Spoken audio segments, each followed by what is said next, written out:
17 Contradictions and the End of Capitalism. David Harvey. To John David. In recognition of his wise counsel and support for almost everything I have ever published. Contents. Prologue. The Crisis of Capitalism This Time Around. Introduction. On Contradiction. Part 1, The Foundational Contradictions. 1. Use value and exchange value. 2. The social value of labor and its representation by money. 3. Private property and the capitalist state. 4. Private appropriation and commonwealth. 5. Capital and labor. 6. Capital as process or thing. 7. The contradictory unity of production and realization. Part 2, The Moving Contradictions.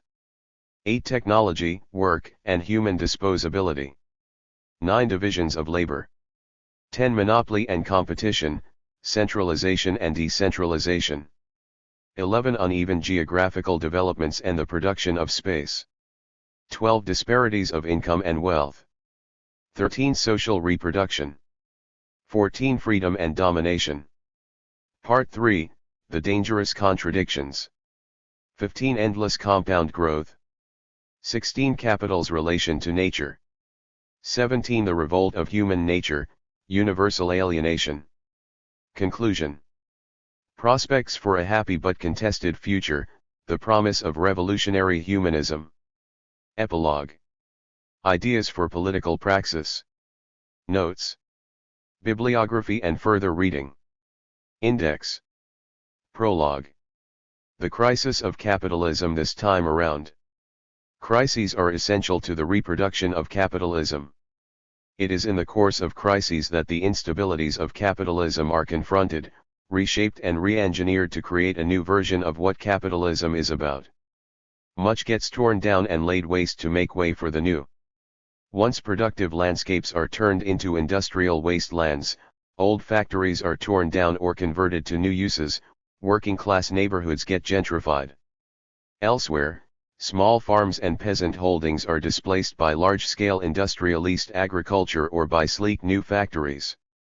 Business parks, R&D, and wholesale warehousing and distribution centers sprawl across the land in the midst of suburban tract housing, linked together with clover-leafed highways. Central cities compete with how tall and glamorous their office towers and iconic cultural buildings might be. Mega shopping malls galore proliferate in city and suburb alike, some even doubling as airports through which hordes of tourists and business executives ceaselessly pass in a world gone cosmopolitan by default. Golf courses and gated communities pioneered in the USA can now be seen in China, Chile, and India, contrasting with sprawling squatter and self-built settlements officially designated as slums, favelas or barrios pobres. But what is so striking about crises is not so much the wholesale reconfiguration of physical landscapes, but dramatic changes in ways of thought and understanding, of institutions and dominant ideologies, of political allegiances and processes, of political subjectivities, of technologies and organizational forms, of social relations, of the cultural customs and tastes that inform daily life. Crises shake our mental conceptions of the world and of our place in it to the very core.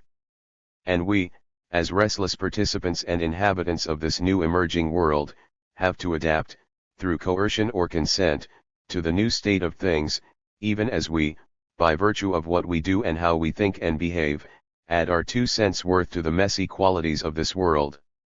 In the midst of a crisis it is hard to see where the exit might be. Crises are not singular events. While they have their obvious triggers, the tectonic shifts they represent take many years to work out. The long drawn-out crisis that began with the stock market crash of 1929 was not finally resolved until the 1950s, after the world had passed through the depression of the 1930s and the global war of the 1940s. Likewise, the crisis whose existence was signaled by turbulence in international currency markets in the late 1960s and the events of 1968 on the streets of many cities was not resolved until the mid-1980s, having passed through the early 1970s collapse of the Bretton Woods international monetary system set up in 1944, a turbulent decade of labor struggles in the 1970s and the rise and consolidation of the politics of neoliberalization under Reagan, Thatcher, Kohl, Pinochet and, ultimately, Deng in China.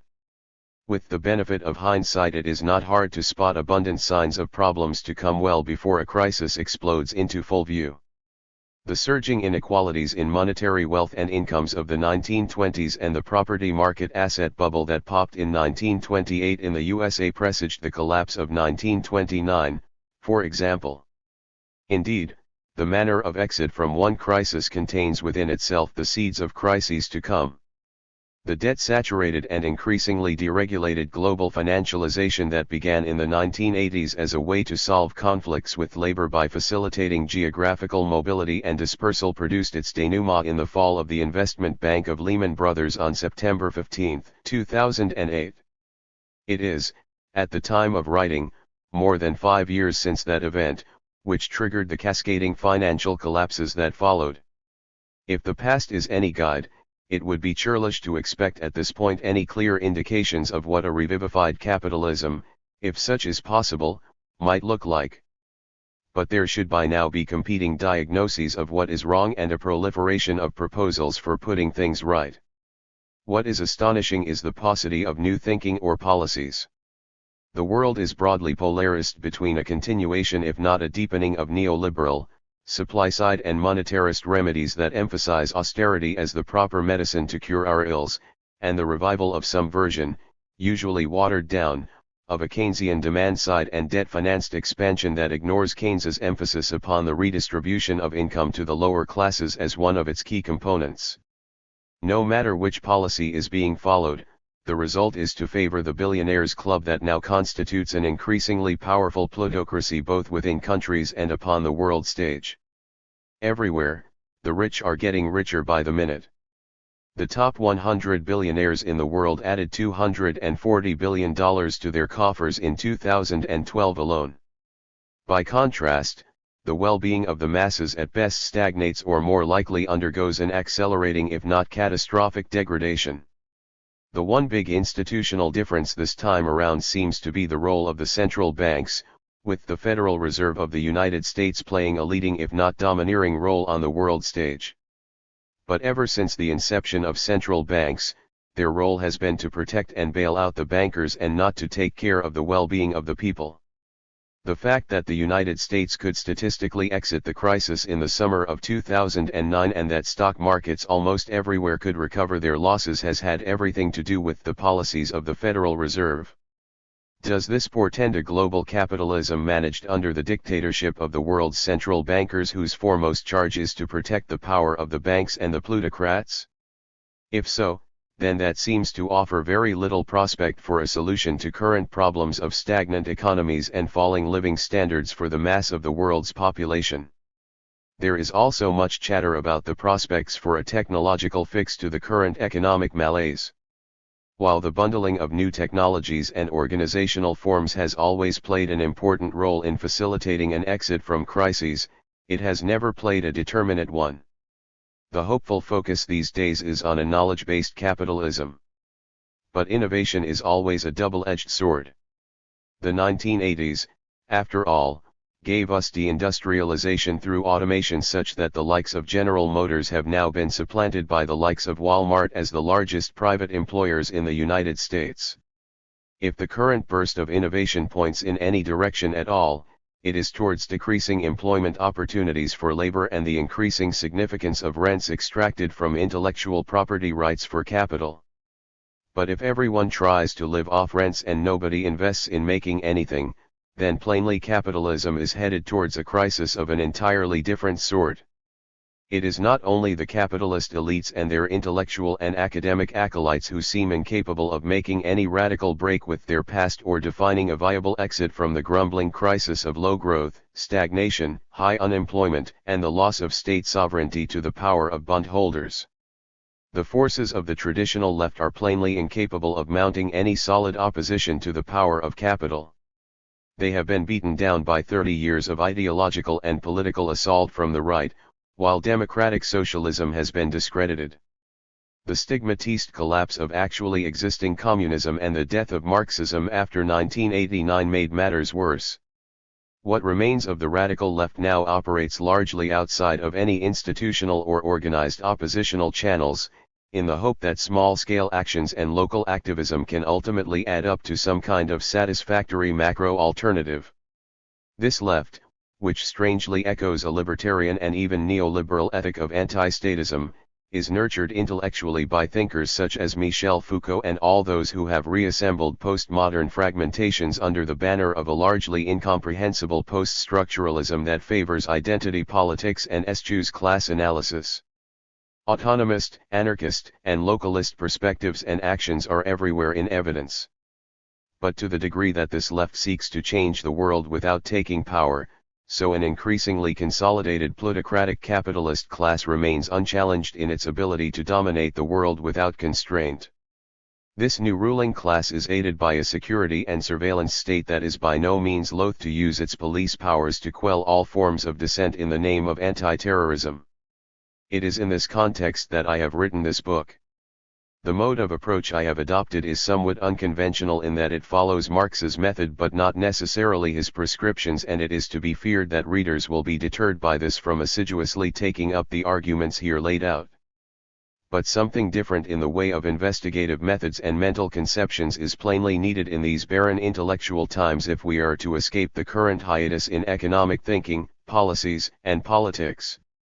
After all, the economic engine of capitalism is plainly in much difficulty. It lurches between just sputtering along and threatening to grind to a halt or exploding episodically hither and thither without warning. Signs of danger abound at every turn in the midst of prospects of a plentiful life for everyone somewhere down the road. Nobody seems to have a coherent understanding of how, let alone why, capitalism is so troubled. But it has always been so. World crises have always been, as Marx once put it, the real concentration and forcible adjustment of all the contradictions of bourgeois economy. 1. Unraveling those contradictions should reveal a great deal about the economic problems that so ail us. Surely that is worth a serious try. It also seemed right to sketch in the likely outcomes and possible political consequences that flow from the application of this distinctive mode of thought to an understanding of capitalism's political economy. These consequences may not seem, at first blush, to be likely, let alone practicable or politically palatable. But it is vital that alternatives be broached, however foreign they may seem, and, if necessary, seized upon if conditions so dictate. In this way a window can be opened onto a whole field of untapped and unconsidered possibilities. We need an open forum, a global assembly, as it were, to consider where capital is, where it might be going and what should be done about it. I hope that this brief book will contribute something to the debate. New York City. January 2014. Introduction. On contradiction. There must be a way of scanning or X-raying the present which shows up a certain future as a potential within it. Otherwise, you will simply succeed in making people desire fruitlessly. Terry Eagleton, Why Marx Was Right, p. 69. In the crises of the world market, the contradictions and antagonisms of bourgeois production are strikingly revealed. Instead of investigating the nature of the conflicting elements which erupt in the catastrophe, the apologists content themselves with denying the catastrophe itself and insisting, in the face of their regular and periodic recurrence, that if production were carried on according to the textbooks, crises would never occur. Karl Marx, Theories of Surplus Value, Part 2, p. 500. There are two basic ways in which the concept of contradiction is used in the English language. The commonest and most obvious derives from Aristotle's logic, in which two statements are held to be so totally at odds that both cannot possibly be true. The statement all blackbirds are black contradicts the statement that all blackbirds are white. If one statement is true, then the other is not. The other mode of usage arises when two seemingly opposed forces are simultaneously present within a particular situation, an entity, a process, or an event. Many of us experience, for example, a tension between the demands of working at a job and constructing a satisfying personal life at home. Women in particular are perpetually being advised on how they might better balance career objectives with family obligations. We are surrounded with such tensions at every turn. For the most part we manage them on a daily basis so that we don't get too stressed out and frazzled by them. We may even dream of eliminating them by internalizing them. In the case of living and working, for example, we may locate these two competing activities in the same space and not segregate them in time. But this does not necessarily help, as someone glued to their computer screen struggling to meet a deadline while the kids are playing with matches in the kitchen soon enough has to recognize. Tensions between the competing demands of organized production and the need to reproduce daily life have always existed. But they are often latent rather than overt and as such remain unnoticed as people go about their daily business. Furthermore, the oppositions are not always starkly defined. They can be porous and bleed into each other. The distinction between working and living, for example, often gets blurred.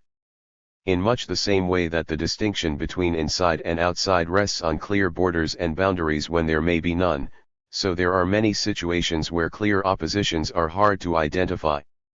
Situations arise, however, in which the contradictions become more obvious. They sharpen and then get to the point where the stress between opposing desires feels unbearable. In the case of career objectives and a satisfying family life, external circumstances can change and turn what was once a manageable tension into a crisis. The demands of the job may shift. Circumstances on the home front may be disrupted. People's feelings on the inside can change also. Someone experiences an epiphany, concludes this is no way to live a life and throws up their job in disgust. Newly acquired ethical or religious principles may demand a different mode of being in the world. Different groups in a population or different individuals may feel and react to similar contradictions in very different ways.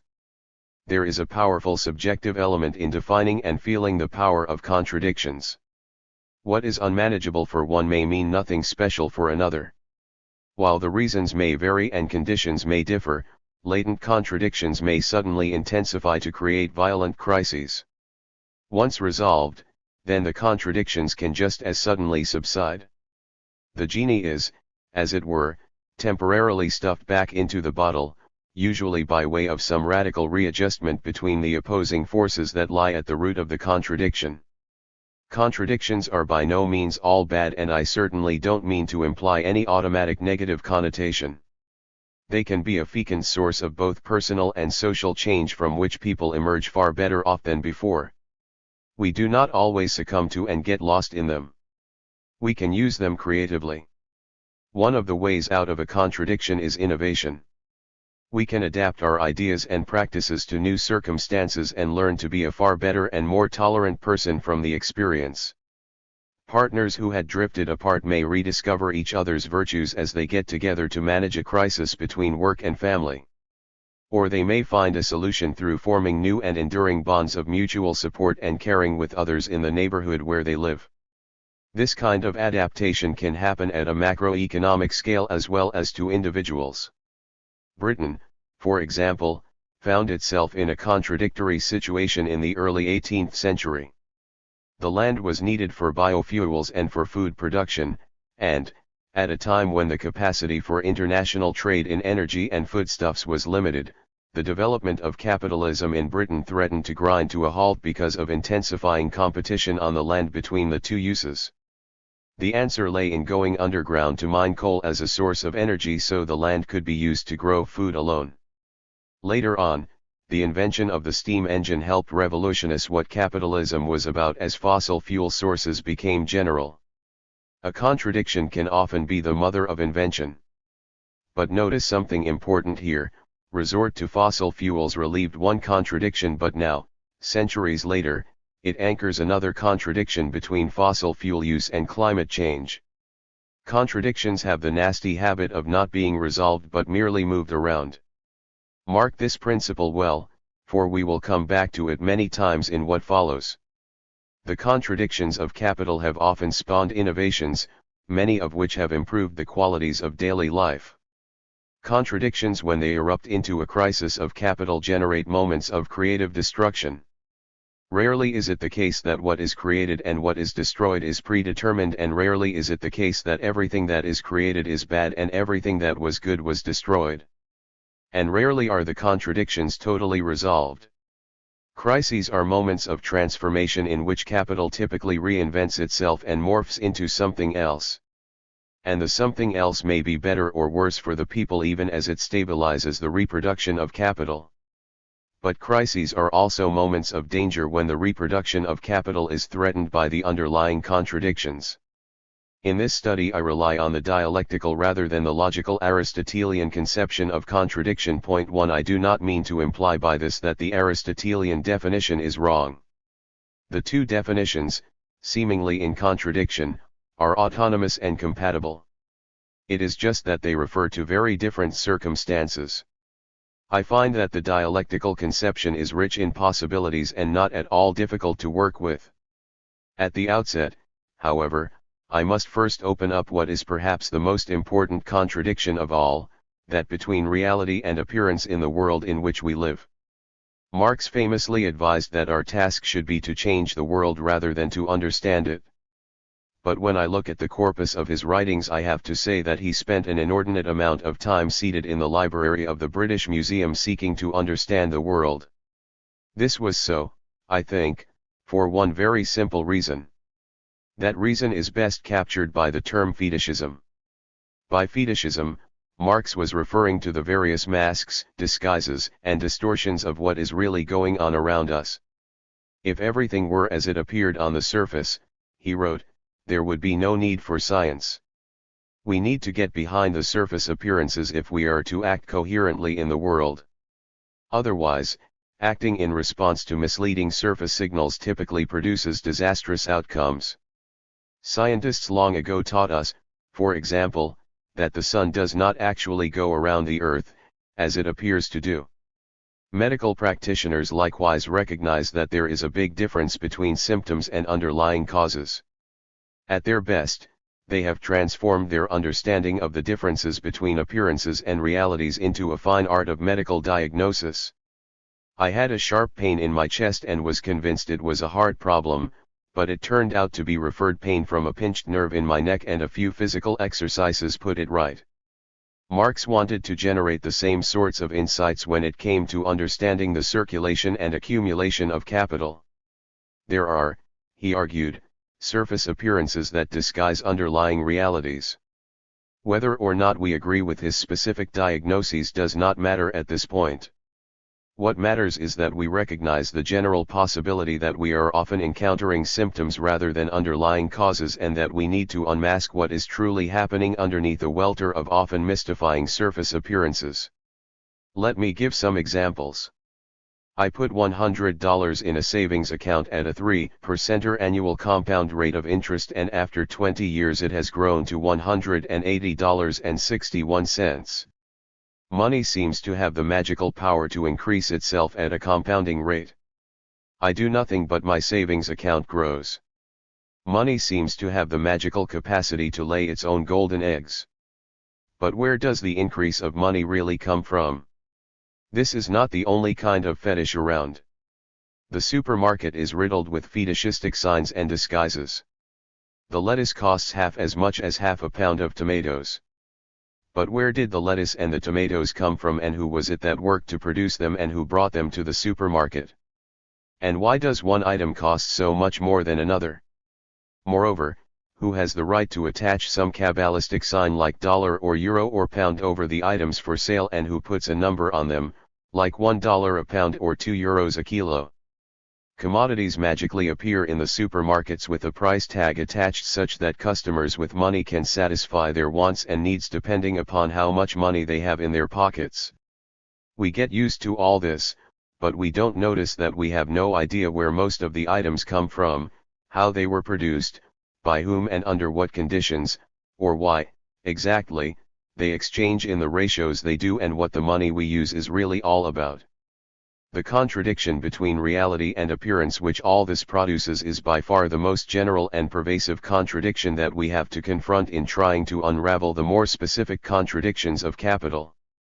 The fetish understood in this way is not a crazy belief, a mere illusion or a hall of mirrors.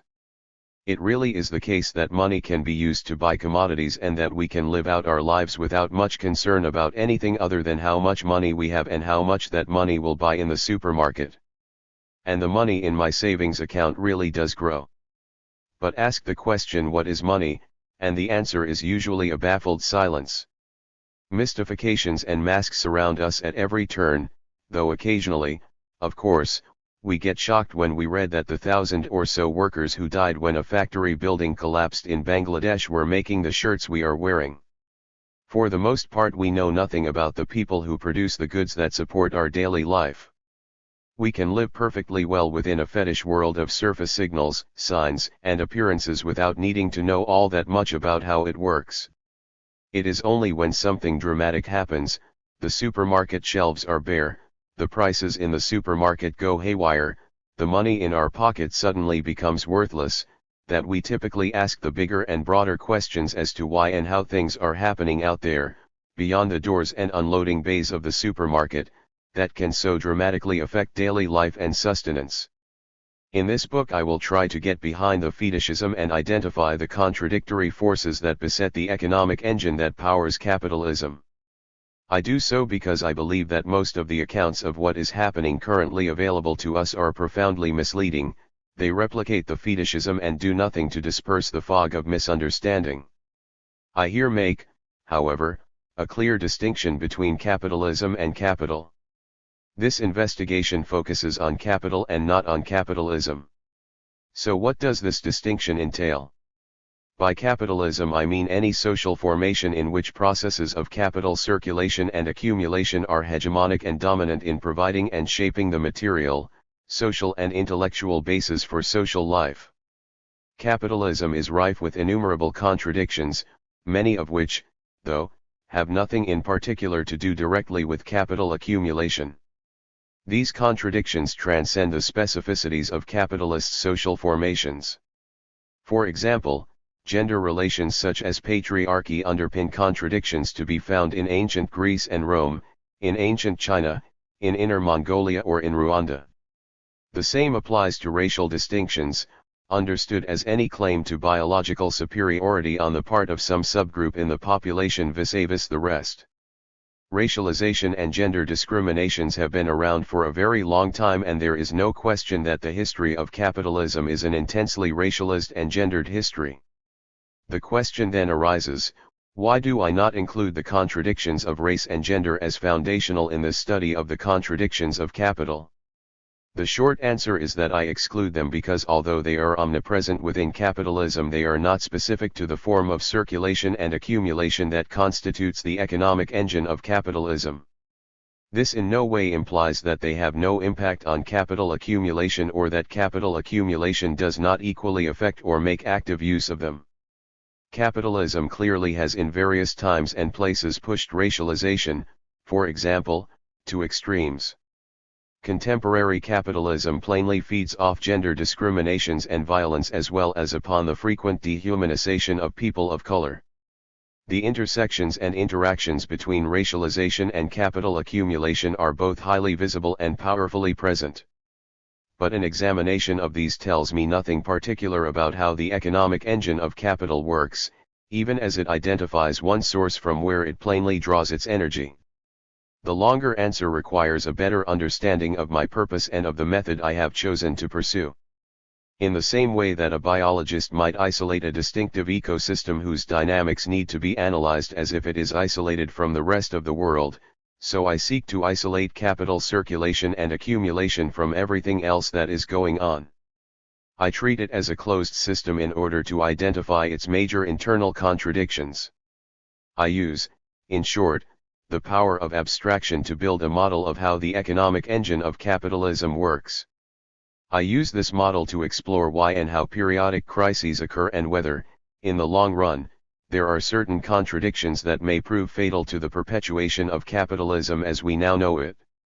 In the same way that the biologist will readily admit that external forces and disruptions will often overwhelm the normal dynamics of ecological reproduction in the area she has isolated for study, so the same is true in my case: wars, nationalism, geopolitical struggles, disasters of various kinds all enter into the dynamics of capitalism, along with hefty doses of racism and gender, sexual, religious and ethnic hatreds and discriminations. It would take only one nuclear holocaust to end it all well before any potentially fatal internal contradictions of capital have done their work. I am not saying, therefore, that everything that happens under capitalism is driven by the contradictions of capital. But I do want to identify those internal contradictions of capital that have produced the recent crises and made it seem as if there is no clear exit without destroying the lives and livelihoods of millions of people around the world. Let me use a different metaphor to explain my method. A vast cruise ship sailing the ocean is a particular and complicated physical site for divergent activities, social relations, and interactions. Different classes, genders, ethnicities, and races will interact in sometimes friendly and at other times violently oppositional ways as the cruise progresses. The employees, from the captain on down, will be hierarchically organized, and some strata may be at loggerheads with their overseers as well as with the demanding people they are required to serve. We could aspire to describe in detail what happens on the decks and in the cabins of this cruise ship and why revolutions may break out between decks. The ultra-rich may isolate themselves on the upper decks, playing an infinite game of poker which redistributes wealth among them, while paying no mind whatsoever to what transpires below. But it is not my interest here to get into all of this. In the bowels of this ship there is an economic engine that pounds away day and night, supplying energy to it and powering it across the ocean. Everything that happens on this ship is contingent on this engine continuing to function. If it breaks down or blows up, then the ship is dysfunctional. Plainly, the engine we have has been stuttering and grumbling of late. It appears peculiarly vulnerable. In this inquiry I shall try to establish why. If it does break down and the ship lies listless and powerless in the water, then we will all be in deep trouble. The engine will have to be either repaired or replaced with an engine of a different design. If the latter, then this poses the question of how to redesign the economic engine and to what specifications. In so doing, it is helpful to know what did or did not work well in the old engine so we can emulate its qualities without replicating its faults. There are, however, a number of key points where the contradictions of capitalism affect the economic engine of capital with potentially disruptive force. If the engine gets flooded because of external events, then plainly the engine of capital stops for reasons other than its own internal contradictions. I will, in what follows, duly note the primary points where the engine of capital accumulation might be particularly vulnerable to such external influences. But I shall not pursue their consequences in any detail, for, as I began by insisting, my aim here is to isolate and analyze the internal contradictions of capital rather than the contradictions of capitalism taken as a whole. In certain circles it is fashionable to derogatorily dismiss studies such as this as capitalocentric. Not only do I see nothing wrong with such studies, provided, of course, that the interpretive claims that arise from them are not pressed too far and in the wrong direction, but I also think it imperative that we have much more sophisticated and profound capitalocentric studies to hand to facilitate a better understanding of the recent problems that capital accumulation has encountered. How else can we interpret the persistent contemporary problems of mass unemployment, the downward spiral of economic development in Europe and Japan, the unstable lurches forward of China, India, and the other so-called BRIC countries? Without a ready guide to the contradictions underpinning such phenomena we will be lost. It is surely myopic, if not dangerous and ridiculous, to dismiss as capitalocentric interpretations and theories of how the economic engine of capital accumulation works in relation to the present conjuncture. Without such studies we will likely misread and misinterpret the events that are occurring around us. Erroneous interpretations will almost certainly lead to erroneous politics whose likely outcome will be to deepen rather than to alleviate crises of accumulation and the social misery that derives from them. This is, I believe, a serious problem throughout much of the contemporary capitalist world. Erroneous policies based in erroneous theorizing are compounding the economic difficulties and exacerbating the social disruption and misery that result. For the putative anti-capitalist movement now in formation, it is even more crucial not only to better understand what exactly it is that it might be opposed to, but also to articulate a clear argument as to why an anti-capitalist movement makes sense in our times and why such a movement is so imperative if the mass of humanity is to live a decent life in the difficult years to come. So what I am seeking here is a better understanding of the contradictions of capital, not of capitalism. I want to know how the economic engine of capitalism works the way it does, and why it might stutter and stall and sometimes appear to be on the verge of collapse. I also want to show why this economic engine should be replaced and with what. Part 1. The foundational contradictions.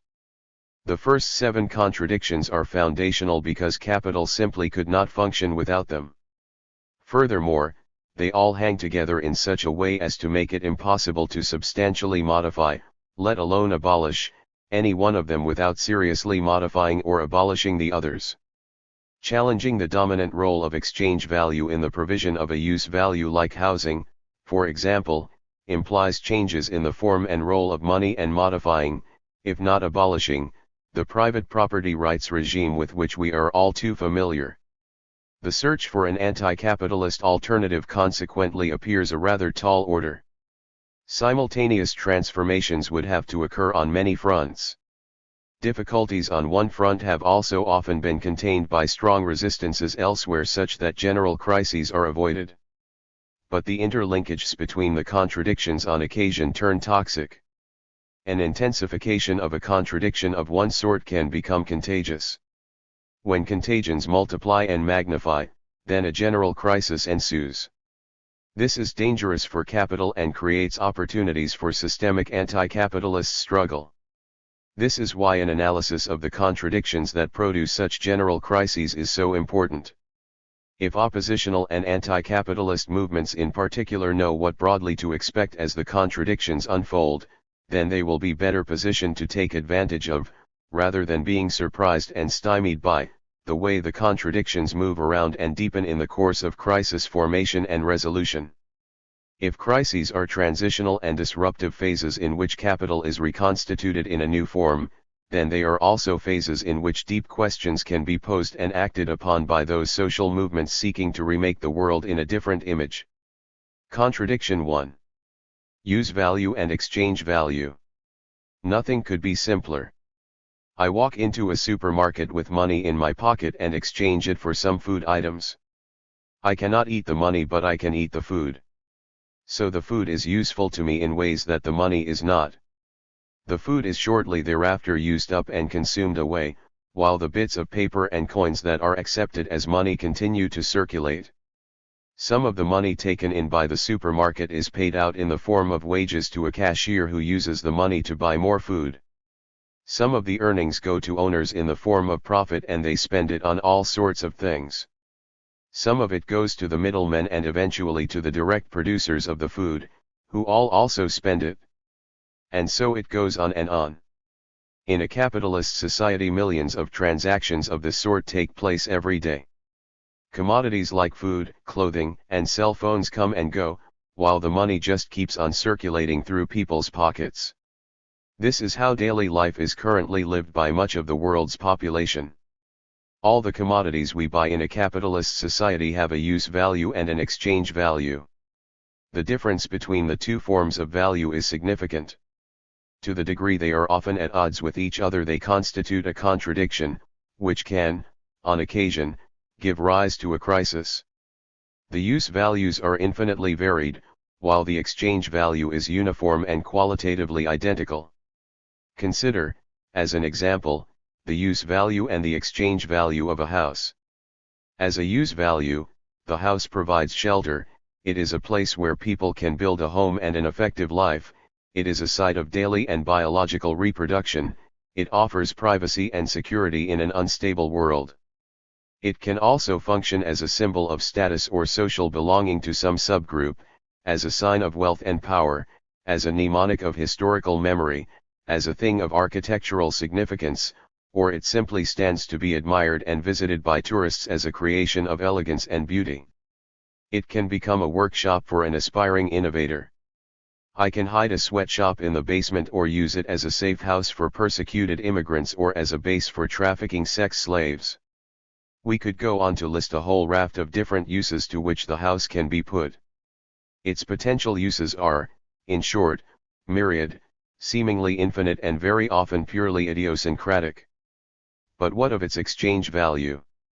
In much of the contemporary world we have to buy the house, lease it or rent it in order to have the privilege of using it. We have to lay out money for it. The question is, how much exchange value is required to procure its uses, and how does this how much affect our ability to command the particular uses we want and need? It sounds a simple question, but actually its answer is rather complicated. Once upon a time, frontier pioneers built their own houses for almost no monetary cost. The land was free, they used their own labor and acquired many of the raw materials from all around them. The only monetary transactions would have been those concerned with the acquisition of axes, saws, nails, hammers, knives, harnesses for the horses and such like. Systems of housing production of this sort can still be found in the informal settlements constituting the so-called slums of many cities in developing countries. This is how the favelas of Brazil get built. The promotion of self-help housing by the World Bank from the 1970s onwards formally identified the system of housing provision as appropriate for low-income populations in many parts of the world. The exchange values involved are relatively limited. Houses can also be built to order.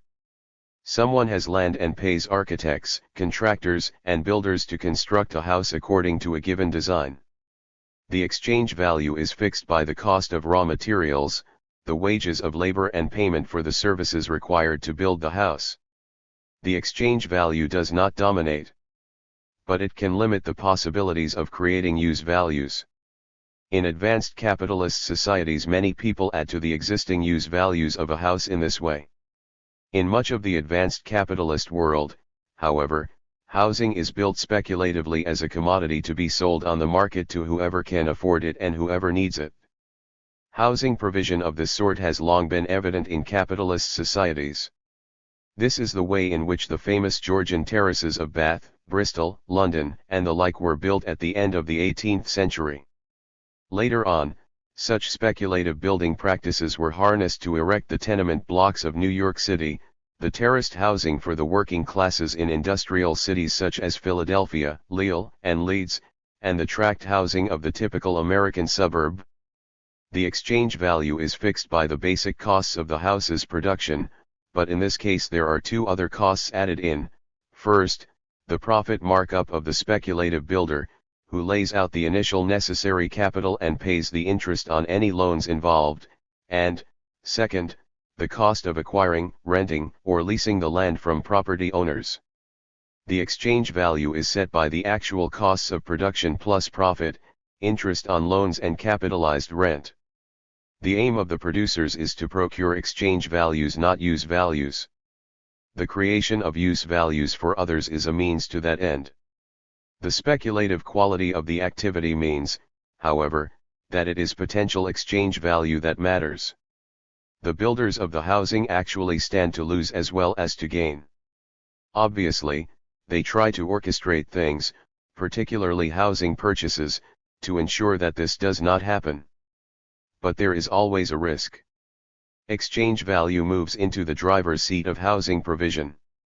Seeing the need for adequate use values going unmet, a variety of social forces, ranging from employers anxious to keep their labor force domesticated and to hand to radical and utopian believers and the local and national state, have from time to time launched a variety of housing programs with public, philanthropic or paternalistic funding to provide for the needs of the lower classes at a minimum cost.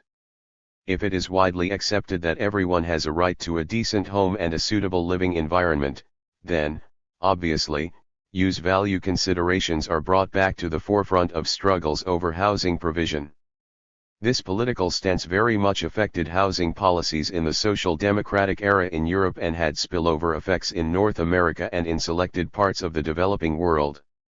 The involvement of the state in housing provision has, obviously, waxed and waned over the years, as has the interest in social housing.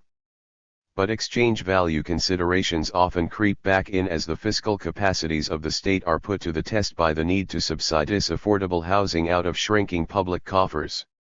There have been, then, a variety of ways in which the tension between use values and exchange values in housing production has been managed. But there have also been phases when the system has broken down to produce a crisis of the sort that occurred in the housing markets of the United States, Ireland, and Spain in 2007-9. This crisis was not unprecedented.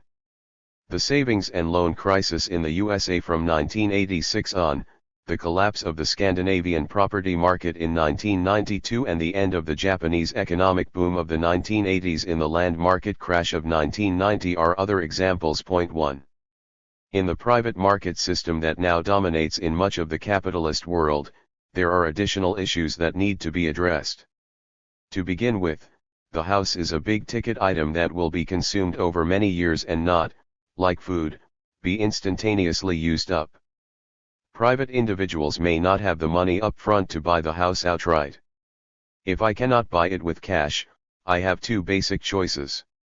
Either I can rent or lease from an intermediary, a landlord, who specializes in buying speculatively built housing in order to live off the rents. Or I can borrow to buy, either getting loans from friends and relatives or taking out a mortgage with a financial institution. In the case of a mortgage, I have to pay the full exchange value of the house plus the monthly interest over the lifetime of the mortgage. I end up owning the house outright after, say, 30 years.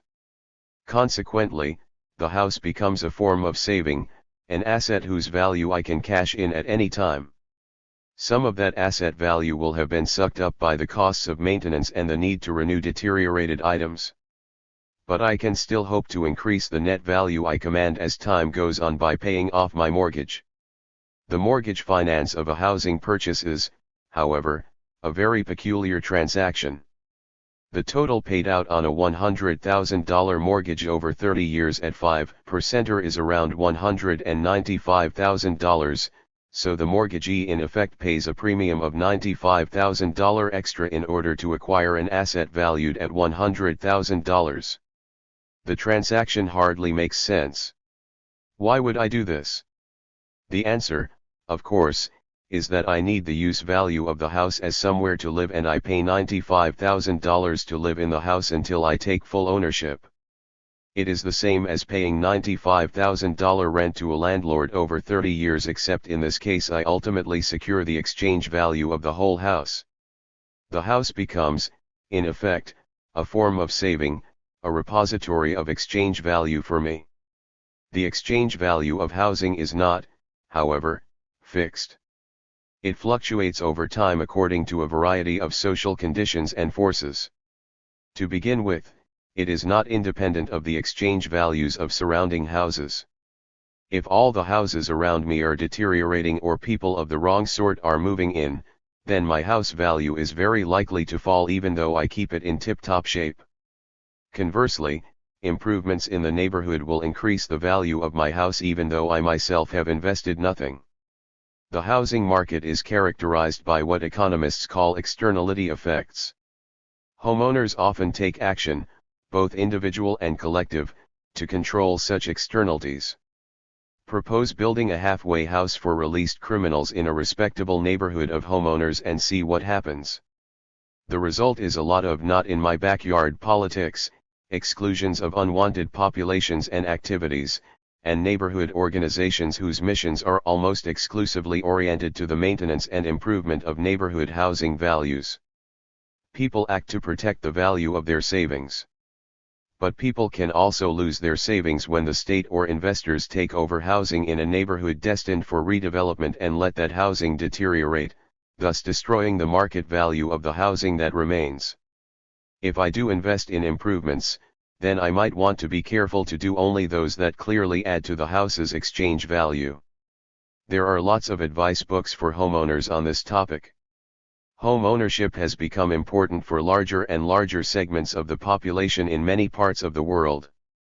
The maintenance and improvement of housing asset values have become important political objectives for larger and larger segments of the population and a major political issue because the exchange value for consumers is as important as the exchange value earned by producers. But over the last 30 years or so, housing has become an object of speculation. I buy a house for $300,000 and 3 years later its value has appreciated to $400,000. I can then capitalize upon the extra value by refinancing for $400,000 and walk away with the extra $100,000, which I can use as I wish. The enhanced exchange value of housing becomes a hot item. The house becomes a convenient cash cow, a personal ATM machine, thus boosting aggregate demand, including, of course, the further demand for housing. Michael Lewis in The Big Short explains the sort of thing that happened during the run-up to the crash of 2008. The childminder of one of his lead informants ended up owning, with her sister, 6 houses in Queens in New York City. After they bought the first one, and its value rose, the lenders came and suggested they refinance and take out $250,000, which they used to buy another. Then the price of that one rose too and they repeated the experiment. By the time they were done they owned 5 of them and the market was falling and they couldn't make any of the payments too. Speculation in housing market asset values became rife. But speculation of this sort always has a Ponzi element attached. I buy a house on borrowed money and the prices go up. More people are then attracted to the idea of buying into housing because of rising property values. They borrow even more money to buy into a good thing. Housing prices go up even more, so even more people and institutions get into the game. The result is a property bubble which eventually pops. How and why such bubbles in asset values like housing form, how big or small they are and what happens when they pop depends on the configurations of different conditions and forces. For the moment all we have to accept, on the evidence of the historical record, is that such manias and bubbles are part and parcel of what capitalist history is about. As China has moved closer to adopting the ways of capital, so it has also become increasingly subject to speculative booms and bubbles in its housing markets. We will revisit the question why in what follows. In the recent property market crash in the United States, about 4 million people lost their homes through foreclosure. For them, the pursuit of exchange value destroyed access to housing as a use value. An untold number of people are still underwater in their mortgage finance. This refers to a situation in which someone who purchased a house at the height of the boom now owes a financial institution more money than the house is worth on the market. Owners cannot get out of ownership and move without taking a substantial loss. At the height of the boom, housing prices were so high that many could not get access to use values without assuming a debt that would ultimately prove unpayable. After the crash, the financial drain of being stuck with a certain bundle of use values has had remarkably dire effects. The reckless pursuit of exchange value destroyed, in short, the capacity for many to acquire and afterwards sustain their access to housing use values. Similar problems have occurred in rental markets. In New York City, where some 60% of the population are renters, many large rental complexes were bought out at the height of the boom by private equity funds looking to make a killing by raising rents. The funds deliberately ran down the current use values to justify their plans for reinvestment, but then themselves went bankrupt in the financial crash, leaving tenants with deteriorated use values and higher rents living in foreclosed properties whose ownership obligations were often unclear. Nearly 10% of the rental housing stock has suffered from these sorts of problems. The ruthless pursuit of maximizing exchange values has diminished access to housing use values for a large segment of the population. And to top it all, of course, the housing market crash triggered a global crisis from which it has proved very difficult to recover. Housing provision under capitalism has moved, we can conclude, from a situation in which the pursuit of use values dominated to one where exchange values moved to the fore. In a weird reversal, the use value of housing increasingly became, first, a means of saving and, second, an instrument of speculation for consumers as well as producers, financiers, and all the others who stood to gain from boom conditions in housing markets. The provision of adequate housing use values for the mass of the population has increasingly been held hostage to these ever-deepening exchange value considerations. The consequences for the provision of adequate and affordable housing for an increasing segment of the population have been disastrous. In the background to all this has been the shifting terrain of public opinion and public policy on the proper role of the state in the provision of adequate use values and basic needs to populations. Since the 1970s, a neoliberal consensus has emerged in which the state withdraws from obligations for public provision in fields as diverse as housing, healthcare, education, transportation, and public utilities. It does so in the interests of opening up these arenas to private capital accumulation and exchange value considerations. Everything that happened in the housing field has been affected by these shifts. Why this shift to privatization occurred is a particular question we are not at this point concerned to answer. All that I think it is important to record at this point is that shifts of this sort have occurred such that state involvement in housing provision has been radically transformed throughout much of the capitalist world over the last 40 years. Obviously, I have chosen this case of the use value and exchange value of housing because it is a perfect example of how a simple difference between the use value and the exchange value of a commodity in the market can evolve into an opposition and an antagonism before becoming so heightened into an absolute contradiction as to produce a crisis not only in housing but throughout the whole financial and economic system. It did not, presumably, have to evolve that way. But that it did evolve that way in the United States and in Ireland, Spain, and to some degree Britain, as well as in various other parts of the world, after 2000 or so to produce the macroeconomic crisis of 2008 is unquestionable. And that it was a crisis in the exchange value side that denied more and more people adequate use values in housing in addition to a decent standard of life is also undeniable. The same thing happens to healthcare and education as exchange value considerations increasingly dominate the use value aspects of social life. The story we hear everywhere repeated, from our classrooms to throughout virtually all the media, is that the cheapest, best, and most efficient way to procure use values is through unleashing the animal spirits of the entrepreneur hungry for profit to participate in the market system. For this reason, many categories of use values that were hitherto supplied free of charge by the state have been privatized and commodified. Housing, education, healthcare, and public utilities have all gone in this direction in many parts of the world. The World Bank insists that this should be the global norm. But it is a system that works for the entrepreneurs, who by and large make hefty profits, and for the affluent, but it penalizes almost everyone else to the point of somewhere between 4 and 6 million foreclosures in the case of housing in the USA.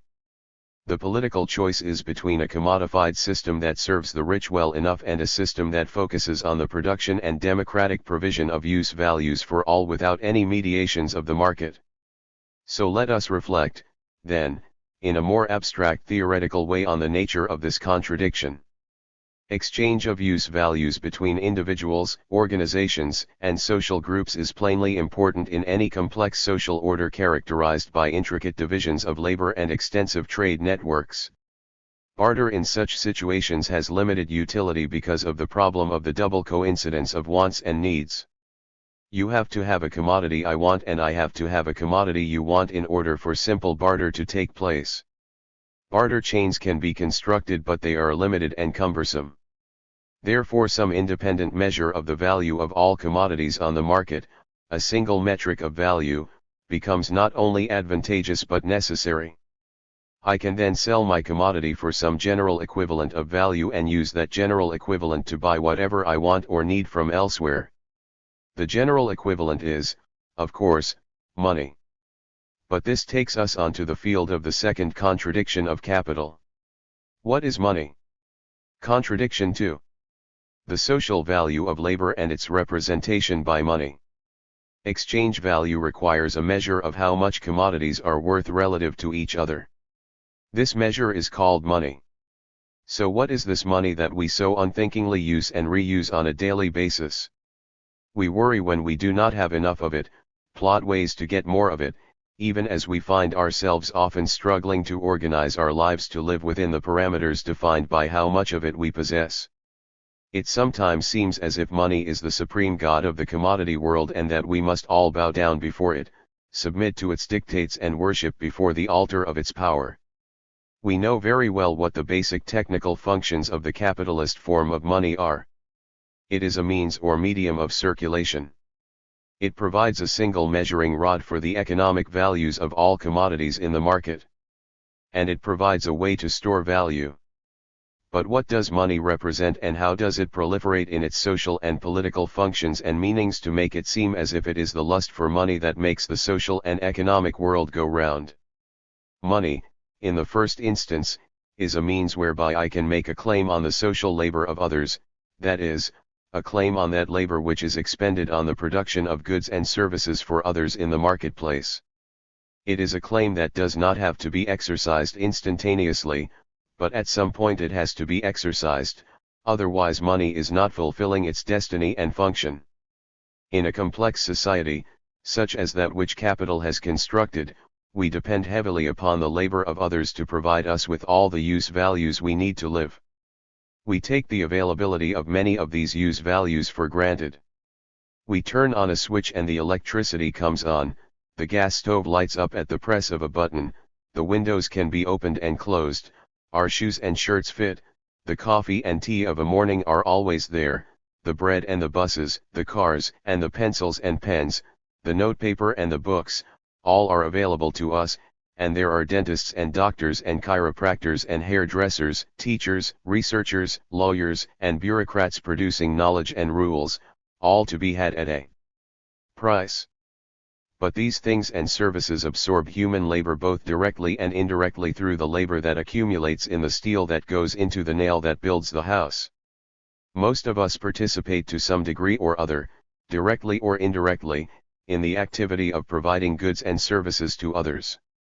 It is the social value of all that activity, of all that laboring, that underpins what it is that money represents. Value is a social relation established between the laboring activities of millions of people around the world. As a social relation, it is immaterial and invisible. But, like moral and ethical values more generally, this immaterial value has objective consequences for social practices. In the case of social labor, value speaks to why shoes cost more than shirts, houses cost more than cars and wine costs more than water. These differences in value between commodities have nothing to do with their character as use values and everything to do with the social labor involved in their production. Being immaterial and invisible, value requires some material representation. This material representation is money. Money is a tangible form of appearance as well as a symbol and representation of the immateriality of social value. But, like all forms of representation, there is a gap between the representation and the social reality it is seeking to represent. The representation does a good job of capturing the relative value of social labor in some respects, but it misses out and even falsifies in others. This gap between money and the value it represents constitutes the second foundational contradiction of capital. Money, we can say at the outset, is inseparable but also distinct from the social labor that constitutes value. Money hides the immateriality of social labor behind its material form. It is all too easy to mistake the representation for the reality it seeks to represent, and to the degree that the representation falsifies we end up believing in and acting upon something that is false. In the same way we cannot see the social labor in any commodity, so we are particularly blinded to the nature of social labor by the money that represents it. We will look at examples shortly. The inseparability of value from its representation is important. It derives from the simple fact that without money and the commodity transactions it facilitates, value could not exist as an immaterial social relation. In other words, value could not form without the aid of the material representation and the social practices of exchange. The relation between money and value is dialectical and co-evolutionary, they both emerge together, rather than causal. but the relation can also be misleading because the gap between social value and its representation is riddled with potential contradictions, depending upon the form the money takes. Commodity monies are rooted in tangible commodities with definite physical qualities. On the other hand, coins, paper and fiat monies and the more recent forms of electronic monies are symbols merely. Money of account dispenses with actual money payments at the moment of sale or purchase in favor of the payment of net balances at the end of a certain period. For firms that buy and sell, the net balances of multiple money transactions are usually far less than the total transactions because purchases and sales offset each other. Only the residual net balance claims are actually paid. Banks, for example, clear checks from each other. At the end of the day or clearing period, the net transfers between the banks may be close to zero even though a vast number of transactions have taken place. This can be so because the checks drawn on one bank are offset by the checks deposited by many others. Money of account therefore greatly reduces the actual amount of real money needed. This kind of money also underpins a vast array of credit instruments and loans used to promote both production and consumption. Credit monies in themselves constitute a hugely complicated world. From all of this arises a peculiar and seemingly tautological use for money. Money, which supposedly measures value, itself becomes a kind of commodity, money capital.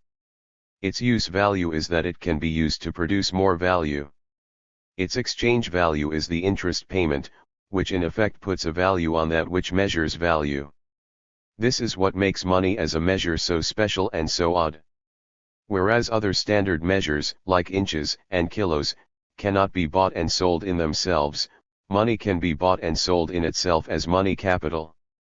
The simplest way to conjure up a material representation for value is to select one commodity as the value representative for all the rest. For a variety of reasons, the precious metals, gold and silver in particular, emerged historically as best suited to fulfill this role. The reasons they were selected are important. To begin with, these metals were relatively scarce and there is a fairly constant accumulated supply. I cannot go into my backyard and dig up some gold or silver whenever I want. The supply of the precious metals is relatively inelastic, so they maintain their relative value against all other commodities over time. Most of the world's gold is already mined and above ground. Second, these metals do not oxidize and deteriorate. This means that they maintain their physical characteristics over the time of a market transaction and, even more importantly, they can function relatively safely as a long-term store of value. Third, the physical properties of these metals are known and their qualities can be assayed accurately, so their measure is easily calibrated, unlike, say, the bottles of vodka that emerged as a form of commodity money in Russia when the monetary system collapsed in the 1990s and trading collapsed into a multilateral bartering system. 1. The physical and material properties of these elements of the so-called natural world are used to anchor and represent the immateriality of value as social labor. But commodity monies are awkward to use on a daily basis for the exchange of low-value commodities. So coins, tokens and eventually bits of paper and then electronic monies became much more practicable in the marketplaces of the world. Imagine what it would be like if we had to pay for a cup of coffee on the street with the exact weight of gold or silver. So while the commodity monies may have provided a solid physical material basis to represent social labor, they were quickly displaced by far more flexible and manageable money forms. But this creates another oddity. Monies which were originally required to give physical form to the immateriality of social labor get represented by symbols, by representations and, ultimately, by numbers in computerized accounts. When money commodities are represented by numbers, this introduces a serious and potentially misleading paradox into the monetary system. Whereas gold and silver are relatively scarce and of constant supply, the representation of money as numbers allows the quantity of money available to expand without any technical limit. We thus see the Federal Reserve in our time adding trillions of dollars to the economy at the drop of a hat through tactics like quantitative easing. There seems no limit to such possibilities except that imposed by state policies and regulation.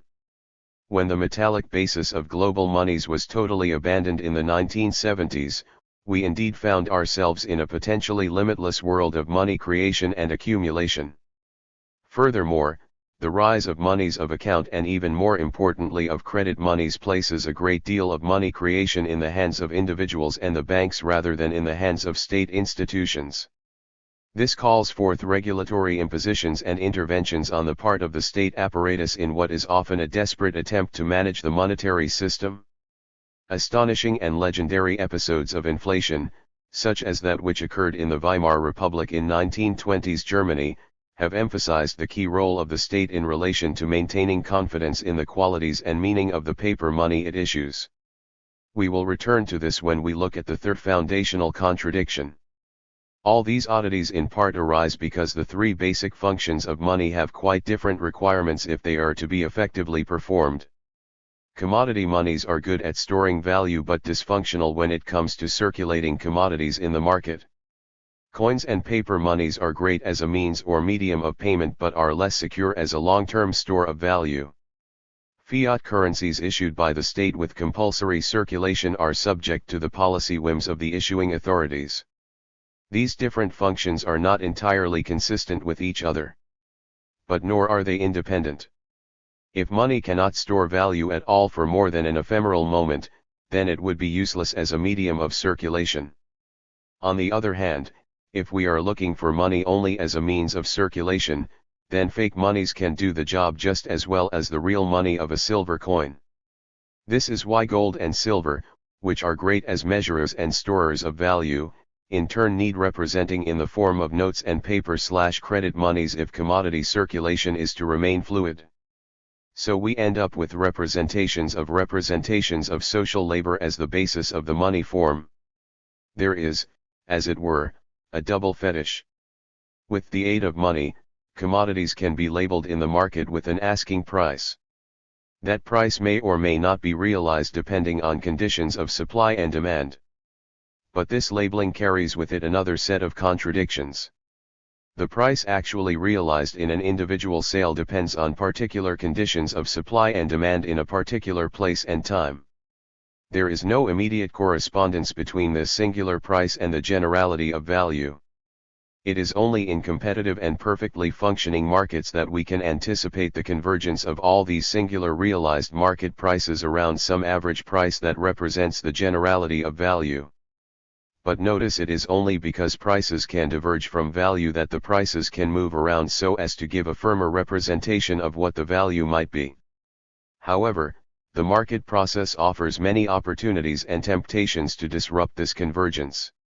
Every capitalist longs to be able to sell at a monopoly price and to avoid competition. Hence the name branding and the logo-laden sales practices that allow Nike to charge a monopoly price that permanently ensures departure from unified standards of value in sneaker production. This quantitative divergence between prices and values poses a problem. Capitalists necessarily respond to prices and not to values because in the marketplace they see only prices and can have no direct means of identifying values. To the degree that there is a quantitative departure of prices from values, so capitalists find themselves having to respond to the misleading representations rather than to the underlying values. Furthermore, there is nothing to stop me putting this label called price on anything, no matter whether it is the product of social labor or not. I can hang the label on a plot of land and extract a rent for its use.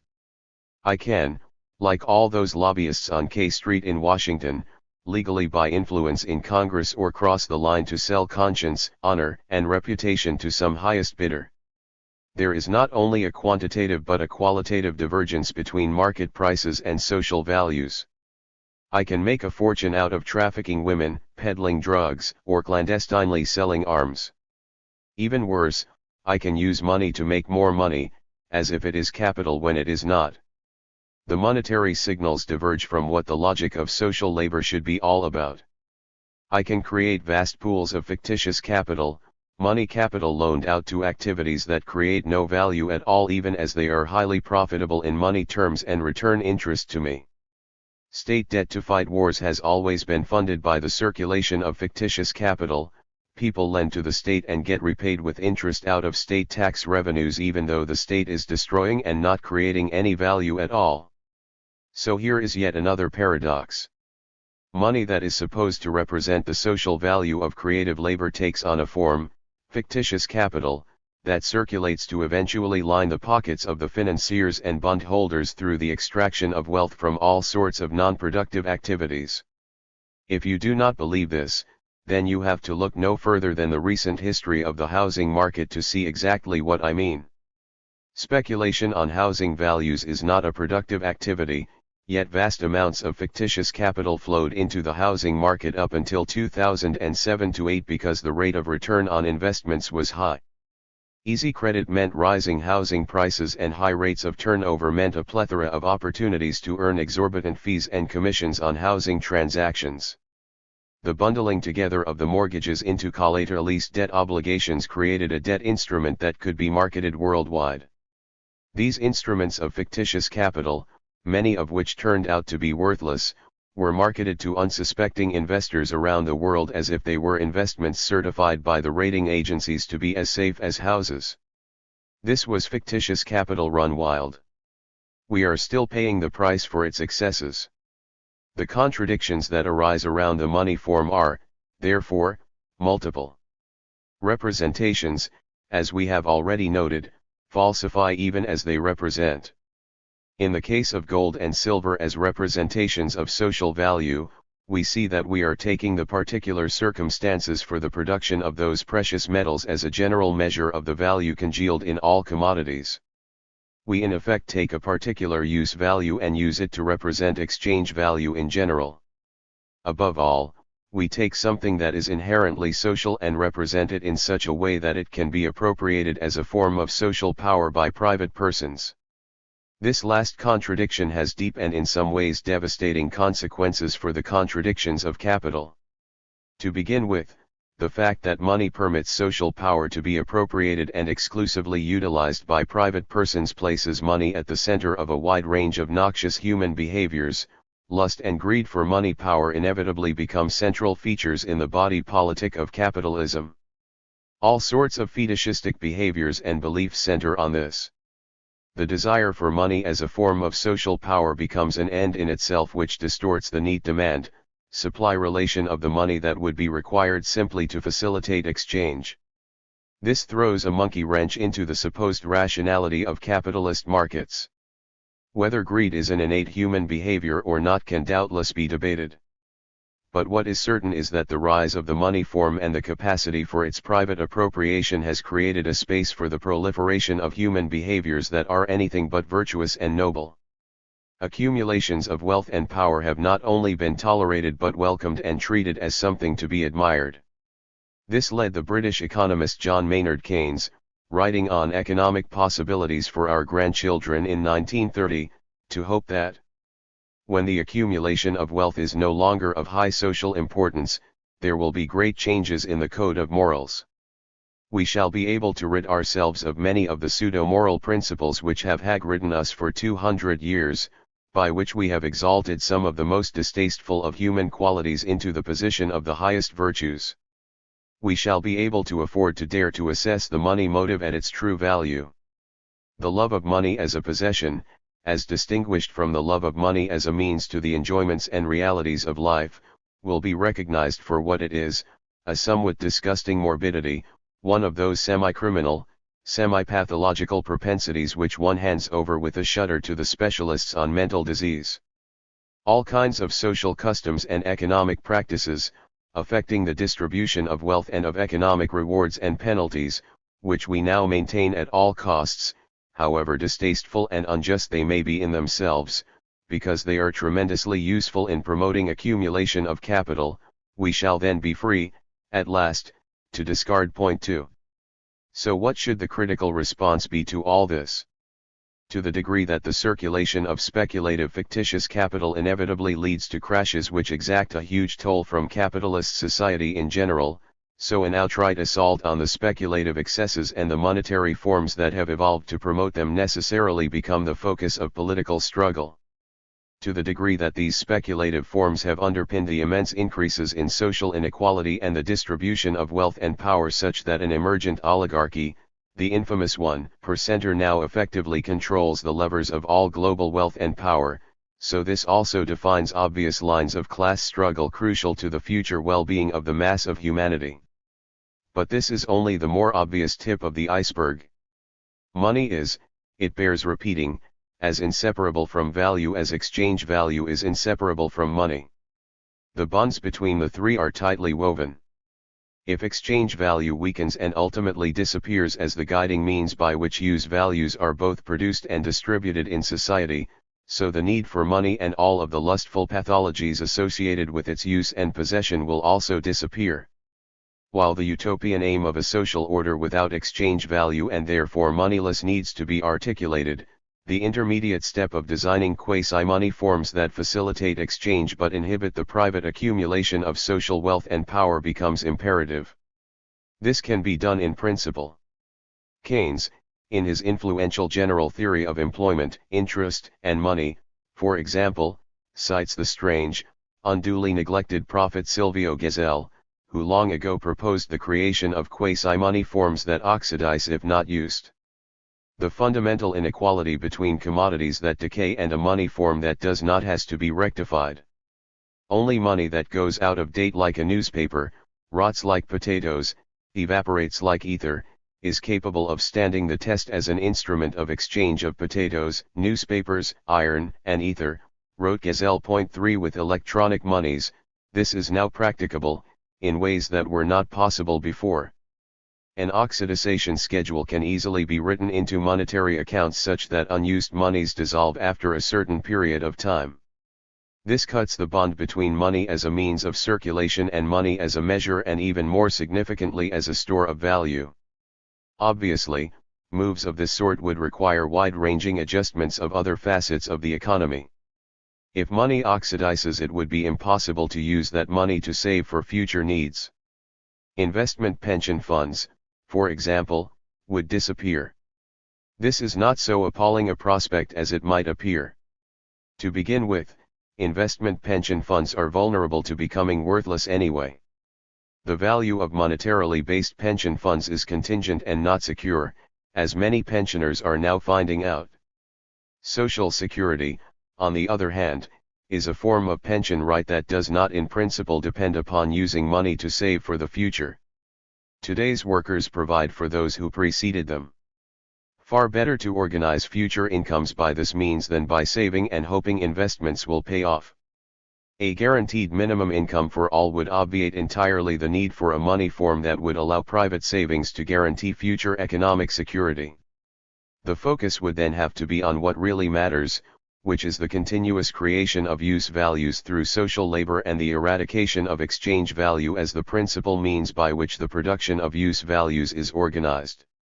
Marx, for one, believed that reforms within the monetary system would not in themselves guarantee the dissolution of the power of capital, and that it was illusory to believe that tinkering with monetary forms could be the cutting edge of revolutionary change.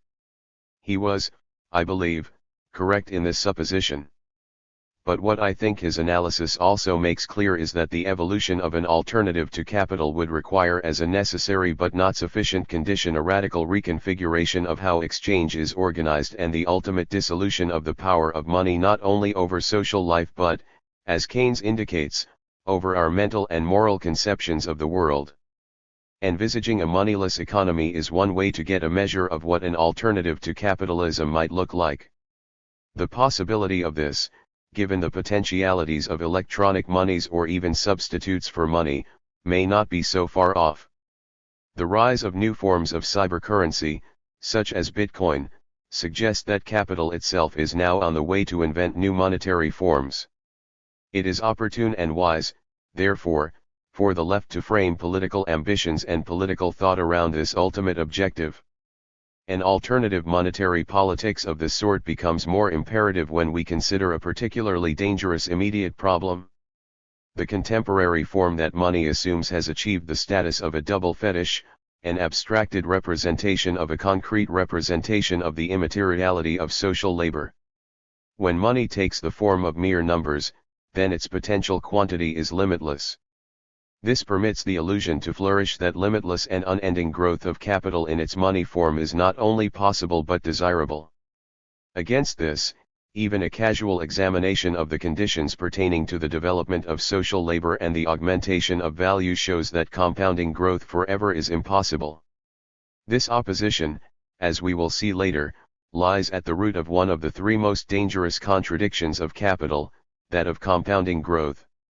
When money was constrained by being anchored, however weakly, in the material availability and relative scarcity of the physical money commodities, then there was a material restraint upon the infinite creation of money.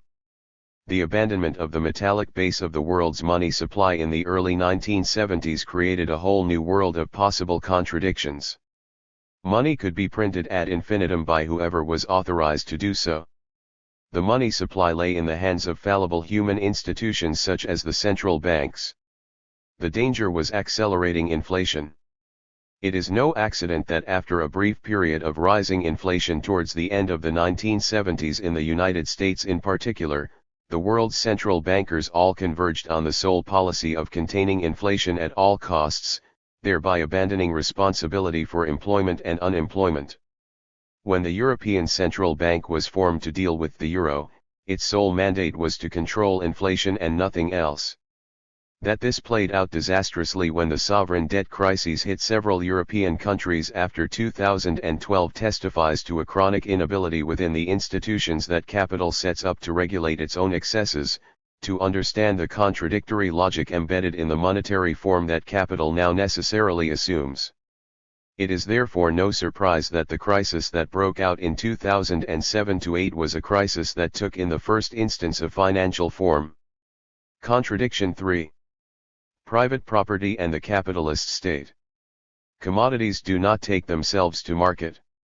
Individual agents, buyers and sellers, come together in the market to trade commodities for money and vice versa. For this to occur, both buyers and sellers must have exclusive rights of disposal and appropriation over the commodities and the monies that they hold. Exchange value and money jointly presume the existence of individual private property rights over both commodities and money. To clear the air, let me first make a distinction between individual appropriation and private property. We all of us, as living persons, appropriate things in the course of actively making use of them. I appropriate food when I eat it, I appropriate a bicycle when I ride it, I appropriate this computer while writing this. My use of many of the processes and things available to me precludes anyone else from using them when I am using them. There are, however, some items whose use is not exclusionary. If I watch a TV program, this does not prevent others from so doing. And there are other goods that are often held and used in common, though usually with limitations. I use the street, as do many others, but there is a limit to how many people a street can hold, and there are certain activities that either by custom or by law are prohibited upon the street. For many processes and things, however, an exclusive relationship exists between the user and that which is being used. This is not the same thing as private property. Private property establishes an exclusive ownership right to a thing or a process whether it is being actively used or not. At the root of commodity exchange there lies the presupposition that I do not myself actively want or need the commodity I offer for trade. Indeed, the very definition of a commodity is something that is produced for someone else to use. Private property rights confer the right to trade away that which is owned. A difference then emerges between what are called usufructuary rights and exclusionary permanent ownership rights. This difference has often been the source of confusion, particularly throughout the history of colonialism. Indigenous populations frequently operate on the basis of usufructuary rights to land, for example. Colonial powers typically imposed exclusionary ownership rights, and this was the source of a great deal of conflict. Populations that moved around from one side to another, following their herds or moving from exhausted land to fresh and more fertile land, suddenly found themselves barred from moving by the existence of fences and barbed wire. They often found themselves prevented from using land that they had traditionally regarded as open for use because someone now owned it in perpetuity even if it was not used. The indigenous population in North America suffered greatly from this. In contemporary Africa, people's customary and collective resource rights are currently being pell-mell converted to an exclusionary private property rights regime by what many regard as fraudulent agreements between, for example, village chiefs and foreign interests. This constitutes what is generally referred to as a huge land grab by capital and foreign states for control over Africa's land and resources. Private property rights presuppose a social bond between that which is owned and a person, defined as a juridical individual, who is the owner and who has the rights of disposition over that which is owned. By a marvelous sleight of juridical reasoning, it has transpired that ownership is vested not only in individuals like you and me but also in corporations and other institutions which, under the law, are defined as legal persons. The existence of this social bond is recognized in almost all bourgeois constitutions and connects ideals of individual private property with notions of individual human rights, the rights of man and doctrines and legal protections of those individual rights. The social bond between individual human rights and private property lies at the center of almost all contractual theories of government. Private property rights are in principle held in perpetuity. They do not expire or dissipate through lack of use. They can pass from one generation to another through inheritance. As a result, there is an interconnection between private property rights and non-oxidizable forms of money. Only the latter can last in perpetuity. But the evolution of forms of paper and fiat money whose relative value is subject to degradation undermines the initially secure connection between the perpetuity and stability of money forms and that of private property. Furthermore, under the doctrine of residential nullius most famously embraced by John Locke, only that private property in land which is productive of value is deemed legitimate. Failure to produce value not only justified the wholesale dispossession of the land rights of the Irish by the British, it also justified the wiping out and dispossession of unproductive indigenous populations to make way for the productive colonizers, particularly throughout the Americas and now across much of Africa. The contemporary version of this doctrine in advanced capitalist societies is that of eminent domain, through which the appropriation of private property in land to bring it into a condition of higher and better usage is legally justified. Private property in both land and money is only, therefore, contingently perpetual. The imposition of private property rights depends upon the existence of state powers and legal systems that codify, define, and enforce the contractual obligations that attach to both private property rights and the rights of juridical individuals. There is a good deal of evidence that the coercive power of the state played an important role in opening spaces within which capital could flourish well before private property regimes became dominant.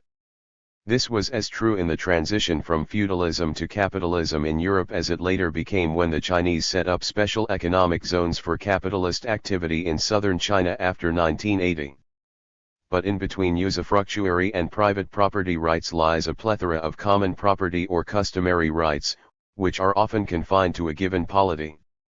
These rights are not necessarily open to all, but they do presuppose sharing and cooperative forms of governance between the members of the polity. The eradication of usufructuary rights and the infamous process of enclosure of the commons have led to the dominance of a system of individualist private property rights backed by state power as the basis for exchange relations and trade. This is the form consistent with capital circulation and accumulation. To be private property, however, a thing or process has to be clearly bounded, nameable and identifiable. Not everything is susceptible to that condition. It is almost impossible to imagine the air and the atmosphere being divisible into private property entities that can be bought and sold. What is remarkable, however, is the lengths to which capital has gone to extend the reach of an individualist private property rights regime deep into the heart of biological processes and other aspects of both the social and the natural world in order to establish proprietary rights. There is a fierce ongoing struggle over the proprietary rights to knowledge of natural processes, for example. The field of intellectual property rights in particular is currently riddled with controversy and conflict. Should knowledge be universally available to all or privately owned? An individualist private property rights regime lies at the basis of what capital is about. It is a necessary condition and construction in the sense that neither exchange value nor money could operate in the way it does without this legal infrastructure. But this rights regime is beset by contradictions. As in the case of money, the contradictions are multiple rather than singular. This is so in part because of the way in which the contradictions between use value and exchange value and between money and the social labor which it represents spill over into the individualist private property rights regime. The first and most obvious line of contradiction is between the supposedly free exercise of individual private property rights and the collective exercise of coercive regulatory state power to define, codify, and give legal form to those rights and the social bond that knits them so closely together. Legal definitions of the individual and, hence, a culture of individualism arose with the proliferation of exchange relations, the rise of monetary forms and the evolution of the capitalist state. All but the most rabid of libertarians and the most extreme of anarchists will agree, however, that some semblance of state power has to exist in order to sustain the individualist property rights and structures of law that, according to theoreticians like Friedrich Hayek, guarantee the maximum of non-coercive individual liberty. But these rights have to be enforced, and it is at this point that the state, with its monopoly over the legitimate use of force and violence, is called upon to repress and police any transgressions against the private property rights regime. The capitalist state must use its acquired monopoly over the means of violence to protect and preserve the individualist private property rights regime as articulated through freely functioning markets.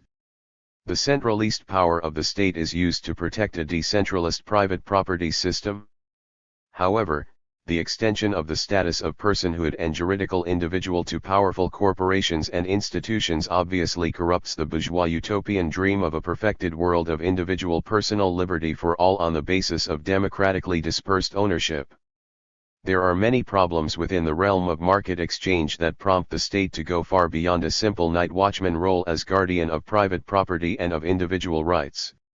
To begin with, there are problems of the provision of collective and public goods. The field of physical and social infrastructures is vast, and of necessity the state must be involved either in directly producing or in mandating and regulating the provision of these goods. In addition, the state apparatus itself must be built not only to administer but to secure the institutions it has to protect. Above all, the state has to find a way to govern and administer diverse, often restive, and fractious populations. That many capitalist states have ended up doing so through the institution of democratic procedures and mechanisms of governmentality to elicit consent rather than by resorting to coercion and force has led some to suggest, erroneously in my view, an inherent bond between democratization and capital accumulation. That some form of bourgeois democracy has proved to be generally more effective and efficient as a form of governance within capitalism in general is, however, undeniable. But this outcome has not necessarily been a consequence of capital's rise to dominance as the economic engine of a social formation.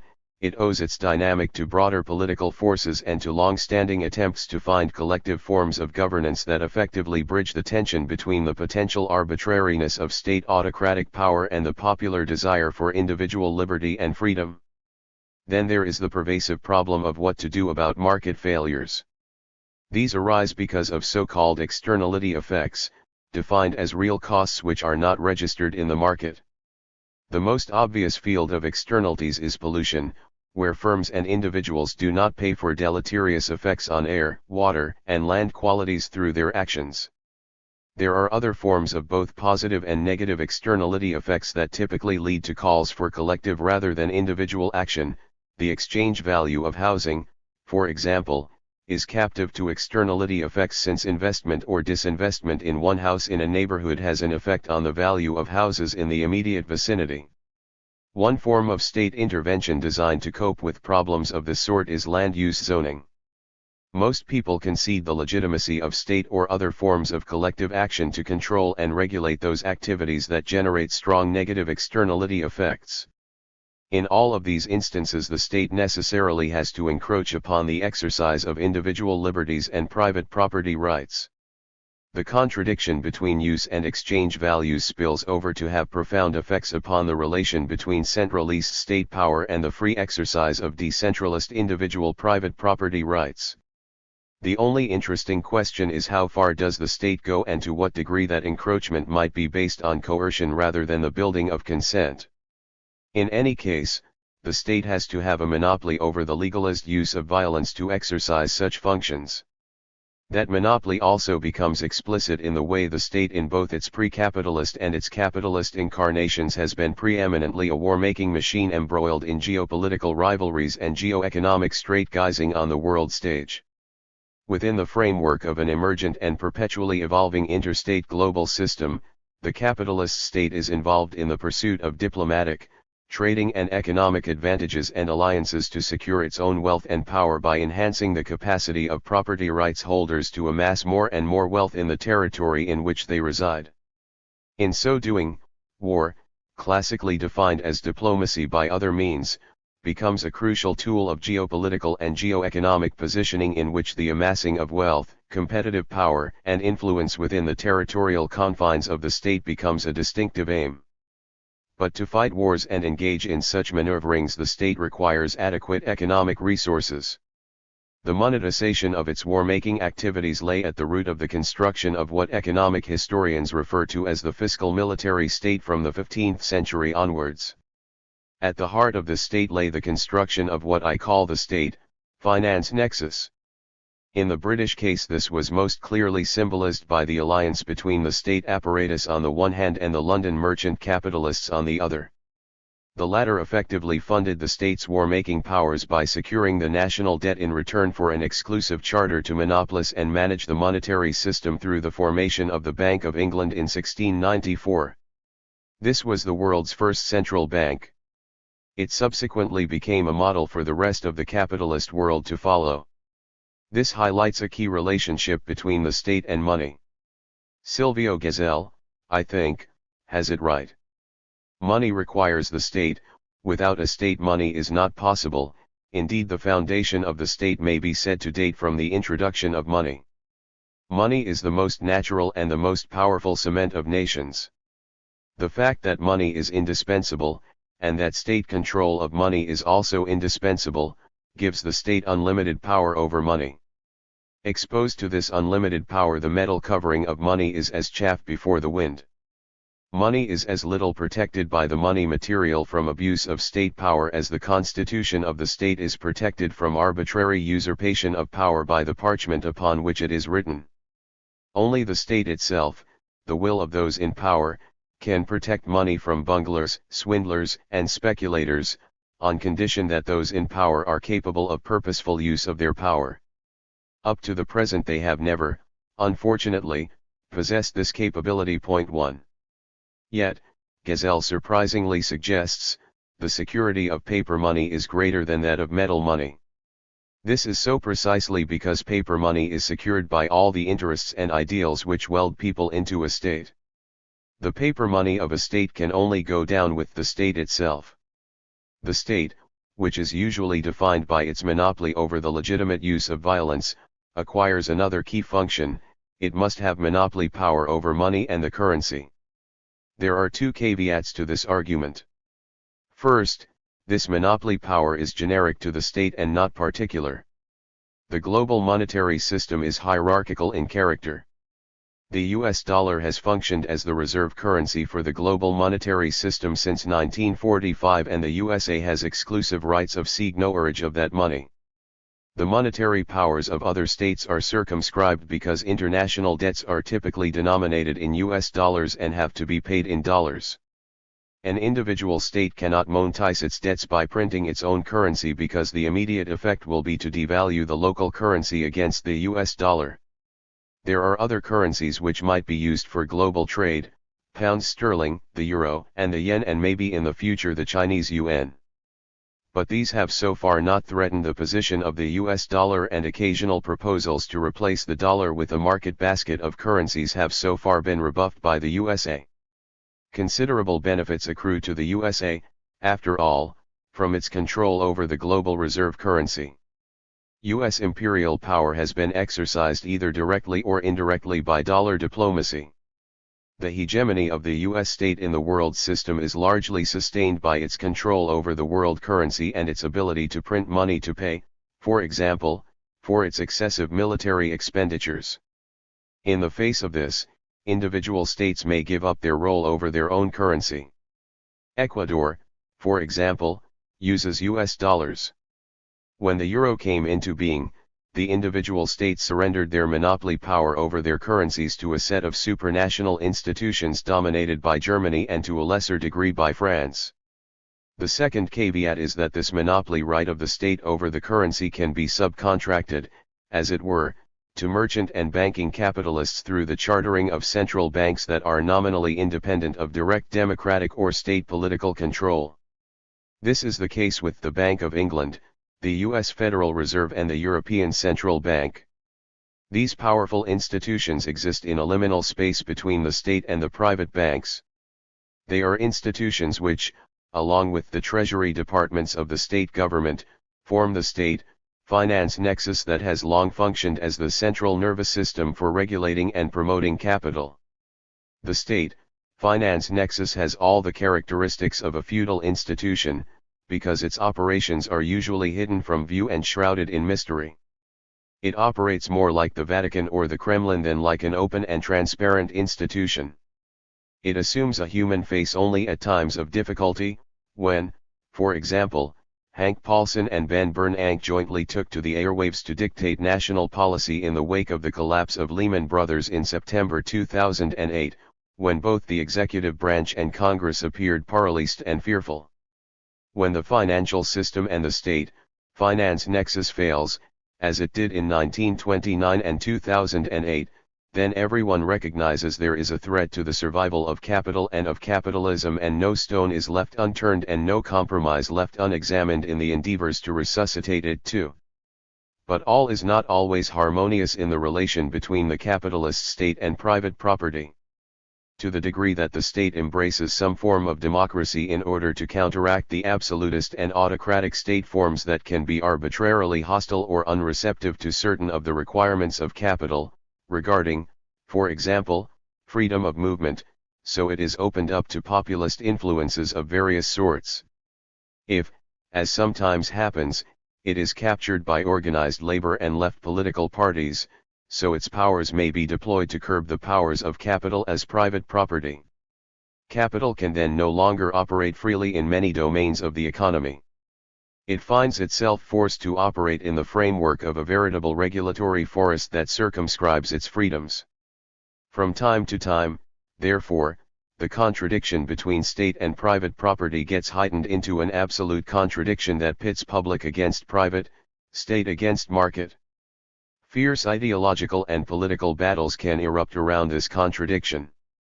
But let me be clear, I am not here trying to write out a general theory of what the capitalist state is all about.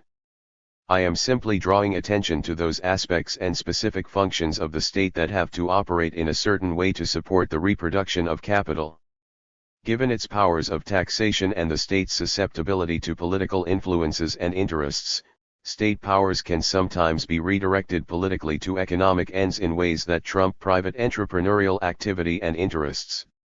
During phases of social democratic political control and under various forms of dirigiste governmentality, state institutions can be created and organized as economic agents that either assume control of the commanding heights of the economy or guide investment decisions. Government planning at a variety of scales takes center stage, sometimes in competition with but more often in partnership with private and corporate activities. A large segment of capital accumulation then passes through the state in ways that are not necessarily directed to profit maximizing but to social or geopolitical ends. Even in states most devoted to the principles of privatization and neoliberalization, the military-industrial complex is set apart from the rest of the economy as a lucrative trough at which private subcontracted interests freely feed. From the other end of the political spectrum, the manner of organizing state finances is something libertarians clearly see as profoundly contradictory to individual liberties and freedoms. It passes monopoly control over money and credit to a non-elected and undemocratic set of institutions, headed by the central bankers. A critic like Thomas Greco therefore argues, the politicization of money, banking, and finance has enabled the concentration of power and wealth in few hands, a situation that has been extremely damaging to societies, cultures, economies, democratic government, and the environment. National governments have arrogated to themselves virtually unlimited spending power, which enables them to channel wealth to favored clients, to conduct wars on a massive scale, and to subvert democratic institutions and the popular will. The privileged private banking establishment has managed to monopolize everyone's credit, enabling the few to exploit the many through their partiality in allocating credit, by charging usury and increasingly exorbitant fees, and by rewarding politicians for their service in promoting their interests. Point 3. The libertarian argument, which is by no means implausible, is that this was what subverted the possibility of a genuine bourgeois democracy characterized by the maximum of individual liberty from the 17th century onwards. This is the system that in addition forces compounding growth, invites environmental destruction and rends the social fabric while increasing the concentration of power and wealth. It creates economic and political instabilities that manifest in recurrent cycles of depression and inflation, domestic and international conflict, and social dislocation. For this reason both left and right wings of the political spectrum in the United States tend to be antagonistic to institutions like the Federal Reserve and the International Monetary Fund. The balance of the contradiction between private interests and individual liberties on the one hand and state power on the other has shifted most decisively in recent years towards the undemocratic, autocratic, and despotic centers of the state apparatus, where they are backed by the increasing centralization and militarization of social control. This does not mean that the decentered powers of individual property owners are dissolved or even at risk. Indeed, those powers are enhanced as capital is increasingly protected against any and all forms of social opposition, for example, from labor or from environmentalists. Decentralization is in any case often an optimal strategy for maintaining centralized control. The Chinese have in recent times consciously deployed this principle very effectively. It is nowhere more evident than in the state organization of money power in commodity markets. Since I have in preceding sections frequently referred to the housing market and the crisis in the property market as an example, let me briefly explain how it all works in this context. Private property rights underpin home ownership, and capitalist states have systematically supported by various means the extension of home ownership to more and more segments of the population. This has in part been to ensure a continuous growth of the property market as a field of active and lucrative capital accumulation, but it has also performed a crucial ideological function, consolidating popular and populist support for the strategy of providing use values through exchange value mechanisms, in other words, support for the capitalist way. The active governmental support for home ownership in the United States, for political as well as economic reasons, consequently played its part in fostering the subprime mortgage crisis that brought down some of the major private investment institutions but also brought the quasi-public institutions of Fannie Mae and Freddie Mac into the ranks of bankruptcy, from which they had to be rescued by temporary nationalization.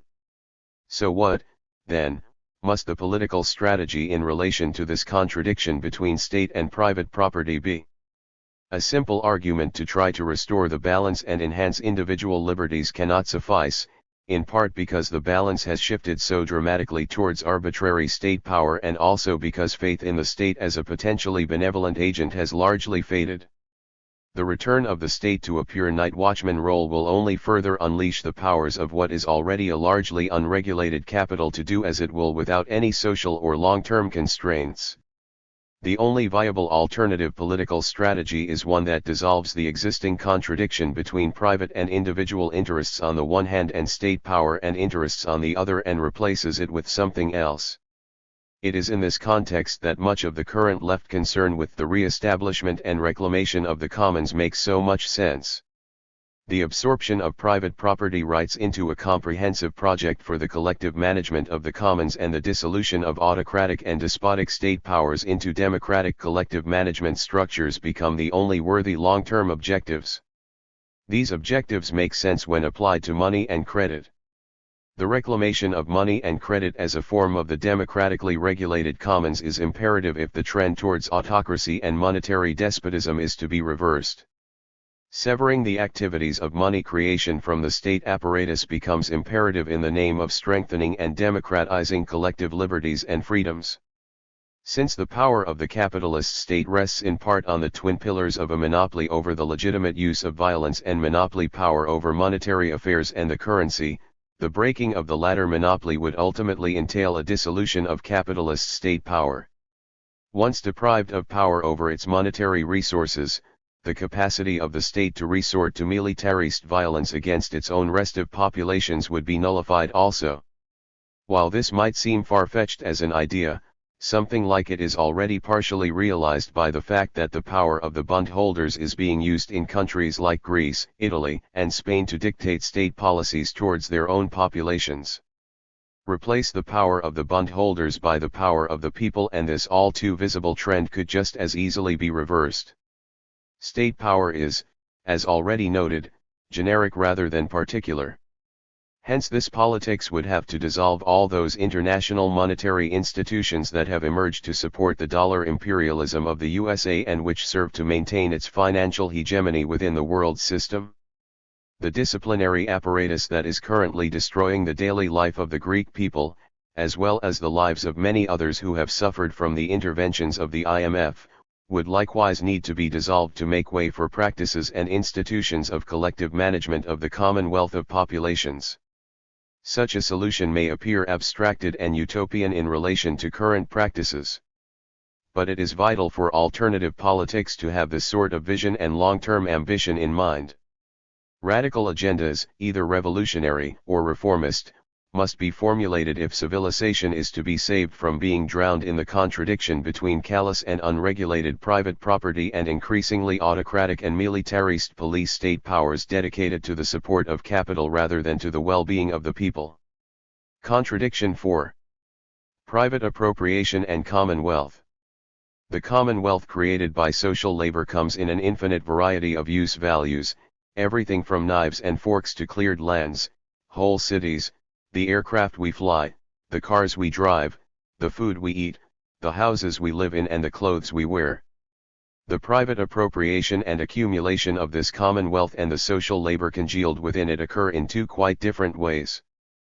First, there is a vast array of what we would now consider extra-legal activities, such as robbery, thievery, swindling, corruption, usury, predation, violence and coercion, along with a range of suspicious and shady practices in the market. Second, individuals accumulate wealth by legally sanctioned exchanges under conditions of non-coercive trade in freely functioning markets. Theorists of capital circulation and accumulation typically exclude activities of the first sort as excrescences external to the normal and legitimate functioning of the capitalist market.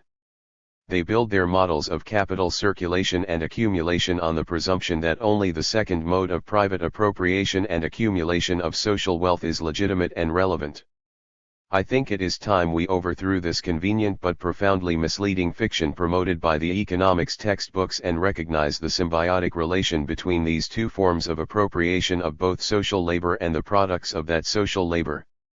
I make this argument in part on the simple empirical grounds that it is stupid to seek to understand the world of capital without engaging with the drug cartels, traffickers in arms and the various mafias and other criminal forms of organization that play such a significant role in world trade.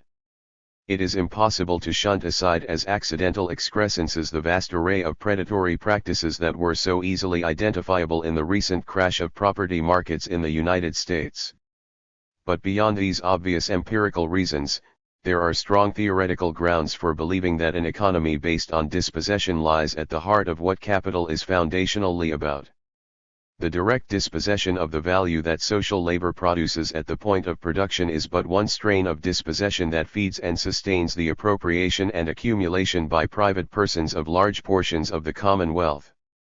Bankers do not care in principle, for example, whether their profits and excessive bonuses come from lending money to landlords who extract exorbitant rents from oppressed tenants, from merchants who price gouge their customers, from credit card and telephone companies that bilk their users, from mortgage companies that illegally foreclose on homeowners, or from manufacturers who savagely exploit their workers. While theorists on the political left, inspired by their understanding of Marx's political economy, have typically privileged the last of these forms of appropriation as in some sense more foundational than all the others. The historical evolution of capital has exhibited immense flexibility in its capacity to appropriate the commonwealth in all these other myriad ways. The higher wages workers may get through class struggle in the workplace can all too easily be snatched back by the landlord, the credit card companies, the merchants, to say nothing of the taxman. The bankers even construct their own shell games, from which they profit immensely, and even when they get caught it is, for the most part, the bank who take the hit and not the bankers themselves. At the heart of this process of private appropriation of the Commonwealth lies the contradictory way in which, as we have seen, money represents and symbolizes social labor. The fact that money, as opposed to the social value it represents, is inherently appropriable by private persons means that money can be accumulated without limit by private persons. And to the degree that money is a repository of social power, so its accumulation and centralization by a set of individuals become critical to both the social construction of personal greed and the formation of a more or less coherent capitalist class power. Recognizing the dangers to the social world, pre-capitalist societies endeavored to erect barriers to the reckless private appropriation and use of commonwealth while resisting the commodification and monetization of everything.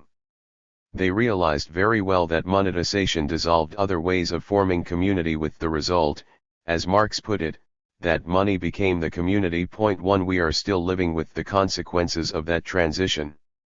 That these older societies ultimately lost that battle should not deter us from considering ways in which this private appropriation of the Commonwealth might be curbed, for it is still the case that it poses immense dangers in terms of reckless appropriations and investments regardless of the environmental or social consequences, even threatening the conditions for the reproduction of capital itself.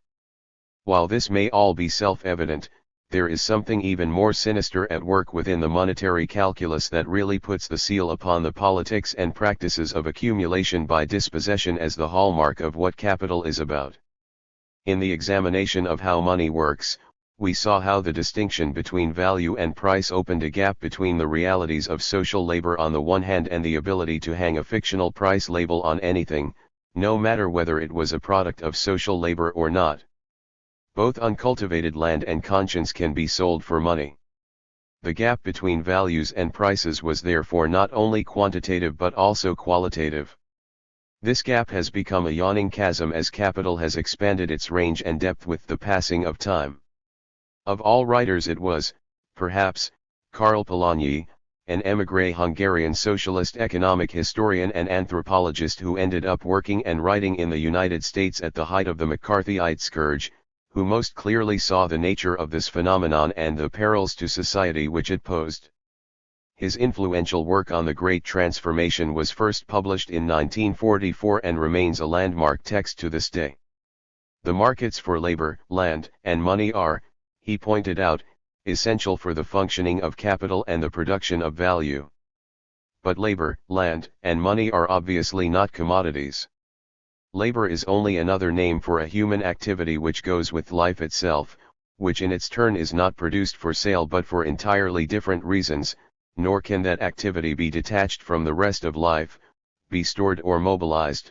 Land is only another name for nature, which is not produced by man. Actual money, finally, is merely a token of purchasing power which, as a rule, is not produced at all, but comes into being through the mechanism of banking or state finance. None of them is produced for sale. The commodity description of labor, land, and money is entirely fictitious. Point 2.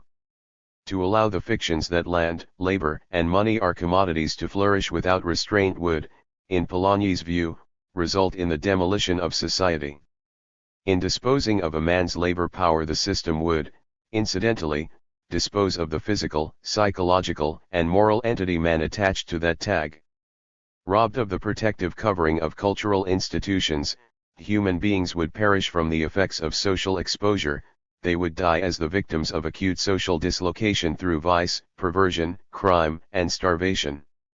Nature would be reduced to its elements, neighborhoods and landscapes defiled, rivers polluted, military safety jeopardized, the power to produce food and raw materials destroyed, and, finally, shortages and surfeits of money would prove as disastrous to business as floods and droughts in primitive society.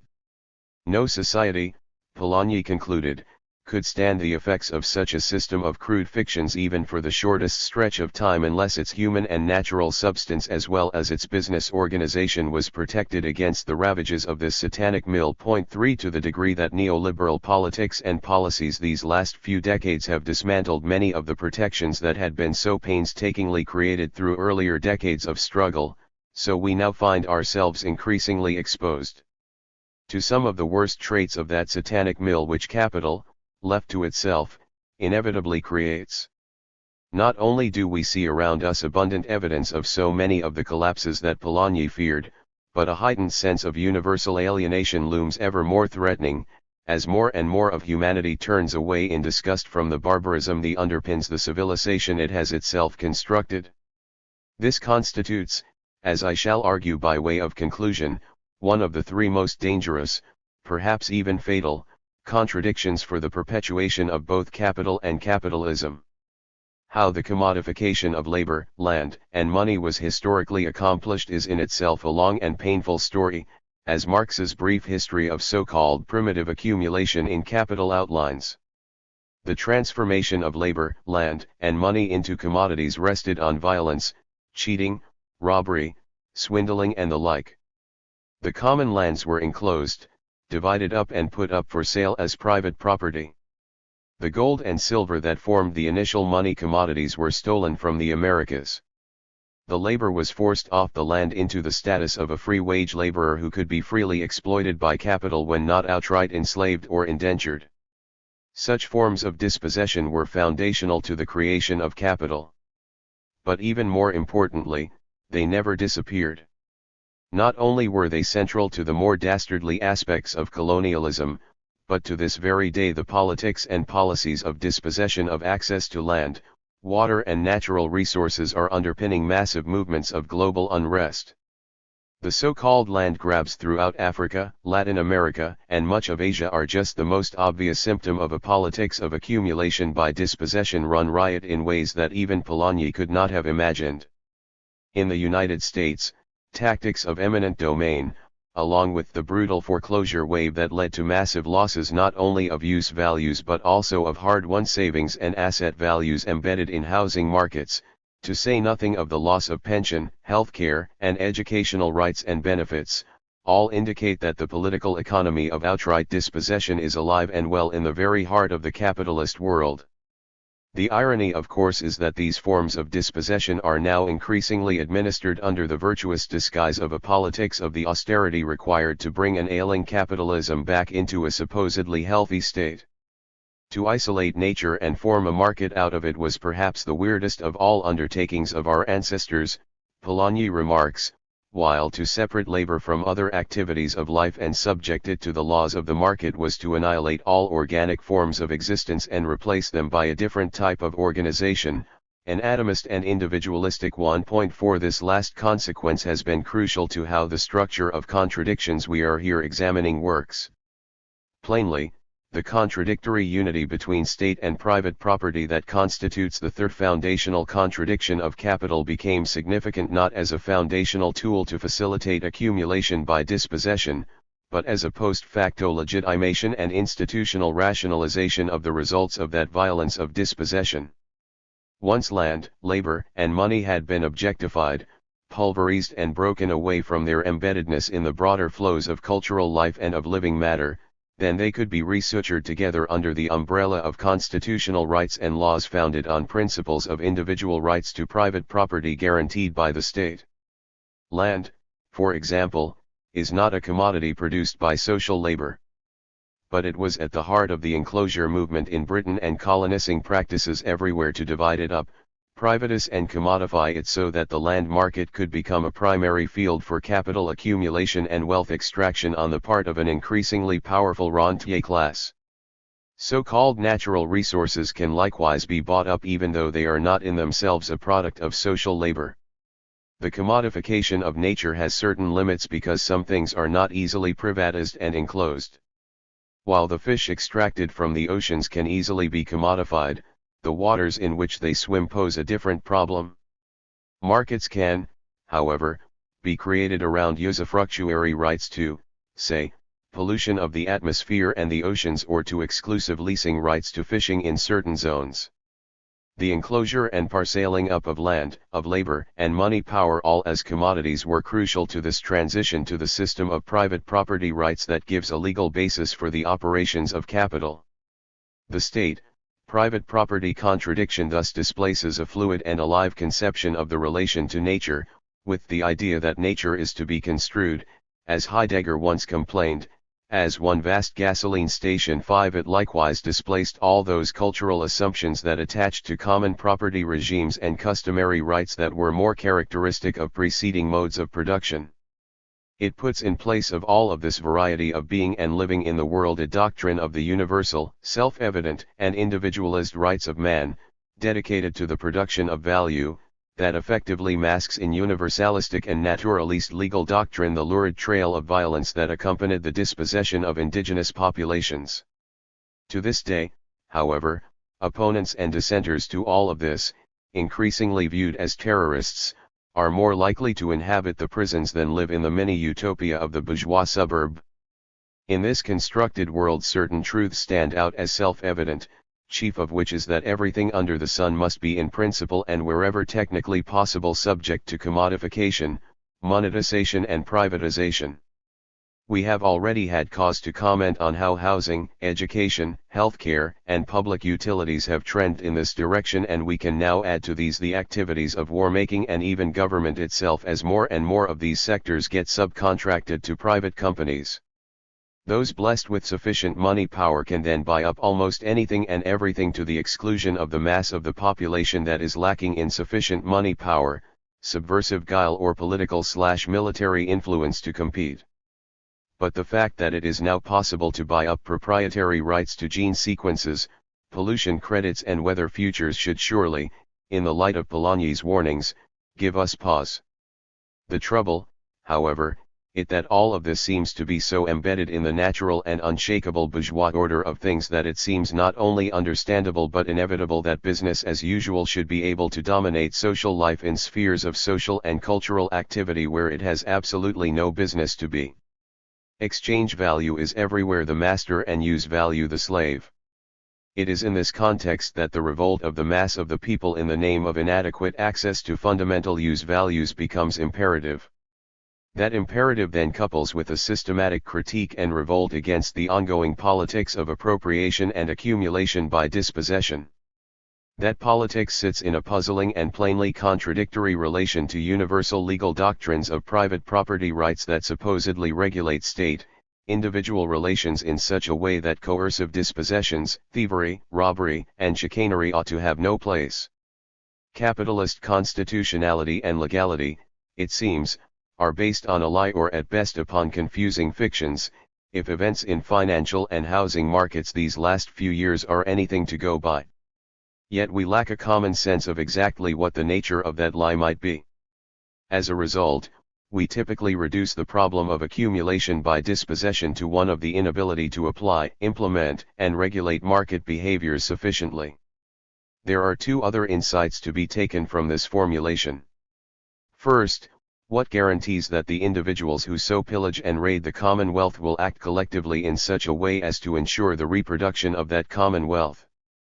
Private individuals or corporations acting in their own short-term self-interest often undermine, if not destroy, the conditions for their own reproduction. Farmers exhaust the fertility of their land, and employers have been known to work their laborers to death or to a point of such exhaustion that they function inefficiently. This difficulty is particularly severe on the terrain of environmental damage and degradation, as the example of British Petroleum's part in the Gulf oil spill of 2010 suggests. Second, what incentive do individuals have to abide by the rules of good market behavior when the profits attached to so doing are low and the rate of return on illegality, predation, thievery, and cheating is very high, even after taking into account the enormous fines that might be levied for misbehavior? The huge fines levied on financial institutions such as HSBC, Wells Fargo, Citibank, JP Morgan, and the like in recent years, and the evidence of continued malfeasance in the realms of finance suggest that this too is an ongoing problem for the reproduction of the Commonwealth.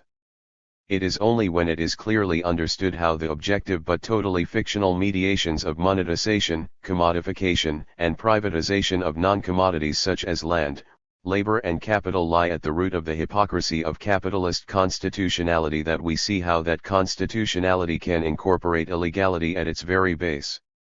The fact that these fictions and fetishisms systematically advantage some individuals rather than others and so constitute the basis for the construction of capitalist class power is no longer purely incidental, it is the foundational raison d'etre for the whole political and economic edifice that capital constructs.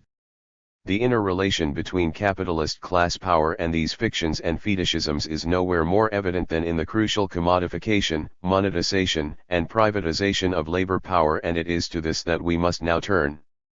Contradiction 5. Capital and labor. That some human beings have appropriated and exploited the labor power of others has been a long-standing feature of human organization.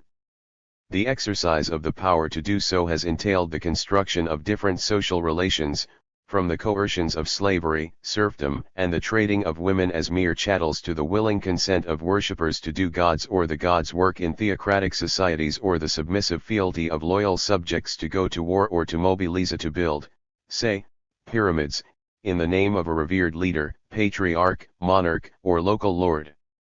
That such social relations of domination, appropriation, and exploitation could be racialized, ethnicized, gendered and targeted at culturally, religiously affiliated or supposedly biologically inferior beings has also been a long-standing practice. That they could be monetized and commodified is obvious.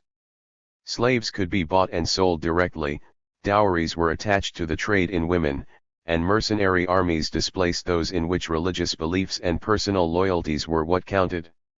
In addition, being mired in escalating debts was, and continues to be, one of the more insidious ways in which either the labor or the products of the labor of others get appropriated by those with social, political, and money power. But what capital deals in, and this is what makes this mode of production distinctive, is labor power as a commodity. The laborer is the bearer of that commodity and sells it to the capitalist in a supposedly free labor market. Trading in labor services preceded the rise of capitalism, of course, and it is entirely possible that such trading will continue long after capital has ceased to exist as a viable way to produce and consume. But what capital learned was that it could create the basis for its own reproduction, hopefully on a permanent basis, through the systemic and continuous use of labor power to produce a surplus over that which the laborer needed to survive at a given standard of living. This surplus lies at the root of monetary profit. The remarkable thing about this system is that it does not appear to rely on cheating, theft, robbery or dispossession, because laborers can be paid their fair market value at the same time as they can be put to work to generate the surplus value that capital needs to survive. This fairness rests on the conceit that laborers have an individualist private property right over the labor power they are capable of furnishing to capital as a commodity, and that they are free to dispose of that labor power to whomsoever they like. It is most convenient for capital, of course, that laborers be freed of any access to the land or even to any means of production. They then have no option except to sell their labor power in order to live. When put to work, capitalists can see to it that laborers produce more in commodity values than the market value of their labor power. Laborers, in short, must add more value than they get if capital is to be created and reproduced. Capital pockets the added value as profit and can store that added value as an ever-increasing concentration of money power. The commodification of labor power is the only way to solve a seemingly intractable contradiction within the circulation of capital. In a properly functioning market system, where coercion, cheating and robbery are ruled out, the exchanges should be based on a principle of equality.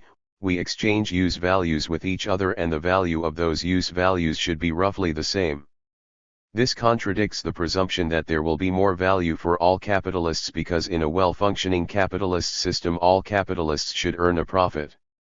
So where does the extra value come from to assure a profit when the market system in principle depends on equality of exchanges? There must exist a commodity that has the capacity to create more value than it itself has. And that commodity is labor power. And that is what capital relies upon for its own reproduction. The effect is to transform social labor, the labor we do for others, into alienated social labor. Work and labor are exclusively organized around the production of commodity exchange values that yield the monetary return upon which capital builds its social powers of class domination. Workers, in short, are put in a position where they can do nothing other than reproduce through their work the conditions of their own domination. This is what freedom under the rule of capital means for them. While the relation between the laborer and the capitalist is always an individual contractual relation, it is not hard to see how in both the labor market and the labor process there will arise a general class relation between capital and labor that will inevitably, like all private property relations, involve the state and the law as arbiter, regulator, or enforcer. This is so by virtue of the systemic contradiction between individual private property rights and state power.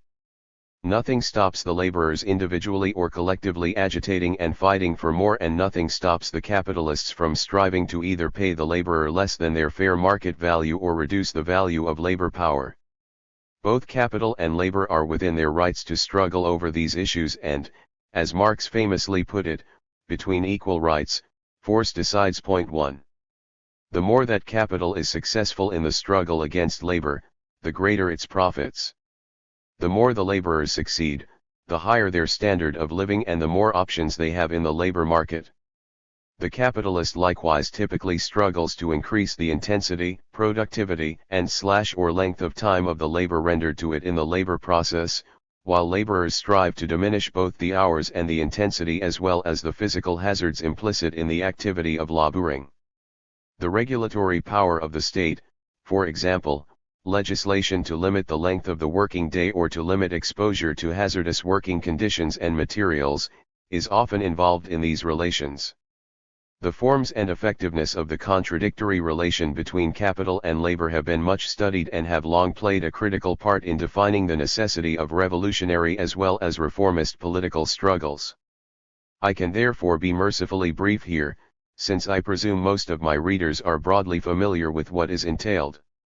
For some analysts of a left-wing persuasion, it is this contradiction between capital and labor that constitutes the primary contradiction of capital. For that reason, it is often regarded as the fulcrum of all meaningful political struggles and the seedbed for all anti-capitalist revolutionary organization and movement. It is also cited by some as the sole underlying source of all forms of crises. There have certainly been places and times when what is called the profit squeeze theory of crisis formation seems to have been prominently at work. When workers become very powerful relative to capital, then they are likely to push wage levels up to the point where they reduce profits to capital. Under these conditions, capital's typical response is to go on strike, to refuse to invest or reinvest, and deliberately create unemployment as a means to discipline labor. An argument of this kind would fit the situation in North America, Britain, and Europe from the late 1960s into the 1970s. 2 But capital also just as often gets into difficulty when it dominates too easily over labor, as the unfolding situation after the crash of 2008 demonstrates. But the capital-labor contradiction cannot stand alone as an explanation of crises either analytically or even, in the final analysis, politically. It is both embedded in and dependent upon its relation to the other contradictions of capital. Viewed in this light, both the nature and conception of the political task in any anti-capitalist movement have to change, because the surrounding constraints, such as the vast concentrations of money power that capital typically amasses to pursue its agenda and secure its interests, often place limits on the conditions of possibility of radical transformations in the capital-labor relation in the workplace. Even if the eventual suppression of the capital-labor contradiction and the drive to establish the conditions for unalienated labor are the be-all and end-all of an alternative political ambition, these objectives cannot be accomplished without addressing the other contradictions, such as that of the money form and the private capacity to appropriate social wealth, with which they are associated. Consideration of the capital, labor contradiction certainly points to the political ambition to supersede capital's domination over labor in both the labor market and the workplace by forms of organization in which associated laborers collectively control their own time, their own labor processes and their own product. Social labor for others does not disappear, but alienated social labor does. The long history of attempts to create some such alternative suggests that this strategy can meet with only limited success for the reasons already stated. State-organized alternatives derived from the nationalization of the means of production and centralist planning have likewise turned out to be equally problematic, if not misleadingly utopian. The difficulty of successfully implementing either of these strategies derives, I believe, from the way the capital labor contradiction is linked to and embedded in the other contradictions of capital. If the aim of these non-capitalistic forms of labor organization is still the production of exchange values, for example, and if the capacity for private persons to appropriate the social power of money remains unchecked, then the associated workers, the solidarity economies and the centrally planned production regimes ultimately either fail or become complicit in their own self-exploitation. The drive to establish the conditions for unalienated labor falls short. There are also some unfortunate misunderstandings of the complex terrain upon which the contradiction between capital and labor is fought out. The tendency in left thinking is to privilege the labor market and the workplace as the twin central domains of class struggle. These are therefore the privileged sites for the construction of alternatives to capitalist forms of organization. This is where the proletarian vanguard supposedly fashions itself to lead the way to a socialist revolution. As we will see shortly, when we come to examine the contradictory unity between production and realization in the circulation of capital, there are other terrains of struggle that can be of equal if not more compelling significance. For example, working people in the United States typically spend about a third of their income on housing. Housing provision, as we have seen, is typically driven by increasingly speculative exchange value operations and is aside for the extraction of rents, of interest and of taxes on property, as well as profit on the industrial capital deployed in housing construction. It is also a market characterized by a great deal of predatory activity. Labor, which may have won significant concessions on wages through struggles fought out in labor markets and at the point of production, may have to give back almost all of its gains to procure housing as a use value under speculatively driven housing market conditions and after unavoidable encounters with predatory practices. What labor wins in the domain of production is stolen back by the landlords, the merchants, the bankers, the lawyers, and commission agents, while a large chunk of what is left also goes to the taxman. As with the case of housing, the privatization and commodity provision of medical care, education, water and sewage, and other basic services, diminish the discretionary income available to labor and recapture value for capital. But this is not the full story. All of these practices form a collective site where the politics of accumulation by dispossession takes over as a primary means for the extraction of income and wealth from vulnerable populations, including the working classes. The stealing back of privileges once acquired has become a blatant form of dispossession rationalized under neoliberalism and now reinforced through a politics of austerity ministered in the name of fiscal rectitude. Organizing against this accumulation by dispossession and the pursuit of demands for cheaper and more effective housing, education, healthcare, and social services are, therefore, just as important to the class struggle as is the fight against exploitation in the labor market and in the workplace. But the left, obsessed with the figure of the factory worker as the bearer of class consciousness and as the avatar of socialist ambition, fails largely to incorporate this other world of class practices into its thinking and its political strategies. It is also here that the complex interactions between the contradictions of capital and those of capitalism come more fully into view. I will take up this question in more detail later. But here it would be foolish as well as tactically unwise to conclude any discussion of the capital-labor contradiction without noting not only its embedded relation to the other contradictions of capital but also its clear entanglement with the contradictions of capitalism, particularly those associated with racialization, gender, and other forms of discrimination. Labor and housing market segmentation and segregation along racial, ethnic, or other lines, for example, are notoriously pervasive features of all capitalist social formations. While the capital-labor contradiction is unquestionably a central and foundational contradiction of capital, it is not, even from the standpoint of capital alone, a primary contradiction to which all other contradictions are in some sense subservient.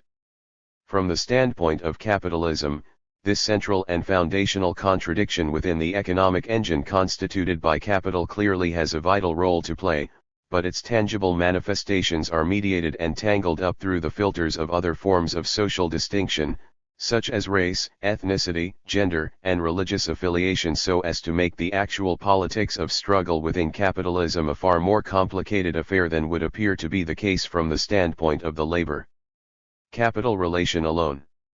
I do not say all of this to diminish the significance of the capital-labor contradiction within the panoply of capital's contradictions, for it is indeed a key contradiction of singular character and importance. It is, after all, in the workplace and through the labor market that the force of capital impinges directly upon the body of the laborer as well as upon all those dependent on the laborer for their life chances and their well-being. The alienating and coruscating nature of that experience for many people is always a primary locus of mass alienation and, consequently, a flashpoint for outbreaks of revolutionary anger. But its overemphasis and its treatment as if it operates autonomously and independently of the other contradictions of capital have, I believe, been damaging to a full-blooded revolutionary search for an alternative to capital and, hence, to capitalism. Contradiction 6. Capital as process or thing. In years gone by, physicists endlessly debated whether light should best be conceptualized in terms of particles or waves. In the 17th century, Isaac Newton developed a corpuscular theory of light at the same time as Christian Huygens advocated his wave theory. Opinion thereafter fluctuated between one or other determination until Niels Bohr, the daddy of quantum mechanics, resolved the so-called wave-particle duality by appeal to a principle of complementarity. Light is, under this interpretation, both a particle and a wave.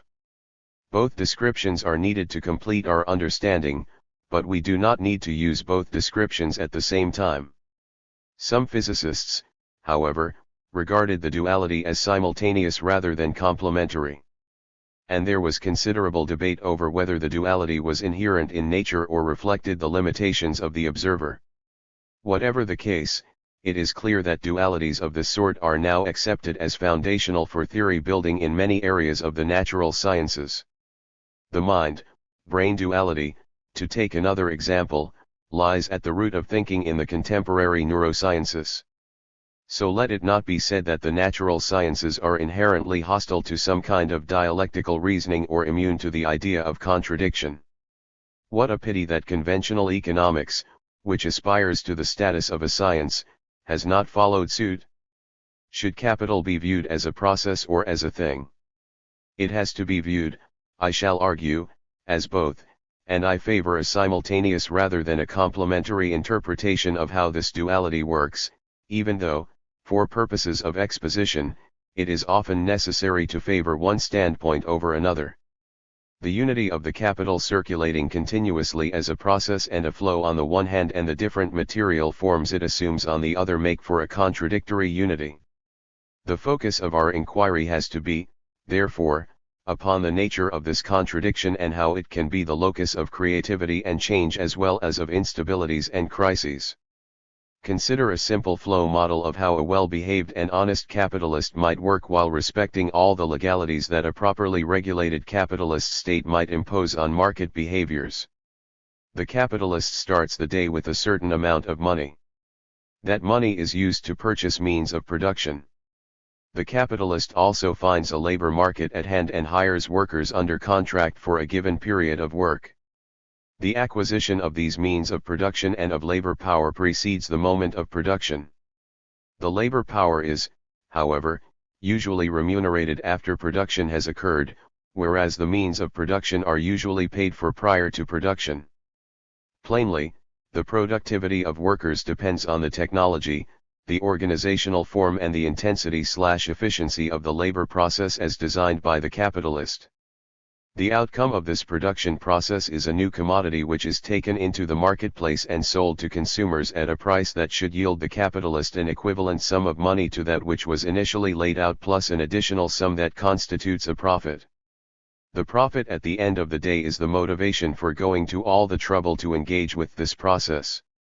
The following day the capitalist repeats the process all over again in order to continue to make a living. But the next day she typically takes a part of the profit earned yesterday and uses it to expand production. She does this for a variety of reasons, including lust and greed for more money power, but also out of fear that upstart capitalist competitors may drive her out of business if she does not reinvest a part of yesterday's profits in expansion. There are illegal versions of this process. The initial money may have been assembled through robbery and violence. Access to land and resources may be coerced and inputs may be stolen rather than purchased fairly on the open market.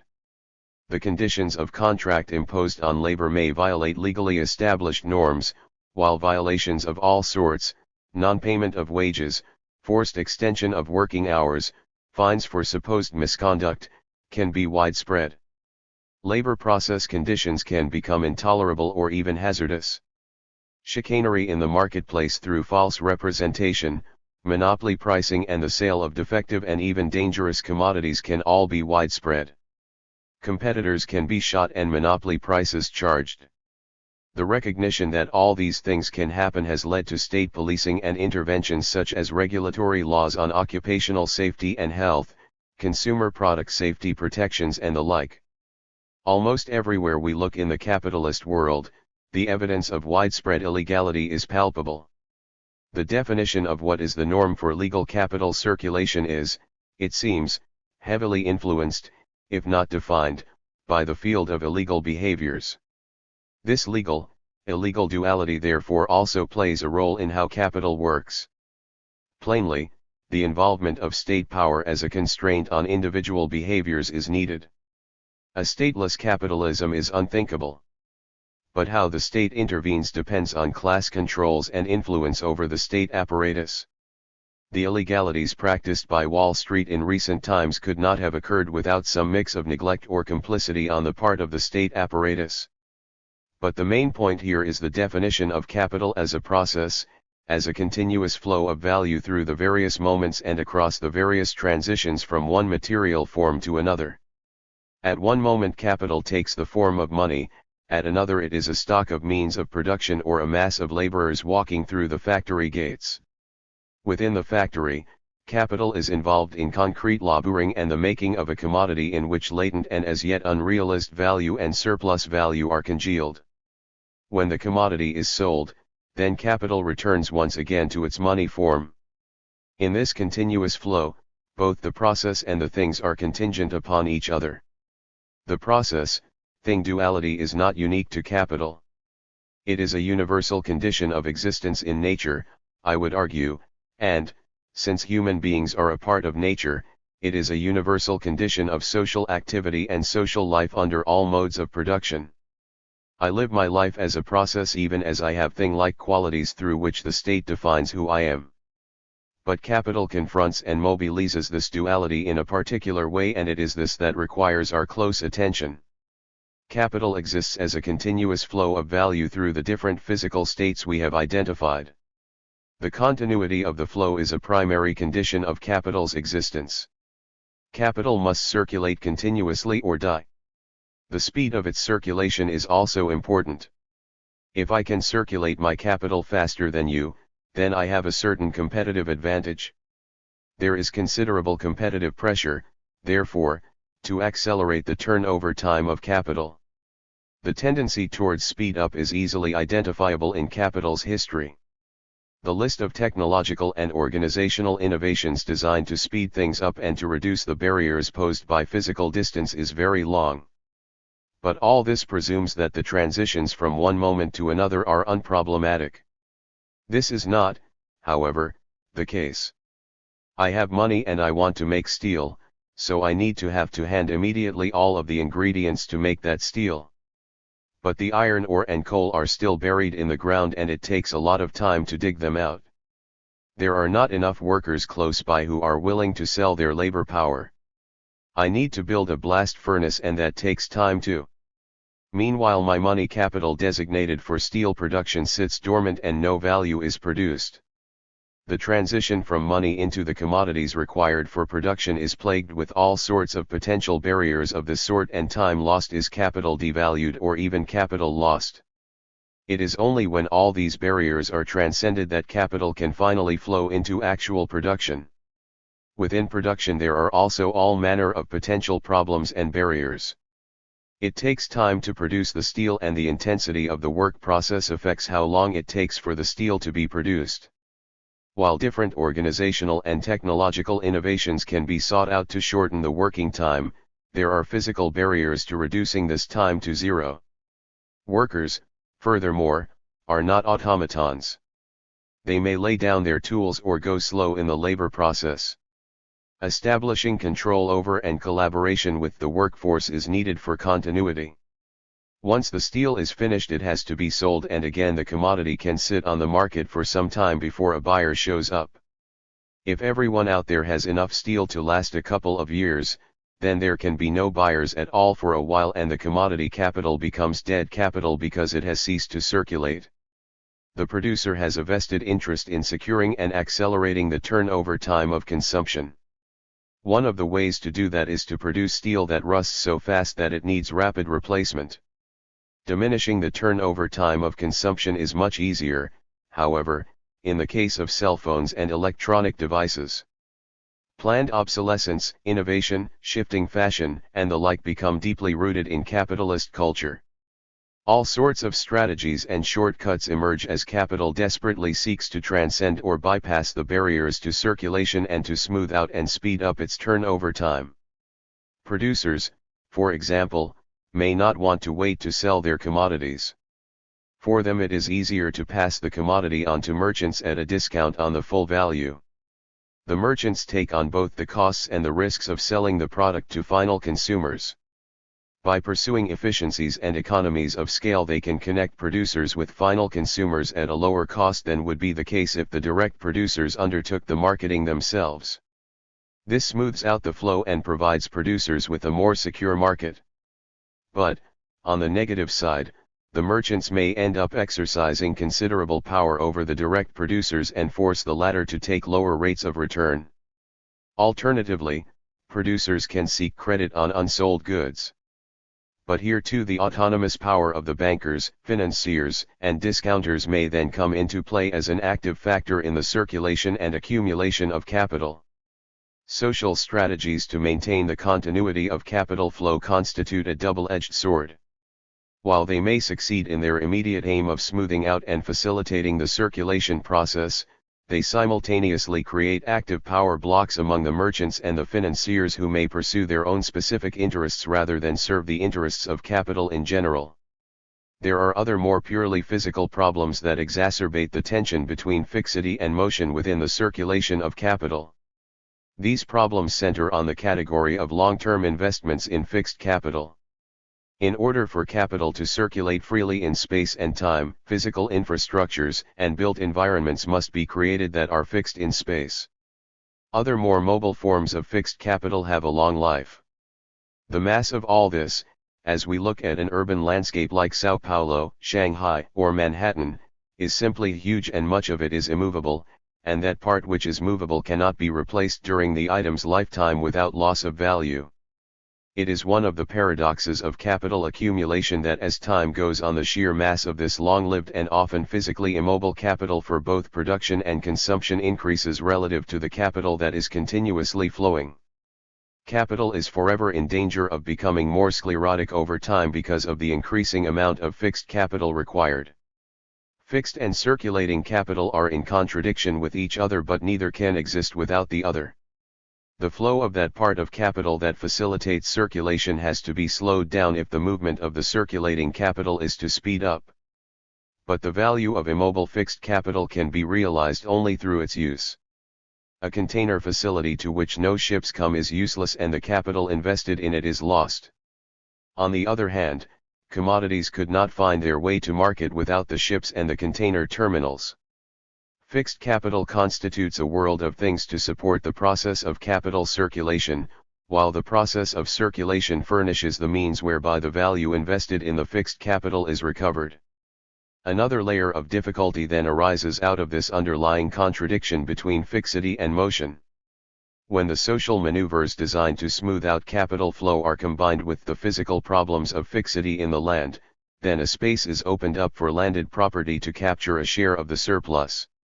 This distinct faction of capital extracts rents and shapes investments on the land even as it speculates mercilessly on land, natural resource, and property asset values. Back in the 1930s, Keynes happily looked forward to what he called the euthanasia of the rentier. Point 1 That political ambition, which Keynes applied to all owners of capital, has not of course been realized. Land, for example, has become even more prominent as a form of fictitious capital to which titles of ownership can be traded internationally. The concept of land now includes, of course, all the infrastructures and human modifications accumulated from past times, as well as recent investments not yet amortized. The potential stranglehold of the rentier and the landed interest on economic activity is now an even greater threat, particularly as it is backed today by the power of financial institutions that revel in the returns to be had from escalating rents and land and property prices. The housing price booms and crashes on which we have already commented have been typical examples. What is interesting is that these practices have not gone away. They have now morphed into the astonishing land grabs going on around the world as institutions and individuals seek to secure their financial future by ownership of land and all the resources embedded therein. This suggests the arrival of a coming regime of land and resource scarcity. The rentier class rests its power on the control of fixity even as it uses the financial powers of motion to peddle its wares internationally. How this happened in housing markets in recent times is the paradigmatic case. Ownership rights to houses in Nevada were traded all over the world to unsuspecting investors who were eventually bilked of millions as Wall Street and other financial predators enjoyed their bonuses and their ill-gotten gains. The questions, then, are, when and why does this tension between fixity and motion and between process and thing become heightened into an absolute contradiction, particularly in the form of the excessive power of the rentier class, so as to produce crises? Plainly, this contradiction can be the locus of local stresses and crises. If commodities no longer flow, then the things that facilitate the flows become useless and have to be abandoned and rental returns collapse. The long and painful history of deindustrialization has left whole cities, like Detroit, bereft of activity and therefore sinks of lost value even as other cities, like Shenzhen or Dhaka, become hubs of activity that demand massive investments in fixed capital coupled with rental extractions and property market booms if they are to succeed. The history of capital is rife with stories of localized booms and crashes in which the contradiction between fixed and circulating capital, between fixity and motion, is strongly implicated. This is the world where capital as a force of creative destruction becomes most visible in the physical landscape we inhabit. The balance between creativity and destruction is often hard to discern, but the costs imposed on whole populations through deindustrialization, gyrations in property values and land rents, disinvestment and speculative building all emanate from the underlying and perpetual tension between fixity and motion which periodically and in specific geographical locations heightens to the point of an absolute contradiction and, hence, produces a serious crisis. So what kind of alternative political ambition can be derived from this analysis? One immediate and obvious target is the abolition of the powers of landed property to extract rents from the fixity they command. The capacity of rentiers to trade legal titles to immobile land and property assets fluidly across spaces, which happened as mortgages bundled into collateral lease debt obligations were traded worldwide in recent times, must be curbed. Land, resources, and the amortized built environment should be categorized and managed as a common property resource for the populations that use and rely upon them. The people as a whole gain nothing from the escalating land and property prices that have characterized recent times. The connection between financial speculation and investments in physical infrastructures and other forms of fixed capital must likewise be negated, so that financial considerations no longer dictate production and use of physical infrastructures. Finally, the use-value aspects of infrastructural provision must come to the fore. This leaves the social order with no option but to explore the field of rational planning practices on the part of political collectivities to ensure that the necessary physical use values can be produced and maintained. In this way, the admittedly always complex relations between processes and things and between fixity and motion can be orchestrated for the common good rather than mobilized for the endless accumulation of capital. Contradiction 7. The contradictory unity of production and realization. As capital flows, it passes through two major checkpoints where its performance in achieving that quantitative increase which lies at the root of profit is registered. In the labor process or its equivalent, value is added through work. But this value added remains latent rather than actual until it is realized through a sale in the market. The continuous circulation of capital depends upon the successful passage through the two moments of, first, production in the labor process and, second, realization in the market. The unity that necessarily prevails between these two moments within the circulation process of capital is, however, a contradictory unity. So what is the main form this contradiction takes? In the first volume of his epic analysis of capital, Marx assumes away all problems of realization in the market in order to study how the surplus value that underpins profit is produced. Other things being equal, we would expect capital to have a strong incentive to pay workers as little as possible, to work them for as many hours and as intensely as possible, to get them to bear as much of the costs of their own reproduction as possible and to keep them as docile and disciplined in the labor process as possible. To this end, it is mighty convenient for capital to have to hand a vast reservoir of trained but unused labor power, what Marx called an industrial reserve army, in order to keep the aspirations of those employed in check. If such a labor surplus did not exist, then capital would need to create one. It would also be important for capital to prevent if possible all or any forms of collective organization on the part of the workers and to hold in check by whatever means possible any drive by them to exercise political influence over the state apparatus. The ultimate outcome of such practices on the part of capital, Marx theorized in Volume 1 of Capital, would be the production of increasing wealth for capital at one pole and increasing impoverishment, degradation, and loss of dignity and power on the part of the working classes who actually produce the wealth at the other pole. In the second volume of Capital, a volume that is little read even by accomplished leftist scholars, Marx studies the conditions of realization, while assuming that there are no problems arising in production. A number of uncomfortable though tentative theoretical conclusions are arrived at. If capital does all those things that it must do according to the Volume 1 analysis to ensure the production and appropriation of surplus value, then the aggregate demand exercised by the labor force in the marketplace will tend to be restricted, if not systematically diminished. In addition, if the costs of the social reproduction of the laborers are being forced back into the household, then the laborers will not be buying goods and services in the market. The irony is that the more the laborers take on the cost of reproducing themselves, the less they will have an incentive to go to work for capital. A large unemployed reserve army is, furthermore, not a source of burgeoning aggregate demand, any more than falling wages constitute the basis for an expanding market. Herein lies a serious contradiction. The workers are important for the market as buyers of commodities. But as sellers of their commodity, labor power, capitalist society has the tendency to restrict them to their minimum price. Further contradiction, the periods in which capitalist production exerts all its forces regularly show themselves in periods of overproduction, because the limit to the application of the productive powers is not simply the production of value, but also its realization.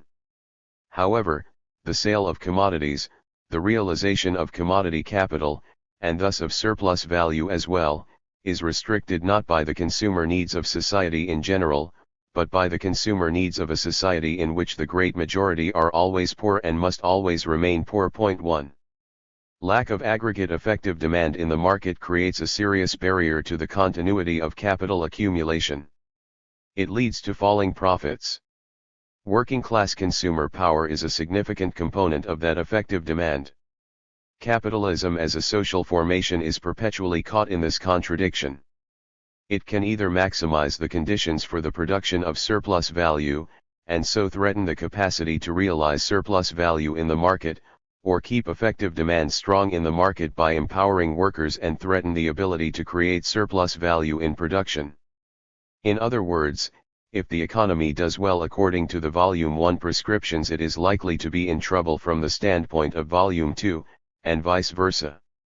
Capital in the advanced capitalist countries tended towards a demand management stance consistent with the Volume 2 prescriptions between 1945 and the mid-1970s, but in the process increasingly ran into problems in the production of surplus value. After the mid-1970s, it therefore shifted towards a supply-side stance more consistent with Volume 1. This emphasized cultivating the conditions for surplus value production. The neoliberal counter-revolution, as we now call it, from the mid-1970s onwards resolved the preeminent problems of surplus value production, but it did so at the expense of creating problems of realization in the marketplace. This general story is, of course, a gross oversimplification, but it provides a neat illustration of how the contradictory unity of production and realization has been manifest historically. It is clear in this instance also that the processes of crisis formation and resolution are bound together by the way crises get moved around from production to realization and back again.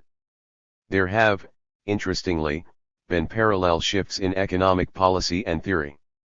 For example, Keynesian demand management dominated economic thinking in the 1960s, whereas monetarist supply-side theories came to dominate after 1980 or so.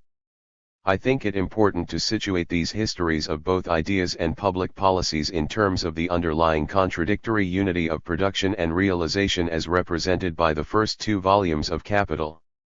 The contradiction between production and realization can, however, be mitigated in a number of ways. To begin with, demand can be increased in the face of falling wages by the expansion of aggregate numbers in the labor force, by the expansion of conspicuous consumption on the part of the bourgeoisie, or by the existence and expansion of strata in the population who are not engaged in production but who have considerable purchasing power. There is an even more significant way that the contradiction might be countered, by resort to credit. There is nothing in principle that prevents credit being supplied to sustain in equal measure both production and realization of values and surplus values. The clearest example of this is when financiers lend to developers to build speculative tract housing while lending mortgage finance to consumers to purchase that housing. The problem, of course, is that this practice can all too easily produce speculative bubbles of the sort that led into the crash of 2007-09 primarily in the housing markets of the United States but also in Spain and Ireland. The long history of booms, bubbles, and crashes in construction testifies to the importance of phenomena of this sort in capital's history. But the interventions of the credit system have plainly also been constructive in certain ways and played a positive role in sustaining capital accumulation through difficult times. As a result, the contradiction between production and realization is displaced back into the contradiction between the money and the value forms. The contradiction between production and realization is internalized within the credit system, which on the one hand engages in insane speculative activity while on the other hand solving many of the difficulties of maintaining a steady and continuous flow of capital across the contradictory unity of production and realization. Restrictions on the credit system exacerbate the latent contradiction between production and realization, while unchanging and deregulating the credit system unleashes unchecked speculative activity, particularly with respect to asset values. The underlying problem is never abolished all the time that the contradictions between use and exchange value and between money and the social labor money represents remain in place. It is out of the interconnections between these different contradictions that financial and commercial crises frequently arise. There are a number of secondary contradictions that attach to the production-realization relationship.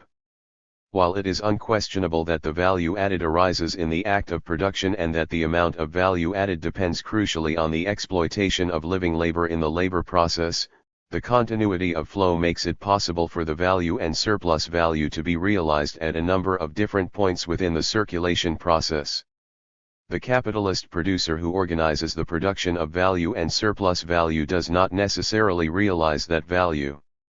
If we introduce the figures of the merchant capitalist, the bankers and the financiers, the landlords and property owners, and the taxman, then there are several different locations where the value and the surplus value can be realized.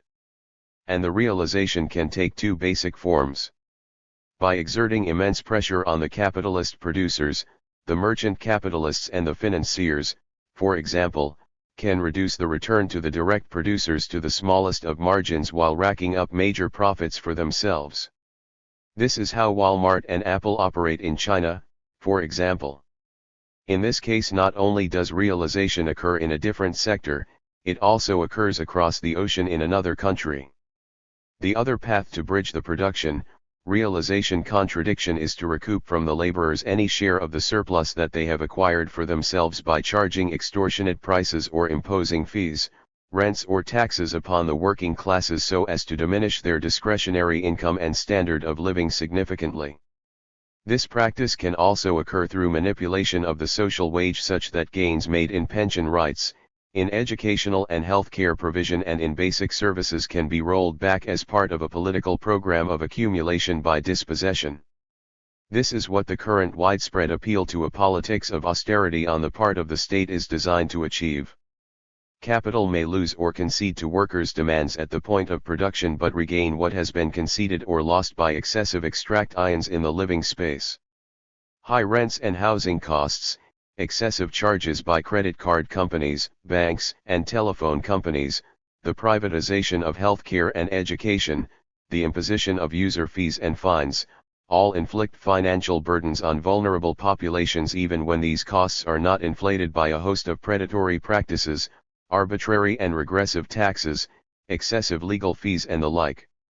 These activities are, moreover, active and not passive. The actual or attempted expulsion of low-income and vulnerable populations from high-value land and locations through gentrification, displacement, and sometimes violent clearances has been a long-standing practice within the history of capitalism.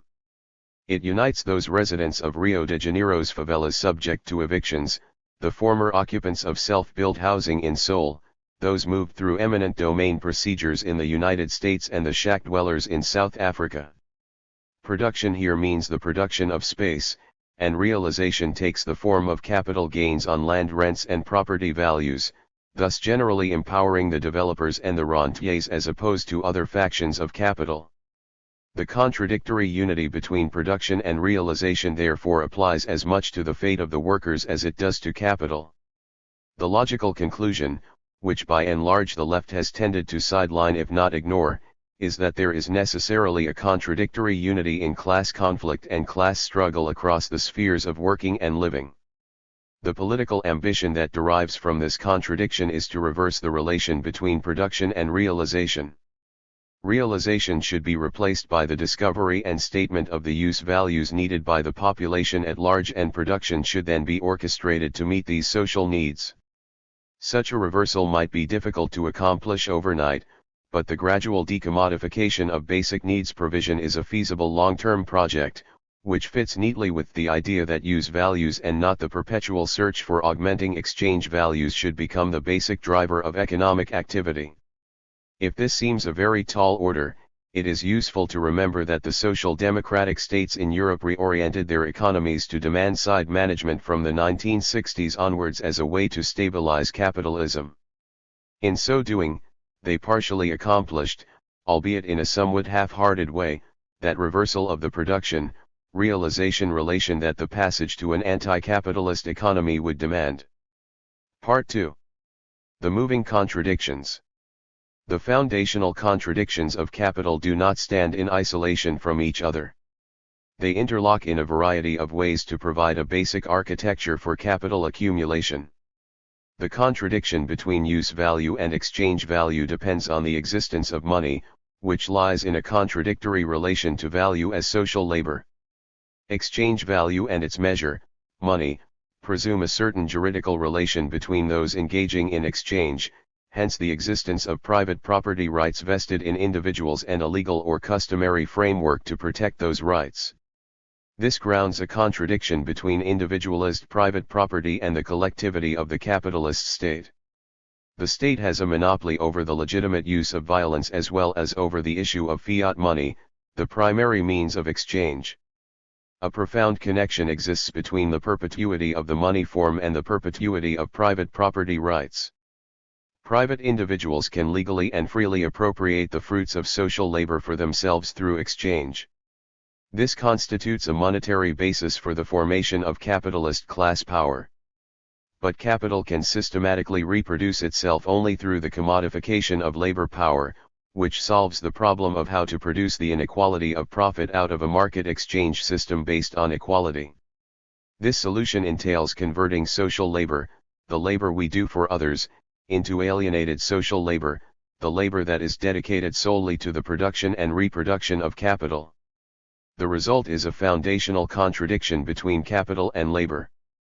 Put in motion, these contradictions define a continuous process of capital circulation that passes through different material forms, which in turn implies an ever-deepening tension between fixity and motion in the landscape of capital.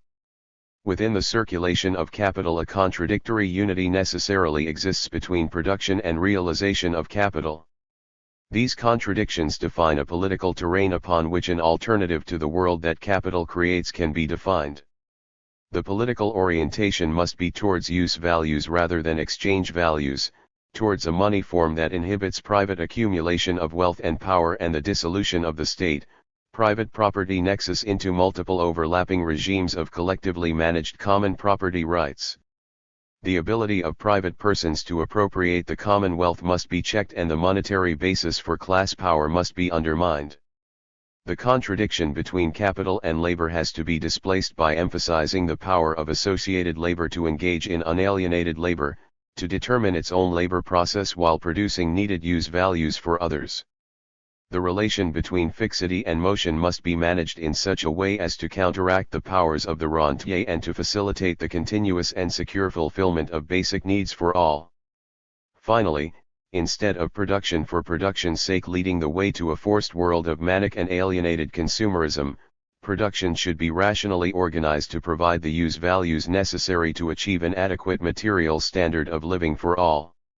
Realization should be converted into a wants and needs-based demand to which production responds. These are general orientations for long-term political thinking as to how an alternative to capital might be constituted. It is against the background of these orientations that specific strategies and proposals should be evaluated. The foundational contradictions are constant features of capital in any place and time. The only thing constant about the contradictions we will next consider is that they are unstable and constantly changing. This makes for an understanding of political economy that departs radically from the model of the natural sciences, where it can broadly be assumed that the principles being elucidated are true for all space and time. As Brian Arthur puts it in his perceptive and instructive book The Nature of Technology, the means by which the base laws are expressed change over time, and the patterns they form change and reform over time. Each new pattern, each new set of arrangements, then, yields a new structure for the economy and the old one passes, but the underlying components that form it, the base laws, remain always the same one. In the case of moving contradictions, the basic nature of the contradiction has first to be described, before going on to provide a general assessment of the form it now assumes. By understanding something of its evolutionary trajectory, we can then say something about future prospects and possibilities. This evolution is not predetermined. Nor is it random or accidental. But since the pace of evolutionary change tends to be relatively slow, a matter of decades rather than years, it is then possible to say something about future prospects as well as present dilemmas. To capture the sense of movement is politically vital, for the instability and the movement provide political opportunities at the same time as they pose critical problems. Political ideas and strategies that make sense in one place and time do not necessarily apply at another. Many a political movement has failed because it sought to appeal to ideas and ambitions that were well past their sell-by date. We cannot shape our current political strategies and carve out our contemporary political ambitions to fit the defunct ideas of some long-dead political theorist. This does not mean there is nothing to be learned from a study of the past or that no advantage is to be had from drawing upon past memories and traditions for inspiration in the present. What it does imply is an obligation to write the poetry of our own future against the background of the rapidly evolving contradictions of capital's present. Contradiction 8. Technology, work, and human disposability.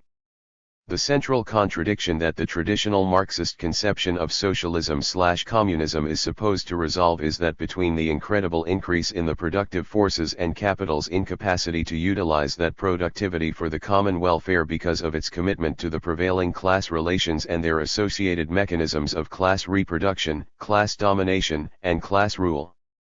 Left to itself, the argument goes, capital is bound to produce an increasingly vulnerable oligarchic and plutocratic class structure under which the mass of the world's population is left to hustle a living or starve to death.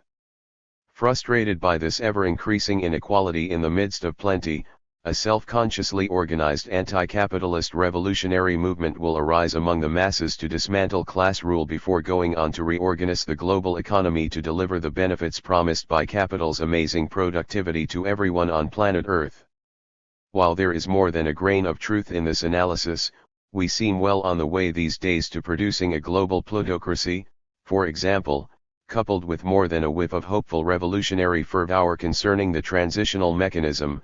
It has always seemed to me that this formulation is too simplistic, if not fundamentally deficient.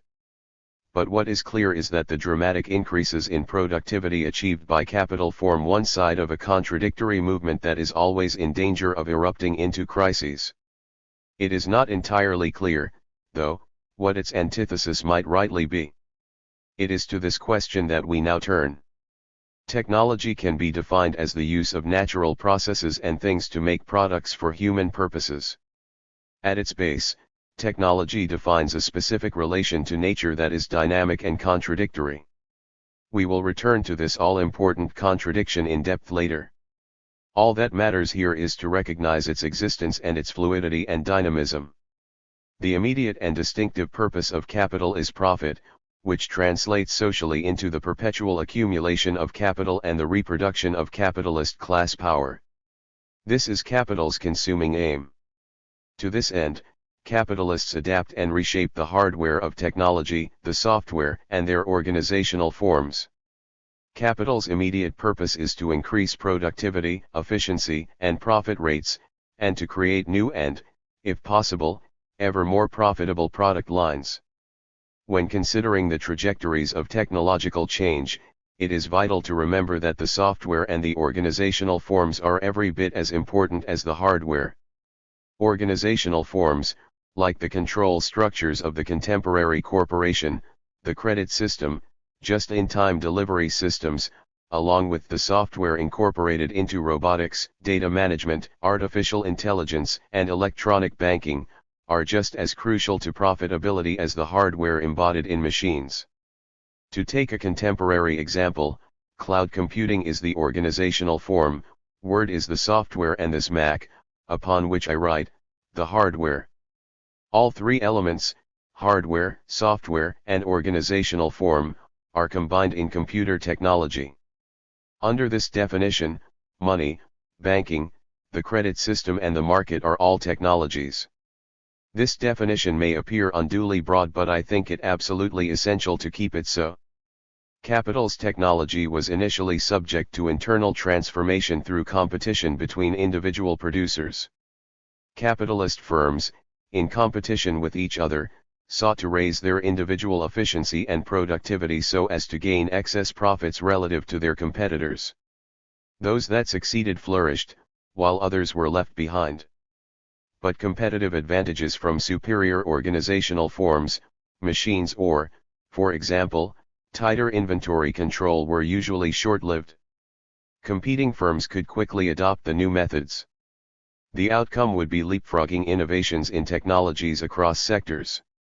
I sound a note of skepticism here because the history of capital demonstrates a penchant for monopoly rather than competition, and this would not be so favorable for innovation. Instead, we find a strong collective generic preference, a culture as it were, emerging among capitalists for increasing efficiency and productivity across all capitalist enterprises with or without the driving force of competition. Innovations at one point in a supply chain, for example, power loom cotton fabric production, required innovations elsewhere, for example, the cotton gin, if overall productivity was to be improved. But it sometimes took and still takes a while for a whole domain of economic activity to be reorganized on a new technological basis. Last, but by no means least, individual capitalists and corporations came to recognize the importance of product innovation as a way to earn, if only for a while, monopoly profits and, when protected by patent law, a monopoly rent. Capital was not and is not the only agent involved in the pursuit of technological advantages. Different branches of the state apparatus have always been deeply involved. Most prominent, of course, has been the military in search of superior weaponry and organizational forms. War and threats of war have been strongly associated with waves of technological innovation. In the early history of capitalism, this source of innovation probably played a dominant role. But various other facets of state administration concerned with the levying and payment of taxes, the definition of land and property rights and legal forms of contract, along with the construction of the technologies of governance, money management, mapping, surveillance, policing and other procedures for the control of whole populations, have all along been just as if not more significantly involved as capitalist firms and corporations in developing new technological forms. Collaborations on research and development between the state and private sectors with respect to military, medical, public health and energy technologies have been widespread. The spillover benefits of innovations in the public sphere on capital's practices and vice versa have been too numerous to count. Technological changes within capitalism, to which capital contributes and upon which capital voraciously feeds, derive, in short, from the activities of several different agents and institutions. For capital, these innovations create a vast domain of ever-changing possibilities for sustaining or increasing profitability.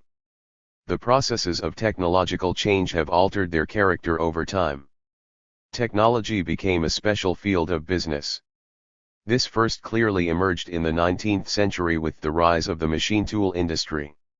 Generic technologies, like the steam engine and its offshoots, were developed in a way that could be applied across multiple industries.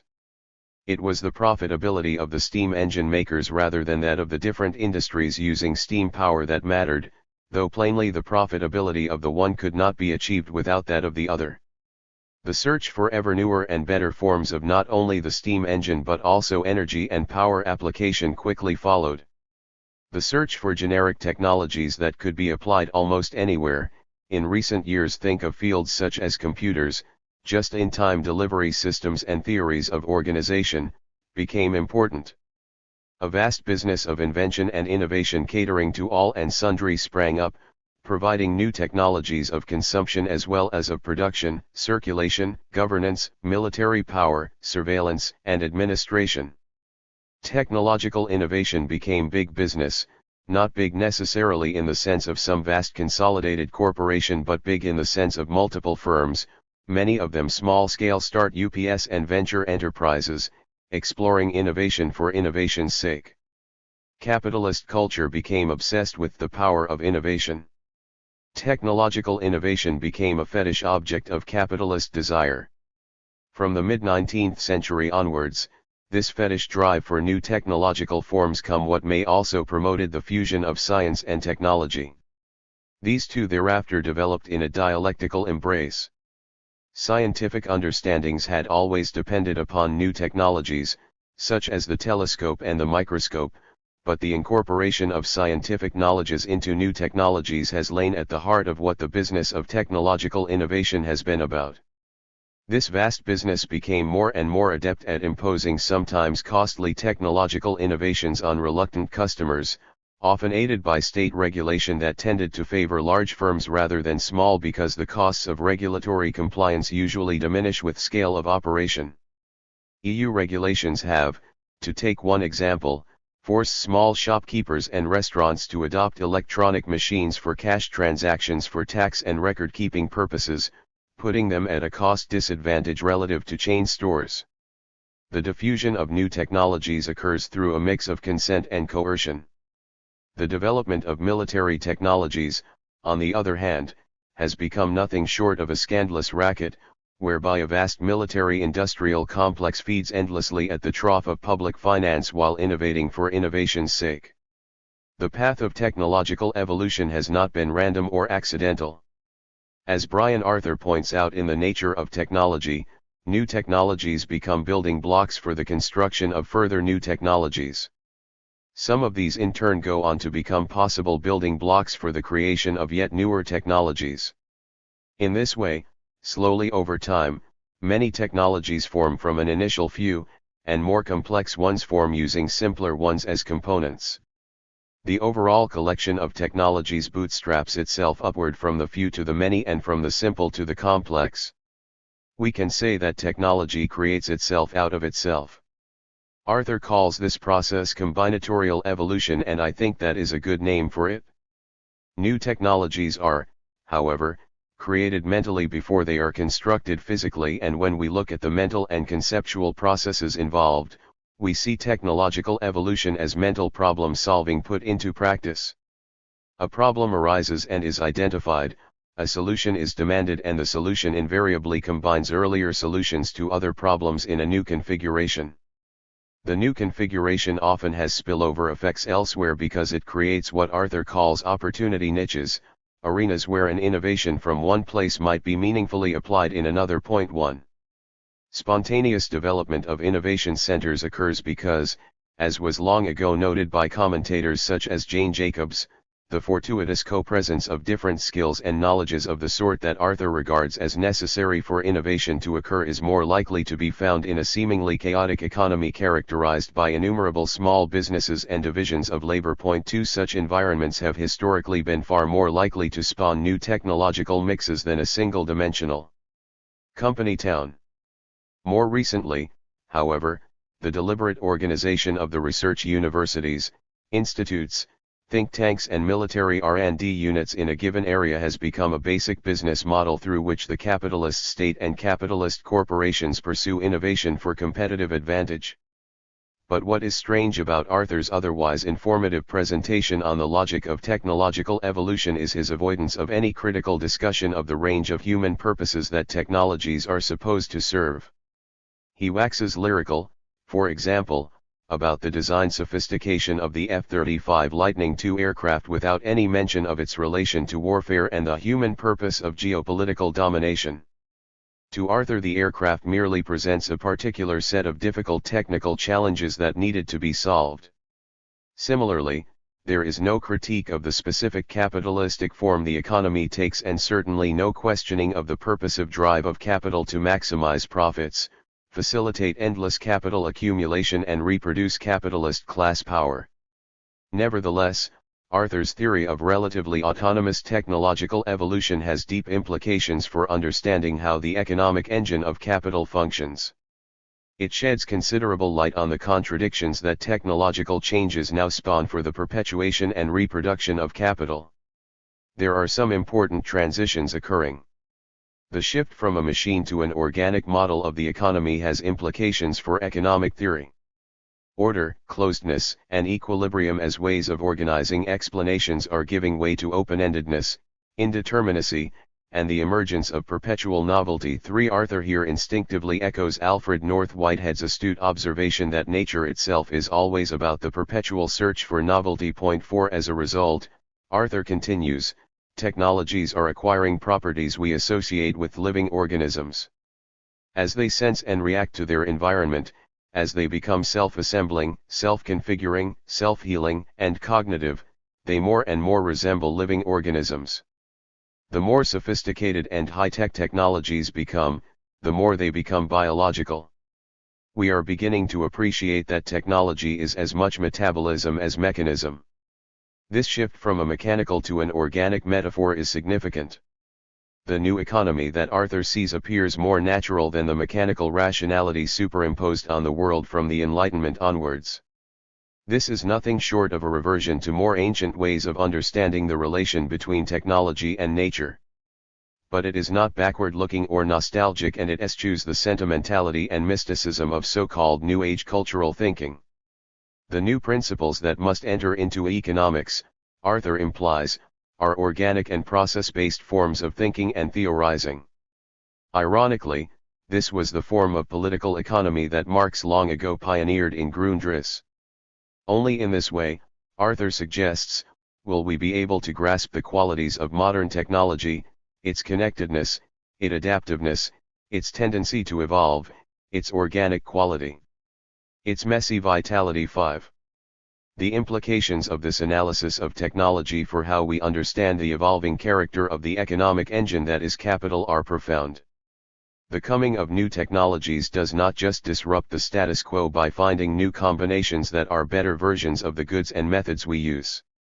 It sets up a train of technological accommodations and of new problems, and in so doing it creates new opportunity niches that call forth fresh combinations which in turn introduce further technologies, and further problems.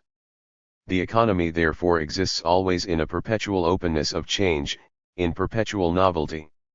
It exists perpetually in a process of self-creation. It is always unsatisfied. The economy is perpetually constructing itself. 6. New technological configurations displace the old and in so doing initiate phases of what the economist Joseph Schumpeter famously dubbed gales of creative destruction. 7. Whole ways of life and modes of being and thinking have to drastically alter to embrace the new at the expense of the old. The recent history of deindustrialization and its association with dramatic technological reconfigurations is an obvious case in point. Technological change is neither costless nor painless, and the cost and the pain are not evenly shared. The question always to be asked is, who gains from the creation and who bears the brunt of the destruction? So what role do the distinctive needs and requirements of capital play in this process? Curiously, Arthur ignores the specificities of this question in his otherwise perceptive study. There are within the history and logic of capital, I would argue, 5 dominant but overlapping technological imperatives. Let us consider these briefly. 1. The organization of cooperation and divisions of labor in ways that maximize efficiency, profitability, and accumulation. From simple beginnings in Adam Smith's example of the pin factory, this has over time grown to encompass much of what is now covered in management and organization theory, as well as in the articulation of techniques of optimal corporate management. The increasing complexity and fluidity of which Arthur speaks are here everywhere in evidence, and the technologies involved are in perpetual flux, with increasing emphasis upon the software and the organizational forms assumed by contemporary forms of capital. The mix of command and control and market coordinations is unstable but effective. 2. The need to facilitate speed up and acceleration of capital circulation in all its phases, along with the need to annihilate space through time, has spawned an astonishing range of technological revolutions. Shortening the turnover time of capital in production and in the market and shortening the lifetime of consumer products have been imperatives in capital's history, largely enforced by competition. It is here that technology's relation to the production of nature becomes most clearly apparent, as sheep are bred to yield lamb in 1 year instead of 3 and hogs breed at an accelerated rate. The increasing speed of transport and communications reduces the friction and barrier of geographical distance, making the spatiality and temporality of capital a dynamic rather than a fixed feature of the social order. Capital literally creates its own space and time as well as its own distinctive nature. The mobility of the different forms of capital and of labor power is also perpetually subject to revolutionary transformation. We will return to this topic later. Revolutionary transformations in the means of communication have paralleled those occurring in transportation and in more recent times have accelerated beyond belief. Instantaneous information and news availability make this a potent force for affecting policies and politics. Control over the means of communication has become a vital aspect to the reproduction of capitalist class power, and the new media technologies have potentialities as well as pitfalls for the dynamics of class struggle, as has become all too apparent in recent uprisings in Cairo, Istanbul, and other cities around the world. 3 technologies of knowledge production and dissemination, for data and information storage and retrieval, are crucial for the survival and perpetuation of capital. They not only provide the price signals and other forms of information that guide investment decisions and market activity, but also preserve and promote the necessary mental conceptions of the world that facilitate productive activity, guide consumer choices, and stimulate the creation of new technologies. Capital's memory bank is indispensable. It is already vast. Its exponential growth has to be matched by the exponential growth of sophisticated technologies to handle, process, and act upon it. The basic information contained in land registers, contracts, legal judgments, educational and medical records, etc. has long been crucial for the functioning of capital. Information of this sort provides, in addition, the raw data out of which a working model of a national economy can be built. This data permits the health of the national economy to be assessed and provides a basis upon which strategic decisions of both businesses and state agencies can be based. Agencies like the World Bank and the IMF at times seem to be drowning in the mass of data they produce. A whole host of experts come into being to help us to understand the trends. The introduction of new information processing technologies, such as computerized trading on Wall Street, has had immense implications for how capital operates. For finance and money form a crucial domain for the functioning of capital. It is only in money terms that profits and losses can be exactly calculated, and it is in money terms that most economic decisions are made. While the technologies of money remain fairly constant over long historical periods of time, there is no question that innovation in this domain picked up remarkably from the 1930s onwards. In recent years, innovations in finance and banking have shown a tendency to explode into exponential growth with the advent of computerization, electronic monies, and banking, and a proliferation of a whole new range of investment vehicles. The trend to create fictitious capitals that circulate freely has accelerated remarkably alongside all manner of predatory practices within the credit system that have contributed to a wave of accumulation by dispossession and speculation in asset values. Nowhere else do we see so dramatically the acute interaction between new hardware possibilities, the creation of new organizational forms, and, of course, an astonishing rate of software development. The technologies of the world's monetary and financial system are an acute source of stress at the same time as they are a field of capitalist endeavor unsurpassed in these times in importance and in messy vitality. 5. Finally, there is the question of work and labor control. This is a crucial arena for capital, and I will take it up in detail shortly. Did technologies have to evolve in the way they did? There clearly were choices made that liberated technological innovation from the kinds of constraints that had inhibited the deployment of new technologies in earlier places and times. And there have certainly been examples of intense resistance to new technological configurations on moral and ethical grounds, everything from the struggle of the Luddites against the introduction of machines to the revolt of the physicists against the possibility of nuclear weapons. Current controversies rage over the ethics and inadvisability of genetic engineering and genetically modified foods. Such questions, however, do not seem to deter the evolutionary trajectory of technological change. This is why I designate this kind of contradiction as moving. It is not stable or permanent but perpetually changing its spots. For this reason it becomes crucial to evaluate where the processes of technological change are at right now and where they might move to in the future. Arthur asks, for example, could this process of constant evolution of technology and remaking of the economy ever come to a halt? His answer is yes in principle. But the actual prospects for a halt are exceedingly remote. The decentralist dynamic of technological evolution is too strong and the field of possible discoveries of the perpetual novelty in nature far too wide for any halt to technological and economic evolution to occur in the immediate future. The pipeline of technologies coming in the next decade is reasonably predictable. And current technologies have future improvement paths that will be followed more or less predictably. But overall, just as the collection of biological species in the far future is not predictable from the current collection, the collective of technology in the economic future is not predictable. Not only can we not forecast which combinations will be made, we also cannot forecast which opportunity niches will be created. And because potential combinations grow exponentially, this indeterminacy increases as the collective develops. Where 3,000 years ago we could say with confidence that the technologies used 100 years hence would resemble those currently in place, now we can barely predict the shape of technology 50 years ahead. 8. So where, in this process of combinatorial evolution, lies the contradiction or contradictions that might threaten profitability and endless capital accumulation?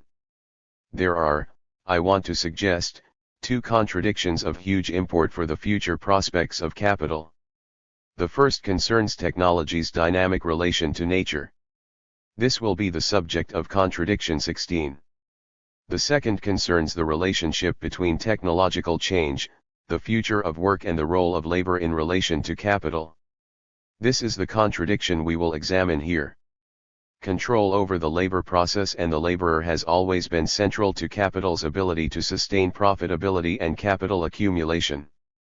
Throughout its history, capital has invented, innovated, and adopted technological forms whose dominant aim has been to enhance capital's control over labor in both the labor process and the labor market. This attempted control encompasses not only physical efficiency but also the self-discipline of the laborers employed, the qualities of labor supplied in the marketplace, the cultural habits and mentalities of workers in relationship to the work they are expected to do and the wages they expect to receive. Many industrial innovators have had labor control as their primary goal. A Second Empire French industrialist renowned for his innovations in the machine tool industry openly proclaimed that his three goals were increasing precision in the labor process, increasing productivity, and disempowering the worker. It is for this reason, doubtless, that Marx argued that technological innovation was a crucial weapon in class struggle and that many an innovation had been adopted by capital with the sole aim of breaking strikes. There certainly arose with this the fetish belief on the part of capital that the solution to ever-increasing profitability was endless technological innovation directed towards the disciplining and disempowerment of the worker. The factory system, Taylorism, automation, robotization, and the ultimate displacement of living labor altogether respond to this desire. Robots do not complain, answer back, sue, get sick, go slow, lose concentration, go on strike, demand more wages, worry about work conditions, want tea breaks or simply refuse to show up. Capital's fantasy of total control over labor and the laborer has its roots in material circumstances, most particularly in the dynamics of class struggle in all of its manifestations both within and outside of the production process.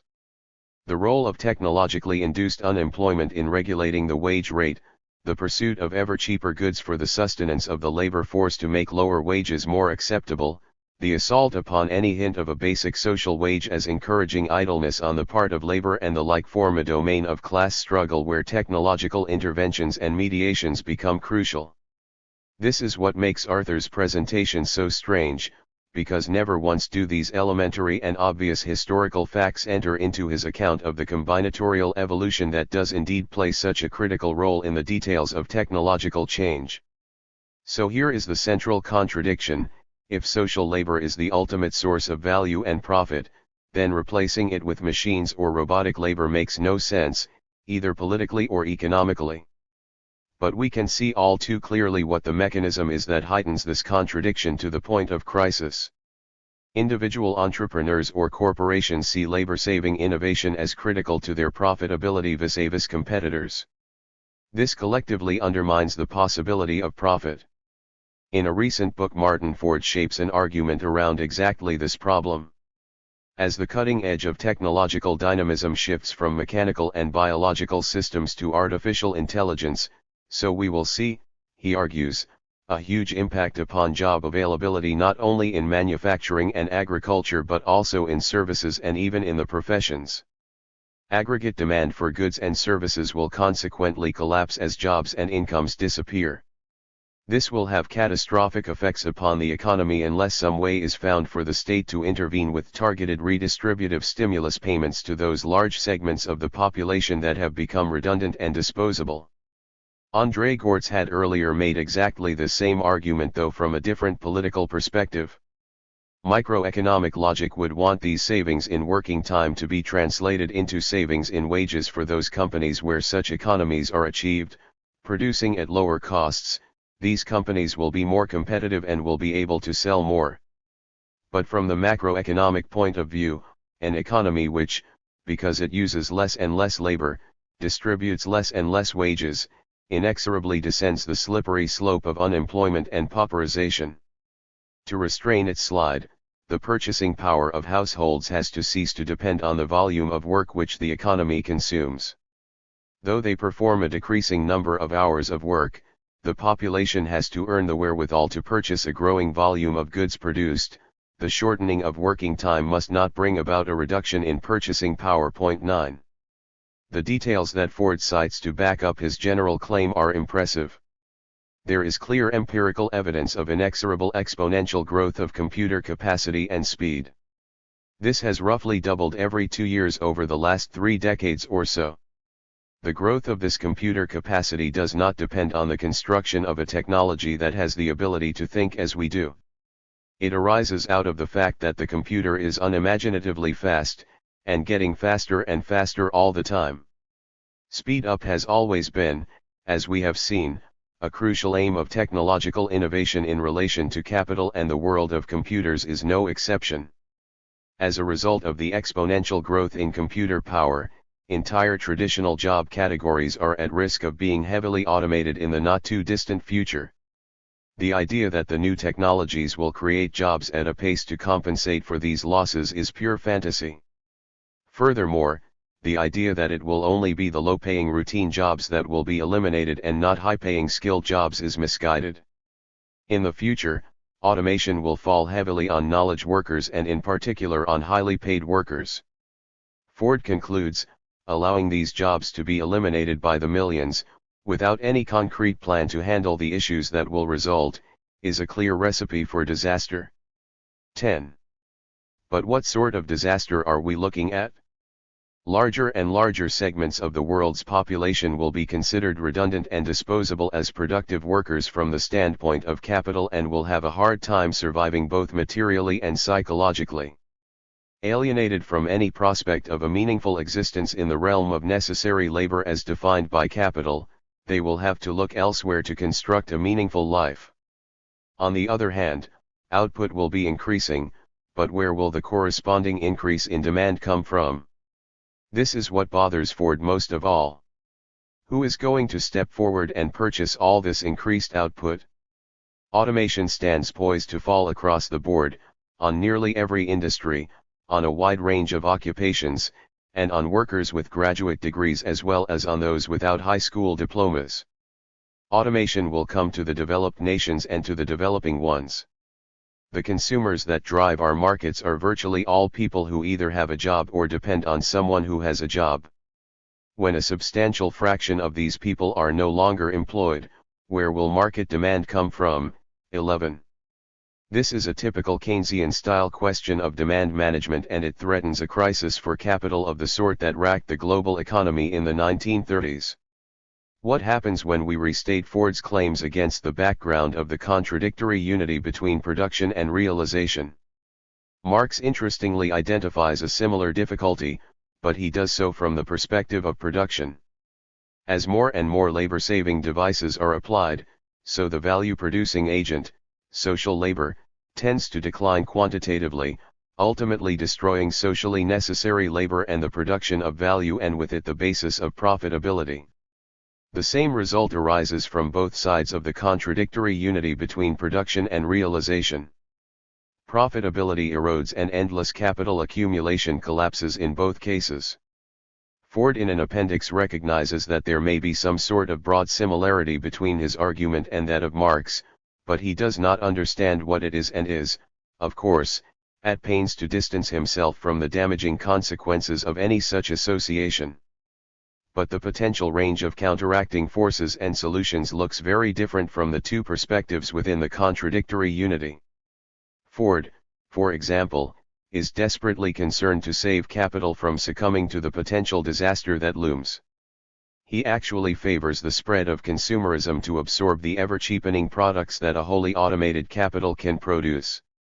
He seeks to square the circle of supply and demand disparities by creating a state-mandated tax system to recuperate the productivity gains created by the new technologies. These funds are then redistributed as purchasing power to the dispossessed masses on an incentivized basis. In return for the funds, people are expected to commit to creative or worthy social activities and contribute to the common good. Programs of this sort already exist. The poverty grants in Argentina and Brazil redistribute money to poor families provided that they can prove that their children are attending school. Structuring such incentivized redistributions effectively may be difficult, but in Ford's view it is critical to avoid the culture of dependency that is often associated with straight welfare payments or a straight guaranteed income no matter whether one works or not. Nevertheless, redistributions and the creation of purchasing power are the only means to create sufficient demand to match the ever-increasing supply of goods and services. This is, concurs André Gortz, the only way of giving meaning to the decrease in the volume of socially necessary work. Point 12.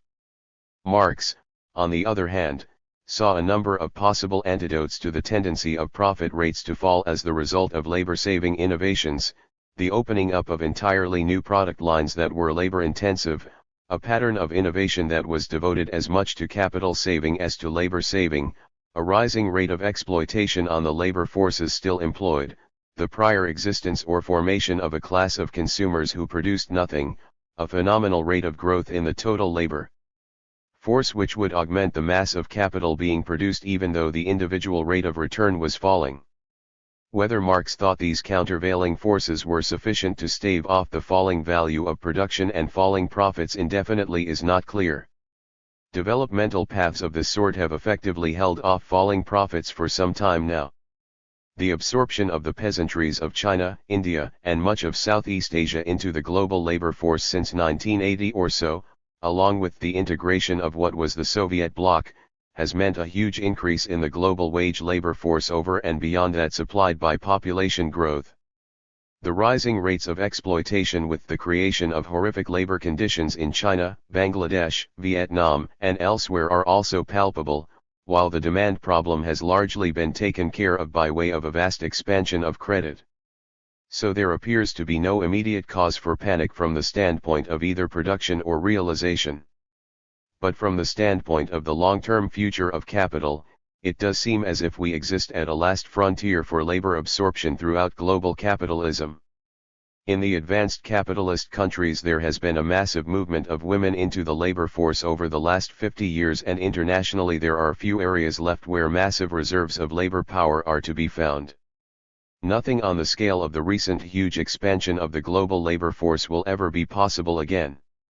Meanwhile, the accelerating speed up over the last few years of automation and the application of artificial intelligence to routine services appears, on the other hand, to be just the beginning. Automation is now identifiable in fields such as higher educational instruction and medical diagnostics, and the airlines are already experimenting with pilotless planes. The contradiction between value production on the one hand and runaway labor-saving technological innovation on the other is headed into more and more dangerous territory. This danger confronts not only an increasingly disposable population facing no foreseeable employment opportunities but also the reproduction of capital itself. The last 3 recessions in the United States, for example, beginning in the early 1990s, have been followed by what are euphemistically referred to as jobless recoveries. The most recent deep recession has led to the creation of long-term unemployment on a scale not seen in the USA since the 1930s. Similar phenomena are observable in Europe, and the capacity for labor absorption in China, a key Communist Party policy orientation, appears to be limited. Both the evidence of recent trends and the evaluation of future prospects point in one direction: massive surpluses of potentially restive redundant populations. This has some serious implications, both theoretical and political, that require elaboration. Money is a representation of the value of social labor. If we are moving towards a world in which social labor of this sort disappears, then there is no value to be represented. The historical representation of value, the money form, is then entirely free from its obligation to represent anything other than itself. The neoclassical economists argued that Marx's labor theory of value is irrelevant because capital responds only to money signals and not to value relations. There was, they argued, no point bothering with the idea of value even if it was a plausible concept. They were, I believe, wrong in this judgment. But if the developments outlined above do occur, then the neoclassical argument contra the value theory will become more and more correct, to the point where even the most orthodox Marxists will have to give up the value theory. Conventional economists will doubtless crow with delight at this. What they do not realize is that this means the demise of the one restraint that has prevented the descent of capital into total lawlessness.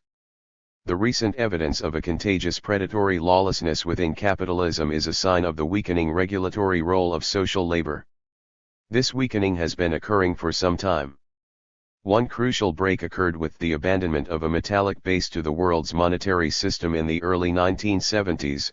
Thereafter the relation of the world's money to social labor became at best tangential, and we have the long chain of financial and commercial crises around the world after the mid-1970s to prove it.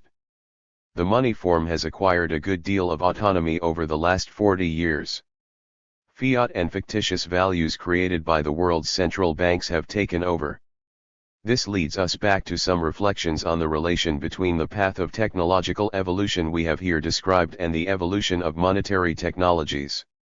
The rise of cyber monies, like Bitcoin, in some instances seemingly constructed for purposes of money laundering around illegal activities, is just the beginning of an inexorable descent of the monetary system into chaos. The political problem posed by the question of technology for anti-capitalist struggle is perhaps the most difficult to confront. On the one hand, we know all too well that the evolution of technologies, marked as it is by a good deal of autonomous combinatorial logic of the sort that Arthur describes, is a form of big business in which class struggle and intercapitalist and interstate competition have played leading roles for the human purpose of sustaining military dominance, class power, and perpetual accumulation of capital. We also see that capital's actions are steering closer and closer to the abyss of the loss of social labor as an underlying regulatory principle that prevents the descent of capital into lawlessness. On the other hand, we also know that any struggle to combat worldwide environmental degradation, social inequalities and impoverishment, perverse population dynamics, deficits in global health, education and nutrition, and military and geopolitical tensions will entail the mobilization of many of our currently available technologies to achieve non-capitalistic social, ecological and political ends. The existing bundle of technologies, saturated as they are in the mentalities and practices of capital's search for class domination, contains emancipatory potentialities that somehow have to be mobilized in anti-capitalist struggle. In the short term, of course, the left is bound to defend jobs and skills under threat. But, as the miserable history of the noble rearguard action fought against deindustrialization in the 1970s and 1980s demonstrates, this will likely be a losing battle against a newly emerging technological configuration from the very beginning. An anti-capitalist movement has in the current conjuncture to reorganize its thinking around the idea that social labor is becoming less and less significant to how the economic engine of capitalism functions. Many of the service, administrative and professional jobs the left currently seeks to defend are on the way out. Most of the world's population is becoming disposable and irrelevant from the standpoint of capital, which will increasingly rely upon the circulation of fictitious forms of capital and fetishistic constructs of value centered on the money form and within the credit system. As is to be expected, some populations are held to be more disposable than others, with the result that women and people of color bear most of the current burden and will probably do so even more in the foreseeable future. Point 13. Martin Ford correctly poses the question, how will the resultant disposable and redundant population live under such conditions? A viable long-term and imaginative answer to this question has to be devised by any anti-capitalist movement. Commensurate organized action and planning to meet the new eventualities and the provision of sufficient use values must be thought through and gradually implemented. This has to be done at the same time as the left has also to mount a rearguard action against the technologies of increasingly predatory practices of accumulation by dispossession, further bouts of deskyling, the advent of permanent joblessness, ever-increasing social inequality and accelerating environmental degradation. The contradiction that faces capital morphs into a contradiction that necessarily gets internalized within anti-capitalist politics. Contradiction 9. Divisions of labor. The division of labor should, by rights, be positioned as one of the foundational features of what capital is all about.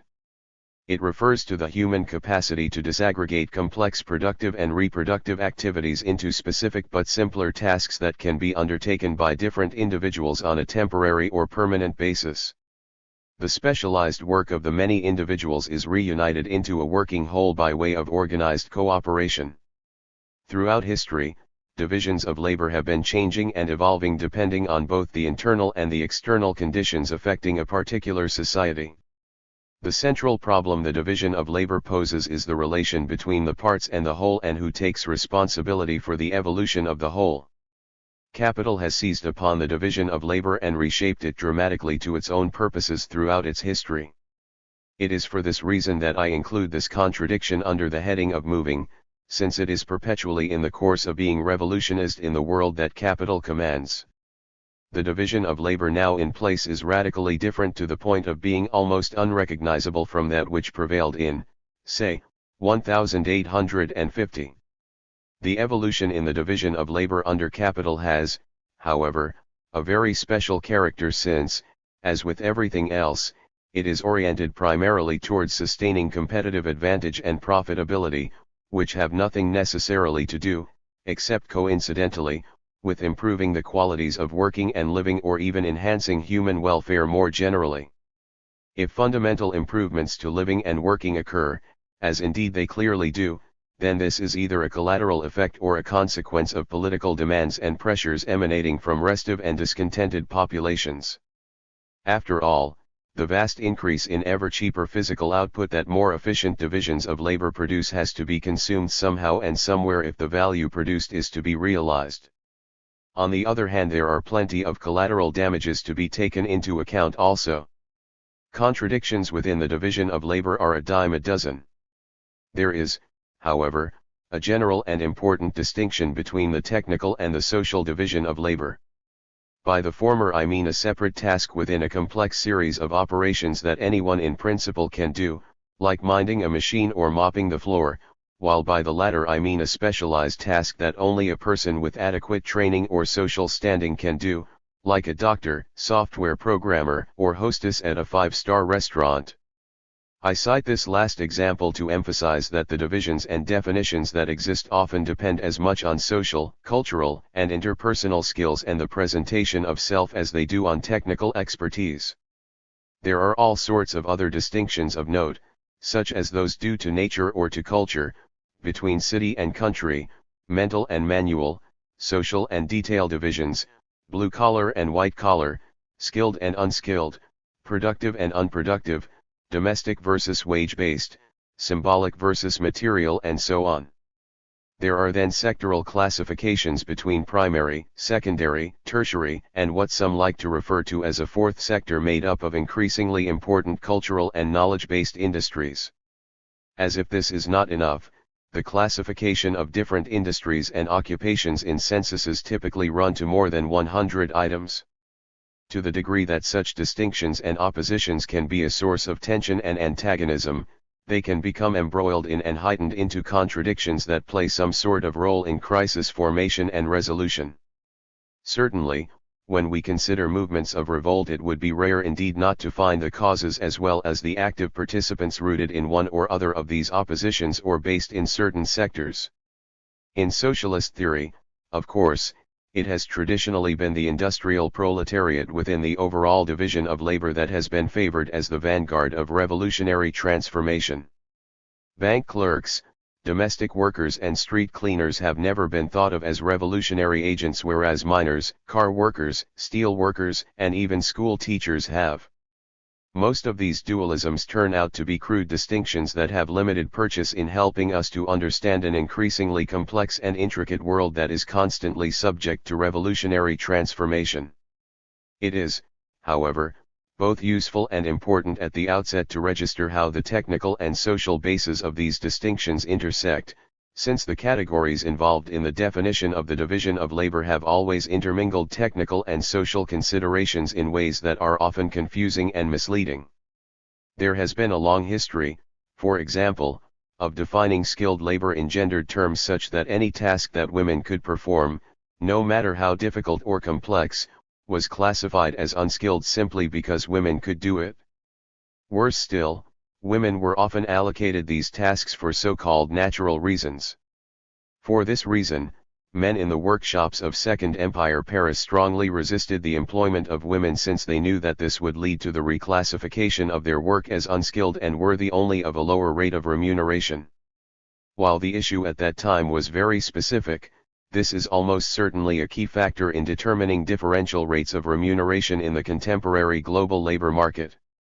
The fact that there has been an extensive feminization both of low-wage labor and of poverty worldwide testifies clearly to the importance of these sorts of judgments, for which there is no technical basis whatsoever. The question of gender has also entered into extensive debates over the proper role to be assigned to housework versus wage labor.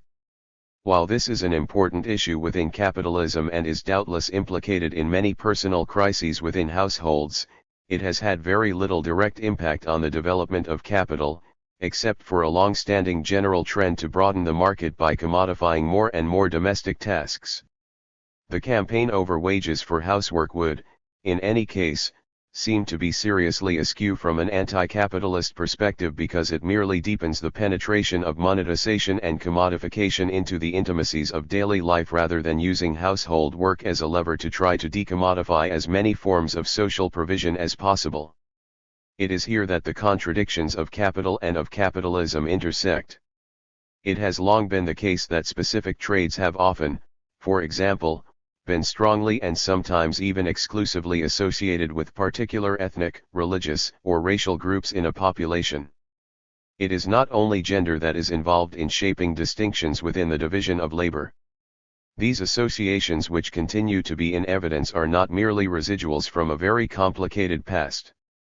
Many software programmers and developers come from South Asia and the Philippines, specialists in the provision and export of women domestic workers to many different countries in the world.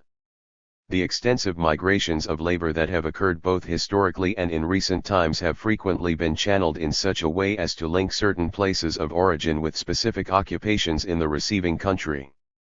The National Health Service in Britain simply could not function without the immigration of different groups from what was once the British Empire. In recent years, migrant streams from Eastern Europe have been recruited wholesale into various facets of the so-called leisure industries throughout much of Europe, including Britain. Mexican and Caribbean migrants specialize in harvesting the crops on both the east and the west coasts of the USA. The allocation of different people to different tasks is associated with differential rates of remuneration. Ethnic, racial, religious and gender prejudices and discriminations become deeply embroiled in how the labor market as a whole gets segmented and fragmented and how pay gets determined. Jobs that are considered dirty and demeaning, for example, are typically low-paid and left to the most disadvantaged and vulnerable migrants. Skilled worker status is often automatically accorded migrants with software qualifications from South Asia. What is even more invidious is that the rate of remuneration also varies according to gender, race, and ethnicity for working in the same occupation and on identical tasks. Struggles over status within the division of labor and the recognition of skills are in effect struggles over differential life chances for the worker and, by extension, and here is the core of the problem, over profitability for the capitalist. From the standpoint of capital, it is useful if not crucial to have a labor market that is segmented, fragmented, and internally highly competitive. This poses barriers to coherent and unified labor organization. Capitalists can and often do deliberately operate a divide and rule politics by fostering and inciting inter-ethnic tensions, for example. Competition between social groups jockeying for position within the division of labor becomes a primary means by which labor in aggregate gets disempowered and capital comes to exercise greater and more complete control over both the labor market and the workplace. Typical forms of trade union organization along sectoral rather than geographical lines also inhibit unified action on the part of labor, even when the unions themselves strive to go further than simply serving the interests of their own members. The historical dynamics of class struggles within capitalism as a whole over skills, their specification, and their rate of remuneration is one of the most important histories yet to be properly written from a critical perspective. The following remarks are therefore preliminary. When capital came upon the scene as a primary as opposed to occasional form of accumulation and found it necessary to gain control of labor processes in industrial production, it found at hand a division of labor and a skill structure that were strongly rooted in the trades, resting on artisan labor. The butcher, the baker, and the candlestick maker were the sorts of occupations within which laborers could hone their skills and seek to secure their future social positions. Most of the population in Europe in the early years of capitalism was employed in agriculture or in services to monarchs, landed aristocracy, and merchant capitalists. The labor of serving demanded its own brand of interpersonal, domestic, and socio-political skills. Town-based artisan labor in the trades embraced a whole range of different occupations, some of which were regulated by a guild and the apprenticeship system. The guild system conferred monopoly power over access to a skill that was based on a specific technical expertise. Carpenters learned how to use their tools, as did jewelers, clockmakers, iron masters, weavers, blacksmiths, tapestry artists, shoemakers, nail and gun makers and the like. Through corporatist guild organization, groups of workers could assure and maintain a higher standing in the social order and a higher rate of remuneration for their work. Capital plainly had to do battle with this monopoly power of labor over its conditions of production and its labor process. It fought the battle on two fronts. First, it gradually asserted its own monopoly power with private property over the means of production, so depriving laborers of the means to reproduce themselves outside of the supervision and control of capital. Many different craft workers could then be brought together under the direction of the capitalist into a process of collective labor to produce anything from nails to steam engines and locomotives. While the narrow technical basis and associated skills of the individual tasks did not change that much, the organization of production through cooperation and the division of labor brought these different tasks together to reap remarkable gains in efficiency and productivity. The costs of commodities in the marketplace fell rapidly to outcompete the traditional craft and artisanal forms of production. This was the division of labor that was not only extensively analyzed but also lauded to the heavens by Adam Smith in The Wealth of Nations, published in 1776. In the celebrated case of the pin factory, Smith emphasized how the organized division of labor within the production process led to immense improvements in technical efficiency and labor productivity. By taking advantage of workers' differing skills and talents, the overall increase in productivity and profitability within what Marx later called the detail division of labor within the firm was assured. On this basis Smith went on to infer that the extensive resort to social divisions of labor between firms and across sectors was bound to have a similar effect.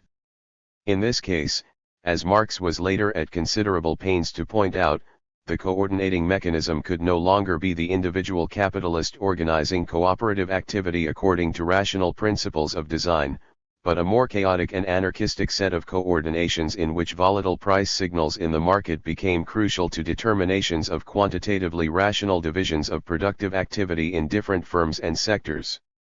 Smith, recognizing this, urged the state generally not to intervene in price fixing and to follow a policy of laissez-faire to ensure that the hidden hand of the market could do its work with maximal efficiency. To this day theorists and policy makers have continued to mistakenly place great faith in an efficient market hypothesis for the coordination of not only production but also the financial activities that came so badly unstuck in September of 2008. Marx concluded that the chaotic anarchy of the marketplace would be a constant source of the upsetting of equilibrium in prices, and that this would render the social division of labor unstable if not crisis-prone. The other, and I think far more profound and far-reaching, attack upon the potential monopoly powers of labor arose out of the evolutionary path of capitalist-inspired technological change. Much of this evolution directly or indirectly aimed to undermine the power of labor, both in the workplace and in the labor market. The bias of technological change has all along been against the interests of labor, and in particular against the kinds of power that labor acquired through the acquisition of scarce and monopolizable skills. One important direction in capital-labor relations has been towards deskyling, a phenomenon that Marx noted in Capital and which was brought back center stage in Harry Braverman's influential and controversial book Labor and Monopoly Capital, published in 1974. 1 Braverman argued that capital, particularly in its monopoly form, had a vested interest in degrading skills and so destroying any sense of pride that might attach to working for capital, while disempowering labor particularly at the point of production. There had been a long history of struggle over this. In the 19th century, the ideologists of capital, Charles Babbage and Andrew Ure in particular, were much cited by Marx as evidence of capital's penchant for deskyling. Braverman likewise made much of Frederick Taylor's efforts at scientific management to disaggregate production processes to the point where a trained guerrilla would be able to undertake production tasks. The science involved here was one in which time and motion studies were brought together with techniques of specialization to simplify all the tasks, to maximize the efficiency and minimize the costs of production in any given sector or individual firm. Both Marx and Braverman recognized that some reskilling would be required to implement the extensive organizational and technical changes involved in deskyling the mass of the workers. The introduction of the assembly line empowered the engineers who installed it and managed it, just as the engineers involved in robotization or the deployment of computers had to acquire new skills to undertake their tasks. Critics of Marx and of Braverman have pointed out, correctly, that the writings of Babbage, Ure, and Taylor were essentially utopian tracts that were never fully implemented, in part because of intense resistance on the part of workers and in part because the evolutionary path of technological change was and is not uniquely directed to labor control. New technologies have often called for redefinitions of skill through which certain segments of labor can be advantaged. This turns out to be much more important than either Marx or Braverman allowed. What is on capital's agenda is not the eradication of skills per se but the abolition of monopolizable skills. When new skills become important, such as computer programming, then the issue for capital is not necessarily the abolition of those skills but the undermining of their potential monopoly character by opening up abundant avenues for training in them.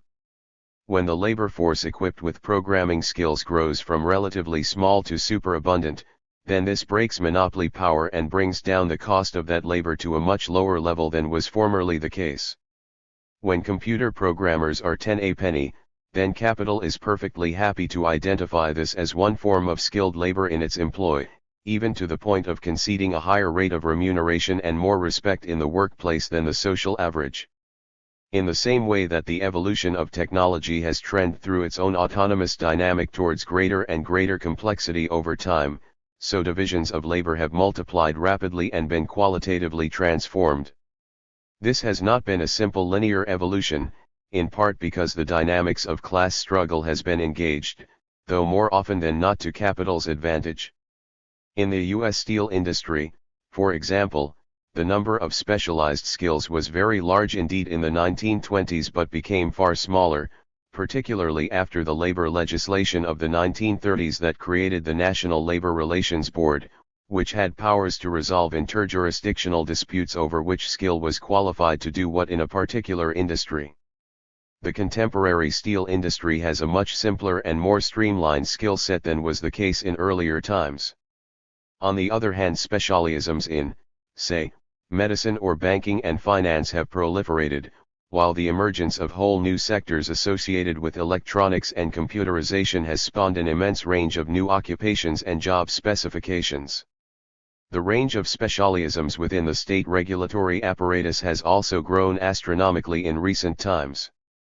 The rapid extension and the explosive increase in complexity of both the detail and the social divisions of labor have become the fundamental feature of a modern capitalist economy. This evolution has not occurred as a consequence of overall conscious design and decision. It has evolved in parallel with technological and organizational changes impelled by the systemic forces earlier identified. And this despite the simplifications of occupational specifications achieved in some sectors of industry and the loss of anachronistic occupations. Significant increases in labor productivity and in the volume and variety of production have been achieved by these means. One further consequence has been increasing economic interdependence within larger and larger populations spread over larger and larger geographical areas and the emergence of an international division of labor that also requires consideration. This implies rising problems of coordination in the social division of labor and the increasing likelihood of cascading disruptions in response to the volatility of market signals. Coordinations through command, control, and contractual supply relations back down a commodity supply chain have consequently become more common in certain lines of production. Corporate demands for inputs are specified and contracted for outside of the market. But with increasing simplification of tasks and increasing complexity of coordinations come increasing risks of misfires and of unintended consequences. This introduces a whole new layer in the division of labor and a vast army of new occupations involving logistical, legal, financial, marketing, advertising and other business services. Questions of security and safety also become more pressing, as does the apparatus for surveillance, monitoring, and quality control of different activities.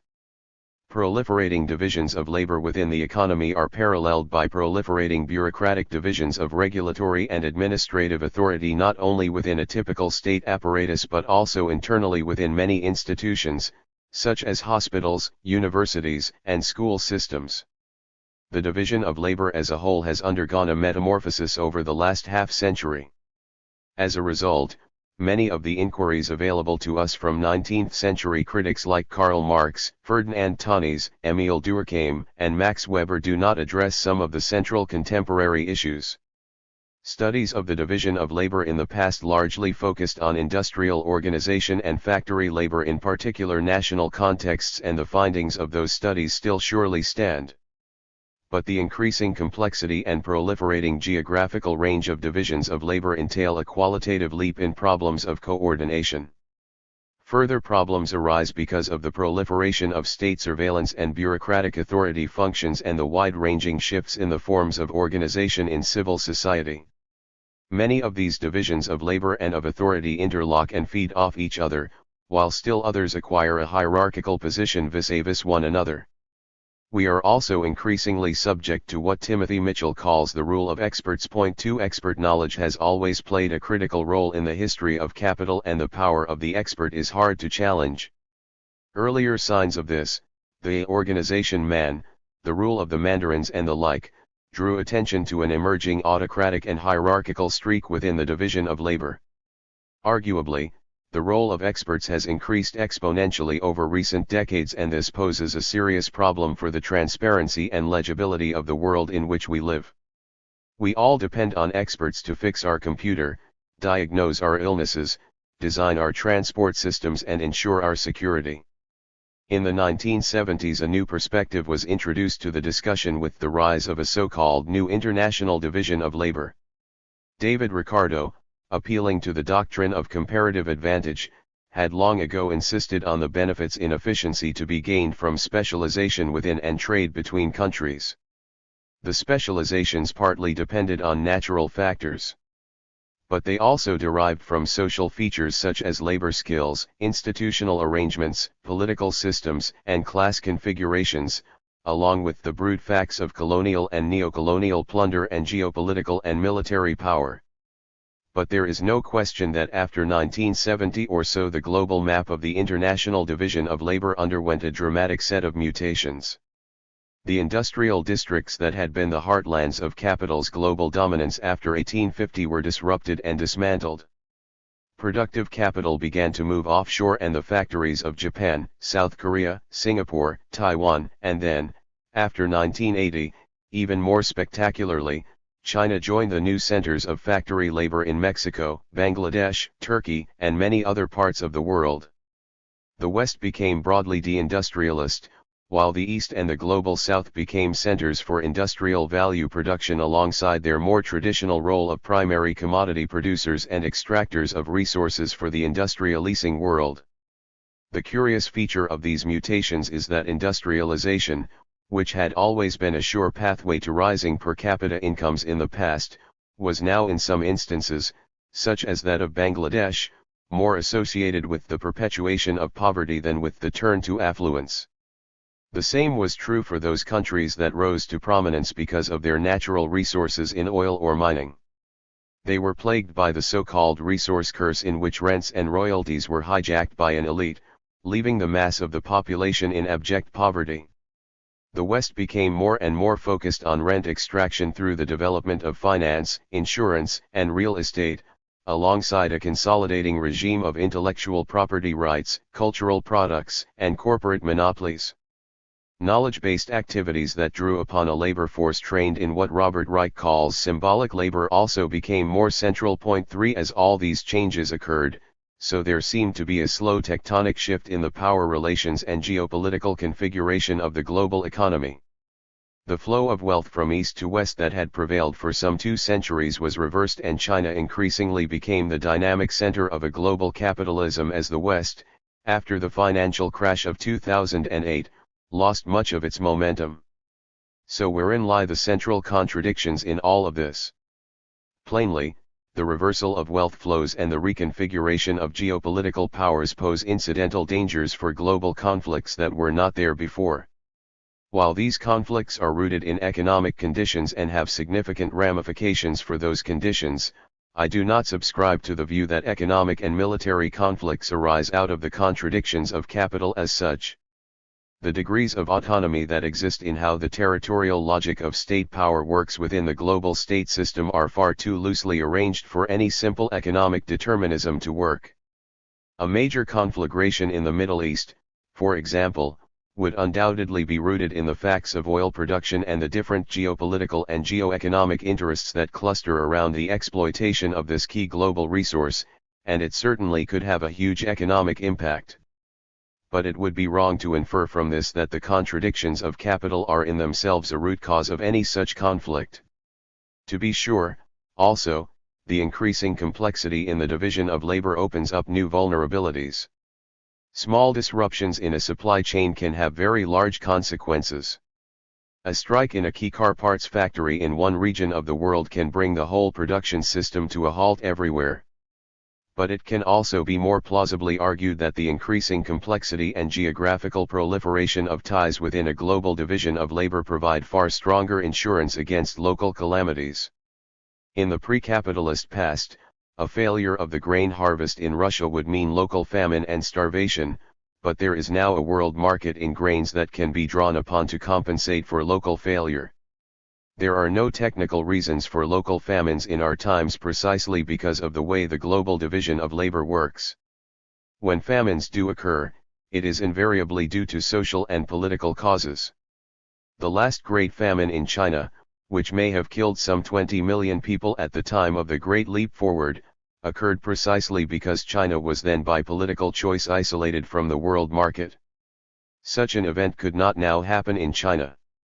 This should be a salutary lesson for all those who place their anti-capitalist faith on the prospects for local food sovereignty, local self-sufficiency, and decoupling from the global economy. Freeing ourselves from the chains of an international division of labor organized for the benefit of capital and the imperialist powers is one thing, but decoupling from the world market in the name of anti-globalization is a potentially suicidal alternative. The central contradiction in capital's use of the division of labor is not technical but social and political.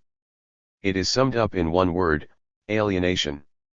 The undoubted and astonishing gains in productivity, output, and profitability that capital achieves by virtue of its organization of both the detail and the social division of labor come at the cost of the mental, emotional and physical well-being of the workers in its employ. The worker, Marx for one suggests, is typically reduced to a fragment of a man by virtue of his or her attachment to a fixed position within an increasingly complex division of labor. Workers are isolated and individualist, alienated from each other by competition, alienated from a sensual relation to nature. To the degree that intelligence is increasingly incorporated into machines, so the unity between mental and manual aspects of laboring is broken. Workers are deprived of mental challenges or creative possibilities. They become mere machine operators, appendages of the machines rather than masters of their fates and fortunes. The loss of any sense of wholeness or personal authorship diminishes emotional satisfactions. All creativity, spontaneity, and charm go out of the work. The activity of working for capital becomes, in short, empty and meaningless. And human beings cannot live in a world devoid of all meaning. Sentiments of this sort about the human condition under the rule of capital are not unique to Marx. Similar ideas are to be found in the writings of Weber, Durkheim, and Tönnies. Even Adam Smith, the great champion of the division of labor and celebrator of its contribution to human efficiency, productivity, and growth, worried that the assignment of workers to a single task within a complex division of labor was likely to condemn the worker to ignorance and stupidity. Later commentators like Frederick Taylor, less concerned than Smith with moral sentiments, were less worried. It would be perfectly fine with him if all workers acted like trained guerrillas rather than passionate human beings. Capitalists too, as the novelist Charles Dickens noted, like to think of their workers as hands only, preferring to forget they had stomachs and brains. But, said the more perceptive 19th century critics, if this is how people live their lives at work, then how on earth can they think differently when they come home at night? How might it be possible to build a sense of moral community or of social solidarity, of collective and meaningful ways of belonging and living that are untainted by the brutality, ignorance, and stupidity that envelopes laborers at work? How, above all, are workers supposed to develop any sense of their mastery over their own fates and fortunes when they depend so deeply upon a multitude of distant, unknown, and in many respects unknowable people who put breakfast on their table every day? The proliferation and increasing complexity in the division of labor under capital leave little scope for personal development or self-realization on the part of the laborer. Our collective capacity to explore freely our species' potential as human beings appears blocked.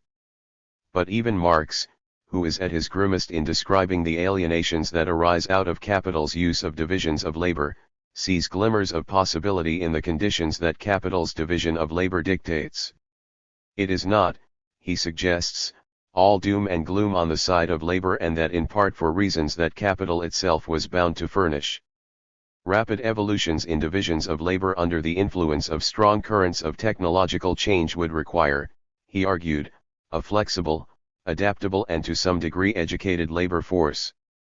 That monstrosity, the disposable working population held in reserve, in misery, for the changing requirements of capitalist exploitation, must be replaced by the individual man who is absolutely available for the different kinds of labor required of him. The partially developed individual, who is merely the bearer of one specialized social function, must be replaced by the totally developed individual, for whom the different social functions are different modes of activity he takes up in turn. For this purpose capital would require an educated and adaptable rather than specific kind of labor power, and if laborers must be educated, who knows what this totally developed individual might read and what political ideas he or she might get into their heads. The insertion of the educational clauses into the English Factory Act of 1864 was clear evidence for Marx of the need for the state to step in and on capital's behalf ensure that some moves were made towards the education of the totally developed individual. Similarly, while the abuses of women's employment in the Industrial Revolution were easy to spot and dwell upon, Marx also saw progressive possibilities in the long run for the construction of a new and higher form of family life and of gender relations on the basis of what capital both offered and required of women in the workplace. Within this formulation lies the question, of course, of what it is that a totally developed individual might want or need to know, and who is going to teach it to him or her. This is a question that is central to the field of social reproduction, which we will consider shortly. but it is a problem that demands at least a mention here. From the standpoint of capital, laborers will need to know only that which is necessary to follow instructions and do their job within a division of labor that capital devises. But once laborers can read, then the danger is that they will read and dream and even act upon all sorts of ideas culled from an immense variety of sources. For this reason, ideological controls upon the flow of knowledge and of information become essential, along with schooling in the right ideas supportive of capital and its requirements for reproduction. But it is hard, if not impossible, for the educated and totally developed individual not to wonder about the nature of the totality of a human society in which their own activity of laboring is but a minuscule part, and what it might mean to be human in a world of such fragmentation and partitioning as to make it hard to distill any direct sense of the meaning of a life. I suspect it was for this reason that even capital allowed that a mild dose of humanist education in literature and the arts, in cultural understandings and religious and moral sentiments, might provide an antidote to the anxieties generated from loss of meaning at work. The fragmentations and divisions of labor necessary to the ever-expanding diversity of occupational niches offered up by capital pose serious psychological problems. But what is so stunning about the neoliberal era is how even this mild concession to human needs has been contemptuously thrust aside in the name of a supposedly necessary austerity. State subsidies to cultural activities are cynically dismantled, leaving the financial support for all such activities to the self-serving philanthropy of the rich or the equally self-serving sponsorship of the corporations. Culture sponsored by IBM, BP, Exxon, and the like becomes the name of the cultural game. It also turns out that the laborers themselves, as inherently passionate and sociable human beings, have something to say not only about their objective situation but also about their own subjective state of mind. The objective conditions of alienation can, even without capital's help, be turned around by laborers themselves as they grasp opportunities to humanize labor processes and their general conditions of employment through the struggles they engage in. They may demand and in some instances even be accorded respect by their employers at the same time as they are objectively exploited. Subjectively, the forms of social bonding and solidarity necessary for survival down in the mines or around the steel furnaces are translated into pride in a dangerous and difficult job well done. Community solidarities mirror such sentiments and help counter the individualistic isolation that free market processes tend to emphasize. It is possible even under the iron rule of capital that workers can take pride in their work and their role and assume an identity as a worker of a certain sort. They patently do ask, just as much as anyone else, what the meaning of the kind of life to which they are condemned might be and who it is that is in charge of an evolutionary process that either casts them aside into the ranks of the unemployed as disposable beings or offers them a job title that sounds so weird as to be as incomprehensible as it is patently meaningless. Workers employed by capital do not have to feel totally alienated. But when meaningful jobs disappear, then the clear sense of being exploited is dangerously supplemented by a growing sense of total alienation as to their meaningless position in a make-work world. This does not imply that the balance between alienation on the one hand and coping and compromise on the other is fixed. In the advanced capitalist countries, such as the United States, Britain, Germany, Canada, Japan, and Singapore, the trends in the division of labor have favored the production of an educated workforce capable of engaging flexibly in a wide range of different labor processes. This, coupled with a long history of struggle over the rights of labor and a multitude of fights against the alienations visited upon them by capital, has created a situation in which a significant proportion of the workforce in these countries is highly trained in at least elementary skills and if not handsomely at least comfortably remunerated. By way of contrast, the labor conditions in the clothing factories in Bangladesh, the electronics factories of southern China, the maquila factories strung along the Mexican border or the chemical complexes in Indonesia are much closer to those with which Marx was so familiar. We could insert contemporary accounts of labor conditions in and around these factories that would not seem out of place in capital. The transformations in work and social life wrought by the neoliberal counter-revolution that has gathered pace throughout the advanced capitalist world since the late 1970s has had devastating effects on large segments of the population that have been left behind and rendered disposable and dispensable by a combination of technological changes and offshoring. Lost in a world of long-term unemployment and decay of social infrastructures and loss of communal solidarities, large segments of the population are deeply alienated, largely given to passive resentments punctuated by occasional eruptions of sometimes violent and seemingly irrational protest. All it will take is for the volcanic protests from the Swedish suburbs to Istanbul and Sao Paulo to coalesce to reveal the vast magma of alienation bubbling underneath. Capital will then be confronted with a political crisis that will be almost impossible to manage without draconian autocratic repressions that will in turn exacerbate rather than assuage the discontent.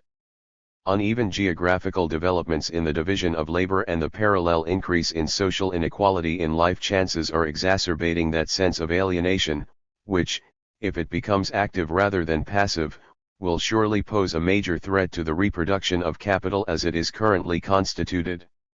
Society will then have to face the stark choice between an impossible reform and an improbable revolution. Contradiction 10. Monopoly and competition, centralization and decentralization.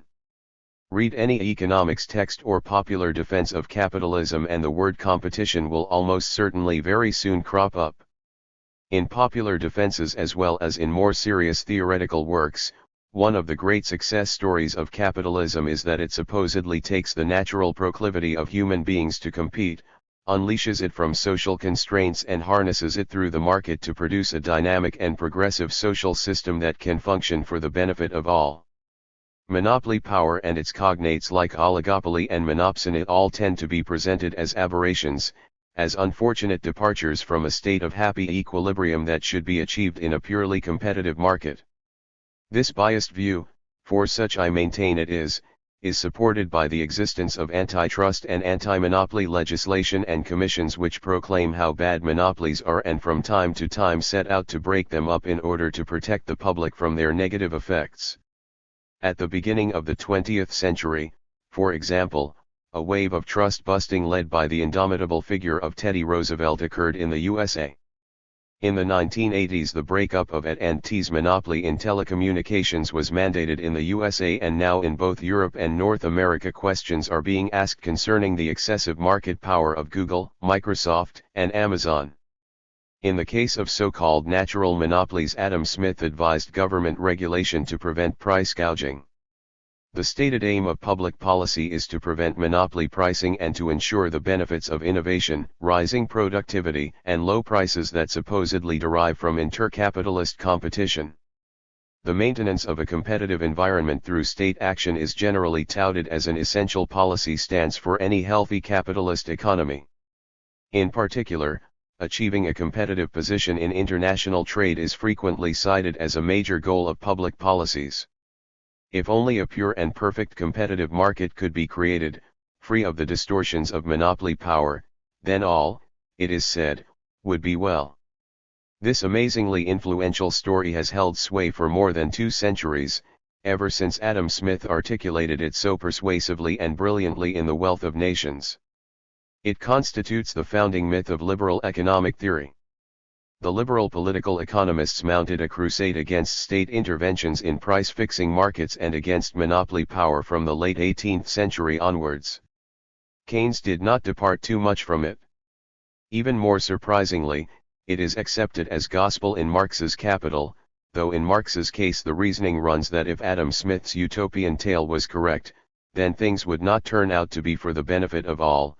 The result would be to deepen the class divide of wealth and power and ensure that capital would become ever more crisis-prone as well as powerful.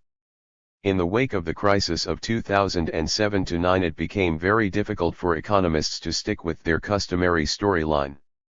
The bankers in pursuit of their individual interests plainly did not contribute to the general welfare, and in the USA the Federal Reserve bailed out the banks but not the people. This has now led to an admission that monopoly power is more than an aberration but a systemic problem that arises out of what economists refer to as rent-seeking.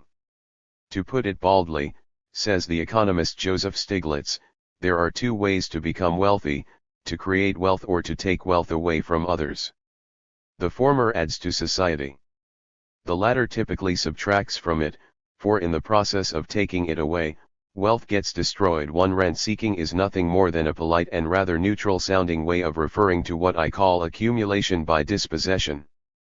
The virtue of Stiglitz's somewhat truncated account of rent-seeking or accumulation by dispossession is that it recognizes the seamless way in which monopoly power in economic transactions is paralleled by monopoly power in the political process. Take the case of the United States.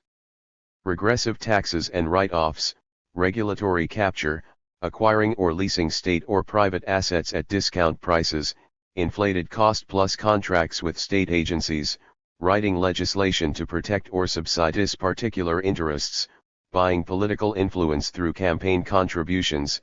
These are all political practices that give a free hand to big-moneyed and monopolistic interests while permitting them to plunder the public treasury at the expense of the taxpayer.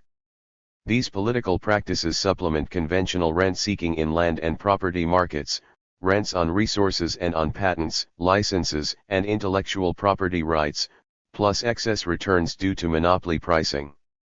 Then there are all the quasi-legal ways of gaining excess profits. The creation of financial markets that lack any transparency or in which adequate information is lacking creates a fog of misunderstanding in which sharp practices are impossible to curb. Real money has been made out of fictitious accounting. When we add in the proliferation of abusive practices such as predatory lending in housing markets that transferred billions in asset values from the public to the financiers, abusive credit card practices, hidden charges, as well as practices that skirt if not infringe the law, we end up with a vast array of practices where big corporations and big-moneyed interests add to their wealth hand over fist even as the economy as a whole collapses and then stagnates. As Stiglitz remarks, some of the most important innovations in business in the last 3 decades have centered not on making the economy more efficient but on how better to ensure monopoly power or how better to circumvent government regulations intended to align social returns and private rewards too. What is missing from Stiglitz's account of rent-seeking as a strategy is the demolition of a wide range of democratic rights, including economic rights to pensions and health care, and free access to vital services such as education, police, and fire protection, and state-funded programs that have hitherto helped to support low-income populations at an adequate standard of living. The neoliberal assault on all these rights and services is a form of dispossession that passes the public expenditure savings onto the not needy but greedy class of corporate heads and billionaires. And all of this has been accomplished by resort to a consolidated class power that monopolizes both the economy and the political process while monopolizing most of the media, reducing a supposed free market in ideas to a series of factional squabbles about trivia. And yet economic orthodoxy still insists that the free market is the God in whom we must necessarily trust, and monopoly an unfortunate aberration that we could, if we put our minds to it, avoid. The view I shall take here, however, is that monopoly power is foundational rather than aberrational to the functioning of capital and that it exists in a contradictory unity with competition. This is a rather unusual stance to take and it goes well beyond Stiglitz's account, but there is good reason to believe that it is the correct formulation. Not only does it accord with the singular fact that most capitalists, if given the choice, prefer to be monopolists rather than competitors, and that they persistently go out of their way to try to procure as much monopoly power as they possibly can. It also gets to the core of the contradictory unity between competition and monopoly in the history of capital. So how are we to understand this contradictory unity? The most obvious place to begin is at that point where the two are indistinguishable, or, to be more exact, where they are fused and the contradiction is latent rather than antagonistic. This point lies in the nature of private property, which confers a monopoly over the use of a commodity upon its owner. The monopoly power inherent in private property forms the basis for exchange and by extension for competition. This may seem elemental, trivial even, but it becomes far less so when it is recognized that the class power of capital rests entirely on the assemblage of all of these individual monopolistic property rights into a social order where the capitalist class can be defined vis-a-vis labor by its collective monopoly over the means of production. What is lacking in the usual discussion of monopoly is the concept and the reality of class monopoly power, including class monopoly rents, as applied to both economic and political processes. The role of the standard story in which competition features so large and monopoly not at all then becomes clearer. It obscures the monopoly basis of class power in private property and conveniently evades questions of class power and class struggle. Capital is ideally construed as a wondrous series of molecular and competitive collisions of individual capitalists moving freely and hunting for profitable opportunities within a chaotic sea of economic activity. The reality of the international competition that is touted as so beneficial to all is that it exerts a downward pressure on wages to the benefit of capital. Unlike the case of technological change more generally, which can plausibly be depicted as progressive and irreversible, the balance between monopoly and competition oscillates erratically back and forth. It sometimes seems cyclical over time rather than unidirectional and is subject to the political whims and leanings of state management and intervention. Marx thought that the endpoint of competition was bound to be monopoly power and that there might be distinctive laws governing the centralization of capital, but he did not elaborate. Lenin famously saw capital moving into a new phase of monopoly power associated with imperialism at the turn of the 20th century when the big industrial cartels combined with finance capital to dominate the leading national economies. This view re-emerged in the 1960s with Paul Baran and Paul Sweezy's book Monopoly Capitalism in the United States and in the work of various theoreticians of communist parties in Europe. 3 The rising power of monopolies was again associated with strong currents of a centralist imperialism. In the 1960s it was the large corporations that dominated national markets and were thought to exercise excessive monopoly power. It was the large corporations, like United Fruit in Central America or ITT in Chile, that exercised monopoly power internationally and stood behind coups and the military regimes like that in Chile that did the bidding of the imperialist powers. Capital oscillates, as Giovanni Arrighi pointed out, between the two extremes of the supposedly ruinous effects of unregulated competition and the excessive centralizing powers of monopolies and oligopolies. 4 The crisis of the 1970s was widely interpreted as a typical crisis of monopoly capital, whereas the deflationary crisis of the 1930s, it can be said, was produced by ruinous competition. The state of the contradictory unity between monopoly and competition at any one historical phase has to be established, not presumed. While the neoliberal turn that began in the 1970s opened up new forms of international competition through globalization, the current situation in many sectors of the economy suggests strong tendencies towards oligopoly if not monopoly. It is, perhaps, testimony to the moving character of this contradiction that a degree of monopoly power is now deemed in certain circles a worthy departure from a state of pure competition. It allows for rational calculation, standardization, and advance planning rather than the chaos of unstable market coordinations in an uncertain world. On the other hand, Google's abuse of its monopoly position illustrates the negative potentialities that go with such a concentration of power. The example of private property as monopoly power is particularly instructive in the case of land and property ownership. What are monopolists are not only the land and the property but a unique spatial location. No one else can put their factory down where mine is already located. An advantageous location gives me a certain monopoly power in competition with others.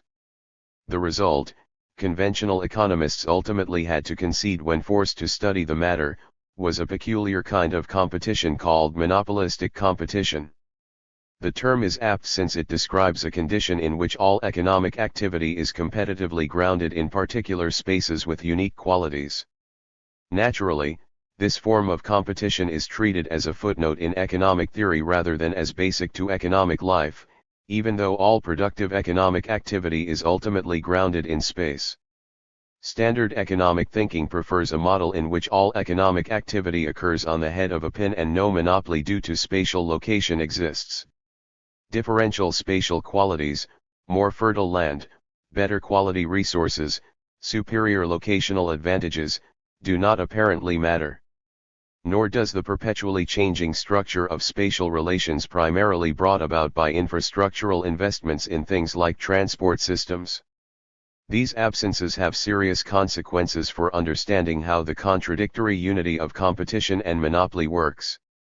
It is often presumed, for example, that multiple small enterprises producing a similar product indicate a state of intense competition. This is not the case under certain spatial conditions. Two bakeries 300 yards apart might suggest intense competition. But if there is a deep and fast-flowing river between them, then each baker will have monopoly power on their side of the river. This monopoly power will disappear if the king builds a bridge across the river, but it will then be reinstated if a local lord imposes a steep toll on the bridge or if the river becomes a political boundary and stiff tariffs on bread are placed upon commerce across it. For this reason, the 18th century political economists waged a campaign against tolls and tariffs, understanding that they were a hindrance to competition. The global regime of free trade sought by the USA after 1945 and culminating in the World Trade Organization agreements is a continuation of this policy. But the role of transport costs as a form of protection for local monopolies has long been diminishing. The reduction of these costs has been crucial to capital's history. Containerization from the 1960s onwards played a vital role in changing the geographical range of competition, as did reductions in political barriers to trade. The U.S. car industry, with its big three companies located in Detroit, appeared to constitute an all-powerful oligopoly in the 1960s, but by the 1980s its power had been undermined by foreign competition from West Germany and Japan as the spatial conditions of trade relations changed dramatically both physically and politically. The 1980s saw the advent of the global car as parts could be produced all over the world and merely assembled somewhere like Detroit. The advent of fierce international competition plus automation left Detroit a wasteland. The history of the brewing trade is another of my favorite examples. Highly localized in the 18th century, it became regionalized thanks to the railways in the mid-19th century, before going national in the 1960s and global, thanks to containerization, in the 1980s. The field of monopolistic competition has clearly been changing and, as in the case of uneven geographical development, the spatial and geographical organization of production, distribution, and consumption is itself a way of orchestrating the contradictory relation between monopoly and competition. I now eat vegetables from California in Paris and drink imported beers from all over the world in Pittsburgh. As spatial barriers diminished through the capitalist penchant for the annihilation of space through time, many local industries and services lost their local protections and monopoly privileges. They were forced into competition with producers in other locations, at first relatively close by, but then much further away. Capitalists should presumably welcome such a restoration of competition. But as has already been noted, it is a peculiar fact that most capitalists, given the choice, prefer to be monopolists. They have therefore had to find other ways to construct and preserve a much coveted monopoly position. The obvious answer is to centralize capital in megacorporations or to set up looser alliances that dominate markets. And we have seen plenty of that. The second path is to secure ever more firmly the monopoly rights of private property through international commercial laws that regulate all global trade. Patents and so-called intellectual property rights have consequently become a major field of struggle through which monopoly powers more generally get asserted. The pharmaceutical industry, to take a paradigmatic example, has acquired extraordinary monopoly powers in part through massive centralizations of capital and in part through the protection of patents and licensing agreements. And it is hungrily pursuing even more monopoly powers as it seeks to establish property rights over genetic materials of all sorts. The third path is by name branding so that a monopoly price can be charged for a shoe with a swoosh on it or a wine with a certain chateau name on the label. As monopoly privileges from one source diminish, so we witness a variety of attempts to preserve and assemble them by other means. There continue to be, however, some spatially circumscribed markets that facilitate monopoly pricing for certain activities. A hip operation in Belgium costs $13,360 while an identical procedure in the USA costs over $78,000. There is, obviously, a lot of monopoly pricing going on in the US case relative to that of Belgium. Personal services of this sort have remained partially immune from spatial competition in spite of the rise of medical tourism and the outsourcing of many services to call centers like those in India. These protected markets may crumble, however, in the face of the application of artificial intelligence. Capital is, we can conclude, in love with monopoly. It prefers the certainties, the quiet life and the possibility of leisurely and cautious changes that go with a monopolistic style of working and living outside of the rough and tumble of competition. For this reason also, capital loves commodities that are unique, so particular that they can command a monopoly price. Capital goes out of its way to appropriate such commodities and to foster their production, frequently garbing them in the raiments of pure aesthetic pleasure. The capitalist class builds an art market as an investment sphere where monopoly pricing reigns supreme, just as it does with investments in professional sports like football, hockey, and baseball. It even commodifies, if it can, the unique qualities of nature and gives them monetary value subject to the regime of private property. As the anarchist geographer Elisee Reclus complained as long ago as 1866. At the seashore, many of the most picturesque cliffs and charming beaches are snatched up either by covetous landlords or by speculators who appreciate the beauties of nature in the spirit of a money changer appraising a gold ingot. Each natural curiosity, be it rock, grotto, waterfall, or the fissure of a glacier, everything, even the sound of an echo, can become individual property. The entrepreneurs lease waterfalls and enclose them with wooden fences to prevent non-paying travelers from gazing at the turbulent waters. Then, through a deluge of advertising, the light that plays about the scattering droplets and the puffs of wind unfurling curtains of mist are transformed into the resounding jingle of silver. 5. The same applies to unique cultural objects and cultural and historical traditions. The commodification of history, culture, and tradition may appear obnoxious, but it underpins a vast tourist trade in which authenticity and uniqueness are highly valued, even as they are subject to the hegemony of market valuations. And more significant is the systematic branding of many consumer commodities as unique and special so as to allow a monopoly price to be put upon them. The items or effects produced cannot be so unique or special as to be entirely outside of the monetary calculus, of course. So even Picasso's, archaeological artifacts, and aboriginal art objects must have their price. For more common commodities, the aim is to set one brand apart as a superior toothpaste, shampoo, or car.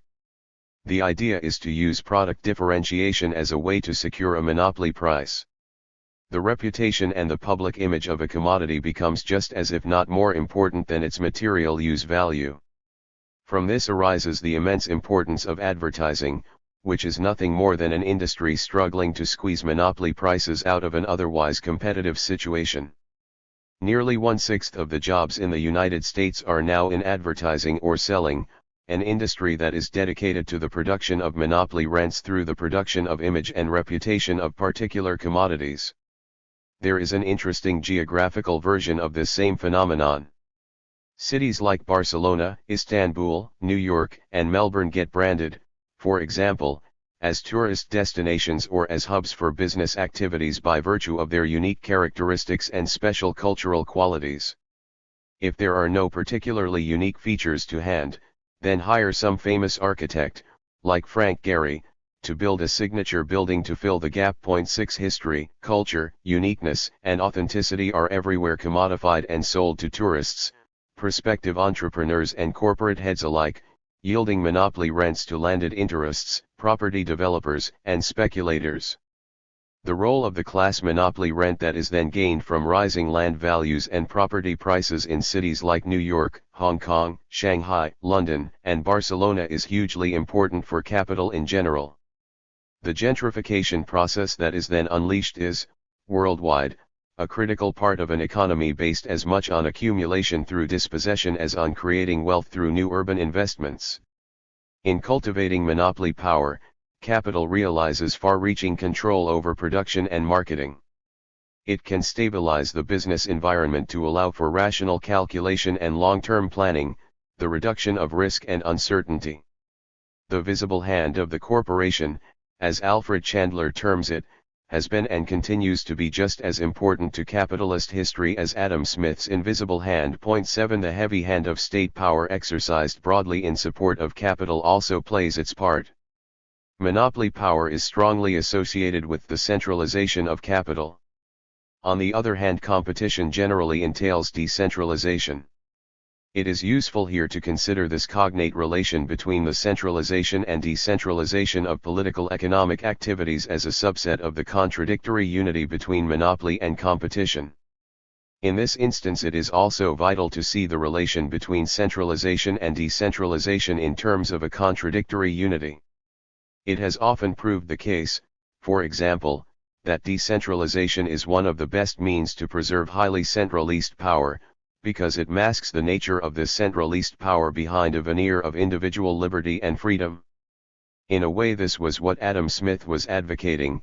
A centralist state could amass far greater wealth and economic power by liberating decentralized individualist market freedoms. This is something that the Chinese state has recognized over the last few decades. In this case, the decentralization has been political as well as economic. Giovanni Arrighi's book Adam Smith in Beijing dwells on this point at length. 8 But in this instance, the crude assumption that decentralization is inherently more democratic has to be seriously questioned, since there is no sign of the centralist Communist Party relinquishing any of its powers. There are two ways in which we can think about the contradictory unity between decentralization and centralization in political economic life. The first is sectoral. It focuses primarily on the power of associated capitals, the visible hand of the capitalist corporation in particular, and the massing of money capital as the common capital of the class, particularly within the credit and financial system. 9 The latter cannot function, however, without the singular backing of state power. The state-finance nexus sits at the apex of this structure. It is endowed with supreme monopoly power designed to support the banking industry and the financial system at the expense, if necessary, of all else, including the people. It is backed ideologically by the innumerable think tanks that promote pro-capitalist and right-wing views. Critiques of this vast centralization of class monopoly power abound on both left and far right wings of the political spectrum. That the Federal Reserve and the IMF have been totally dedicated to the protection of the class monopoly power of a financial oligarchy is now undeniable. Although the evidence for this is overwhelming, the mask such think tanks and the media construct around these institutions as the grand protectors of individual market freedoms goes a considerable way to successfully hiding their class character from the general public. The organization of the common capital of the class through the centralization of the financial system takes us back to the central contradictions in the money form. The second sphere in which the powerful forces of centralization and decentralization collide is geographical, resulting in uneven geographical development and the projection of economic, political, and ultimately military power of class alliances in one space upon those in another. Hence the interrelation between monopoly, centralization, imperialism, and neocolonialism. We will probe further into this angle when we consider uneven geographical development explicitly. The two ways in which the decentralizing and centralizing tendencies of capital play out are not independent of each other. The massing of centralized financial powers in the major centers of global finance is of significance, as is the long history of the flourishing of innovations in new territories like Silicon Valley, Bavaria, the so-called Third Italy in the 1980s and so on, where the seeming liberty of maneuver and lack of regulatory control allow things to happen that might otherwise get constrained by stifling and dominant powers of state and corporate capital grown obese. So pervasive and palpable has this tension been that policymakers now seek to capture the possibilities of knowledge-based, cultural, and creative economies by centralist initiatives that support the decentralization and deregulation of economic and political power. This is what the central state's creation of special economic zones in China and India is supposed to be about. Elsewhere, development is left to local initiatives on the part of increasingly entrepreneurial local state or regional metropolitan apparatuses. The hope is to replicate the conditions that sparked the innovations behind the digital revolution and the rise of the so-called new economy of the 1990s, which, in spite of the way it crashed and burned at the close of the century, left in its wake a radical reordering of capitalist technologies. This is what the geographical concentration of venture capital in regions such as Silicon Valley is supposed to accomplish. While the checkered success of such policies should give us pause, this is, nevertheless, a fine illustration of how capital seizes upon certain contradictions, like that between centralization and decentralization or between monopoly and competition, and turns them to its own advantage. So what, then, are the political implications of these findings for anti-capitalist politics? We first must recognize how successful capital has generally been in managing the contradictions between monopoly and competition, as well as between centralization and decentralization, to its own advantage, even as it uses crises to do so. It is, I think, clear that no feasible alternative future social order will be able to abolish these contradictions. The only interesting question is how to work with them. But we should beware the trap of thinking of the oppositions as being independent rather than contradictory unities. It is false to presume, for example, that decentralization is democratic and centralization is not. By pursuing the chimera of pure decentralization, there is a strong possibility of opening the way to a hidden centralist monopoly control. By pursuing the other chimera of totally rationalist centralist control, others on the left point the way to an unacceptable and totalitarian stagnation. Capital has organically arrived at a way to balance and rebalance the tendencies towards a monopolistic centralization and decentralist competition through the crises that arise out of its imbalances. It has also learned something else of considerable importance. Capital changes the scale at which it operates in such a way as to locate powers and influence at that scale which are most advantageous for the reproduction of its own powers. When, in the United States, the cities and the states were too strong in the first half of the 20th century, capital looked mainly to the federal level for support, but by the end of the 1960s, when the federal government was proving too interventionist and prone to regulation, capital gradually moved to support state rights, and it is in the states that the Republican Party is now most fiercely waging its populist pro-capitalist agenda. In this regard, the anti-capitalist left has much to learn from capital at the same time as it combats it. Interestingly, much of the anti-capitalist as opposed to social democratic left prefers in these times to wage its war at the micro scale, where autonomista and anarchist formulations and solutions are most effective, leaving the macro level almost bare of oppositional powers. An inordinate fear of centralization and of monopolization predominates in such a way as to hamstring anti-capitalist opposition. The dialectical but contradictory relation between monopoly and competition cannot be effectively mobilized for anti-capitalist struggle. Contradiction 11. Uneven geographical developments and the production of space. Capital strives to produce a geographical landscape favorable to its own reproduction and subsequent evolution. There is nothing odd or unnatural about this. After all, ants do it, beavers do it, so why shouldn't capital do it? The geographical landscape of capitalism is, however, rendered perpetually unstable by various technical, economic, social and political pressures operating in a world of immensely changeable natural variation. Capital must perforce adapt to this wildly evolving world. But capital also has a key role in shaping that world. The contradictions between capital and labor, competition and monopoly, private property and the state, centralization and decentralization, fixity and motion, dynamism and inertia, poverty and wealth, as well as between different scales of activity, are all writ large and given material form in the geographical landscape. Among all these diverse forces, though, priority has to be accorded to a combination of the molecular processes of endless capital accumulation in space and time and the attempt to organize the space of the landscape in some systematic way through the exercise of state powers. The geographical landscape that capital makes is not a mere passive product. It evolves according to certain rough and ready rules which, like those that govern the combinatorial evolution of technologies, have their own autonomous but contradictory logic.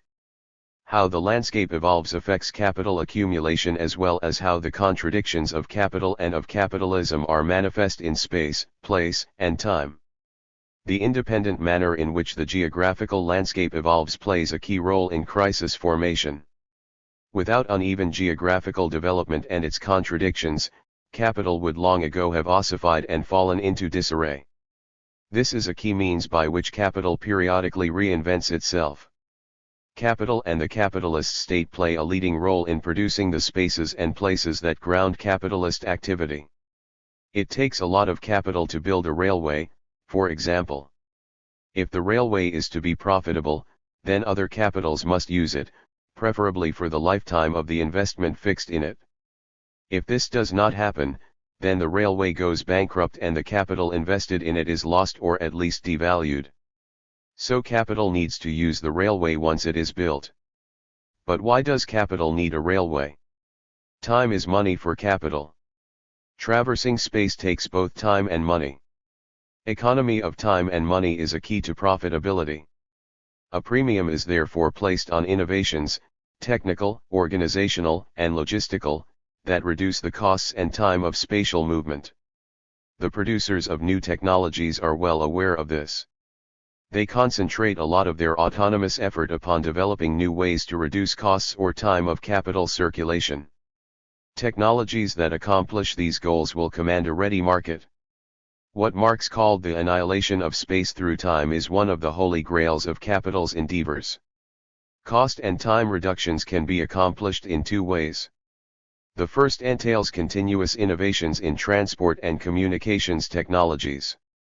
The history of such innovations under capitalism has been outstanding. The impacts depend, however, on the kind of capital being moved around. Money in its credit form now flits around the world instantaneously. It was not always so. Our own era is marked by the far superior mobility of money capital due to information technologies. Commodities are generally less mobile. There is a huge difference between, say, the live transmission of a World Cup football match and lugging around bottled water, steel girders, furniture, or perishable items like soft fruit, hot pork pies, milk, and bread. Commodities are variably mobile depending upon their qualities and transportability. Production, with some exceptions like transportation itself, is the least mobile form of capital. It is usually locked down in place for a time. But the sewing machines used in sweatshop shirt production are more easily moved around than a steel or car plant. The locational constraints in primary sectors like agriculture, forestry, mining, and fishing are very special for obvious reasons. Lower costs in transport and communications can facilitate dispersal and decentralization of activity across larger and larger geographical spaces. The near elimination of transport costs and times as a factor in location decisions permits capital to explore differential profit opportunities in widely disparate places. Divisions of labor within a firm can be decentralized to different locations. Offshoring becomes possible and the monopolistic element in competition is reduced. Regional specializations and divisions of labor become even more marked because small differences in costs translate into higher profits for capital. New geographical patterns to production typically arise out of the sharpened spatial competition facilitated by cheaper and more efficient transport and communications. Start UPS in, say, South Korea, where steel production is much cheaper because of lower cost labor, easier access to raw materials and markets, and the like. Drive out the more costly and the less efficient industries in older regions such as Pittsburgh and Sheffield. In the car industry, it was not only the introduction of foreign competition that undermined Detroit, but also the setting up of new plants in Tennessee and Alabama, where labor costs were lower and trade union power weaker. In the 19th century, cheap food grains from North America inflicted severe damage on UK and European agricultural interests. This happened because the newly minted railways and steamships greatly reduced the cost and time of movement of agricultural commodities after 1850 or so, much as containerization did for world trade after 1970. Deindustrialization has been going on for a very long time. The second way to reduce the time and cost of movement is for capitalists to locate so as to minimize their costs of procuring means of production and labor supplies and of getting to market. What are called agglomeration economies arise when many different capitals cluster together. Different firms and industries can share facilities, access to labor skills, information, and infrastructures. Positive benefits arise which all firms can take advantage of. Labor is likewise drawn to the opportunities of dynamic centers, even in the absence of the forces that push them off the land. Urban agglomerations are in effect constructed spatial environments favorable to collectively sustaining particular sets of productive activities. Agglomeration produces geographical centralization. The molecular processes of capital accumulation converge, as it were, on the production of economic regions. The boundaries are always fuzzy and porous, yet the interlocking flows within a territory produce enough structured coherence to mark the geographical area off as somehow distinctive. In the 19th century, cotton meant Lancashire, wool meant Yorkshire, stainless steel meant Sheffield, and metalworking meant Birmingham. Structured coherence usually extends well beyond economic exchanges to encompass attitudes, cultural values, beliefs, and even religious and political affiliations. The necessity to produce and maintain collective goods requires that some system of governance be brought into existence and preferably formalized into systems of administration within the region. If the state did not already exist, then capital would have to create something like it to facilitate and manage its own collective conditions of production and consumption. Dominant classes and hegemonic class alliances can form and lend a specific character to political as well as to economic activity within the region. Regional economies form a loosely connected mosaic of uneven geographical development within which some regions tend to become richer while poor regions get poorer. This happens because of what Gunnar Myrdal calls circular and cumulative causation. Point 1. Advanced regions draw new activity to themselves because of the vibrancy of their markets, the greater strength of their physical and social infrastructures, and the ease with which they can procure their necessary means of production and labor supplies. Resources exist to invest further in physical and social infrastructures, and these attract even more capital and labor to come to the region. Transport routes are created that focus on the region because this is where the traffic is. As a result, even more capital is attracted. Other regions, by contrast, are underserved if not increasingly bereft of activities. They get caught in a downward spiral of depression and decay. The result is uneven regional concentrations of wealth, power, and influence. There are, however, limits to continuous centralization through agglomeration. Overcrowding and rising pollution, administrative and maintenance costs take a toll. Rising local costs of living lead to wage demands that may ultimately make a region uncompetitive. Labor may become better organized in its struggles against exploitation because of its regional concentration.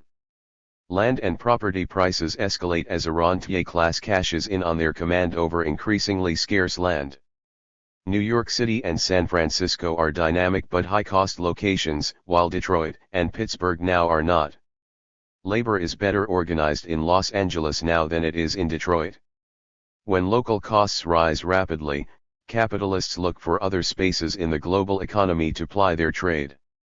This is particularly so when new technological and production mixes are emerging and labor struggles are acute. From the late 1960s onwards, for example, Silicon Valley steadily displaced Detroit as an epicenter of the U.S. capitalist economy. Bavaria likewise displaced the Ruhr in Germany and Tuscany displaced Turin in Italy, while new global players like Singapore, Hong Kong, Taiwan, South Korea and, eventually, China moved far ahead in the global stakes for competitive preeminence in certain lines of production. These moves generated crises of devaluation that reverberated throughout other regions of the global economy. The Midwest Rust Belt that was once the heart of industrial capital in the USA contrasts with the rising Sun Belt. Regional crises of employment and production typically signal crucial moments when power shifts are occurring within the forces producing the geographical landscape of capital. This, in turn, usually signals a radical shift in the evolution of capital itself. Capital must be able to withstand the shock of the destruction of the old and stand ready to build a new geographical landscape on its ashes. Surpluses of capital and labor must be available for this purpose. Fortunately, capital, by its very nature, perpetually creates such surpluses, often in the form of mass unemployment of labor and an overaccumulation of capital. The absorption of these surpluses through geographical expansion and spatial reorganization helps resolve the problem of surpluses lacking profitable outlets. Urbanization and regional development become autonomous spheres of capitalist activity, requiring large investments that take many years to mature. Capital typically turns to these avenues for the absorption of capital and labor surpluses at times of crisis. State-funded infrastructural projects are set in motion during crises to rekindle economic growth. The U.S. government tried to mop up surplus capital and unemployed labor in the 1930s by setting up future-oriented public works projects in hitherto undeveloped locations. Some 8 million people were employed in the WPA programs in the 1930s in the United States. The Nazis built the Autobahns in Germany for similar reasons at the same time. The Chinese, after the financial crash of 2008, spent billions on urban and infrastructural projects to absorb surpluses of both capital and labor in order to compensate for the crash in export markets. Whole new cities were designed and built. The Chinese landscape has been radically and dramatically transformed as a result. In this way, capital develops what I call spatio-temporal fixes to the capital and labor surplus absorption problem. Point 2 fix here has a double meaning. A certain portion of the total capital gets fixed literally and physically in and on the land for a relatively long period of time. But fix also refers metaphorically to how long-term investments in geographical expansions provide a solution for crises of overaccumulation of capital. So how and when do these two meanings collide? The organization of new territorial divisions of labor, of new resource complexes and of new regions as dynamic spaces of capital accumulation all provide new opportunities to generate profits and to absorb surpluses of capital and labor. Such geographical expansions often threaten, however, the values already fixed in place elsewhere. This contradiction is inescapable. Either capital moves out and leaves behind a trail of devastation and devaluation, or it stays put only to drown in the capital surpluses it inevitably produces but cannot find profitable outlets for. Resort to credit financing heightens this contradiction at the same time as it purports to solve it. Credit makes territories vulnerable to flows of speculative capital that can both stimulate and undermine capitalist development. Territorial indebtedness became a global problem after 1980 or so, and many of the poorer countries found it impossible to repay their debts. Many poor countries, like Ecuador and even Poland, were lured into becoming sinks for surplus capitals for which they were then held liable. The indebted country has to bear the cost of any subsequent devaluation of capital while the creditor country is protected. The resources of indebted countries can then be plundered under the draconian rules of debt repayment. The current case of Greece is a horrible example of this process carried to extremes. The bondholders are prepared to rip to shreds and feed relentlessly upon whole states that have been rash enough to fall into their clutches. The export of capital typically has longer-term effects relative to the movement of hot credit monies. Surpluses of capital and labor are sent elsewhere to set capital accumulation in motion in the new regional space. Surpluses of British capital and labor generated in the 19th century found their way to the United States and to the settler colonies, like South Africa, Australia, and Canada, creating new and dynamic centers of accumulation which generated a demand for goods from Britain. Since it may take many years for capitalism to mature in these new territories to the point where they too begin to produce surpluses of capital, the originating country can hope to benefit from this process for a not inconsiderable period of time. This is particularly the case with investments in railways, roads, ports, dams and other infrastructures that mature slowly. But the rate of return on these investments eventually depends upon the evolution of a strong dynamic of accumulation in the receiving region. Britain lent to the United States in this way during the 19th century. Much later, the United States, via the Marshall Plan for Europe and Japan, clearly saw that its own economic security rested on the active revival of capitalist activity in these other spaces. Contradictions arise because these new dynamic spaces of capital accumulation ultimately generate surpluses and need to find ways to absorb them through further geographical expansions. This can spark geopolitical conflicts and tensions. In recent times we have witnessed cascading and proliferating spatio-temporal fixes primarily throughout East and Southeast Asia. Surplus capital from Japan started to course around the world in the 1970s in search of profitable outlets, followed shortly thereafter by surplus capital from South Korea and then Taiwan in the mid-1980s. While these cascading spatio-temporal fixes are recorded as relationships between territories, they are in fact material and social relations between regions within territories. The formal territorial difficulties between Taiwan and mainland China appear anachronistic beside the growing integration of the industrial regions of Taipei and Shanghai. Capital flows from time to time get redirected from one space to another. The capitalist system remains relatively stable as a whole, even though the parts experience periodic difficulties. The overall effect of such interregional volatility is to temporarily reduce the aggregate dangers of overaccumulation and devaluation even though localized distress may be acute. The regional volatility experienced since 1980 or so seems to have largely been of this type. At each step, of course, the issue arises as to which will be the next space into which capital can profitably flow and why and which will be the next space to be abandoned and devalued. The general effect can be misleading, since capital is always doing well somewhere. The illusion arises that all will be well everywhere if we only readjust the form of capital to that predominant in Japan and West Germany, the United States or China. Capital never has to address its systemic failings because it moves them around geographically. A second possible outcome, however, is increasingly fierce international competition within the international division of labor as multiple dynamic centers of capital accumulation compete on the world stage in the midst of strong currents of overaccumulation or under conditions of competing scarcities for raw materials and other key means of production. Since they cannot all succeed, either the weakest succumb and fall into serious crises of localized devaluation or geopolitical struggles arise between regions and states. The latter take the form of trade wars, currency and resource wars, with the ever-present danger of military confrontations. In this case, the spatio-temporal fix takes on a much more sinister meaning as it transmutes into the export of localized and regional devaluations and destruction of capital. How and when this occurs will depend, however, just as much upon the explicit forms of political action on the part of state powers as it does upon the molecular processes of capital accumulation in space and time. The dialectic between the territorial logic and the capitalistic logic is then fully engaged.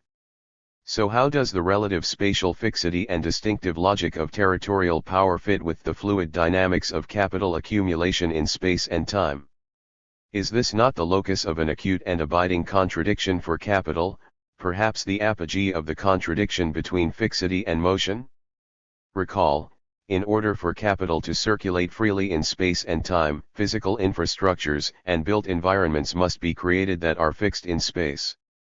The mass of all this fixed capital increases over time relative to the capital that is continuously flowing. Capital has periodically to break out of the constraints imposed by the world it has constructed. It is in mortal danger of becoming sclerotic. The building of a geographical landscape favorable to capital accumulation in one era becomes, in short, a fetter upon accumulation in the next. Capital has therefore to devalue much of the fixed capital in the existing geographical landscape in order to build a wholly new landscape in a different image. This sparks intense and destructive localized crises. The most obvious contemporary example of such devaluation in the USA is Detroit. But many older industrial cities in all the advanced capitalist countries and beyond have had to remake themselves as their economic bases have been eroded by competition from elsewhere.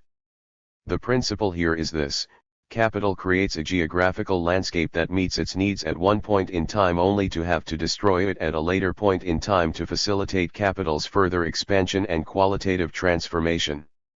Capital unleashes the powers of creative destruction upon the land. Some factions benefit from the creativity, while others suffer the brunt of the destruction. Invariably, this involves a class disparity. So where is state power in all of this, and by what distinctive logic does it intervene in processes of landscape formation? The state is a bounded territorial entity formed under conditions that had little to do with capital but which is a fundamental feature of the geographical landscape. Within its territory it has a monopoly of the legitimate use of violence, sovereignty over the law and the currency, and regulatory authority over institutions, and it is blessed with the power to tax and redistribute incomes and assets.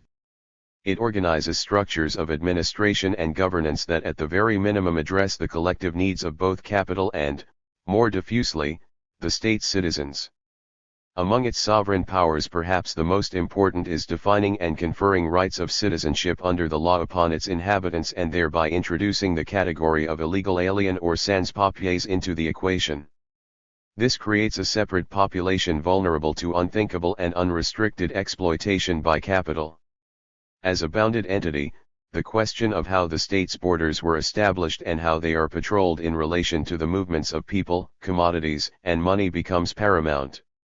The two spatialities of state and capital sit awkwardly with and frequently contradict each other.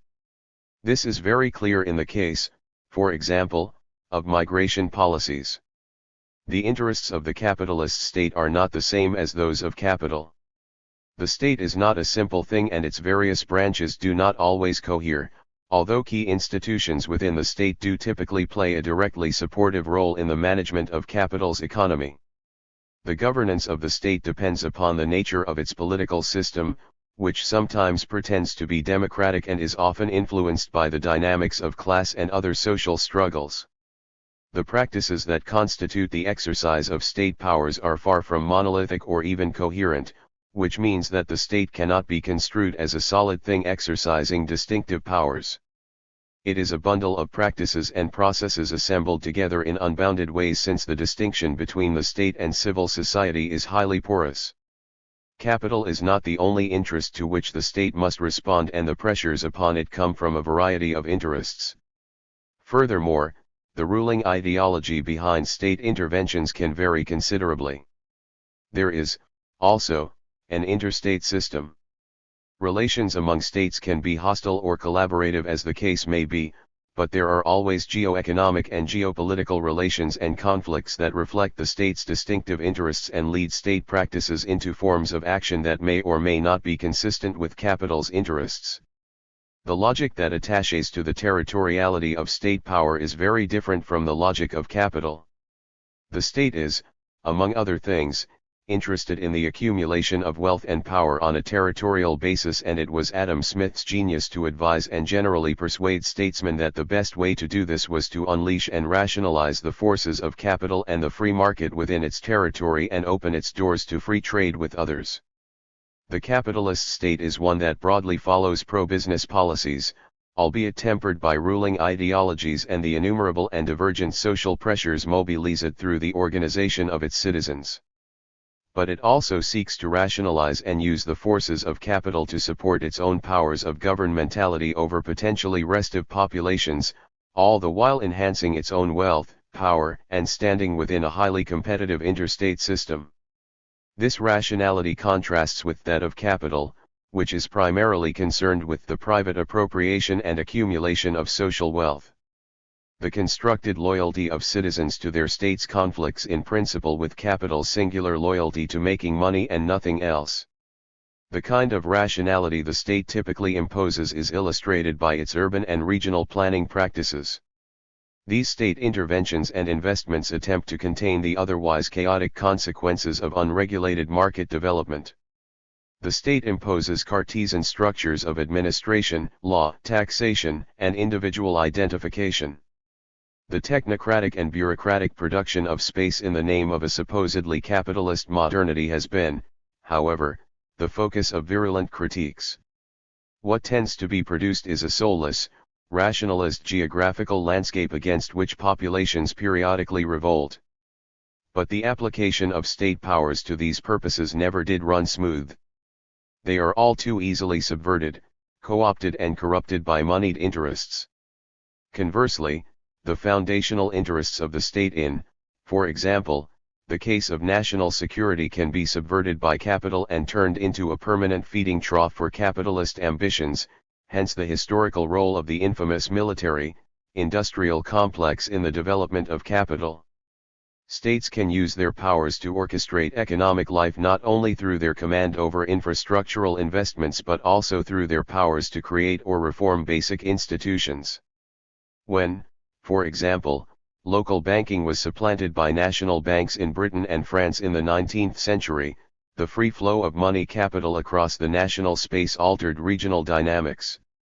More recently, the abolition in the United States of restrictive local banking laws, followed by a wave of takeovers and mergers of regional banks, changed the whole investment climate in the country away from local and into a more open and fluid construction of regional configurations. Reforms in the organization of international banking coupled with information technologies have over the last 40 years revolutionized the global mobility of finance capital. There has been a long-standing impulse towards the transformation of the geographical scale at which capitalist activity gets defined. Just as the coming of the railways and the telegraph in the 19th century completely reorganized the scale and diversity of regional specializations, so the more recent round of innovations has changed the scales at which economic activity gets articulated. In the 1980s much was made of the global car, with parts produced almost anywhere in the world being assembled rather than produced at the final factory. This is now normal practice in many lines of production, so that labels like "Made in the USA" no longer make much sense. The corporate shift to the global scale is far more emphatic now than it was in the past. The sovereign powers of the state over capital and money flows have definitively been eroded over the last few decades. This does not mean the state is powerless, but rather that its power is more contingent on that of finance capital and the bondholders. State powers and practices have been more and more directed to satisfying the demands of corporations and bondholders, often at the expense of citizens. This entails strong state support for the creation of a good business climate favorable to capital. The result in many instances is that states can be doing very well while their populations fare poorly. This even applies, somewhat surprisingly, to countries like Germany, where wage repression contains working-class consumption at the same time as German-based capital and the country's financial state look to be in very good shape. Changes in the molecular movement of capital are also putting strong pressures upon the scale at which state power might be constructed. Political reterritorializations such as the European Union become not only more practicable but more and more of an economic necessity. These political shifts are not a simple function of material transformations in space relations, matters are far more complicated than that. But changing space relations on the part of capital circulation and accumulation do have transformative implications for the new political configurations. The geographical landscape of capitalism is plainly shaped by a multitude of interests as individuals and groups seek to define spaces and places for themselves against the background of the macroeconomic processes of uneven geographical development that the rules of capital accumulation and state power jointly affect. Capital has to be somewhat sensitive to the wants and needs of the populations it exploits, of course, and even if it were not, social and class struggles would surely force it to the table to compromise with critics and tamp down on some of its wilder ambitions. It is, however, all too easy to blame the victims for what happens when capital leaves town. The ruling narrative is that it was greedy unions, profligate politicians, bad managers, and the like who forced capital out. But it was capital and not people that abandoned and deindustrialized Detroit, Pittsburgh, Sheffield, Manchester, Mumbai, and the like. While there have been obvious examples of mismanagement and heightened class conflicts in this or that region or city, it is preposterous to claim that these can account for the total devastation of industrial regions that had for generations been the backbone of capital accumulation in so many different parts of the world. For this we have to thank the neoliberal counter-revolution that began in the 1970s and has intensified to this day. Uneven geographical developments conveniently mask the true nature of capital. Hope can spring eternal because there is always a successful neighborhood, region, or state where things are going right even in the midst of multiple calamities. Macro crises get disaggregated into localized events that others elsewhere care or even know very little about. Major crises in Indonesia or Argentina pass by, but the rest of the world says too bad or so what. Particular rather than systemic explanations of crises dominate thinking. Argentina, Greece, or Detroit should reform their ways, it is said, but capital gets off scot-free. There is something else remarkable about the landscape of capital that plays a vital ideological role in contemporary life and politics. The capitalist city, for example, is built as a work of art in its own right, replete with fabulous architecture and competing iconic meanings. The mansions and penthouses of the masters of the universe working now in palatial offices in gleaming skyscrapers in global financial centers contrast with the older industrial architecture of the traditional factories. Spectacular palaces of consumerism and the perpetual creation of postmodern urban spectacle contrast with suburban sprawl and gated communities, which in turn contrast with tenement housing, working class and immigrant neighborhoods and, in many cities of the world, large tracts of self-help housing. The capitalist city is the high point of capital's attempt to appear civilized and to represent the grandest of human aspirations. There is a sense in which this claim is effective. We can marvel at the product and admire the views of Paris, Barcelona, Hong Kong, and Shanghai in part because this urban spectacle hides the processes and the human labor that went into its production. Capital does not, apparently, want to have its own distinctive image. Judging from anti-capitalist cartoons, it would be far from flattering. The city landscape of capitalism exists as a diversionary image of another world closer to some transcendental sense of human longing and desire. To look upon Venice, Rome, Istanbul, San Francisco, Brasilia, Cairo, or Lagos is to look upon the hopes, achievements and chronic failures of that human endeavor. And it is not only the great cities that we are talking of here. The different rural landscapes that have been carved out around the world can inspire as much affection, loyalty, and admiration as any city. The English countryside, the French paysage, the Tuscan villages, the Argentinian pampas, the rolling plains of the Tigris Valley in Anatolia, the endless cornfields of Iowa, the soybean plantations of Brazil, all form palimpsests of the human endeavor, increasingly though by no means uniquely mobilized by and for capital. How powerful a force has uneven geographical development been for challenging capital to reinvent itself?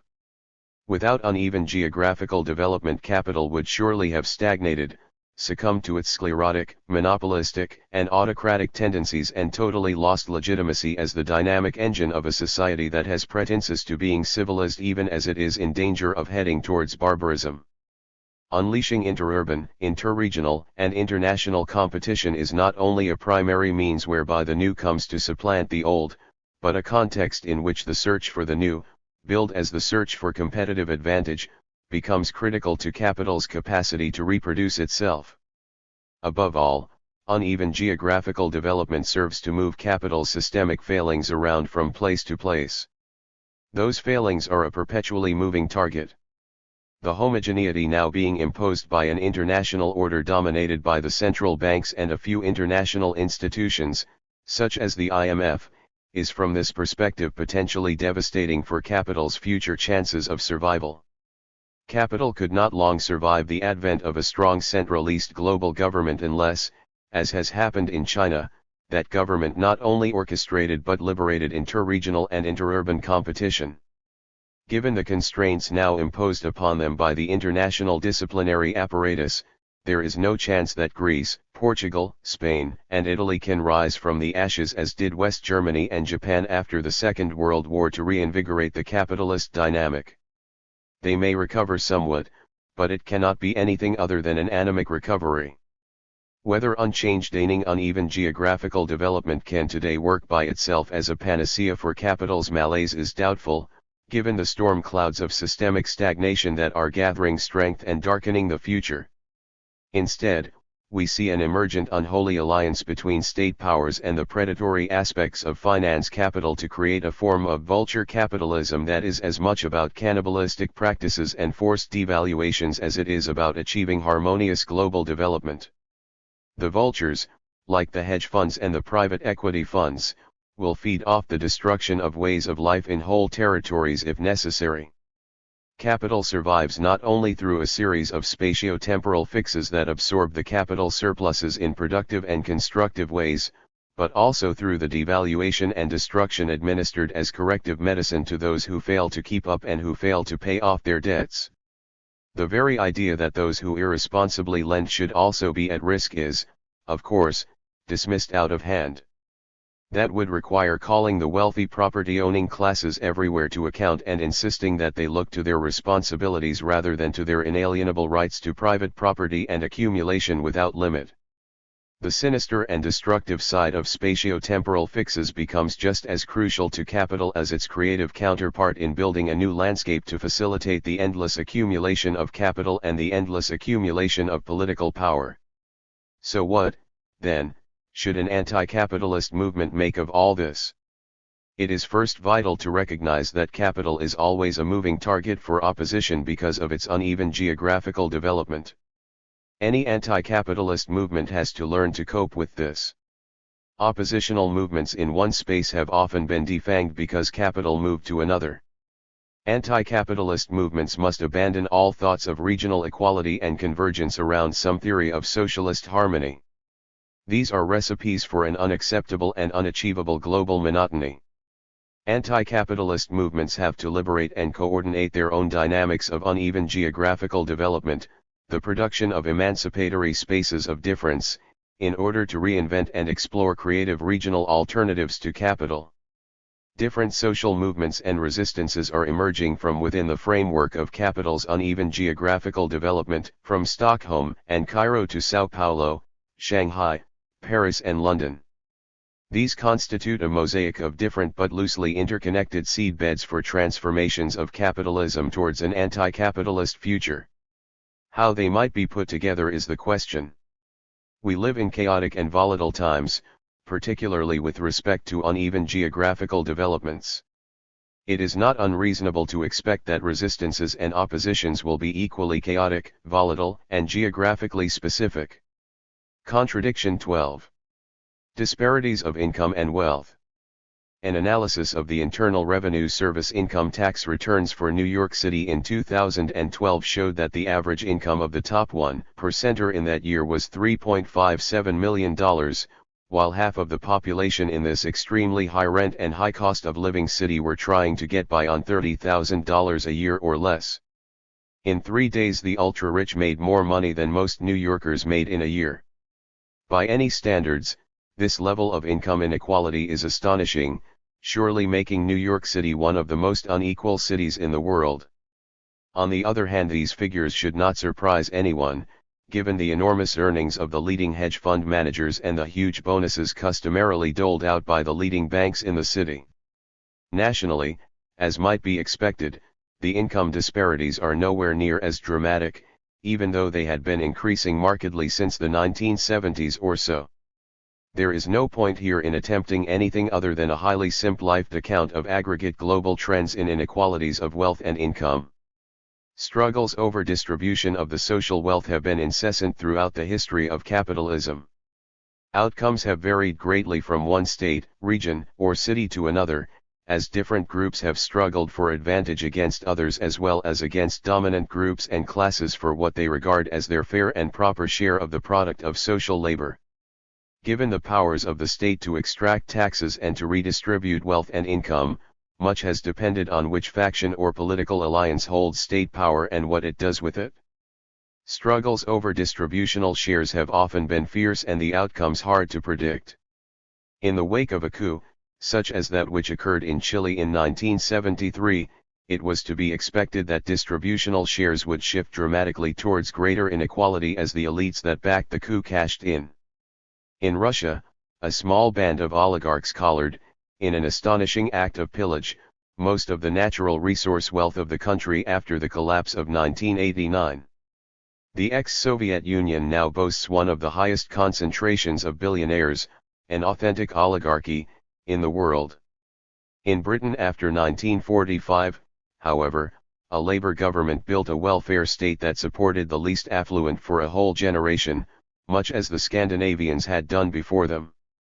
The strong influence of communism during the Cold War over social policies in the capitalist world, coupled with strong social democratic impulses within that world, meant capitalist states in general had to put a floor under conditions of life for whole populations. The welfare state that resulted was far from being socialist. It had strong elements of gender bias and was paternalistic and even pro-capitalist to the extent that it became demeaning, punitive and bureaucratic in its approach to its own clientele.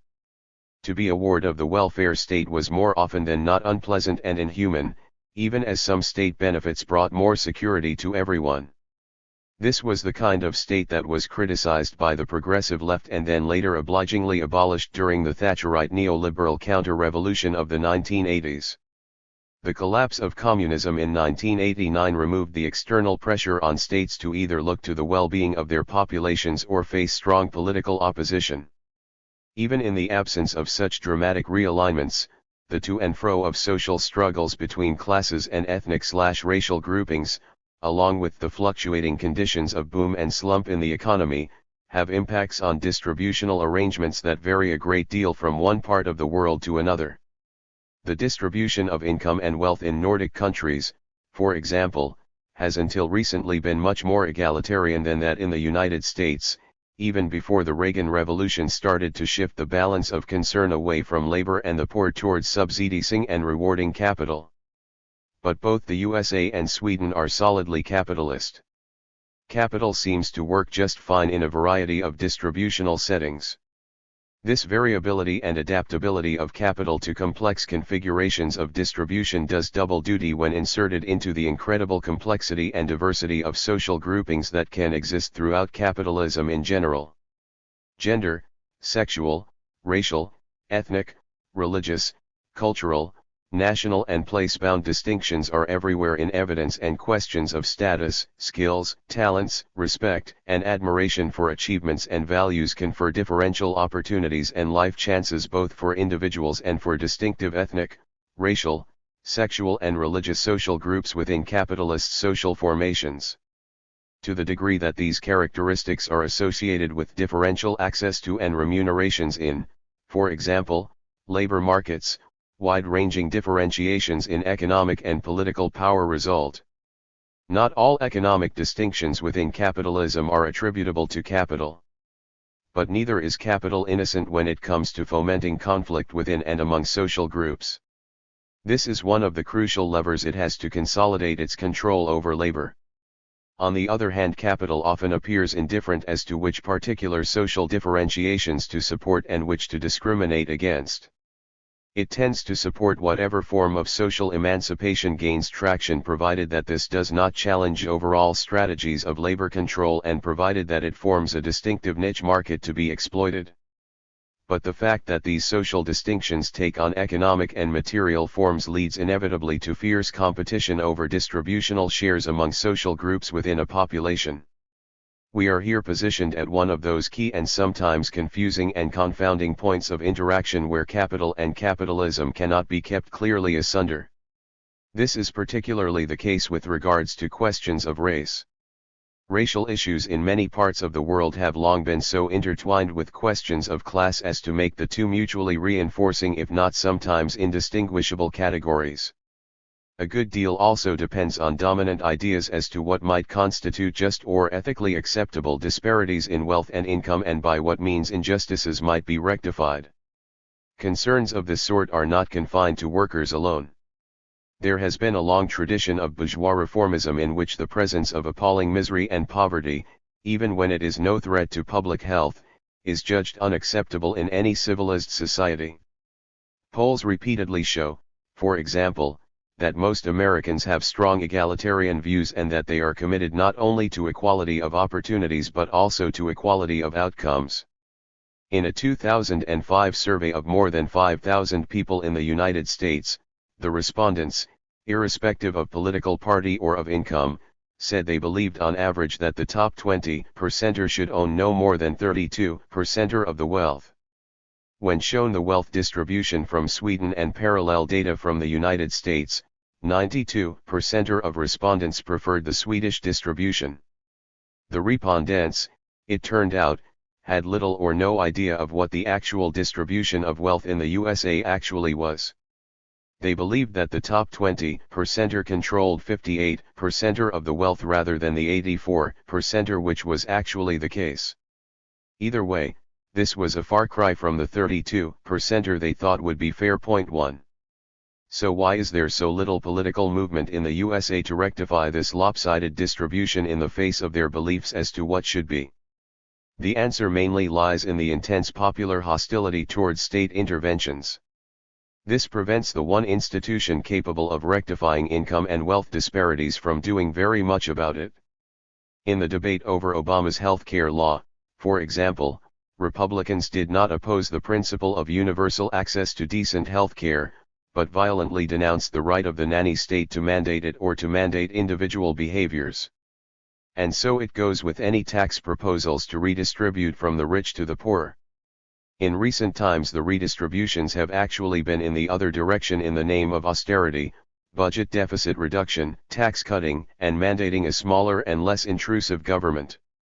It is hard not to conclude that capital's intense interest in putting a downward pressure on wages lies behind these budgetary and fiscal maneuvers. Struggles over the distribution of wealth and income are not the only kinds of distributional struggles that matter. Struggles for recognition, respect, true equality before the law, over citizenship rights and cultural and religious freedoms, over proper political representations, educational opportunities, and access to job opportunities, and even over the right to be lazy are ongoing. Many of these struggles are collectively waged by particular segments of the population seeking redress or advantage, as the case may be. The flux and flow of these social struggles produces diverse outcomes, many of which have side implications for the distribution of wealth and income. Access to educational opportunity, for example, has clear impacts on future income distributions. Capitalism, taken as a whole, is riven with such conflicts and struggles. But the questions I wish to pose here are far narrower.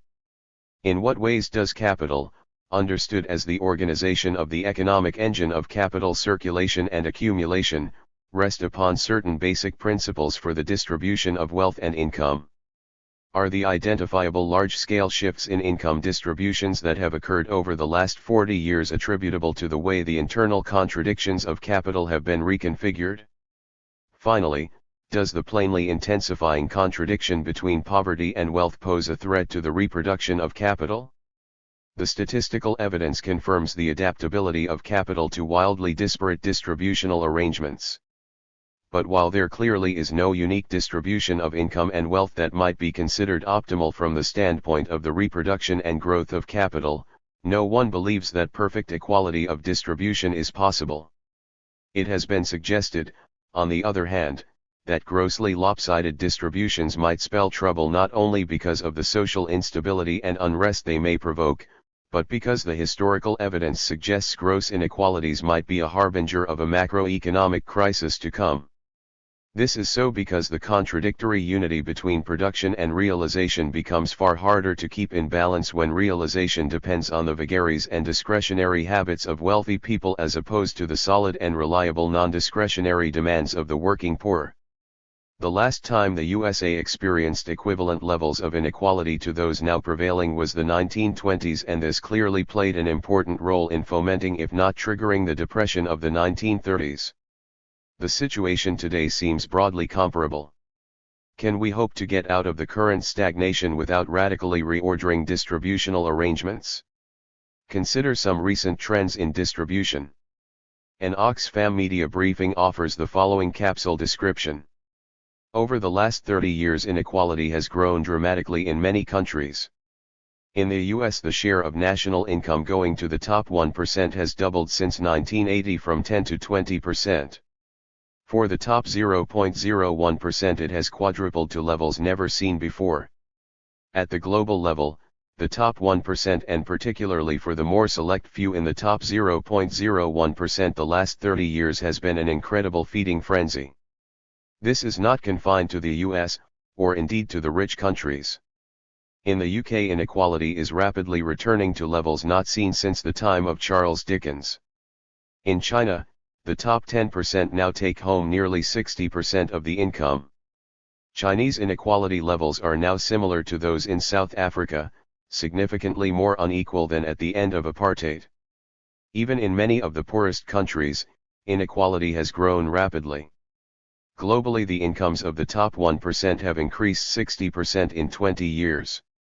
The growth in income for the top 0.01% has been even greater. The crisis of 2007-9 onwards made matters worse. The top 100 billionaires added $240 billion to their wealth in 2012, enough to end world poverty 4 times over. 2 billionaires have erupted all over the place, with large numbers now recorded in Russia, India, China, Brazil, and Mexico, as well as in the more traditionally wealthy countries in North America, Europe, and Japan. One of the more significant shifts is that the ambitious no longer have to migrate to the affluent countries to become billionaires, they can simply stay at home in India, Indonesia, or wherever. As Branko Milanovic concludes, we are witnessing the rise of a global plutocracy in which global power is held by a relatively small number of very rich people. 3. The threat to the contradictory unity between production and realization in the global economy is palpable. Yet by other measures the world is a much more equal place than it once was. Millions of people have escaped from poverty. Much of this has been due to the phenomenal growth of China, along with substantial bursts of growth in the other so-called BRIC countries. Disparities in the global distribution of wealth and income between countries have been much reduced with rising per capita incomes in many developing parts of the world. The net drain of wealth from east to west that had prevailed for over 2 centuries has been reversed as East Asia in particular has risen to prominence as a powerhouse in the global economy.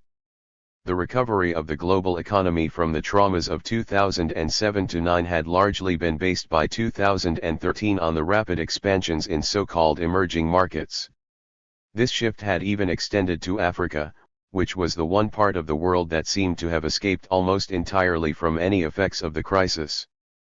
The uneven impact of the crisis within Europe, however, meant rapidly widening disparities in economic well-being between southern and northern countries.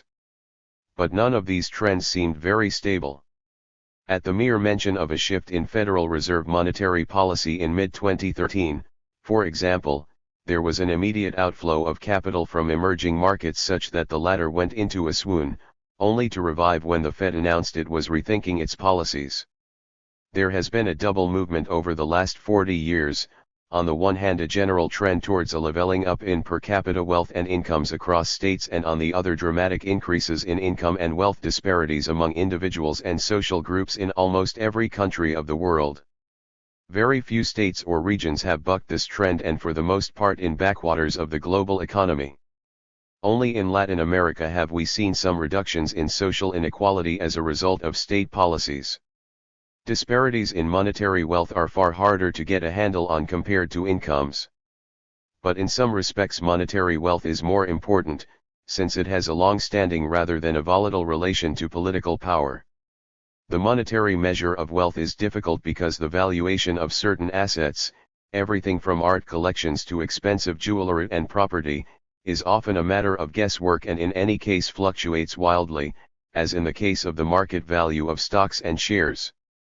In most countries the distribution of monetary wealth seems even more lopsided than the distribution of incomes. Why these general global trends? Has there been something going on within the contradictory evolution of capital that would make them inevitable, or even necessary for the survival and reproduction of capital? Do increasingly lopsided wealth and income distributions within so many countries signal the existence of a moving contradiction, and, if so, what sort of movement is it? Does this movement account for rising levels of unrest and social instability? Is it a harbinger of a grumbling and still unfolding macroeconomic crisis? To answer these questions requires first that we establish how inequality is foundational for capital. The inequality derives from the simple fact that capital is socially and historically constructed as a class in dominance over labor. The distribution of income and of wealth between capital and labor has to be lopsided if capital is to be reproduced. Distributional equality and capital are incompatible. Certain distributional disparities actually precede the rise of capital. Workers must be dispossessed of ownership and control over their own means of production if they are to be forced into wage labor in order to live. This distributional condition precedes the production of surplus value, and it must be maintained over time. Once capital circulation and accumulation become general, the wage level has to be kept within limits that permit profit making. Any drive to maximize profits means driving down wage rates or increasing labor productivity. Fierce competition between capitals leads to a general reduction in wages, no matter whether individual capitalists will it or not. The distributional share between wages and profits is a product of some mix of labor scarcities and the state of class struggle. The resultant configuration is geographically uneven. A sufficient share of the total output of social value must flow to the capitalist class to incentivize the capitalists by showering them with conditions of consumption worthy of some leisure class and provide them with sufficient surplus to keep the economic engine of capital working and expanding powerfully and smoothly. The Faustian dilemma that lurks within the breast of every capitalist between personal enjoyment and reinvestment can be resolved only with considerable surplus generation and appropriation. A disproportionate amount of the surplus must always flow to capital at the expense of labor. This is the only way for capital to be reproduced. The superior economic resources that accrue to capital allow it and it alone to invest and create jobs in a purely capitalist economy. This provides the right-wing rationale for public policies that favor capital over labor. While the uneven income distribution may appear unfair, it is said, it actually is advantageous to labor because capital is in command of job creation, and the more the capitalist class possesses, the more job creation there will be. Unfortunately, this is not the whole story.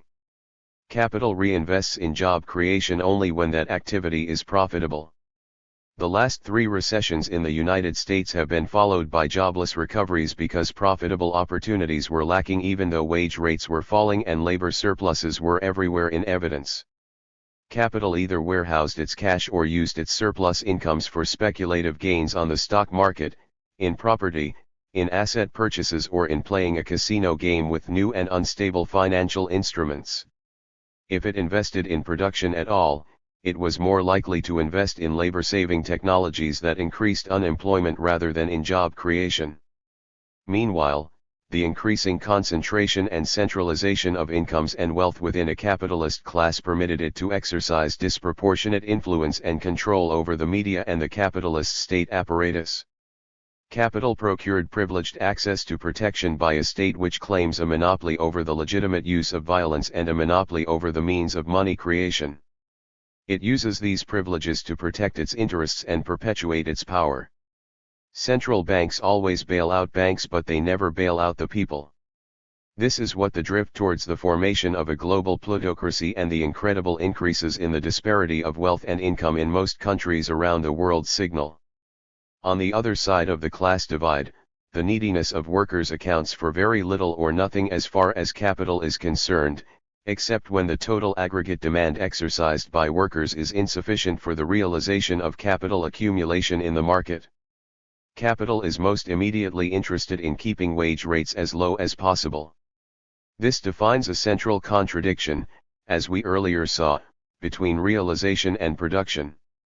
The capitalist ability to manage the wage rate rests upon the availability of an industrial reserve army of surplus workers. The function of this reserve is to supply the labor power required for future expansion of capital while acting as a dead weight upon the aspirations of those already employed as they struggle to improve rates of remuneration and working conditions. The industrial reserve army is of 2 sorts.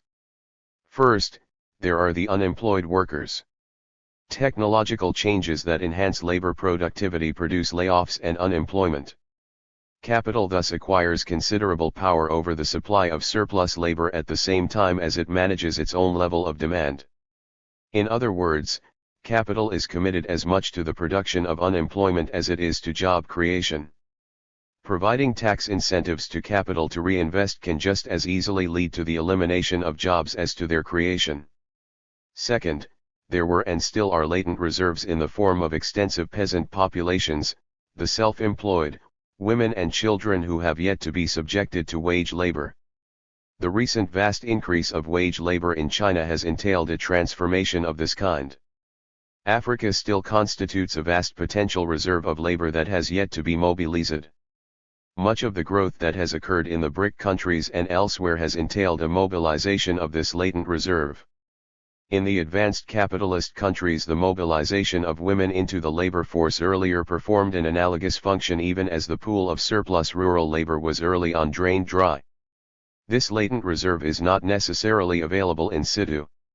From the 1960s onwards, the Germans turned to Turkey, the French to the Maghreb, the Swedes to the former Yugoslavia, the British to their former empire, and the USA to Mexico for immigrant labor.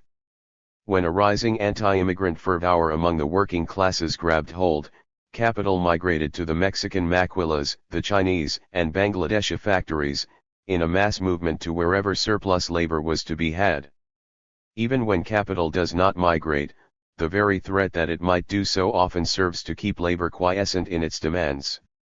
The intricate details of this need not detain us. All that matters is that we clearly register by what general means capital can keep the distributive share of labor in check and can manage it, even in the face of strong currents of organized opposition and the danger of triggering a realization crisis by stifling workers' effective demand.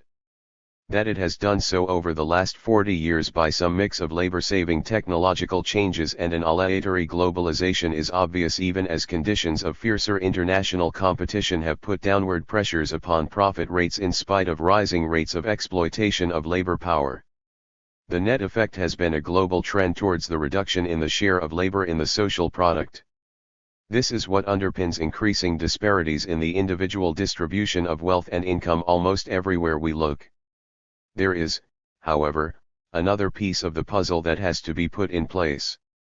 The obvious advantage that capital derives from the presence of a vast reserve of surplus labor poses the problem of how does the reserve population live when it is unemployed? In the case of latent reserves, this problem is often dealt with by what is called partial proletarianization. Where labor reserves are drawn from rural regions, then workers can return to their rural base when thrown out of work and eke out a living there as they have always traditionally done. Much of the cost of reproduction and child rearing is also borne in the rural areas on the basis of remittances sent home by urban workers. This has been true of China, for example. It also applies to migrant workers in the USA who return to Mexico, where they were born, when they are laid off or get sick. But, obviously, this does not work when whole families migrate into the city and cut their rural ties. Informal economies spring up to sustain life on marginal terms in low-cost accommodation in shacks, shanty towns, and favelas. The unemployed eke out a living however they can in the urban slums. What this does, of course, is to define a way and standard of life and, even more importantly for capital, a cost of living that defines a lower bound for wage levels in the formal sector. That lower bound can be approached to the degree that workers can easily be recruited from the surplus that survives in the informal sector. In the advanced capitalist countries, this lower bound to wage levels is fixed by the level of social welfare and unemployment insurance established out of a long history of class struggle. This has led right-wing theorists to argue that unemployment arises because the standard of living available to the unemployed is too generous. The best way to attack unemployment is to reduce unemployment benefits. Employers who cannot profitably produce because wage levels are too high will then increase employment opportunities at these lower wage levels. There is some evidence that something like this can indeed happen. The problem, of course, is that wage levels throughout the whole labor force diminish without necessarily generating much new employment, thus contributing to the rising rate of exploitation of labor and, other things being equal, higher profits for capital and widening income disparities. This was one of the effects of President Clinton's reform of the welfare system in the United States and the introduction of workfare requirements in 1995. The far more punitive conditions of welfare for the unemployed end up, of course, increasing the vast pool of poverty-ridden unemployed who cannot find a job because none are being generated in the face of the twin forces of globalization and labor-saving technological changes. Clinton has been handsomely rewarded since by business organizations, earning some $17 million in 2012 from speakers' fees mainly from business groups. The neoliberal approach to labor force management takes this tack.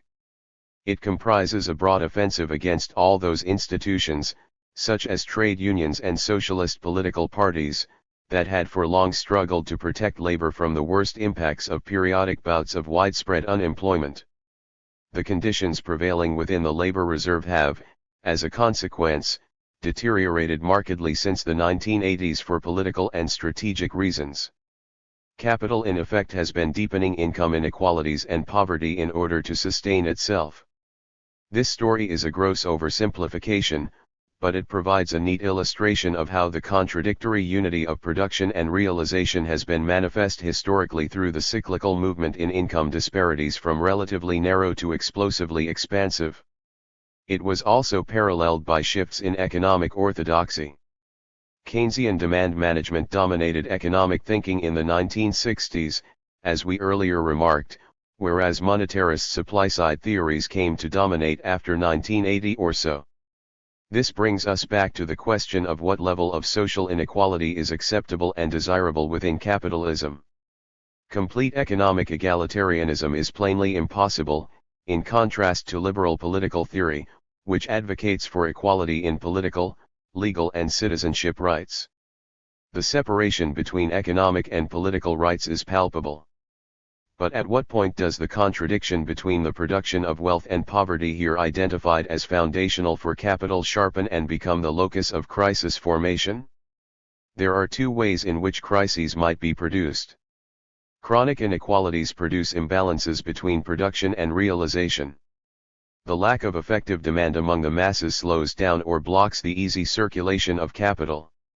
The politics of austerity, widely being applied throughout much of the capitalist world in recent times, reduces effective demand and hinders the creation of profit opportunities. This explains the current situation in the USA, where business profits have been at an all-time high, while reinvestment has been weak.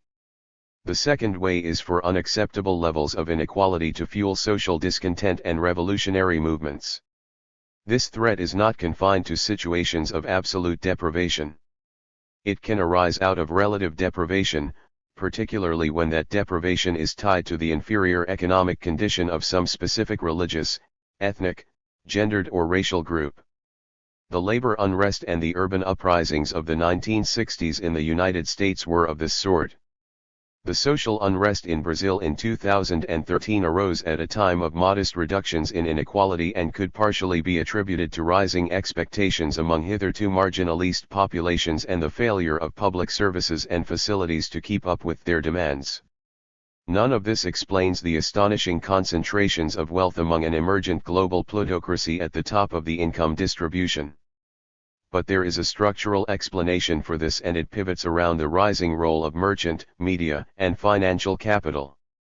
Rapidly evolving information technologies and space-time revolutions in communications have revolutionized the possibilities for the geographical mobility of money capital in particular. The emphasis within capital has shifted as a result towards global financialization. The dynamic shifts occurring across several of capital's contradictions have in effect interacted in such a way as to widen disparities in income and wealth via this financialization. Let me elaborate. There have been several bouts of financialization throughout capital's history. What makes the current phase special is the phenomenal acceleration in the speed of circulation of money capital and the reduction in financial transaction costs. The mobility of money capital relative to that of other forms of capital has dramatically increased. Capital's penchant for the annihilation of space through time here has a large role to play. This, says Craig Calhoun in a recent essay, facilitates the creative destruction of existing structures of capital and spurs the development of new technologies, which in turn spurs the development of new products, production processes, and new sites of production. Uneven geographical developments become even more pronounced as capital searches out and moves to newer and lower-cost locations. The pressure asserted by finance drives investment towards ever more short-term profits and undercuts long-term and deeper growth. It also produces speculative bubbles and busts. It increases market pressure on firms bringing less than median returns to capital, driving disinvestment from still profitable older businesses and thus driving down wages and reducing the tendency of industrial capitalism to share profits through rising wages. It intensifies inequality. But rapid-fire financialization also leads to returns on invested wealth that far outstrip returns on employment. It rewards traders more than material producers. It makes all other sorts of businesses pay more for financial services. The 2010 bonus pool for securities industry employees in New York City alone was $20.8 billion. The top 25 hedge fund managers earned $22.7 billion. And this was after the market meltdown revealed the damage that financialization was doing to the larger economy. For traders of all sorts benefit, not only those trading in money. Those trading in information and all the accoutrements of the economy of spectacle and the manufacturing of images and fetish desires are also part of the deal, as well as all those who trade in futures, no matter how fictitious these turn out to be. The merchants and the rentiers as well as the financiers are repositioned as the arbiters of capital accumulation relative to industrial capital. This is how the distribution of wealth and income became so distorted from the 1970s onwards. But this has made capital itself less secure, more volatile and more crisis-prone, because of the resultant tensions between production and realization of social value when the main arbiters of capital accumulation have little or nothing to do with actual production. The engine of capitalism has been groaning under the strain. The engine could easily blow up or grind to a halt. There is, in all of this, a deep irony. Historically, industrial capital waged a mighty struggle to free itself from the chains of the landlords who extracted rent, the usurious financiers and the merchants who looked to rob or buy cheap and sell dear in unevenly constructed markets. 21st century capitalism seems to be busy weaving a net of constraints in which the rentiers, the merchants, the media and communications moguls and, above all, the financiers ruthlessly squeeze the lifeblood out of productive industrial capital, to say nothing of the workers employed. It is not that industrial capital disappears. It has merely become subservient to capital in its other more fantastic and virulent forms. A form of capital has emerged that is ruthlessly dynamic in the field of technological changes and in the globalization of social relations, yet which not only pays no mind to the conditions under which social labor produces but even seems not to care too much whether production takes place at all. However, if all capitalists seek to live off rents, interest, profit on merchants and media capital, or even worse just on speculating in asset values or living off capital gains, without producing social value, then the only possible outcome is a calamitous crisis. A political economy of this kind also betokens the concentration and centralization of immense economic wealth, power, and privilege among the merchant and media capitalists, the financiers and the rentiers. The emergence of such a plutocracy is, sadly, all too plain to see. The fact that it does so well while the mass of the people does so badly is hard to disguise. The big question is if and when a mass political movement of the dispossessed might arise to repossess that which has been lost. This leaves us with one critical residual question: if the immense disparities of wealth and income now emerging are a reflection of the rise of this new form of capital, then what were the contradictions that made for the rise of this new form of capital? This is a crucial question that will be taken up later in the context of the dangerous contradictions. It was not, I shall hope to show, a mere accident of history. The political implications of all this for an anti-capitalist strategy are simple enough but far-reaching. If, for example, the poll data for the United States is at all emblematic, then there will be massive public support for a reform movement that produces far more egalitarian outcomes than is currently the case, even as it demands that the state not be the vehicle to accomplish this. There would be and is widespread support for worker control initiatives, solidarity economies, and autonomous communitarian and cooperative structures. The example of Mondragon, the largest and most long-lasting workers' cooperative in Europe, with its collective management bragging, until very recently, an income disparity of no more than 3-to-1 is appealing. In this case we also see the potential value of a very important category of political action. This is the idea of revolutionary reform. Plainly, the reduction of wealth and income disparities from their current levels would not challenge the reproduction of capital one whit. Indeed, such a reduction, it can be plausibly argued, is absolutely necessary for capital to survive in the present conjuncture because the current disparities threaten to become an absolute contradiction by virtue of escalating imbalances between the capacity to manage the contradictory unity between production and realization. But, if the theory of capital's necessary inequalities is correct, then there will come a point where a program to reduce wealth and income inequalities will threaten the reproduction of capital. Once a move towards a profit squeeze gets underway, then it can ultimately threaten to squeeze the lifeblood out of capital to compensate for the way capital systematically sucks the lifeblood out of labor. Nobody knows exactly where the breaking point might lie, but it will surely be well before the levels of equality preferred in the U.S. public opinion polls are reached. A reform movement around reducing social inequality can become the cutting edge for revolutionary transformation. Contradiction 13. Social reproduction. Once upon a time it could reasonably be said that capital cared not a whit about the neediness of the worker, leaving it to the initiative and ingenuity of the workers to reproduce themselves biologically, psychologically, and culturally on the basis of the pittance of a wage that capital provided. The workers for the most part conveniently obliged because they had no option. This was the situation that Karl Marx encountered, and it was probably for this reason that he left the question of the social reproduction of the labor force to one side in his theorizing of capital's political economy. But plainly, if laborers do not reproduce themselves or are overworked to a premature death down the mines and in the factories, and if capital's easy access to a labor surplus is somehow blocked, then capital cannot reproduce.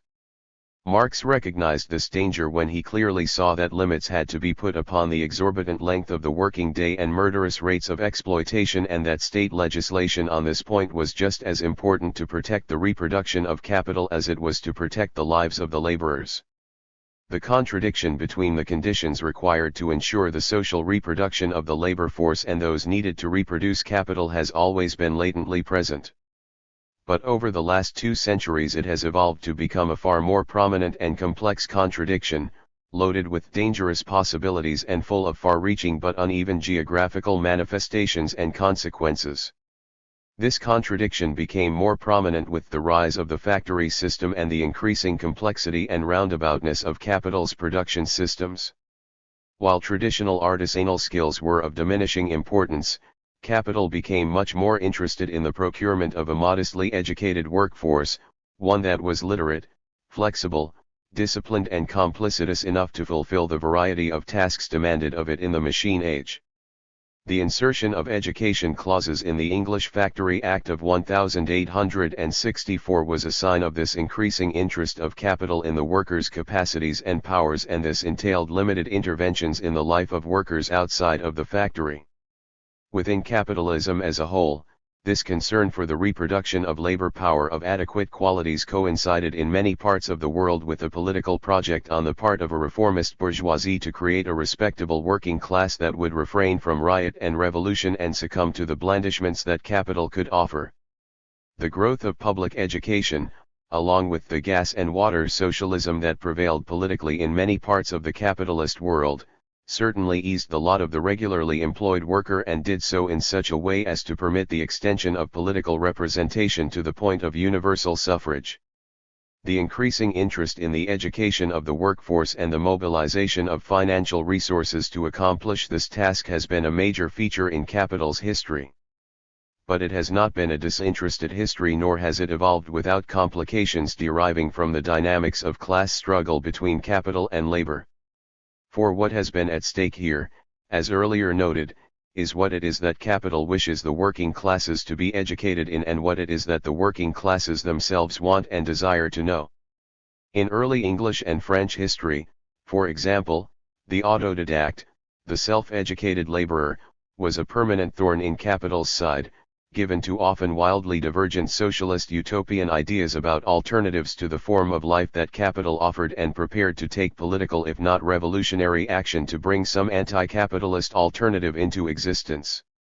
The incredible flourishing of emancipatory and utopian tracts and sects in France during the 1830s and 1840s was paralleled across the English Channel by a more sober but nonetheless persistent literature on worker rights and the necessity to construct institutional solidarities such as trade unions and various modes of political agitation and organization, some of which was supported by utopian thinkers and practitioners such as Robert Owen. If this was what constituted the education of the working classes, then capital wanted none of it. But faced with the persistent pursuit of self-education on the part of at least an influential segment of the working classes, capital had to come up with something to put in its place. As Mr. Dombey put it in Charles Dickens's Dombey and Son, he had no objection to public education provided it taught the worker his proper place in society. Marx, for his part, while critical of much of the socialist utopian literature, learned mightily from it and likewise sought to create a whole anti-capitalist knowledge field that would provide a fount of ideas for anti-capitalist agitation. Heaven forbid that the workers would read such stuff. While public education has done much to meet capital's demand for ideological conformity combined with the production of skill sets appropriate to the state of the division of labor, it has not eradicated the underlying conflict. And this is so in part because state interests also enter into attempt to forge a sense of cross-class national identity and solidarity that is at war with capital's penchant for some form of rootless cosmopolitan individualism, to be emulated by both capitalist and worker alike. None of these contradictions of the content for public education can easily be settled, but this does not detract from the simple fact that investment in education and training is a sine qua non for capital's competitiveness.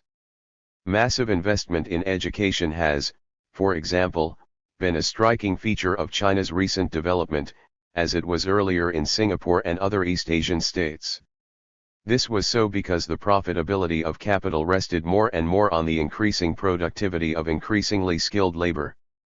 But, as so often happens within the history of capital, education ultimately became a big business unto itself. The stunning inroads of privatization and fee-paying into what had traditionally been public and free education have placed financial burdens on the populace such that those desirous of education have to pay for this key aspect of social reproduction themselves. The consequences of creating a heavily debt-encumbered educated labor force may take a considerable time to work out. But if the street battles between students and authorities in Santiago in Chile that began in 2006 and have continued to this day over the expensive privatization of both high school and advanced education are anything to go by, then this too will likely be a simmering source of discontent wherever it has been implemented. The creation of a highly productive labor force gave rise to what is called human capital theory, which is one of the weirdest widely accepted economic ideas that could ever be imagined. It found its first expression in the writings of Adam Smith. The acquisition of productive talents on the part of labor, he argued, through education, study, or apprenticeship, always costs a real expense, which is a capital fixed and realized as it were in his person. Those talents, as they make a part of his fortune, so do they likewise that of the society to which he belongs. The improved dexterity of a workman may be considered in the same light as a machine or instrument of trade which facilitates and abridges labor, and which, though it costs a certain expense, repays that expense with a profit. The question, of course, is who foots the bill for the creation of such talents, labor, the state, capital, or some institution in civil society, and who gets the benefits. To be sure, skilled and highly trained labor might reasonably expect a higher rate of remuneration than unskilled labor, but that is a far cry from accepting the idea that the higher wage is a form of profit on the workers' investment in their own education and skills.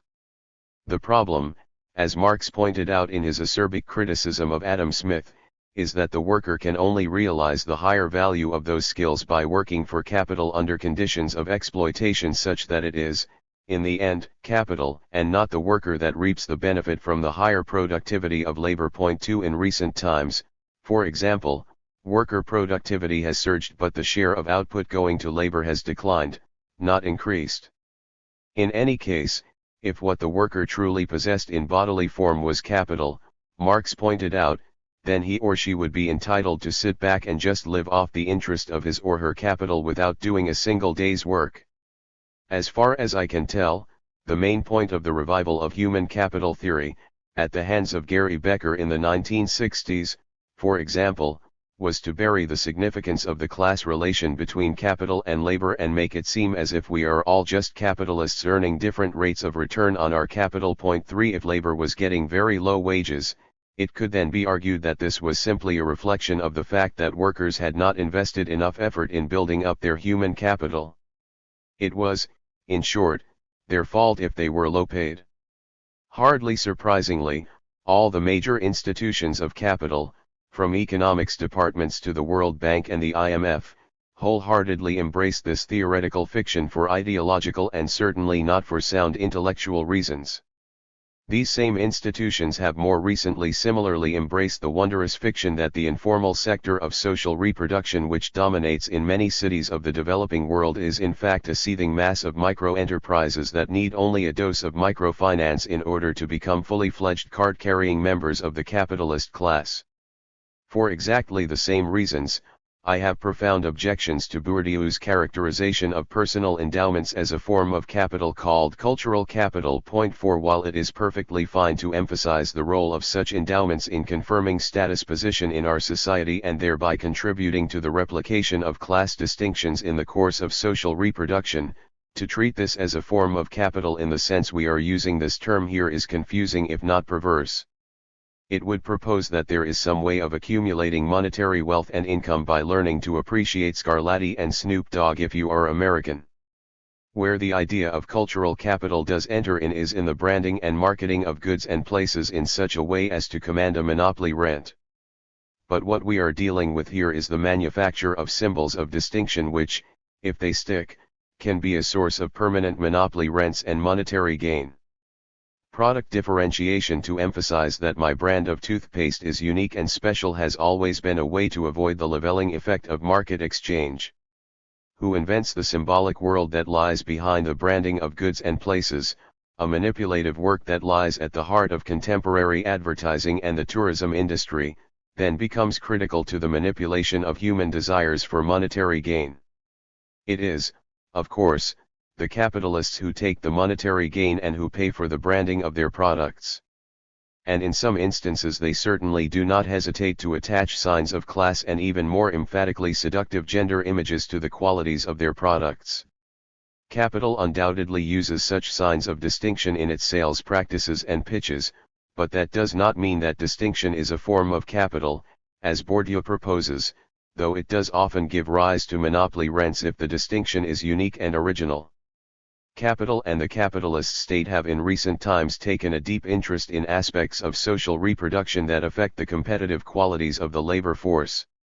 If any country is desirous of becoming wealthier by moving up the value-added chain of production into fields of research and development, thereby garnering the wealth to be tapped from command over intellectual property rights, then this depends on having at one's disposal a well-educated and scientifically qualified labor force which must be either trained at home or imported from abroad. The education of such a workforce has to begin early in life, which puts the whole educational system in the crosshairs of capital's concerns, although, as usual, capital is inclined not to pay for any of it if it can possibly help it. In countries like Singapore and now China, strong state investment in education at all levels has been key to their economic success. The rapidly changing technological context, particularly the progress of robotization and artificial intelligence already noted, has radically altered the kinds of skills that are advantageous to labor, and educational systems have often lumbered awkwardly to keep up with the new demands. More than 20 years ago, for example, Robert Reich pointed out an emergent division between knowledge-based symbolic analytic services, routine production, and in-person services. The symbolic analysts included engineers, legal experts, researchers, scientists, professors, executives, journalists, consultants, and other mind workers, who were primarily engaged in collecting, processing, analyzing and manipulating information and symbols for a living. This group of workers, which Reich estimated made up roughly 20% of the labor force in the USA, occupied a privileged position in part because they could practice their trade almost anywhere in the world. They needed, however, to be well educated in analytic and symbolic skills, and much of this begins in the home, where, loaded down with electronic gadgets, children learn at an early age how to use and manipulate data and information adequate for an emergent knowledge-based economy. Point 5. This group forms the core of a relatively affluent though highly mobile upper middle class within capitalism, and one that increasingly tends to segregate itself in privileged enclaves away from the rest of society. By way of contrast, traditional production workers and ordinary service workers have very little future, in part because those are the jobs most likely to disappear, and in part because even those jobs that remain are likely to be low wage with very scant benefits simply because of the massive labor surpluses now available.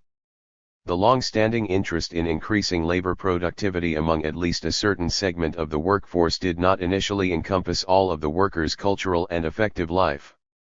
Aspects of social reproduction, such as the raising of children or caring for the sick and elderly, continued in many instances and places to be very much the individual worker's affair and outside of market considerations, as were many of the particular trappings of cultural life. But with the complexities of capitalist industrialization and urbanization, the capitalist state increasingly found itself necessarily embroiled in the regulation and provision of public health, of education, social control, and even the cultivation of certain habits of heart and mind conducive to self-discipline and citizenship among the populace at large. While the whole field of social reproduction is, as Cindy Katz puts it, the fleshy, messy, and indeterminate stuff of everyday life, it is also a set of structured practices that unfold in dialectical relation with production, with which it is mutually constitutive and in tension. The contradictory unity between social reproduction and the reproduction of capital crystallizes out as a moving contradiction of singular interest throughout the history of capital. What it is about now is light years away from what it was in 1850. Social reproduction, Katz continues, encompasses daily and long-term reproduction, both of the means of production and the labor power to make them work. At its most basic, it hinges on the biological reproduction of the labor force, both generationally and on a daily basis. It also encompasses the production and reproduction of manual, mental, and conceptual skills. Point 6. All of this is achieved on the basis of the individual wage plus the social wage provided by various state agencies and key institutions of civil society. From the standpoint of labor, social reproduction has a very particular meaning. The laborers receive a money wage and it is their choice how they spend it. What they spend it on and why were, in the early days, of no interest to capital. But that is by no means true today, as we shall see. How much laborers need to survive and reproduce themselves in part depends upon how much laborers and their families and communities can do for themselves.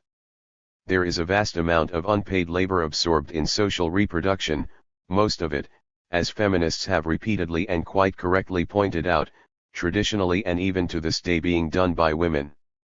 Social reproduction is for capital a large and convenient sphere in which real costs are externalized onto households and other communal entities. Its costs weigh disproportionately on different groups in the population.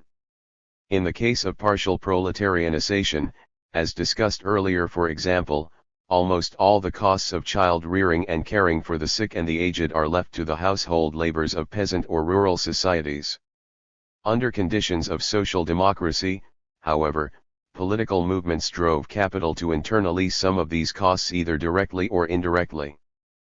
Part of the neoliberal political program and ethos in recent times has been to externalize as much as possible the costs of social reproduction onto the populace at large in order to raise the profit rate for capital by reducing its tax burden. The argument has been that the welfare state was becoming too costly and that tax relief for capital would stimulate deeper and faster economic growth, which, when the benefits were spread around, would make everyone better off. It never worked out that way, of course, because the rich took virtually all of the savings and passed on none of the benefits. Households are not, however, isolated entities. They are embedded in a matrix of social interactions and social relations present in places. Their labors are often shared, in middle-class U.S. neighborhoods, for example, carpooling, child care, the staging of collective events like park picnics, Street fairs and block parties are all part of daily life, and there is even an associated constituency, soccer moms, who garner political attention. There is a good deal of non-monetary exchange, of mutual aid in evidence, spread across everything from helping to fix the neighbor's car to painting the patio and helping maintain common spaces for communal enjoyment. How much of this occurs and through what mechanisms can be immensely varied, but it is undeniable that in many parts of the world households can join in a whole range of practices of mutual support to create some semblance of a common life. Such practices get formalized in the establishment of community associations, ethnic assemblies, religious organizations, and the like, which pay considerable attention to defining and maintaining the appropriate neighborhood conditions for social reproduction. Such associations can form the basis for larger social movements, and it is from them that much inspiration is drawn for the idea that another life is possible to that given by pure market and monetary transactions. While it would seem that the neoliberal assault on state provision of social services might be counteracted by an upsurge of practices of mutual aid, the evidence for the most part seems otherwise, that the individualistic and self-centered profit-maximizing ethic through which neoliberalism works has if anything diminished mutual aid as a feature of a common social life, except in communities that define their ties in religious or ethnic bonding terms. None of this is helped by the increasing predilection of consumers to treat their home as a short-term speculative investment rather than as a place to create a solid and settled life. It is also true that the modes of urban living that capital typically produces are not very conducive to the creation of mutually supportive social networks that can encourage more adequate and fulfilling forms of social reproduction. Behind all of this there lurks an incipient and potentially damaging contradiction that we have encountered before in different guises. Laborers and households are a significant source of effective demand, and they play a significant role in the realization of values in the market. If they are largely producing for themselves outside of the market, then they do not buy in the market and they furnish less in the way of effective demand. This is the problem with partial proletarianization and explains why, at some point, it often gives way to full proletarianization. If the welfare state is dismantled, then bang goes a hefty chunk of effective demand and the field for realization of values shrinks. This is the problem with austerity politics. The contradiction between capital's rising potential profitability in production and its falling potential profitability due to insufficient effective demand intensifies as attempts to manage the contradiction between social reproduction and production lurch from one extreme to another. In partial answer to this dilemma, there has been a long-standing trend within the history of capital for household labor to be supplanted by market-based transactions. The privatization of personal household labors into the market sphere, along with increasing capital intensity of household technologies that have to be purchased with a considerable outlay, has not only radically transformed the nature of household economies but also revolutionized processes of realization of capital values in the market. The commodifications in the housing markets of the world have opened up a vast field of capital accumulation through the consumption of space for social reproduction. Capital has long been concerned, as we have seen, with promoting rational consumption, understood as that form of household consumerism that fuels capital accumulation irrespective of whether it meets real human wants and needs or not. Social reproduction has increasingly been infected and in some cases totally transformed by such considerations. This elementary fact has prompted much reflection on the increasing role of capital in dominating what Jürgen Habermas calls our life world, or what Henry Lefebvre analyses under the rubric of everyday life. 7 The systemic penetration of almost all aspects of our life world by capital and its products in one form or another has, of course, provoked resistance, but for most of the world's population it has proved a losing battle, even when it was not actively welcomed. Arguments have been advanced on the progressive left that wages should be paid for housework. Given that so much of that labor is performed disproportionately by women, the political reasoning is clear, but it unfortunately succeeds only in furthering the total monetization of everything, which ultimately plays into the hands of capital. Apart from the sheer difficulty of monetization of household tasks, it is unlikely that such a measure would benefit the people, least of all women, who will most likely continue to be excessively exploited even as they are paid for their household labors. Whereas it was perfectly reasonable, therefore, for the eminent French historian Fernand Braudel to take the sphere of material life and material reproduction of the common people in the late medieval period as having little or nothing to do with capital or even with the market, this formulation has no relevance to our own times except in those increasingly remote areas of the world where capital has yet to exert its dominant influence. 8. The commodification of daily life and social reproduction has proceeded apace and created a complex space for anti-capitalist struggle. The sphere of social reproduction has in fact almost everywhere become the site of highly intrusive capitalist activities. The tentacles of the states and capitals' influence and power now proliferate within the spheres of social reproduction in many parts of the world in myriad ways. Not all of these interventions are pernicious, of course. Social reproduction is the site where the oppression of and violence against women flourishes in many parts of the world, where educational opportunities for women are denied, where violence and abuse of children all too frequently occur, where intolerance breeds contempt for others, where labor all too often transfers its own bitter experience of violence and oppression in the labor process back onto others in the household, where drink and drugs take their toll. It is for this reason that a modicum of social regulation and even, perhaps, state interventionism in the world of social reproduction becomes so necessary. But this then constitutes a bureaucratic framing of daily life and of social reproduction that leaves very little room for autonomous development. Furthermore, the deeper material embedding of all processes of production, exchange, distribution, and consumption in the web of social and biological life has produced a world where a contradiction between a potentially alienating household consumerism of excess and the consumption necessary for adequate social reproduction becomes every bit as salient as the contradiction between the social reproduction of the labor force and the reproduction of capital. How much of contemporary social reproduction in, say, the United States is given over to training as many people as possible in the insane arts of conspicuous consumption and speculative finance as opposed to training them to be good and well-educated workers? What Randy Martin calls the financialization of daily life has become a conspicuous insertion into social reproduction over the last generation. 9. If we ask the elementary questions, how much social reproduction is debt-financed and what are the implications of that fact, the answers are quite stunning.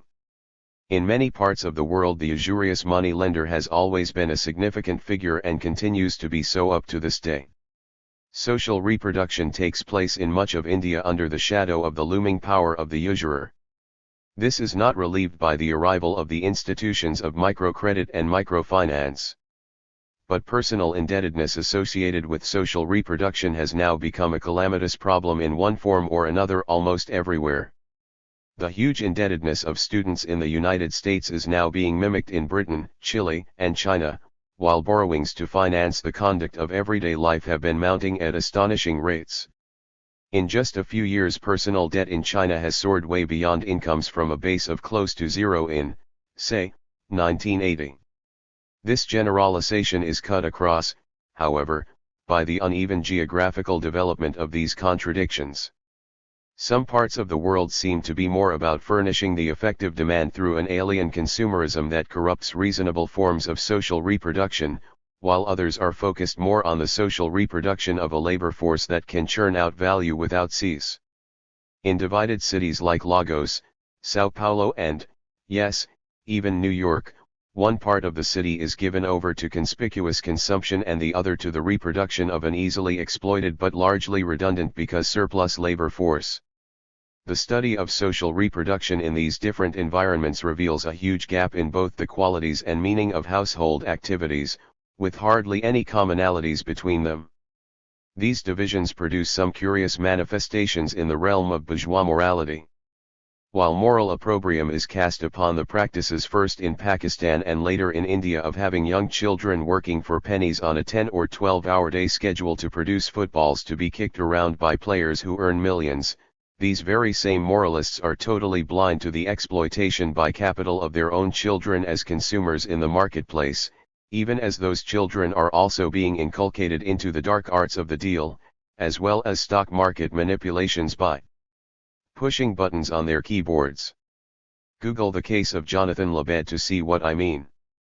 By the time he was 15 years old, he had gained several $1 million from trading in penny stocks, setting up chat rooms to promote stocks he had just bought and selling at the higher price that his favorable ratings in the chat room created.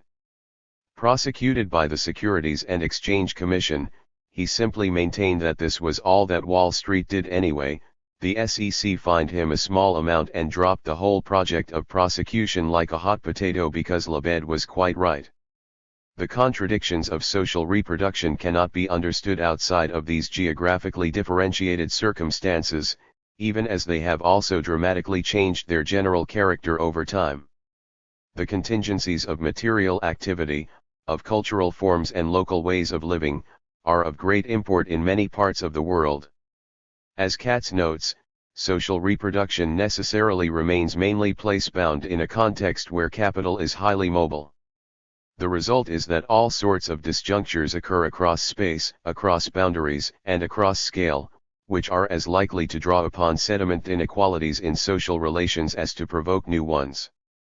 Agricultural laborers are reproduced in Mexico but end up working in the fields of California.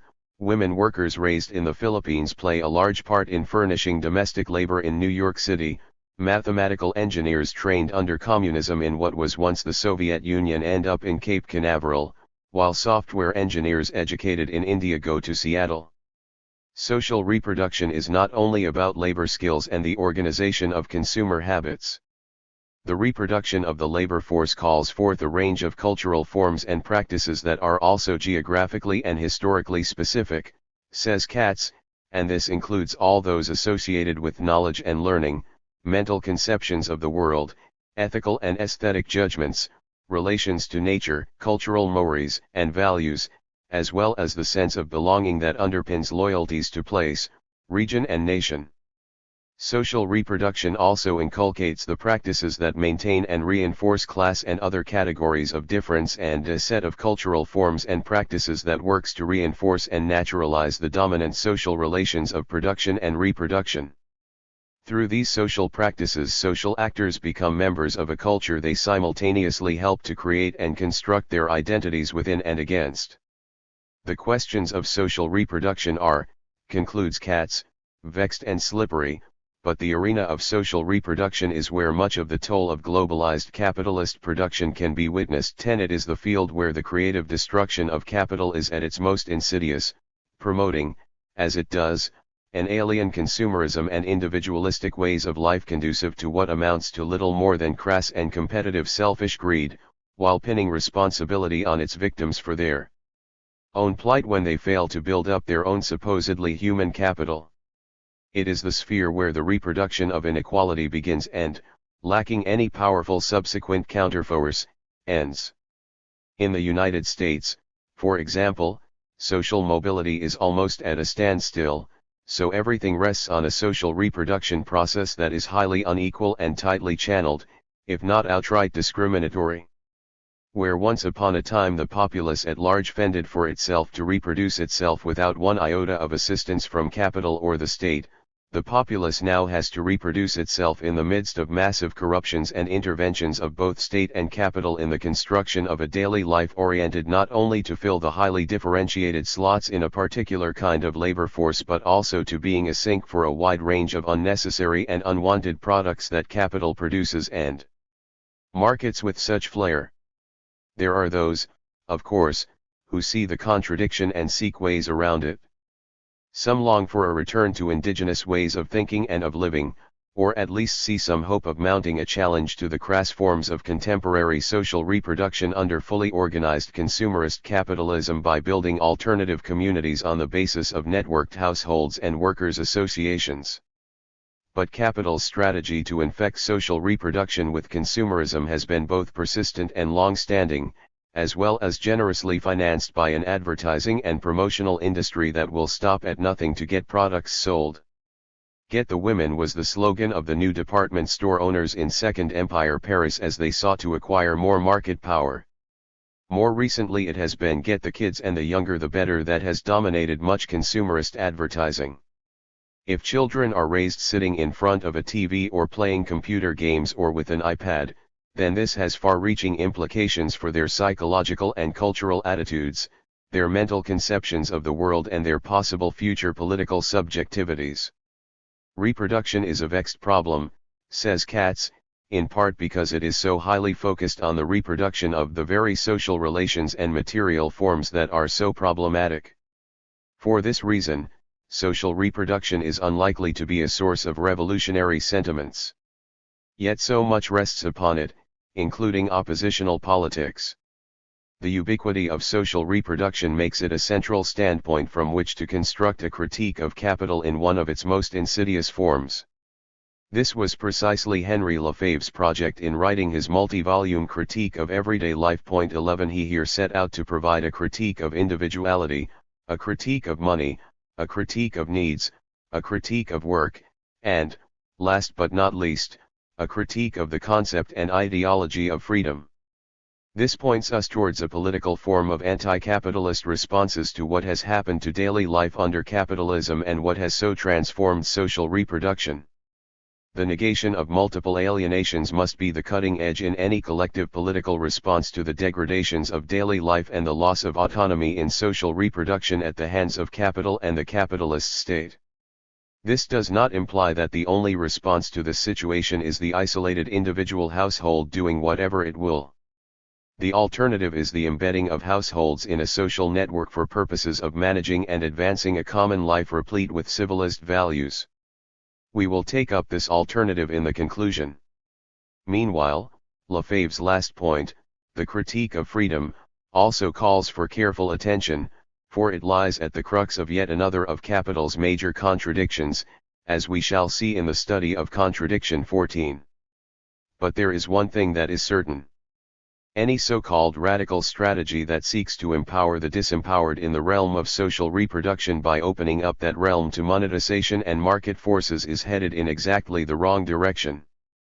Providing financial literacy classes for the populace at large will simply expose that population to predatory practices as they seek to manage their own investment portfolios like minnows swimming in a sea of sharks. Providing microcredit and microfinance facilities encourages people to participate in the market economy but does so in such a way as to maximize the energy they have to expend while minimizing their returns. Providing legal title for land and property ownership in the hope that this will bring economic and social stability to the lives of the marginalist will almost certainly lead in the long run to their dispossession and eviction from that space and place they already hold through customary use rights. Contradiction 14. Freedom and domination. Stone walls do not a prison make, nor iron bars a cage. Mine's innocent and quiet take that for an hermitage. If I have freedom in my love, and in my soul am free. Angels alone, that soar above, enjoy such liberty. So wrote Richard Lovelace in his much-cited poem written from prison to his lover Althea. Lovelace had been thrown into prison in 1642 for petitioning Parliament to have a law regulating the clergy repealed. He was jailed for exercising his freedom to petition Parliament. The timing is important. It was during the first phase of the English Civil War that curbed the power of the established church and culminated in the execution of King Charles I. It was a time when, as the historian Christopher Hill puts it, the world was being turned upside down by political, religious, and social movements that sought a way to relate powerful ideas and ideologies about individual rights and liberty and the management of collective and common interests for the supposed common good. 1 Whatever the disagreements, the divine right of kings and of the established church was under fierce attack. But what sort of body politic could and might replace it, and with what freedoms? The sentiments expressed in Lovelace's poem are very much alive and well. Most of us socialized into the ways of capital believe we are blessed with the capacity for freedom of thought no matter what walls and barriers surround us. We can easily imagine a situation or even a world that is different from that which we currently inhabit. We can even imagine active steps by which our world can be remade in a different image. And if we are free to imagine alternatives, why cannot we freely struggle to make our imaginings reality, even as we recognize that the historical and geographical circumstances may not be particularly propitious for proposing and pursuing alternatives? It is not only followers of the right-wing libertarian novelist Ayn Rand who hold to this view. Radicals of all stripes, including Marx, willingly subscribe to it.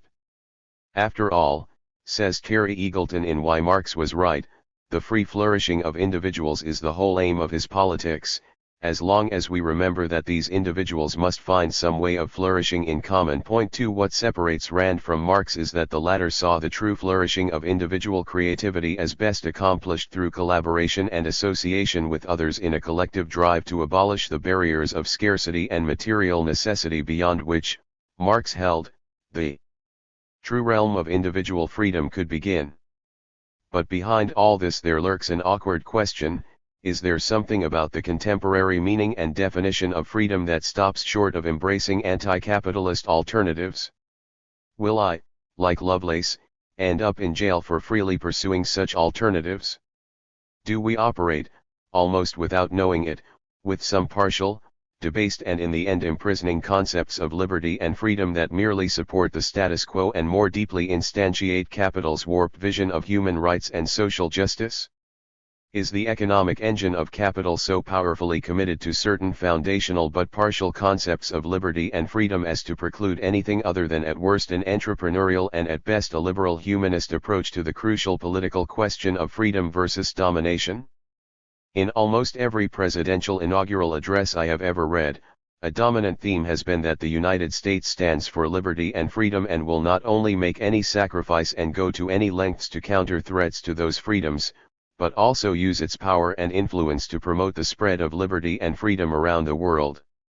George Bush Jr., who repeatedly used the words liberty and freedom in all his speeches, described in stirring rhetorical terms the U.S. tradition this way: the advance of freedom is the calling of our time.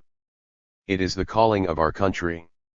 From the 14 points to the 4 freedoms to the speech at Westminster, America has put our power at the service of principle. We believe that liberty is the design of nature. We believe that liberty is the direction of history. We believe that human fulfillment and excellence come in the responsible exercise of liberty. And we believe that freedom, the freedom we prize, is not for us alone. It is the right and capacity of all mankind.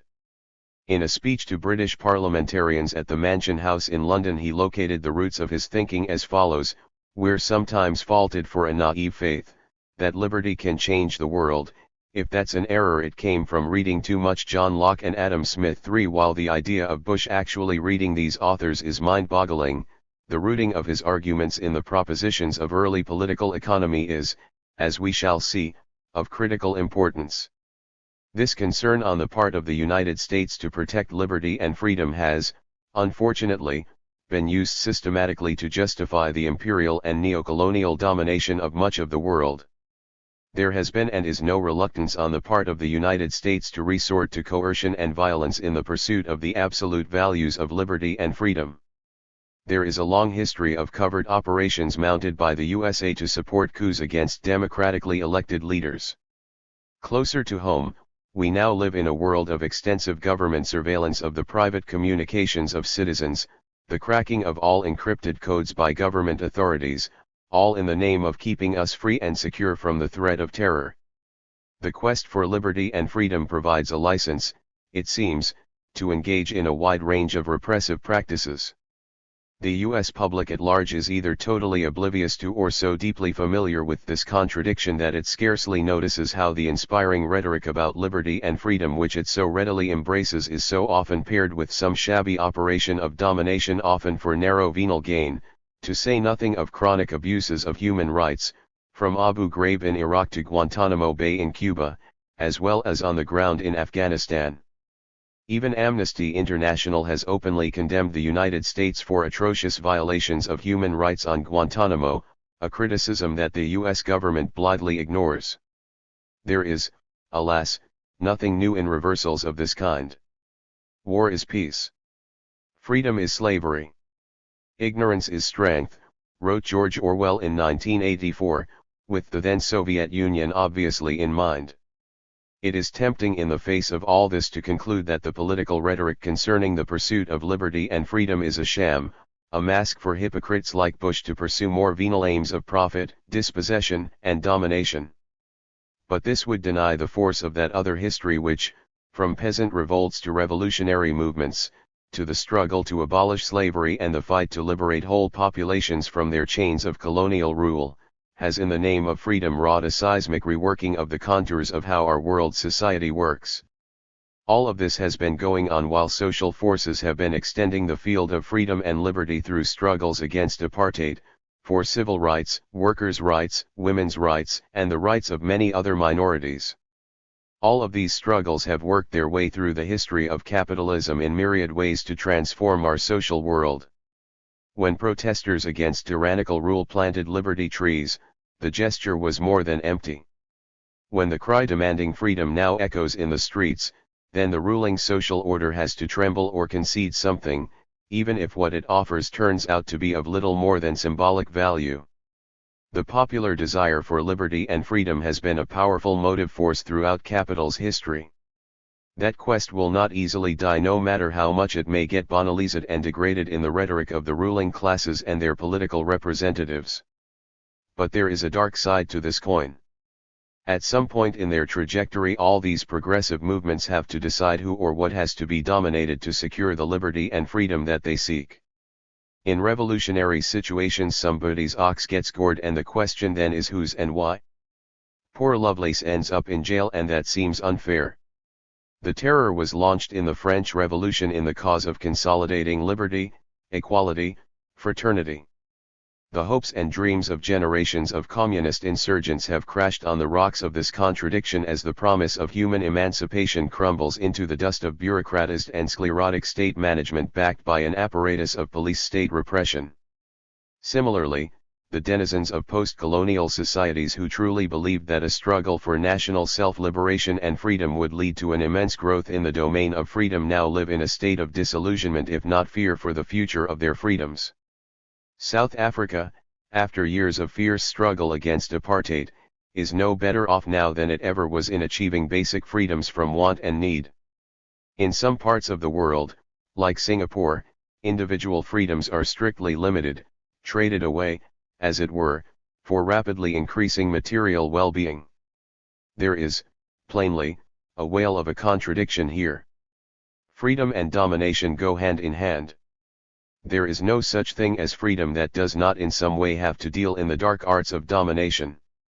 Domination over one's own fears in the face of overwhelming odds, over cynics and doubters, to say nothing of external enemies, may be necessary to open the way to greater freedoms.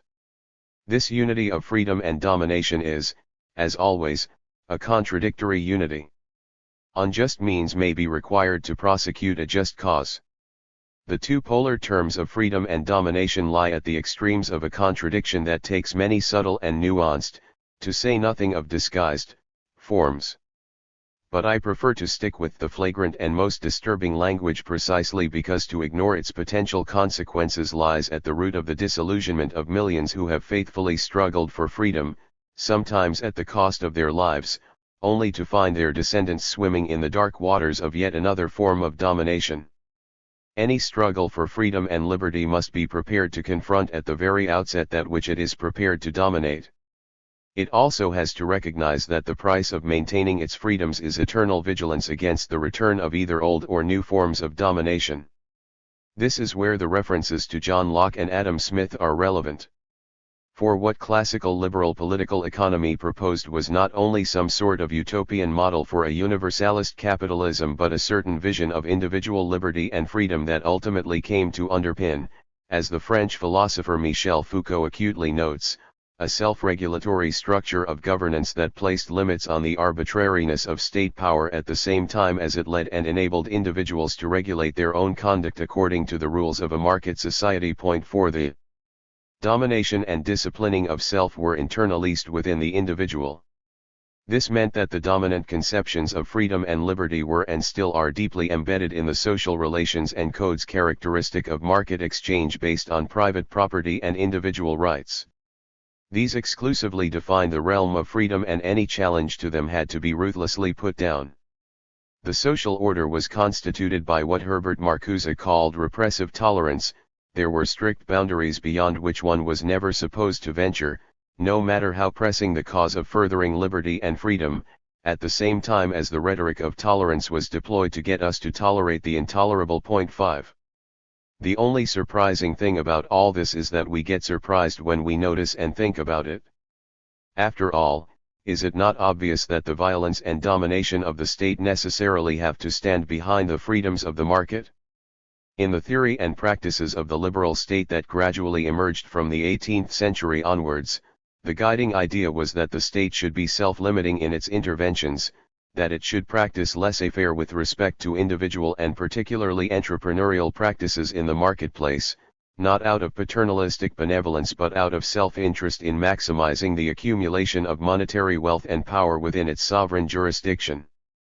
That the state frequently overreaches in its regulatory and interventionist activities is a common complaint among inhabitants and, of course, a standard complaint from capital. And from time to time political movements such as the Tea Party in the United States arise with a clear mission to roll back state intervention no matter whether that interventionism is benevolent or not. It is time, say libertarian critics, for the nanny state to be gone and the true reign of individual liberty and freedom to begin. Karl Polanyi understood these relations all too well, though from the other side of the political argument. The passing of market economy, he hypothetically wrote, can become the beginning of an era of unprecedented freedom. Juridical and actual freedom can be made much wider and more general than ever before. Regulation and control can achieve freedom not only for the few, but for all. Freedom, not as an appurtenance of privilege, tainted at the source, but as a prescriptive right extending far beyond the narrow confines of the political sphere into the intimate organization of society itself. Thus will old freedoms and civil rights be added to the fund of new freedom generated by the leisure and security that industrial society offers to all. Such a society can afford to be just and free.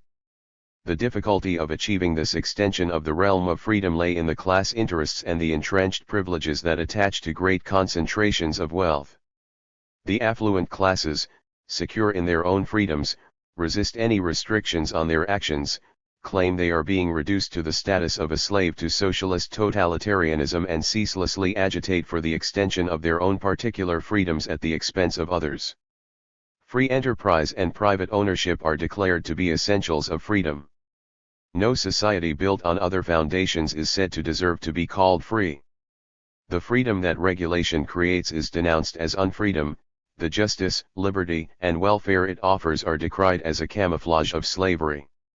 This means the fullness of freedom for those whose income, leisure, and security need no enhancing, and a mere pittance of liberty for the people, who may in vain attempt to make use of their democratic rights to gain shelter from the owners of property. 6 Thus does Polanyi construct a telling rebuttal to the central theses of Friedrich Hayek's Road to Serfdom, written in 1942-3 but to this day a Bible of the libertarian right and a mightily influential text. Clearly at the root of the dilemma lies the meaning of freedom itself. The utopianism of liberal political economy gave a false direction to our ideals, notes Polanyi. It failed to recognize that no society is possible in which power and compulsion are absent nor a world in which force has no function. By clinging to a pure free market view of society it equated economics with contractual relationships, and contractual relations with freedom. 7 This is the world that libertarian Republicans construct. It is also the view of individual liberty and freedom embraced by much of the anarchist and autonomista left, even as the capitalist version of the free market is roundly condemned. It is impossible to escape the contradictory unity of freedom and domination no matter what politics are espoused. The political consequence was, Polanyi argued, that neither voters, nor owners, neither producers, nor consumers could be held responsible for such brutal restrictions of freedom as were involved in the occurrence of unemployment and destitution. Such conditions were the result of natural causes beyond anyone's control and for which no one in particular was responsible. The obligation to do anything about such conditions could be denied in the name of freedom. 8 The House of Representatives in the United States with its Republican majority can happily vote to cut off food stamp aid to an increasingly impoverished population in the name of supporting the cause and increasing the realm of freedom. We cannot, Polanyi concluded, approach the question of freedom without first discarding the utopian vision of classical political economy and much of its cognate libertarian politics.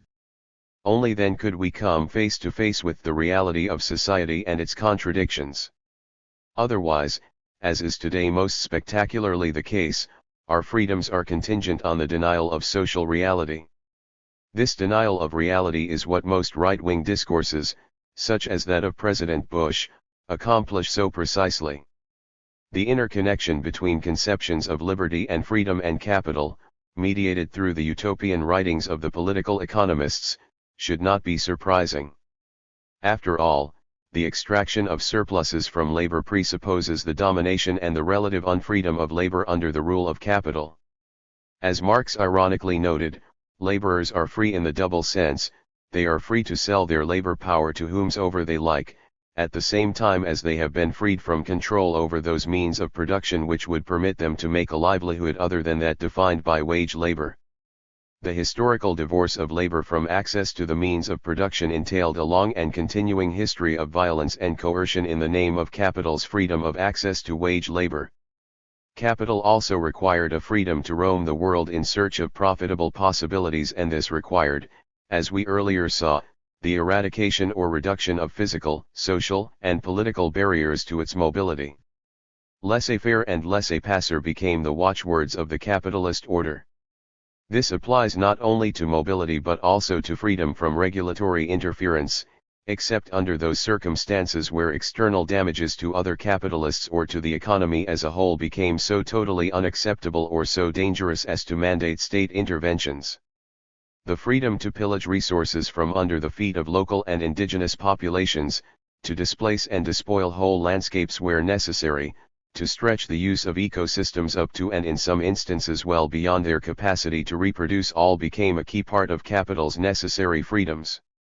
Capital demands that the state protect private property and enforce contracts and intellectual property rights against the threat of expropriation, except in cases where the public interest demands. None of the freedoms that capital needs and demands has passed uncontested. Indeed, from time to time the contestation has been fierce. Capital's freedoms clearly rested, many people recognized, on the unfreedom of others. Both sides, Marx noted, had right on their side, as capital sought to extract as much labor time as possible from the workforce while the workers sought to protect their freedom to live their lives without being worked to death. Between two such rights, Marx famously said, force decides. But this was the exploitative world that the political economists justified in the name of a utopian program of universal progress that was supposed to redound to the ultimate benefit of all. But if, said Marx, the true realm of freedom begins when and where necessity is left behind, then a political economic system that is based on the active cultivation of scarcity, impoverishment, labor surpluses, and unfulfilled needs cannot possibly allow us entry into the true realm of freedom, where individual human flourishing for all and sundry becomes a real possibility. The paradox is that automation and artificial intelligence now provide us with abundant means to achieve the Marxian dream of freedom beyond the realm of necessity, at the same time as the laws of capital's political economy put this freedom further and further out of reach. The corrosive power of capital's economic reasoning sadly works its way into the heart of deeply felt humanist efforts to extend the realm of freedom beyond the gated communities in which the rich and wealthy of this world are increasingly imprisoned. Consider, for example, the exemplary work of Amartya Sen, who in his book Development as Freedom strives mightily to push economic reason to its humanitarian limits in the name of freedom. Sen understands freedom as both process and what he calls substantive opportunities. The distinction is important, for it harbors a critique of a traditional welfare statism that treated the workers and the populace in general as mere objects of policy rather than as subjects of history. For Sen, it is just as important to mobilize the populace and to develop its capabilities as active agents in economic development as it is to bring the people to a state where they have the necessary substantive opportunities to live a valued life. He notes, correctly I believe, the many instances in which subjects would willingly trade in substantive freedoms in order to freely participate in the active and unalienated pursuit of their own fates and fortunes. Slaves and serfs may have been substantively better off than wage workers, but the latter would be unlikely to trade away their relative freedom as wage workers for that reason. Freedom to participate and to develop one's own capabilities is crucial as a means of achieving development. This is far preferable to substantive changes, however impressive, being imposed and orchestrated by alien and often paternalistic state powers. Sen uses this perspective on freedom in the evaluative analysis for assessing change and in the descriptive and predictive analysis in seeing freedom as a causally effective factor in rapid change.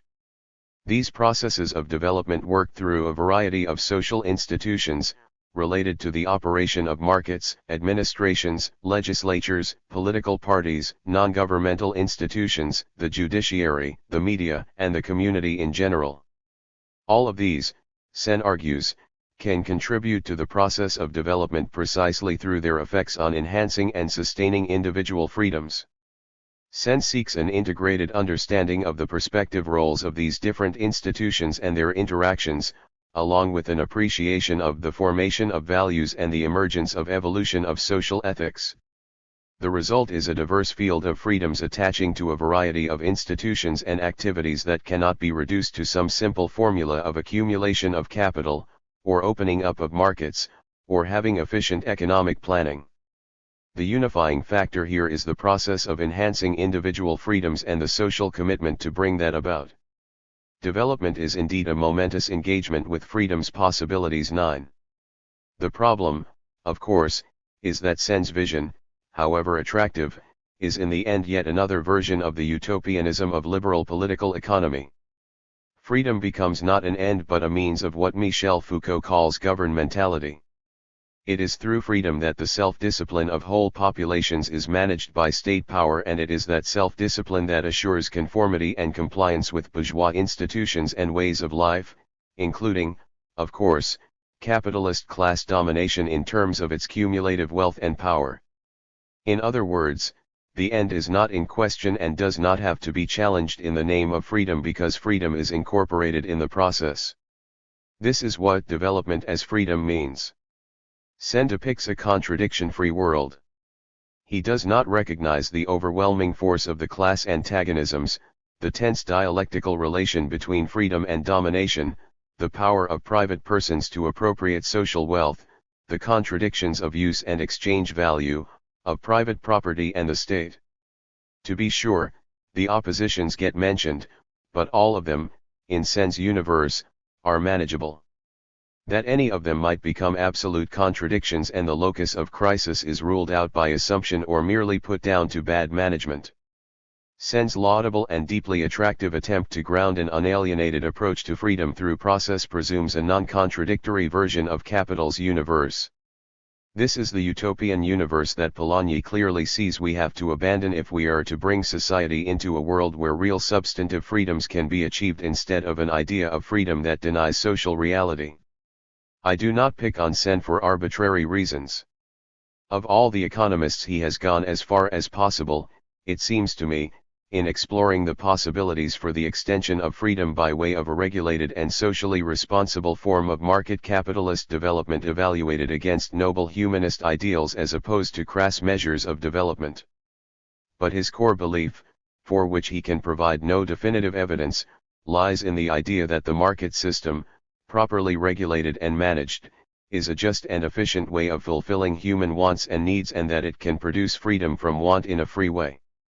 The contradictions inherent in the money form are nowhere to be seen even as the money lenders are daily ravaging the livelihoods of impoverished populations throughout his beloved India. This is the kind of liberal humanism that dominates in the world of the NGOs and philanthropic organizations seriously committed in their heads and their hearts to the eradication of poverty and disease, but with no real idea of how to do it. In an astonishing and revelatory mea culpa published in the New York Times, Peter Buffett, a composer of music and son of the legendary billionaire investor Warren Buffett, recounts his encounter with the world of capitalist philanthropy consequent upon receiving a donation from his father to set up a charitable foundation some years ago. Early on, he recounts, he became aware of something I started to call philanthropic colonialism. People who had very little knowledge of a particular place would think they could solve a local problem, with little regard for culture, geography or societal norms. Investment managers, corporate leaders, and heads of state were all searching for answers with their right hand to problems that others in the room have created with their left. Even as philanthropy becomes a massive business, the global inequalities continue to spiral out of control as more lives and communities are destroyed by the system that creates vast amounts of wealth for the few. Philanthropy becomes a form of conscience laundering which merely allows the rich to sleep better at night, while others get just enough to keep the pot from boiling over. Nearly every time someone feels better by doing good, on the other side of the world, someone else is further locked into a system that will not allow the true flourishing of his or her nature or the opportunity to live a joyful and fulfilled life. 10. The concordance of Buffett's aims with those of both Sen and Marx is striking, as is the sad history of a bourgeois reformism that never solves social problems, but just moves them around. The work of this powerful and rapidly growing charitable industrial complex has been corroded by the application of ever tighter principles of capitalist economic rationality. The value of philanthropy is judged, notes Buffett, as if return on investment were the only measure of success. The application of principles of microfinance to an informal sector reconceptualized as micro-enterprises endowed with private property rights may sound economically rational. But, asks Buffett, what is this really about? People will certainly learn to integrate into our system of debt and repayment with interest. People will rise above making $2 a day to enter our world of goods and services so they can buy more. But doesn't all this just feed the beast? Indeed it does. And it does so at an opportune moment when the realization of capital is threatened by flagging effective demand elsewhere and in a way where the practices of accumulation by dispossession through debt encumbrancy and debt peonage provide a lucrative supplement to boost the overall rates of return on capital. Sadly, Buffett here hits the wall of his own conditions of repressive tolerance. I'm really not calling for an end to capitalism, he weakly concludes, I'm calling for humanism. But the practices he is criticizing are exactly what capitalist humanism is all about. The only answer, which lies well beyond the bounds of the contemporary version of repressive tolerance, is a revolutionary humanism that confronts the beast that feeds very well thanks to the freedom it has to dominate others with its left hand as it seeks to minister to them with its right. Marx not only took on the partisan ways in which bourgeois conceptions of liberty and freedom were deployed against the interests of the common people. He probed further into the very depths of what true wealth might mean in a genuinely free society. As he wrote in Grundriss, when the limited bourgeois form is stripped away, what is wealth other than the universality of human needs, capacities, pleasures, productive forces etc., created through universal exchange? The full development of human mastery over the forces of nature, those of so-called nature as well as of humanity's own nature? The absolute working out of his creative potentialities, i.e. the development of all human powers as such, the end in itself, not as measured on a predetermined yardstick? Where he does not produce himself in one specificity, but produces his totality. Strives not to remain something he has become, but is in the absolute movement of becoming. In bourgeois economics, and in the epoch of production to which it corresponds, this complete working out of the human content appears as a complete emptying out, this universal objectification as total alienation. 11. Marx does not avoid in this formulation the question of domination.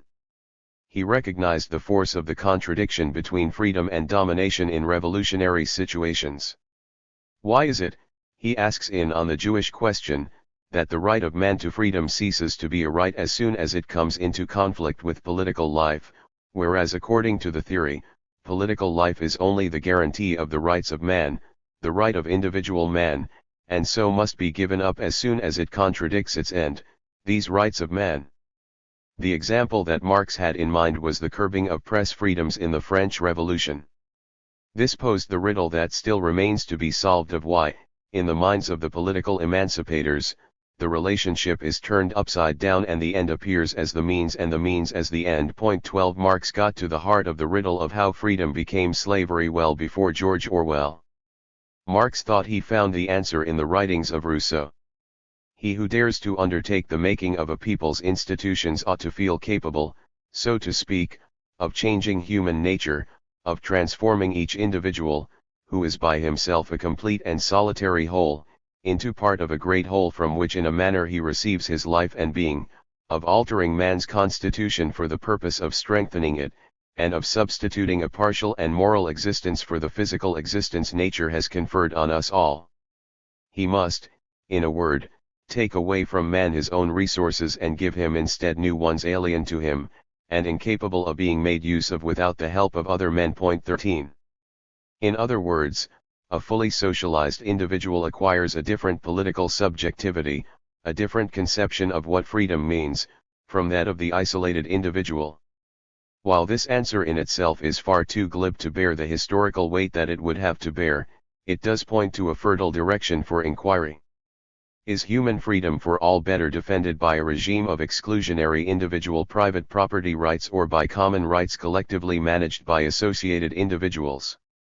Are we not faced with a stark choice at the end of the day between individual freedoms being mobilized in the cause of capitalist class domination or class struggle being mobilized by the dispossessed in the cause of greater social and collective freedoms?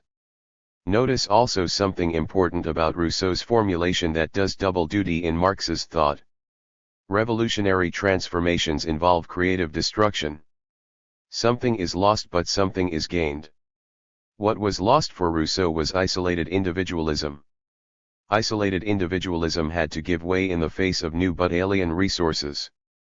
The bourgeoisie had to be alienated from its individualist past in order for the dispossessed to gain its disalienated future freedoms. This turns Marx's theory of alienation inside out. The moment of alienation is charged with both positive and negative potential at key moments of revolutionary transition.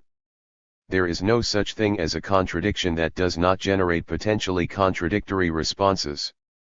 Marx does not mince words with regard to the need to overthrow individualistic bourgeois conceptions of wealth and of value in order to release the potential for creative but collective human flourishing that surrounds us latently at every turn. Curiously, even Margaret Thatcher thought there was a difference somewhere here worth noting, thereby proving that even a viciously conservative grocer's daughter with an interest in chemistry is capable of transcendental thoughts. It is not the creation of wealth that is wrong, she said, but the love of money for its own sake. The world of true freedom is thoroughly unpredictable. Once the shackles on human flourishing have been removed, Eagleton remarks, it is far harder to say what will happen. For men and women are then a lot more free to behave as they wish within the confines of their responsibility for one another. If they are able to spend more of their time in what we now call leisure activities rather than hard at work, their behavior becomes even harder to predict. I say what we now call leisure because if we really did use the resources accumulated by capitalism to release large numbers of people from work, then we would not call what they did instead leisure. Full advantage could then be taken of automation and artificial intelligence to actually release rather than imprison people in meaningless labors. For Marx, says Eagleton, socialism is the point where we begin collectively to determine our own destinies. It is democracy taken with full seriousness rather than democracy as a political charade. And the fact that people are more free means that it will be harder to say what they will be doing at 5 o'clock on Wednesday 14, but that does not imply there will then be no need for self-discipline, commitment and dedication to those complex tasks we might freely choose to undertake for our own satisfaction as well as for the well-being of others. Freedom attaches, as Aristotle long ago understood, to the good life, and the good life is an active life dedicated like all of nature to the perpetual search for novelty. An unalienated version of the dialectic between freedom and domination is possible in the quest for individuals, always in association with others, to reach the summit of their potentialities and powers. But that search for unalienated relations cannot proceed without the prior experience of alienation and its contradictory possibilities. Part 3. The dangerous contradictions. The moving contradictions evolve differentially and provide much of the dynamic force behind capital's historical and geographical evolution. In some instances their movement tends to be progressive. Technological change has by and large been cumulative, as has the geographical production of space, though in both instances there are strong countercurrents and reversals. Viable technologies get left behind and fade away, spaces and places that were once vigorous centers of capitalist activity become ghost towns or shrinking cities. In other instances the movement is more like a pendulum, as between monopoly and competition or the balance between poverty and wealth. And elsewhere, as in the case of freedom and domination, the movement is more chaotic and random, depending upon the ebb and flow of political forces in struggle with one another, while in still other instances, such as the complex field of social reproduction, the intersections between the historical evolution of capitalism and the specific requirements of capital are so indeterminate and intermingled as to make the direction and strength of movement episodic and rarely consistent. The advances in the rights of women, of the handicapped, of sexual minorities, as well as of religious groupings that have strict codes on various facets of social reproduction, make it hard to calculate exactly how capital and capitalism are or are not working with or against each other in terms of foundational contradictions. And if this is true of the contradictions of social reproduction, it is even more so in the complex case of domination and freedom. The patterning of the moving contradictions provides much of the energy and much of the innovative zest in the co-evolution of both capital and capitalism and opens a wealth of possibilities for new initiatives. These are the contradictions and spaces in which hope for a better society is latent and from which alternative architectures and constructions might emerge. As in the case of foundational contradictions, the moving contradictions intersect, interact, and run interference with each other in intriguing ways within the totality of what capital is about. The production of space and the dynamics of uneven geographical development have been strongly impacted by technological changes in both organizational forms and technologies of transportation and the production of space. It is within the field of uneven geographical development that differentiations in social reproduction and in the balance between freedom and domination flourish to the point where they in themselves become part of the production of space and of uneven development. The creation of heterotopic spaces, where radically different forms of production, social organization, and political power might flourish for a while, implies a terrain of anti-capitalist possibility that is perpetually opening and shutting down. It is here too that questions of monopoly and centralization of power versus decentralization and competition play out to influence technological and organizational dynamism and to animate geopolitical competition for economic advantage. And it goes without saying that the balance between poverty and wealth is constantly being modified by interterritorial competition, migratory streams, and competitive innovations regarding labor productivities and the creation of new product lines. It is within the framework of these interactive and dynamic contradictions that multiple alternative political projects are to be found. Many of these are constituted as distinctive responses of capital to its own contradictions and are therefore primarily directed to facilitate the reproduction of capital under conditions of perpetual risk and uncertainty if not outright crises. But even in these instances there lie innumerable possibilities for the insertion of initiatives that so modify the functioning of capital as to open perspectives on what an anti-capitalist alternative might look like. I believe, as did Marx, that the future is already largely present in the world around us and that political innovation is a matter of putting existing but hitherto isolated and separated political possibilities together in a different way. Uneven geographical developments cannot but generate spaces of hope and heterotopic situations where new modes of cooperation might flourish, at least for a while, before they get reabsorbed into the dominant practices of capital.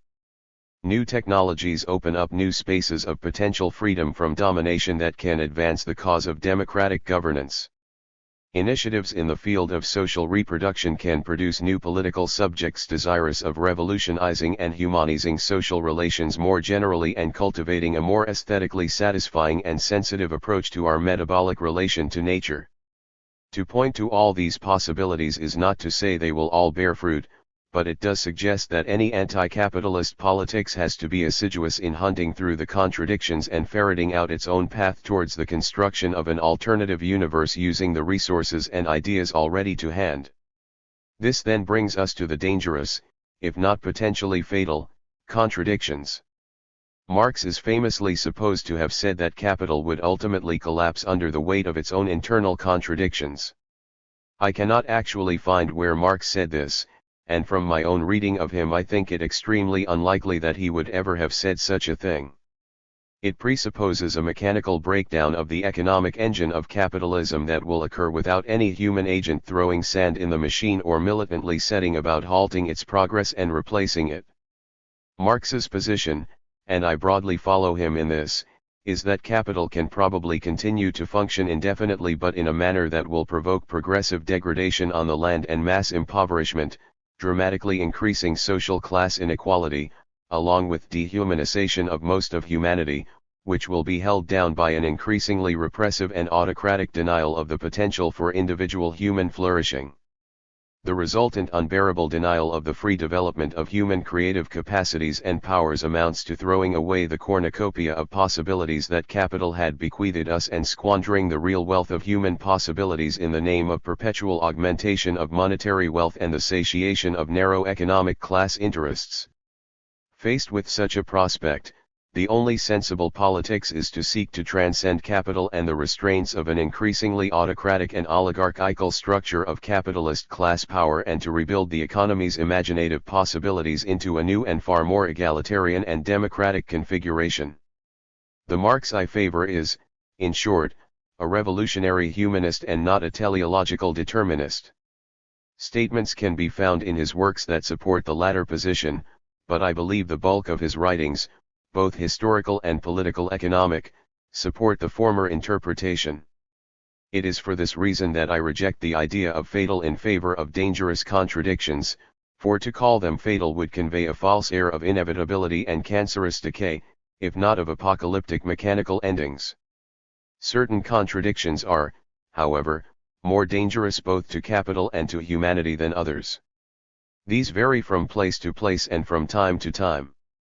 Were we writing about the future of capital and humanity 50 or 100 years ago, we would very likely have focused on different contradictions from those which I focus on here. The environmental issue and the challenge of maintaining compound growth would not have called for that much attention in 1945, when settling the geopolitical rivalries and rationalizing processes of uneven geographical development, all the while rebalancing the contradictory unity between production and realization, were far more salient questions.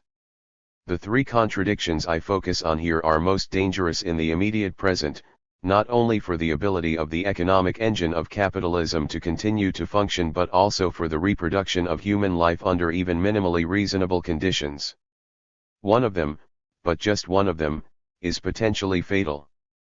But it will turn out so only if a revolutionary movement arises to change the evolutionary path that the endless accumulation of capital dictates. Whether or not such a revolutionary spirit crystallizes out to force radical changes in the way in which we live is not given in the stars. It depends entirely on human volition. A first step towards exercising that volition is to become conscious and fully aware of the nature of the present dangers and the choices we face. Contradiction 15. Endless compound growth. Capital is always about growth and it necessarily grows at a compound rate. This condition of capital's reproduction now constitutes, I shall argue, an extremely dangerous but largely unrecognized and unanalyzed contradiction. Most people do not well understand the mathematics of compound interest.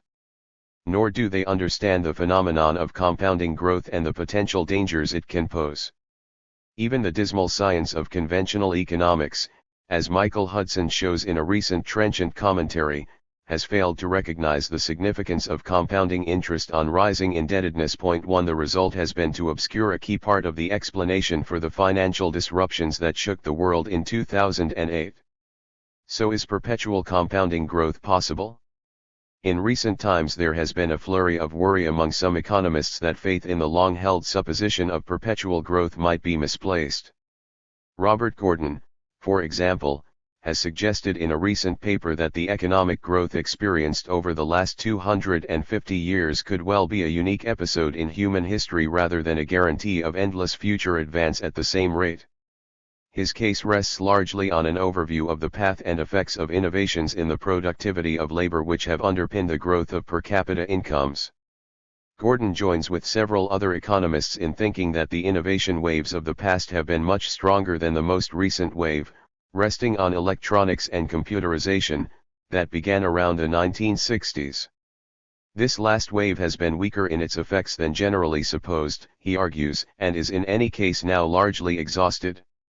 On this basis, Gordon predicts that future growth in real GDP per capita will be slower than in any extended period since the late 19th century, and growth in real consumption per capita for the bottom 99% of the income distribution will be even slower than that. The inherent weakness of the last wave of innovations is aggravated in the case of the USA by a number of headwinds that include rising social inequality, problems deriving from the rising cost and declining quality of education, the impacts of globalization, environmental regulation, demographic conditions, rising tax burdens and an overhang of consumer and government debt. 2 But even in the absence of these headwinds, Gordon argues, the future would still be one of relative stagnation. Compared to the last 200 years, a component of one of the headwinds, government debt, has, at the time of writing, become a political football in the USA. It has been the focus of strident and exaggerated arguments and claims in the media and in Congress. The supposedly huge and monstrous burden debt will place on future generations is again and again invoked to promote draconian cutbacks in state expenditures and the social wage. In Europe, the same argument is used to justify imposing ruinous austerity on whole countries, though it does not take too much imagination to see how this might also be for the benefit of the richer countries like Germany and the affluent bondholders more generally. In Europe, democratically elected governments in Greece and Italy were peacefully overthrown and for a while replaced by technocrats who had the confidence of the bond markets. All of this has made it particularly hard to get a clear-eyed view of the relation between the compounding of debt obligations, the exponential growth of capital accumulation and the dangers they pose. Gordon's concern, it should be noted, was primarily with per capita GDP. This looks rather different from aggregate GDP. Both measures are sensitive to demographic conditions but in very different ways. A casual inspection of the available historical data on total GDP suggests that while there has always been a loose relation between wealth and debt accumulation throughout the history of capital, the accumulation of wealth since the 1970s has been far more tightly associated with the accumulation of public, corporate and private debt. The suspicion lurks that an accumulation of debts is now a precondition for the further accumulation of capital. If this is the case, then it produces the curious result that the strenuous attempts on the part of the right-wing Republicans and analogous groups in Europe to reduce if not eliminate indebtedness are mounting a far graver threat to the future of capital than the working class movement has ever posed. Compounding is, in essence, very simple. I place $100 in a savings account that pays 5% annual interest. At the end of the year I have $105, which at a constant rate of interest becomes $110.25 the year after.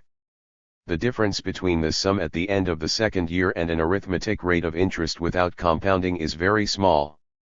The difference is so small it is hardly worth bothering with. For this reason it easily escapes notice.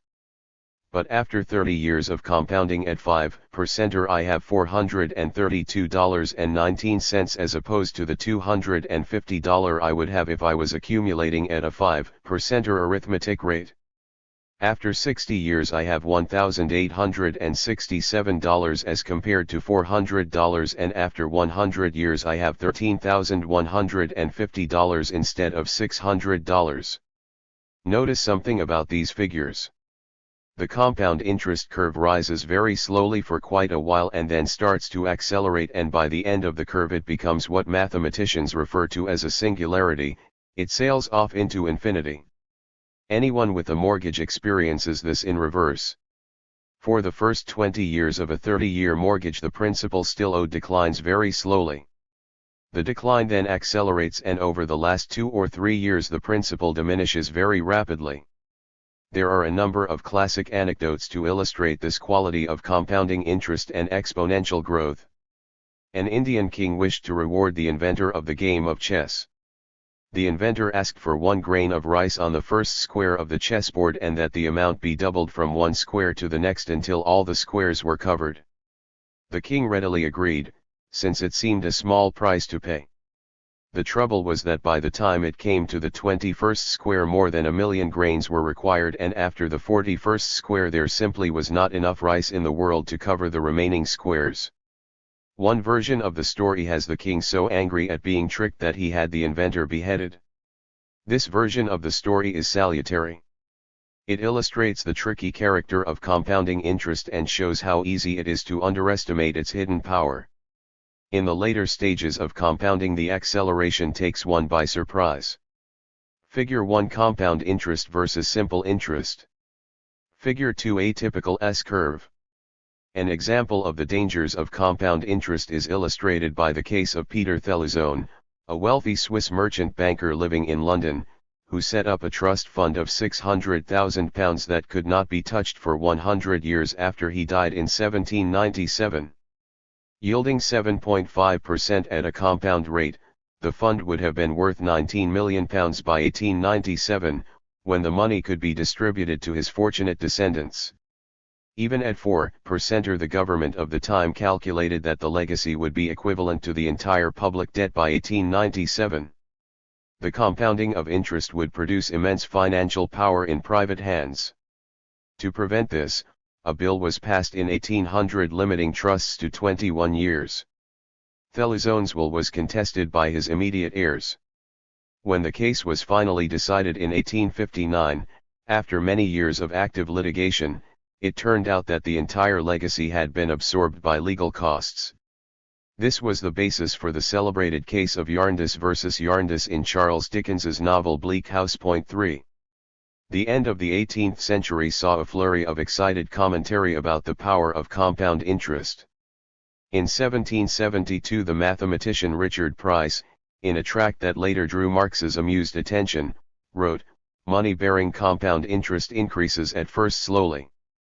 But, the rate of increase being continuously accelerated, it becomes in some time so rapid, as to mock all the powers of the imagination. 1 penny, put out at our Saviour's birth to 5% compound interest, would, before this time, have increased to a greater sum, than would be contained in 150 millions of earths, all solid gold. But if put out to simple interest, it would, in the same time, have amounted to no more than 7 shillings and 4 halfpenny. For notice once more the element of surprise at how compound growth can produce results that mock all the powers of the imagination.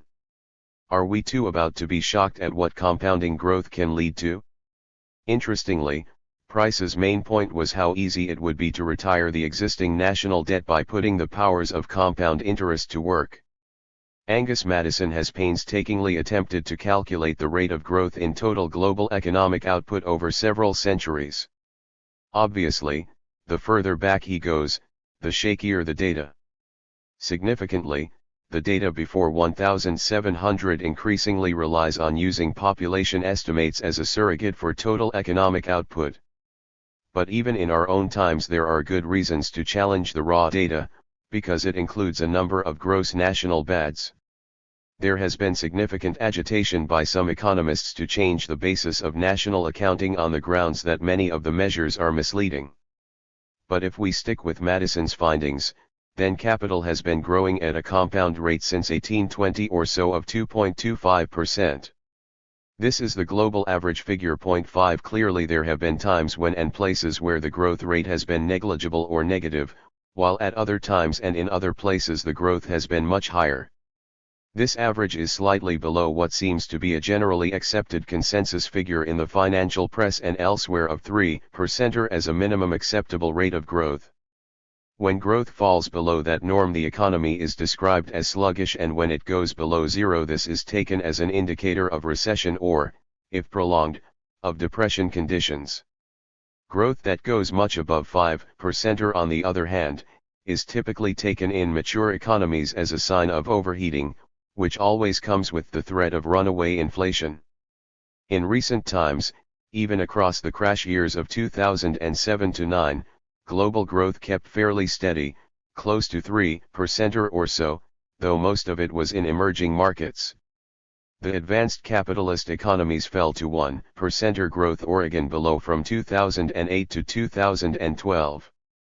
In 1820, Maddison calculates, global output was worth $694 billion in 1990 constant dollars. By 1913 it had risen to $2.7 trillion, in 1973 it stood at $16 trillion and by 2003 nearly $41 trillion. Bradford DeLong gives different estimates, starting with $359 billion in 1850 rising to $1.7 trillion in 1920, $3 trillion in 1940, $12 trillion in 1970, $41 trillion in 2000, and $45 trillion in 2012.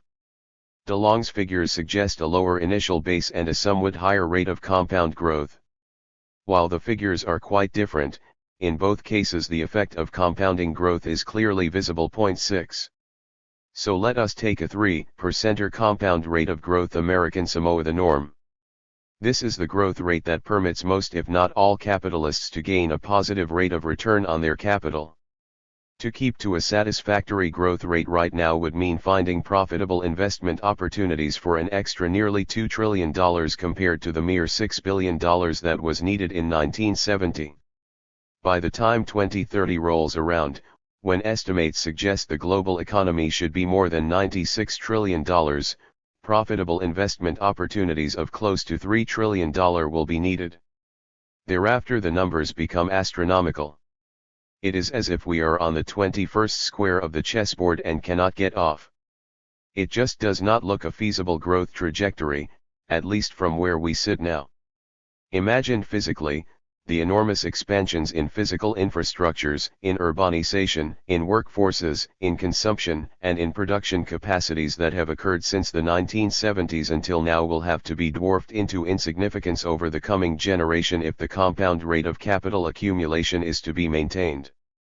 Take a look at a map of the city nearest you in 1970 and contrast it with today, and then imagine what it will look like when quadrupled in size and density over the next 20 years. But it would be a serious error to assume that human social evolution is governed by some mathematical formula. This was the big mistake made by Thomas Malthus when he first advanced his principle of population in 1798.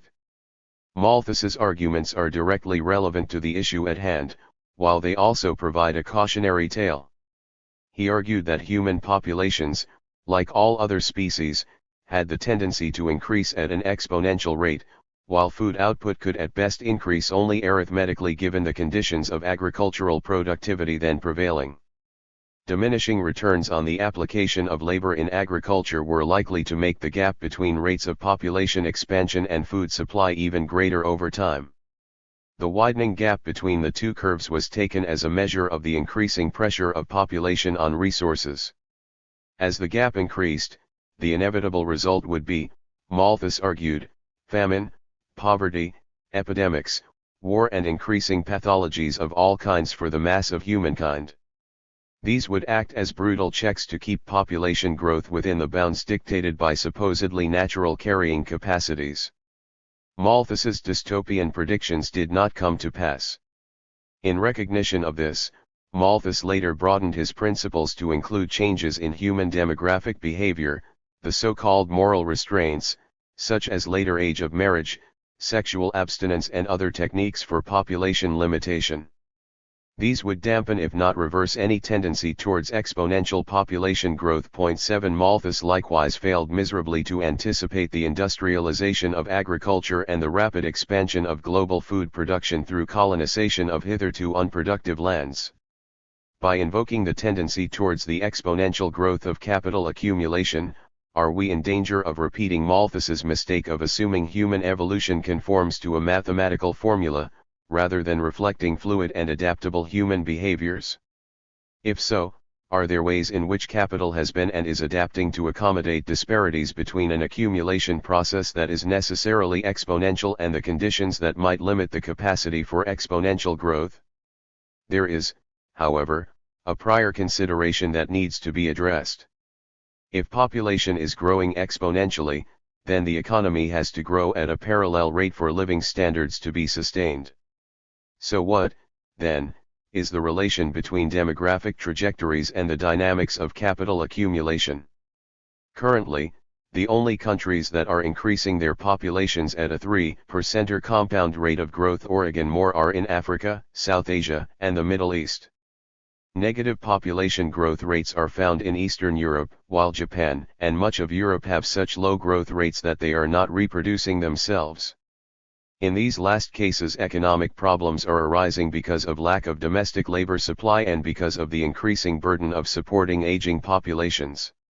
A smaller and often declining workforce has to produce sufficient value to pay pensions to an increasing retired population. This relation continues to be important in certain parts of the world. Early on in capital's history, rapid population growth or a vast reserve of untapped and yet to be urbanized wage labor unquestionably helped to fuel rapid capital accumulation. Indeed, a plausible case can be made that population growth from the early 17th century on was a precondition for capital accumulation. The role of what Gordon calls the demographic dividend in fostering economic growth was clearly important in the past and continues to be so. The vast inflow of women into the labor force in North America and Europe after 1945 is one case in point, but this is something that cannot be repeated. The world's labor force expanded by 1.2 billion between 1980 and 2009, nearly half of that growth coming from India and China alone. This too will be hard to repeat. But in many parts of the world this relation between rapid population growth and rapid capital accumulation is beginning to break down, as population growth conforms to an S-shaped curve that starts flat and then accelerates exponentially upwards before rapidly slowing down to become flat, with zero or even negative population growth. It is into this demographic vacuum of zero growth in some parts of the world that strong migration streams are drawn. While population projections even in the medium term are a particularly tricky proposition, the hope is that the global population will stabilize during this century and peak at no more than 12 billion or so by the end of the century and thereafter achieve a steady state of zero growth.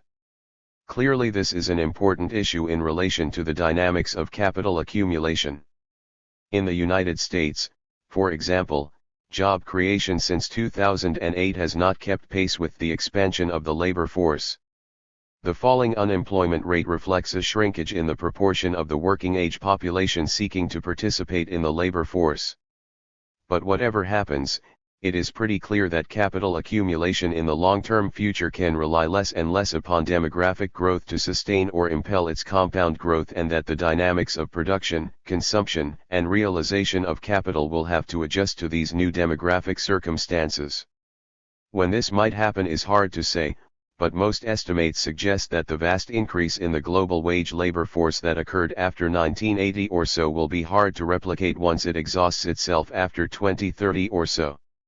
In a way this is just as well, given that, as we have seen, technological change is tending to produce larger and larger redundant and even disposable populations among the less skilled. 8 The gap between too few high-skill workers and a massive reserve of unemployed and increasingly unemployable medium and low-skill workers appears to be widening, while the definition of skills is evolving rapidly. So would it be possible for capital accumulation to move beyond the exponentials it has exhibited over the past 2 centuries onto a similar S-shaped trajectory as has occurred in the demographics of many countries, culminating in a zero-growth, steady-state capitalist economy? The answer to this prospect is a resounding no, and it is vital to understand why. The simplest reason is that capital is about profit-seeking. For all capitalists to realize a positive profit requires the existence of more value at the end of the day than there was at the beginning.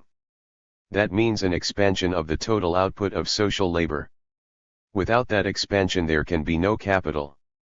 A zero-growth capitalist economy is a logical and exclusionary contradiction. It simply cannot exist.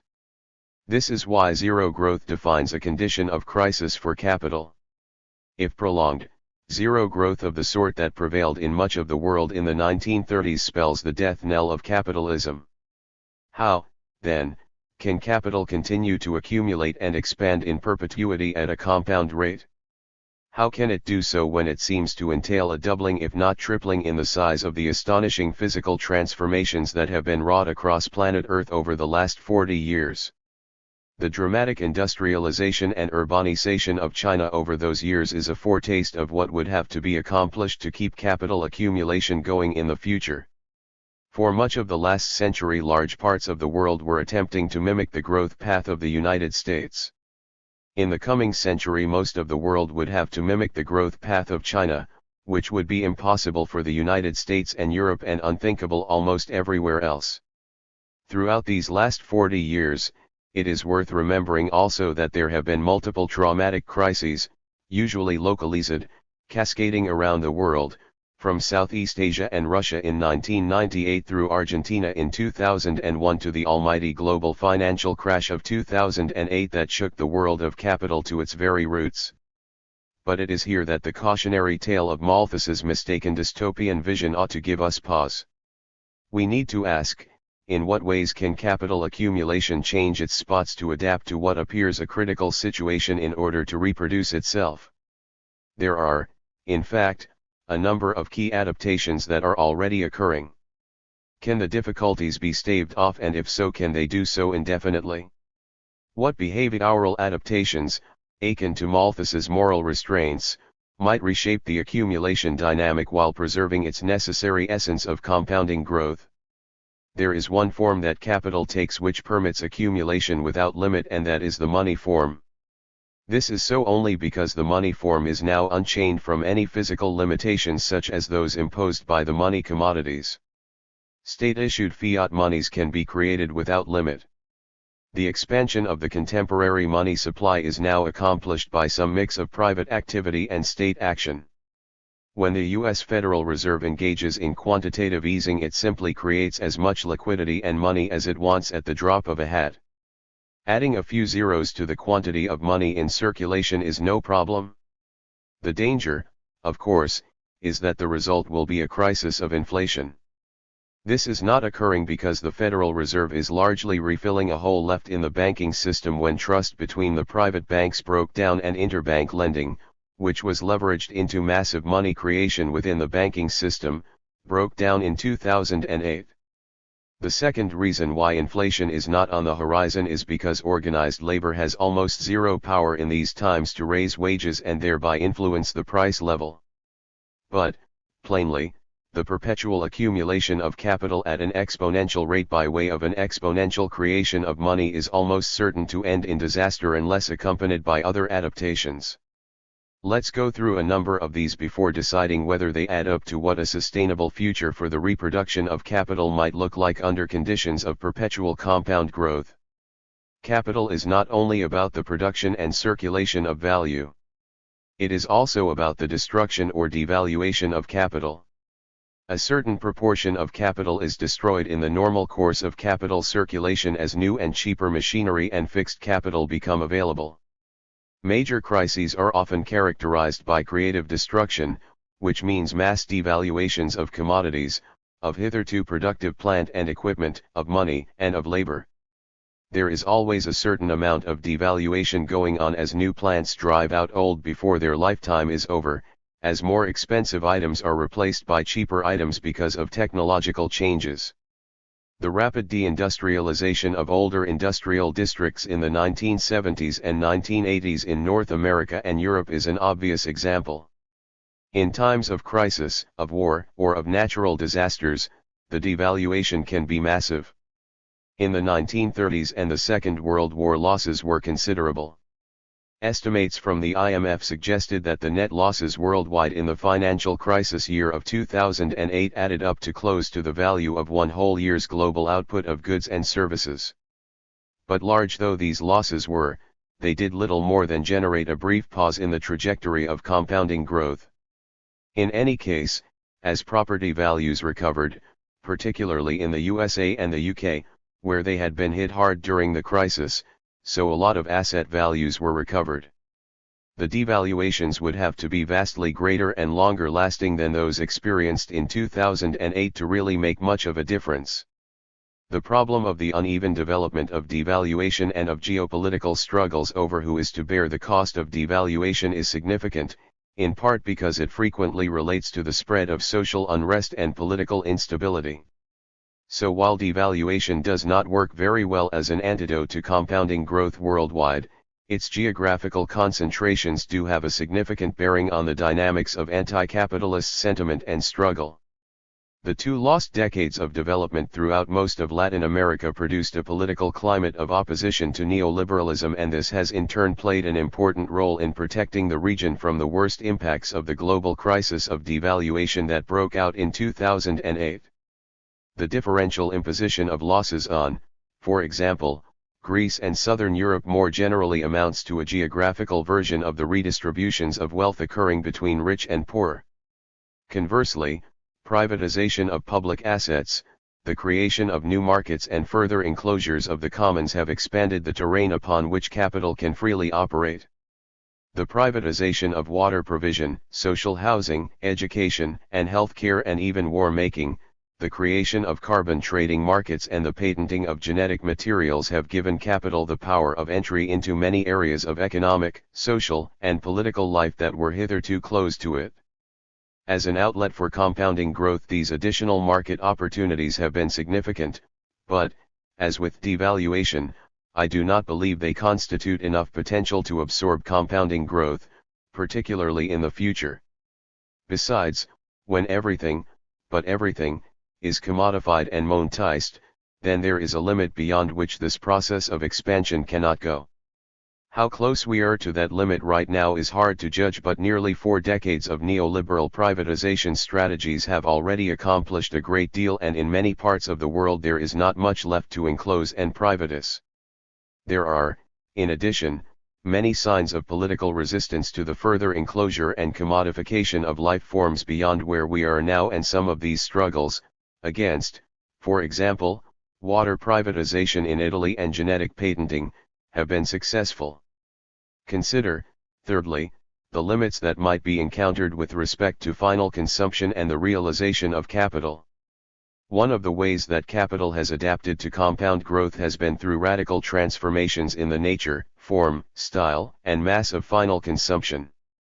Economic limits to this are set by the aggregate effective demand. Over the last 40 years, that demand has been strongly supplemented by private and public debt creation. I focus here, however, on one important physical limit, which is set by the turnover time of consumer goods. How long do they last and how quickly do they need to be replaced?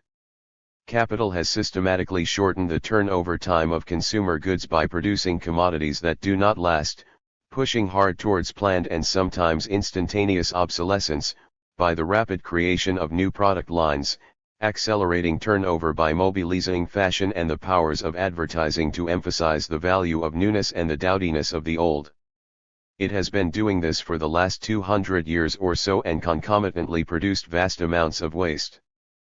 But the trends have accelerated, capturing and infecting mass consumption habits markedly over the last 40 years, particularly in the advanced capitalist economies.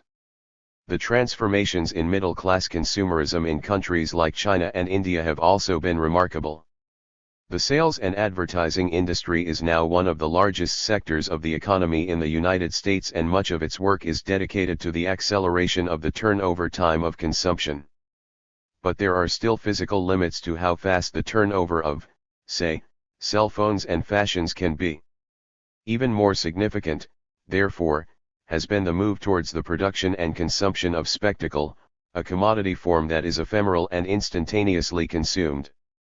Back in 1967, Guy Debord wrote a very prescient text, The Society of the Spectacle, and it almost seems as if the representatives of capital read it very carefully and adopted its theses as foundational for their consumerist strategies. Point 9. Everything from TV shows and other media products, films, concerts, exhibitions, sports events, megacultural events and, of course, tourism is included in this.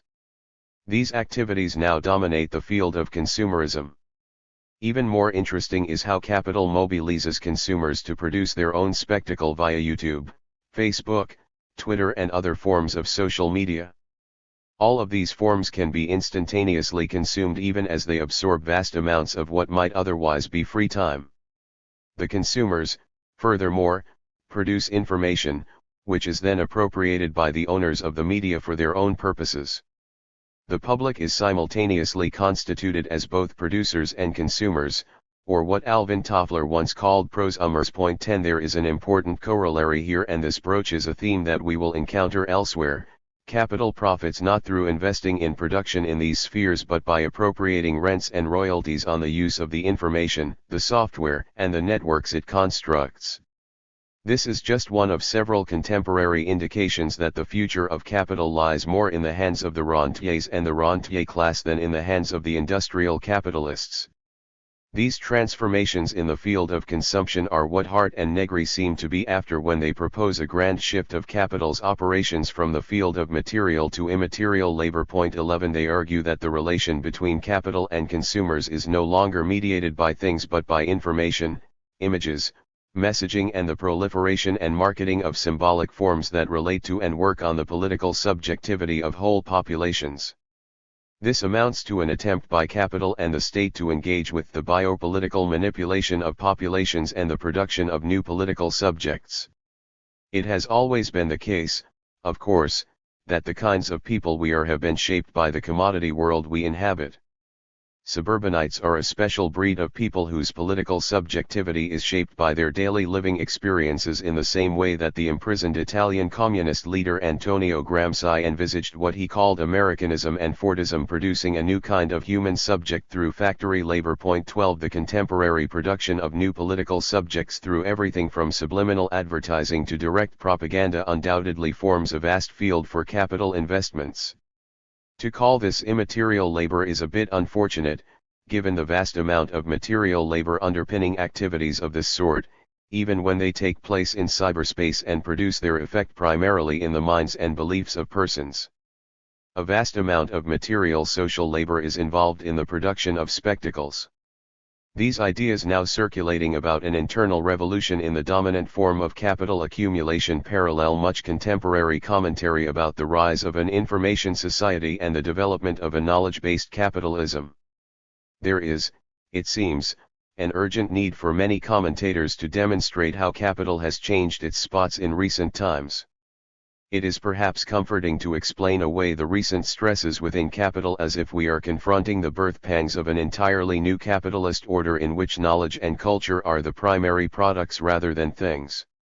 While some of this is undoubtedly true, it would be an error to imagine any radical break with the past and a double error to presume that the new forms escape the contradictions of compound growth. Spectacle, for example, has always been an important vehicle for capital accumulation, and when was there ever a form of capital in which superior knowledge and information were not a source of excess profits? When was it, furthermore, that debt and finance were irrelevant, and why is this phase of financialization so different from that which occurred at, say, the end of the 19th century? So while it is true that the consumption of spectacle, images, information, and knowledge is qualitatively different from the consumption of material commodities like houses, cars, bread and fashionable clothes, we would err if we failed to recognize that the rapid expansion of activity in these spheres is rooted in the feudal necessity of escaping the material constraints to compound growth. All of these alternative forms are captive to capital's struggle to absorb the necessity of its permanent compound growth. It was, I think, no accident that the limits on money creation set by tying it to money commodities like gold and silver broke down in the early 1970s. The pressure of exponential expansion on what was in effect a fixed global supply of metal was simply irresistible at that moment in capital's historical development. Since then we have lived in a world where the potential limitlessness of money creation can prevail. Before the 1970s, the main avenue for capital was to invest in production of value and of surplus value in the fields of manufacturing, mining, agriculture, and urbanization. While a lot of this activity was debt-financed, the general presumption, which was not incorrect, was that the debt would ultimately be recuperated out of the application of social labor to the production of commodities like houses, cars, refrigerators, and the like. Even in the case of the long-term financing of infrastructures, there was a reasonable presumption that the debt would ultimately be paid off out of the increasing productivity of the social labor engaged in production. It could also be reasonably assumed that all of this would generate increasing per capita incomes. The interstate highway system built in the United States during the 3 decades after 1960 had a huge impact upon aggregate labor productivity and paid off handsomely. This was, in Robert Gordon's account, the strongest innovation wave in capital's history. 13. There have always been significant circuits of what can be called fictitious capital, investments in mortgages, public debt, urban and national infrastructures and the like. From time to time these flows of fictitious capital got out of hand to form speculative bubbles that ultimately burst to form serious financial and commercial crises. The legendary railway booms and busts of the 19th century, as well as the land and property market boom in the United States in the 1920s, were past examples. In promoting these speculative activities, financiers frequently came up with contorted, innovative ways to assemble and channel fictitious capital so as to realize short-term gains even when the long-term investments went bad. All sorts of crazy financial schemes flourished as well, which led Marx to speak of the credit system as the mother of all insane forms, while characterizing Émile Périer, a leading banker in Second Empire France, as having the charming character of swindler and prophet. 14 This is not a bad description of the masters of the universe on Wall Street, men like Lloyd Blankfein, CEO of Goldman Sachs, who claimed they were only doing God's business when being criticized by a congressional committee for not doing the people's business properly. The liberation of money creation from its money commodity restraints in the early 1970s happened at a time when profitability prospects in productive activities were particularly low and when capital began to experience the impact of an inflection point in the trajectory of exponential growth. Where was all the surplus money to go? Part of the answer lay in lending it out as government debt to developing countries, a very particular form of fictitious capital circulation, because, as Walter Wriston famously put it, countries don't disappear, you always know where to find them. But states are not geared up to being productive enterprises. The consequence a few years later was a grumbling third world debt crisis that stretched from 1982 well on into the early 1990s. It is important to note that this crisis was finally taken care of by exchanging actual debt obligations that might never be repaid for so-called Brady bonds backed by the IMF and the US Treasury that would be repaid. The lending institutions, with a few exceptions, decided to take the money they could get rather than hold out for the full amount on the never-never. The bondholders in this case took a haircut on the fictitious capital they had circulated. 15. The other path was to invest the surplus capital not in production but in the purchase of assets.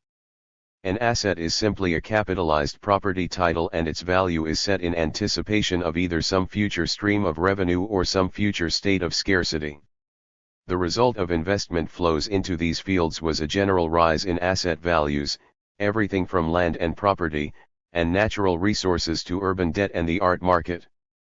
This was paralleled by the creation of wholly new asset markets within the financial system itself, currency futures, credit default swaps, DOS and a whole range of other financial instruments that were supposed to spread risk but which in fact heightened risks in a way that made the volatility of short-term trading a field for smart speculative gains. This was fictitious capital feeding off and generating even more fictitious capital without any concern for the social value basis of the trading. This disconnection could flourish precisely because the representation of value became increasingly distant from the value of social labor it was supposed to represent. The problem was not the circulation of fictitious capital, that had always been important to the history of capital accumulation, but that the new channels down which fictitious capitals were moving constituted a labyrinth of countervailing claims that were almost impossible to value except by way of some mix of future expectations, beliefs, and outright crazy short-term betting in unregulated markets with no prospect of any long-term payoff. Much of the compound growth realized until the financial crash of 2008 was achieved by way of speculative gains out of successive asset bubbles.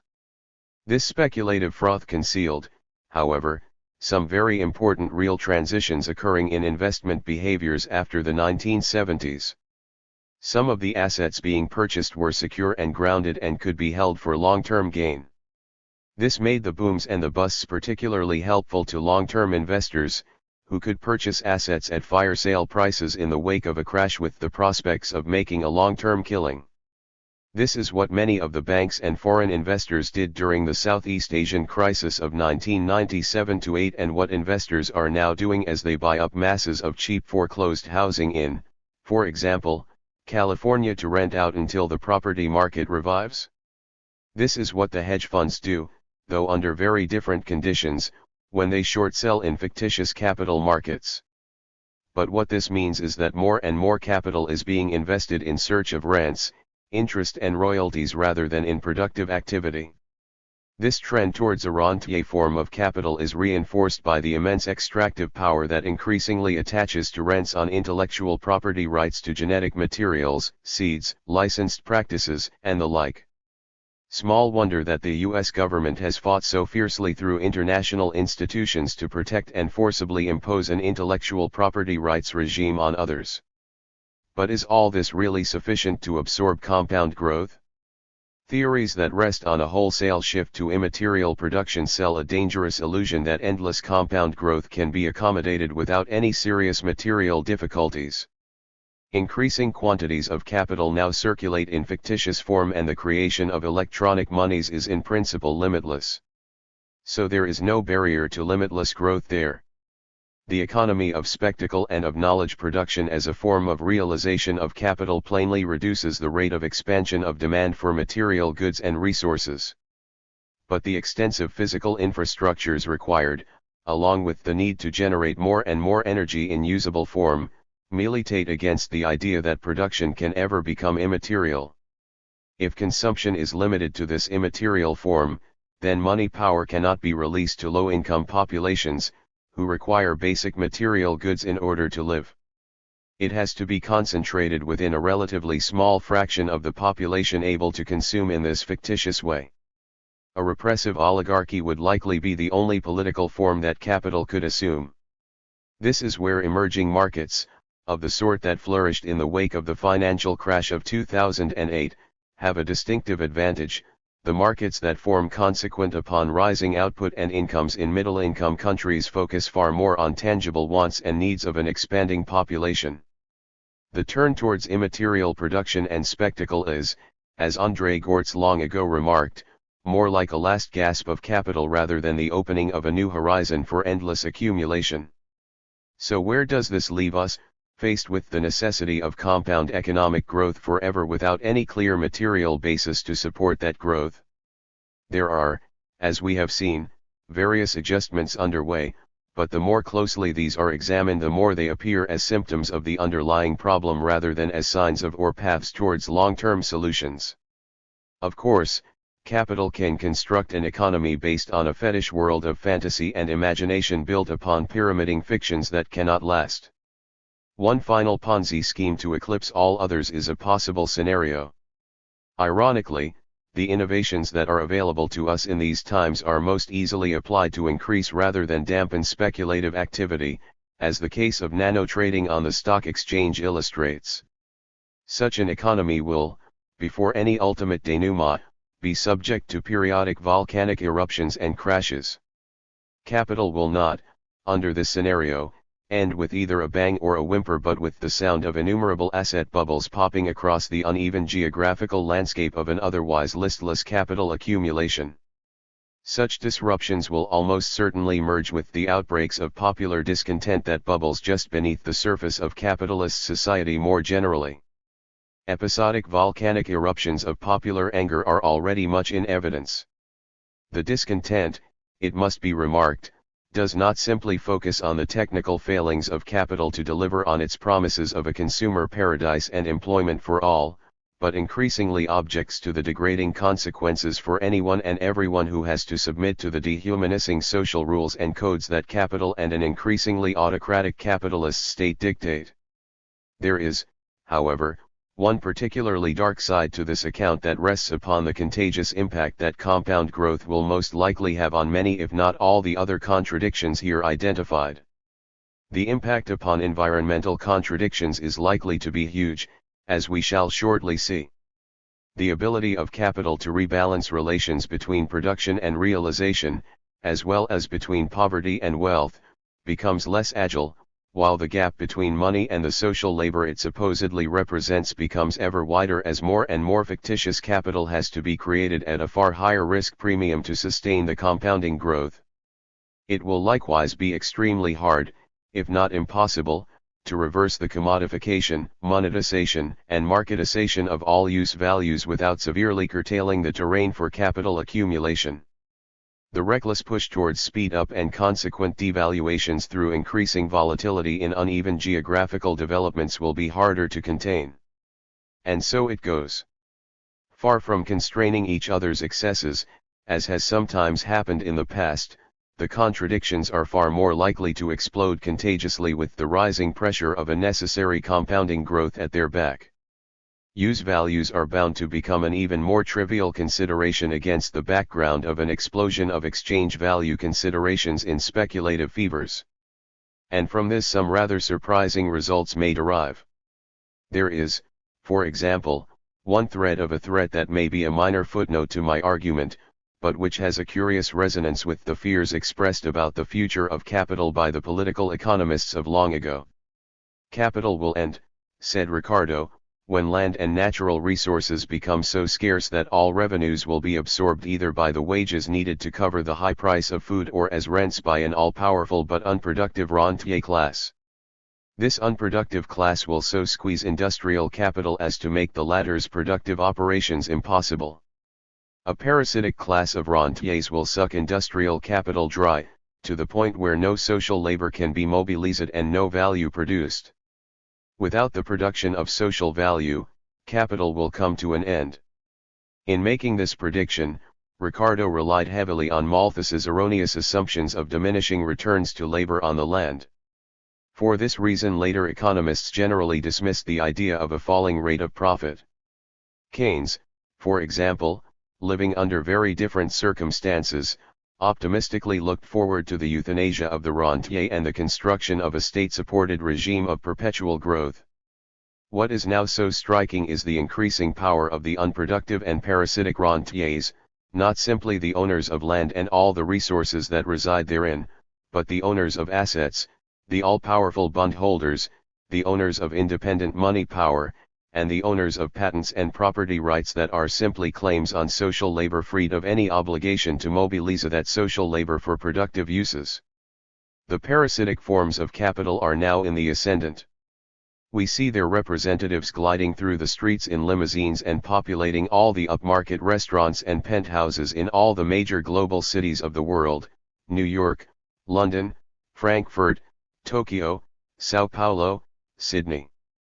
These are the so-called creative cities, where creativity is measured by how successfully the masters of the universe can suck the living life out of the global economy to support a class whose one aim is to compound its own already immense wealth and power.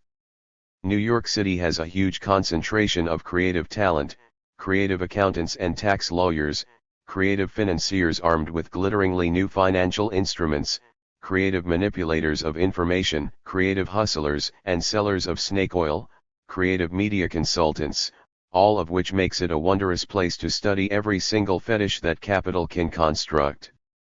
The fact that the only class in the world to benefit from the so-called economic recovery after 2009 is the top 1%er and that there is no visible protest on the part of the rest of the population left behind in the economic doldrums, is testimony to the success of their project. The parasites have won the battle. The bondholders and the central bankers rule the world.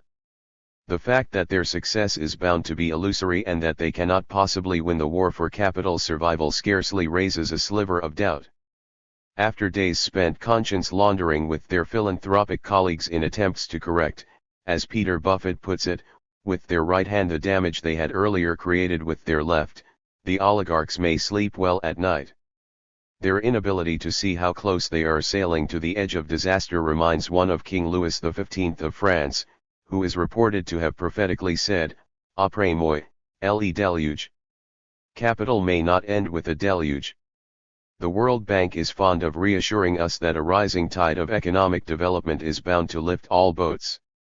Maybe a truer metaphor would be that exponentially rising sea levels and intensifying storms are destined to sink all boats. Contradiction 16. Capital's relation to nature. The idea that capitalism is encountering a fatal contradiction in the form of a looming environmental crisis is widespread in certain circles. I consider it a plausible but controversial thesis. Its plausibility largely derives from the accumulating environmental pressures arising from capital's exponential growth. There are four main reasons to cast doubt on the idea.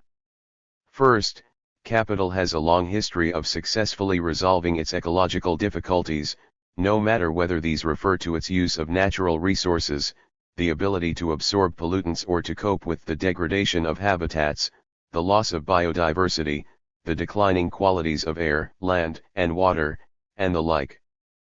Past predictions of an apocalyptic end to civilization and capitalism as a result of natural scarcities and disasters look foolish in retrospect.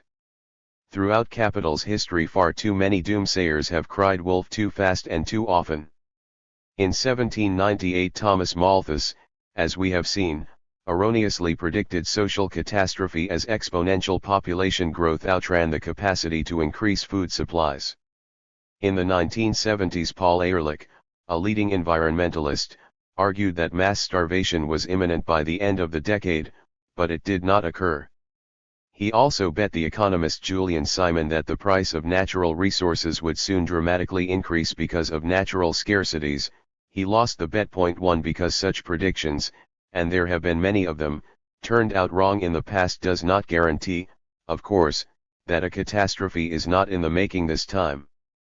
But it does give strong grounds for skepticism. Second, the nature we are supposedly exploiting and exhausting and which then supposedly limits or even takes revenge on us is actually internalized within the circulation and accumulation of capital.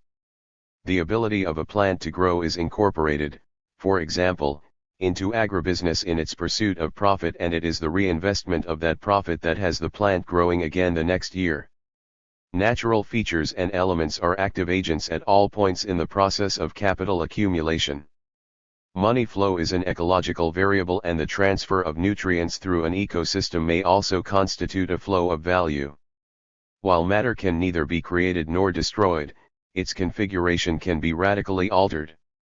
Genetic engineering, the creation of new chemical compounds, to say nothing of massive environmental modifications, now go well beyond what has been a long history of humanly induced environmental modifications that have remade the Earth in aggregate into a far more hospitable place for human life and, over the last 3 centuries, for profitable activity. Many organisms actively produce a nature conducive to their own reproduction, and humans are no exception.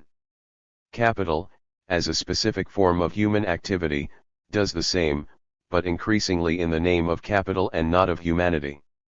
The domination of nature thesis that has broadly held sway both in scientific writings and in the popular imagination since the Enlightenment has no place in this conceptual scheme. This poses some problems for thinking through the capital-nature relation. Cartesian thinking wrongly constructs capital and nature as two separate entities in causal interaction with each other, and then compounds this error by imagining that one dominates over the other. More sophisticated versions incorporate feedback loops. The alternative way of thinking proposed here is at first not so easy to grasp. Capital is a working and evolving ecological system within which both nature and capital are constantly being produced and reproduced. This is the right way to think of it. Point 2 The only interesting questions then are, what kind of ecological system is capital, how is it evolving, and why might it be crisis-prone? The ecosystem is constructed out of the contradictory unity of capital and nature, in the same way that the commodity is a contradictory unity between use value and exchange value. Recall, also, the definition of technology as a human appropriation of natural things and processes to facilitate production. The nature that results is something that is not only evolving unpredictably of its own accord but actively and constantly being reshaped and re-engineered by the actions of capital. This is what Neil Smith has called the production of nature, and these days it is production all the way down into the level of molecular biology and DNA sequencing. Point 3 The direction this production of nature takes is an open and not a closed question. It has long been apparent, also, that it is full of unintended consequences. The refrigerators that facilitated the delivery of non-contaminated food supplies to burgeoning urban populations were many years later identified as the source of the chlorofluorocarbons, CFCs, that were destroying the stratospheric ozone layer that protects us from excessive solar radiation. The third main point is that capital has turned environmental issues into big business. Environmental technologies are now a big-ticket item on the world's stock exchanges.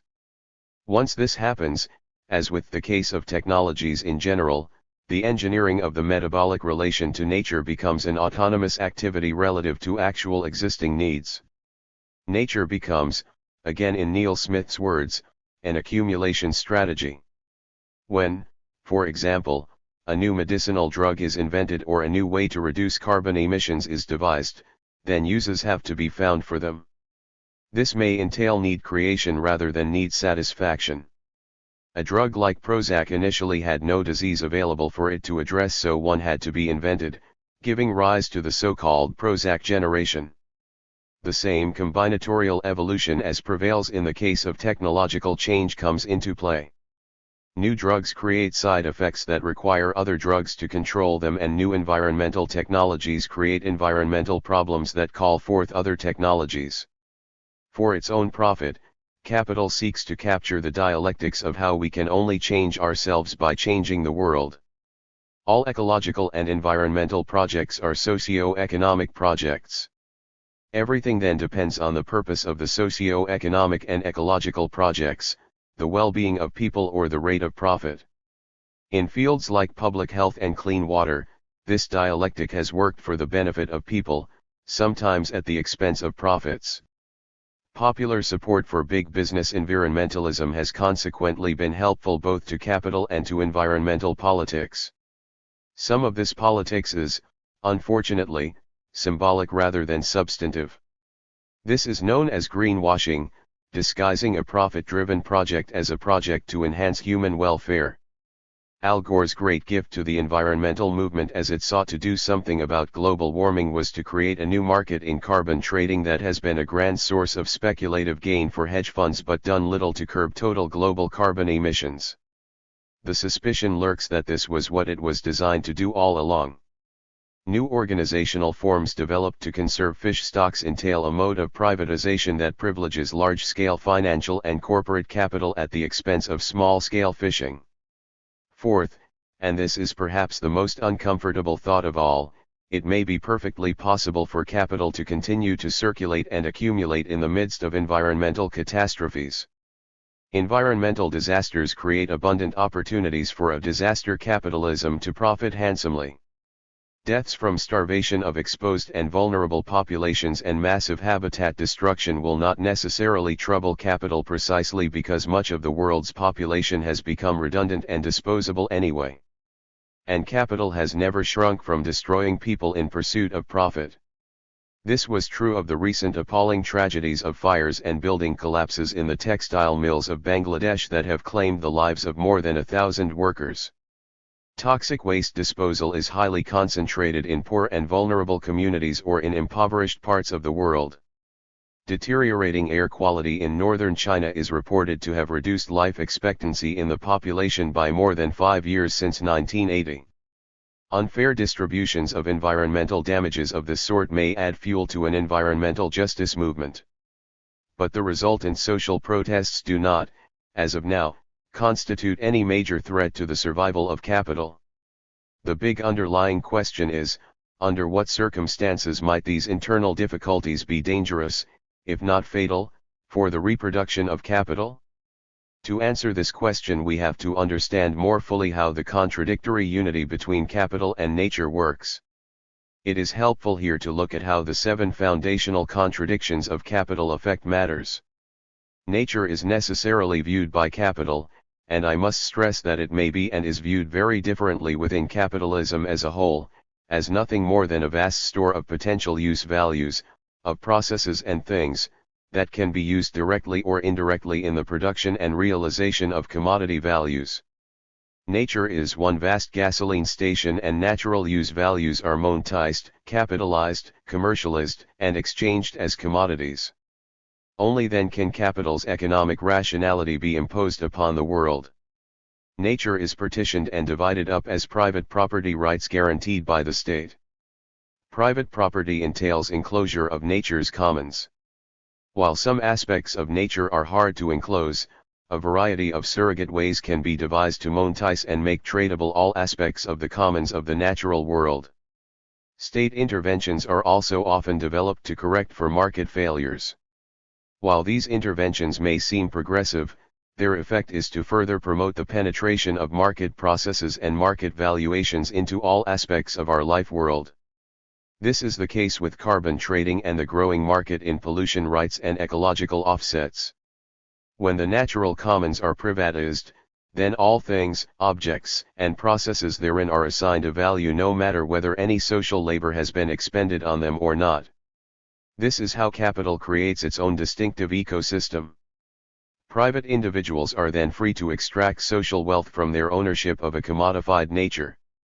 They can even capitalize it as monetary wealth.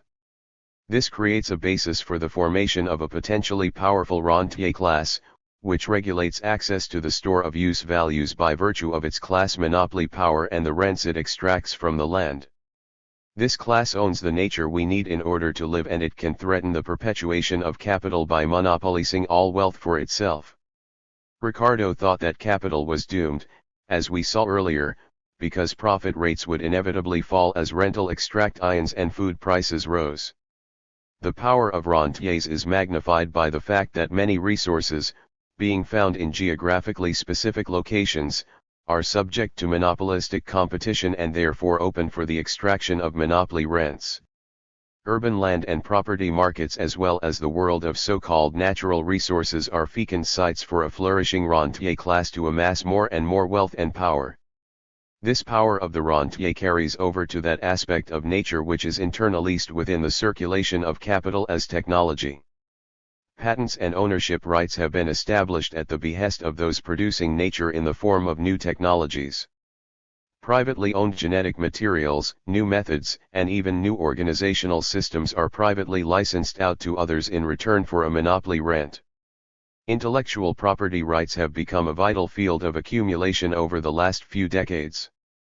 The stranglehold that the rentier class has over so-called natural assets and resources allows it to create and manipulate scarcities and to speculate on the value of the assets they control. This power has long been in evidence. It is now generally accepted, for example, that almost all famines over the last 200 years have been socially produced and not naturally ordained. Every time rising oil prices provoke a chorus of commentary on the natural limits of peak oil, it is followed by a period of rueful remorse as it is realized that it was the speculators and the oil cartel who together pushed the oil prices up. The land grabs now going on around the world have more to do with escalating competition to monopolize the food chain and resources with an eye to extracting rents than with fear of impending natural limits to food production and mineral extractions. The rising food prices that have sparked so much unrest in recent times are mostly attributable to the ways the exchange value system is being manipulated for reasons of profitability. Capital's conception of nature as a mere objectified commodity does not pass unchallenged. A perpetual battle ensues between how capital conceptualizes and uses the metabolic relation to nature to construct its own ecosystem and the different concepts of and attitudes towards nature held in civil society and even within the state apparatus. Capital cannot, unfortunately, change the way it slices and dices nature up into commodity forms and private property rights. To challenge this would be to challenge the functioning of the economic engine of capitalism itself and to deny the applicability of capital's economic rationality to social life. This is why the environmental movement, when it goes beyond a merely cosmetic or ameliorative politics, must become anti-capital. The concept of nature that underpins various philosophies of environmentalism is radically at odds with that which capital has to impose in order to reproduce itself. The environmental movement could, in alliance with others, pose a serious threat to the reproduction of capital. But so far environmental politics has not, for a variety of reasons, moved very far in this direction. It often prefers to ignore entirely the ecology that capital is constructing and nibble at issues that are separable from the core dynamics of what capital is about. Contesting a waste dump here or rescuing an endangered species or a valued habitat there is in no way fatal to capital's reproduction. We can now better understand two things. First, how important it is that capital seizes the environmentalist mantle for itself as the legitimate foundation for the big business's environmentalism of the future. In this way it can dominate ecological discourses, define nature in its own terms, and seek to manage the capital-nature contradiction in its own broad class interests. Second, the more dominant the economic engine of capital is within the various social formations that constitute world capitalism, the more the rules of capital's metabolic relation to nature must dominate public discourses, politics, and policies. On what grounds, then, might I upgrade this question of capital's changing metabolic relation to nature to a dangerous, if not potentially fatal, contradiction? Capital's successful past negotiation of this difficulty does not guarantee that things will be the same this time around.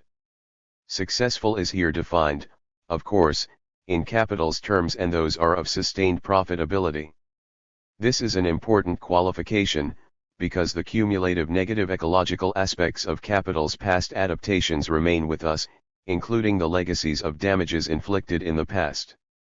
At each historical step the baseline from which capital's ecosystem functions is very different. Much of the tropical rainforest, for example, is already gone and carbon dioxide concentrations in the atmosphere have been rising for some time. Suburbanization and the suburban lifestyle are expanding. This way of life is deeply embedded in the cultural preferences, the psyches of people, and in a physical landscape lubricated by high energy consumption and wasteful use of land, air, and water. What is different this time is that we are now at a key inflection point in the exponential growth rate of capitalist activity. This is having an exponential impact upon levels of environmental stress and distress within capital's ecology. To begin with, it puts intense pressure on commodifying, privatizing and incorporating more and more aspects of our life world into the circuits of capital. Even genetic identifications are now claimed as private property. It also leads to an intensification of pressures, most notably in areas such as climate change, loss of habitat diversity, and the volatile and stuttering capacity to assure food security and adequate protections against new diseases. There are strong indications, I would argue, of an increasingly cancerous spread and degradation in the qualities of capital's ecosystem. Much of this is associated also with rapid urbanization and the construction of built environments of a very low quality. The struggle within capital over how to ameliorate its own ecological conditions is ongoing and sharpening. Ecological effects are typically experienced by capitalist firms as cost shifting, or as what economists call externalities, defined as real costs for which capital does not have to pay. Even right-wing economists recognize that there is a problem of market failure here, and that there is just cause for state interventions, compensatory taxes, and regulatory action.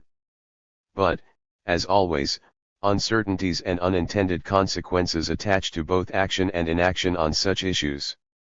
The greatest danger is that necessary action will be delayed by recalcitrant political and corporate powers, and that we might go beyond some irreversible tipping point before the problem is identified, let alone resolved. The reproductive cycle of sardine populations off the California coast, for example, was unknown, and overfishing blithely continued in the 1930s to the point of zero reproduction before anyone realized there might be a problem. The sardines have never returned. Point 4 In the case of the Montreal Protocol, to take another example, the time horizon was long because the CFCs in the stratosphere take many years to dissipate. Capital is understandably not good at dealing with time horizons of this sort. This is one of the big problems with combating the long-term repercussions of climate change and the loss of planetary biodiversity. Under the pressure of continued exponential growth, cancerous degradation will most likely accelerate. I do not preclude apocalyptic-seeming moments in this process. The frequency of severe weather events is increasing, for example. But catastrophic localized events can readily be accommodated by capital, since a predatory disaster capitalism is raring to respond. Capital in fact thrives upon and evolves through the volatility of localized environmental disasters. Not only do these create new business opportunities, they also provide a convenient mask to hide capital's own failings. It is that unpredictable, capricious, and willful shrew called Mother Nature who is to blame for misfortunes that are largely of capital's making. By contrast, it is the slow, cancerous degradations that are the big problem for which capital is so ill-prepared and for the management of which new institutions and powers have yet to be created. The temporal and geographical scales of capital's ecosystem have been shifting in response to exponential growth. Whereas the problems in the past were typically localized, a polluted river here or a catastrophic smog there, they have now become more regional or global. In many instances local environmental conditions have improved, while it is the regional and above all the global problems that have deteriorated. As a result, the capital-nature contradiction now exceeds traditional tools of management and of action.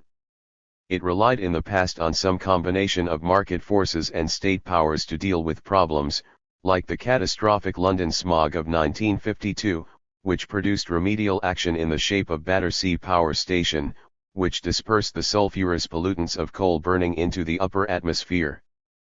Pollution problems do not only get moved around. They are also resolved by shifting and dispersing them to a different scale. This was what Larry Summers proposed when chief economist at the World Bank. Africa, he said, was underpolluted and it would make sense to use it to dispose of the advanced countries' wastes. To the degree that so many of the contradictions have already gone global over the last decades, so there are fewer and fewer empty spaces. This may become a serious problem as compound growth picks up. Who now speaks and takes effective action for complex interactive problems on a global scale? Periodic international meetings to discuss environmental problems typically go almost nowhere. Occasionally, as in the cases of acid deposition and CFCs, transnational agreements are reached so action is not impossible. But these are drops in the bucket of major problems gradually emerging within capital's global ecosystem. If capital does not successfully manage these contradictions, it will not be because of barriers in nature, but because of its own economic, political, institutional, and ideological failings. In the case of climate change, for example, the problem is not that we do not know what is happening or that we do not know in very broad terms what to do. The problem is the hubris and the vested interests of certain factions of capital that have the power to dispute, disrupt, and prevent actions that threaten their profitability, competitive position and economic power. Capital's ecosystem has, of course, been global all along. International trade in commodities entails either a real or a virtual transfer of inputs from one part of the world to another. This trade is the glue that holds capital's ecosystem together, and it is the expansion of this trade that expands and intensifies activities within that ecosystem. The category of virtual ecological transfer is important. It refers to the way in which, say, energy used in aluminium smelting in Canada ends up in the USA in the commodity form of aluminium, as opposed to the direct transfer of energy from Canada to the USA through the power grid or an oil pipeline. Capital's ecosystem is riddled with inequalities and uneven geographical developments precisely because of the uneven pattern of these transfers. Benefits pile up in one part of the world at the expense of another. Transfers of ecological benefits from one part of the world to another underpin geopolitical tensions. This also helps explain why the Bolivian approach to the use of their nature is so radically different from that in the USA. The Bolivians want to keep their oil in the ground. Why permit its extraction for use in, say, the United States for a mere pittance of royalties? Why should my resources subsidize your lifestyle? The valuation put on nature, or, as ecological economists prefer to conceptualize it, the monetary value put on the flow of services that nature provides to capital, is arbitrary. It leads on occasion to indiscriminate exploitation of available use values to the point of ecological collapse. Capital has often exhausted and even permanently destroyed the resources latent in nature in certain locations. This has been particularly true when capital is geographically mobile. When the cotton growers in the American South or the coffee growers of Brazil exhausted their soils, they simply moved on to other more fertile lands where the profitable pickings were even easier. Colonies were mined for their resources without regard to the local population's well-being. The mining of minerals and the exploitation of energy and forestry resources often follow a similar logic. But the ecological effects are localized, leaving behind an uneven geographical landscape of abandoned mining towns, exhausted soils, toxic waste dumps and devalued asset values. The ecological benefits are located somewhere else. These extractive and exploitative practices become doubly rapacious and violent under systems of imperial and colonial rule. Soil mining, soil erosion, and unregulated resource extractions have left a huge mark upon the world's landscapes, in some instances leading to irreversible destructions of those use values needed for human survival. A more benign capitalist logic can be constructed in certain places and times that combines principles of sound environmental management with sustained profitability. The Dust Bowl of the 1930s in the USA, for example, was followed by the spread of conservationist land practices and the design of a more sustainable agriculture, though based on the capital-intensive, high-energy, chemical and pesticide inputs characteristic of profitable contemporary agribusiness. The existence of destructive ecosystemic practices in one place does not necessarily betoken similar practices elsewhere and vice versa. Doomsayers highlight rapacious and destructive practices here and the cornucopians point to well-balanced ecosystemic practices there. Both coexist within the dynamics of capital's ecosystem. Unfortunately, we lack the knowledge and the instruments to arrive at a full accounting of planetary benefits and losses in use value or even in monetary terms. It is also extremely difficult to account for the real and the virtual ecological transfers occurring through the trading in commodities over space. The steel mills of Sheffield and Pittsburgh close down and air quality miraculously improves in the midst of unemployment, while the steel mills of China open up and contribute massively to the air pollution which reduces life expectancies there. Once again, pollution problems do not get solved but moved around. The uneven benefits and losses nearly always redound, however, to the benefit of the rich and powerful while leaving the vulnerable and the poor far worse off than before.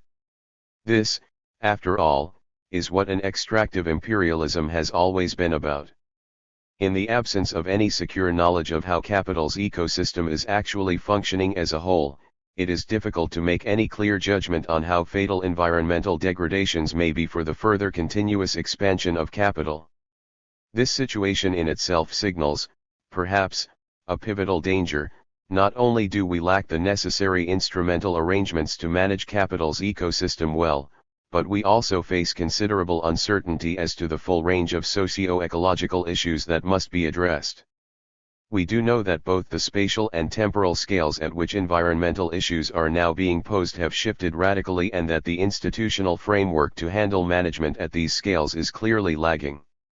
We also know the measures necessary to ensure against catastrophic changes may not be designed and implemented in time, even presuming the political willingness on the part of contentious parties to take precautionary action. The general stance that it seems sensible to take in the face of these reservations is this: there is nothing natural about so-called natural disasters and humanity knows just about enough to ameliorate or manage the threat of most environmental catastrophes. But it is unlikely that capital will take the necessary action without a struggle, both between its warring factions and with others who are affected by the cost shifting that so conveniently goes on. The reasons problems persist are political, institutional, and ideological and are not attributable to natural limits. If there are serious problems in the capital-nature relation, then this is an internal contradiction within and not external to capital. We cannot maintain that capital has the power to destroy its own ecosystem while arbitrarily denying that it has a like potential power to cleanse itself and resolve or at least properly balance its internal contradictions. Usually prodded or mandated by state powers or influenced by pressures emanating from capitalist society more generally, capital has in many instances successfully responded to these contradictions. The rivers and atmospheres of Northern Europe and North America are far cleaner now than they were a generation ago, and life expectancies are generally rising and not falling as in Northern China. The Montreal Protocol restricting the use of CFCs curbed a serious environmental threat through international agreement. The harmful effects of DDT have likewise been restricted, to cite one more example out of many. In the case of the Montreal Protocol on CFCs, it was the conversion of the conservative and otherwise free market cheerleader Margaret Thatcher to the role of an active supporter of the intergovernmental agreement that made all the difference. With climate change, there are simply too many deniers in positions of power to permit ameliorative actions, and so far no Margaret Thatcher figure has ridden to the rescue.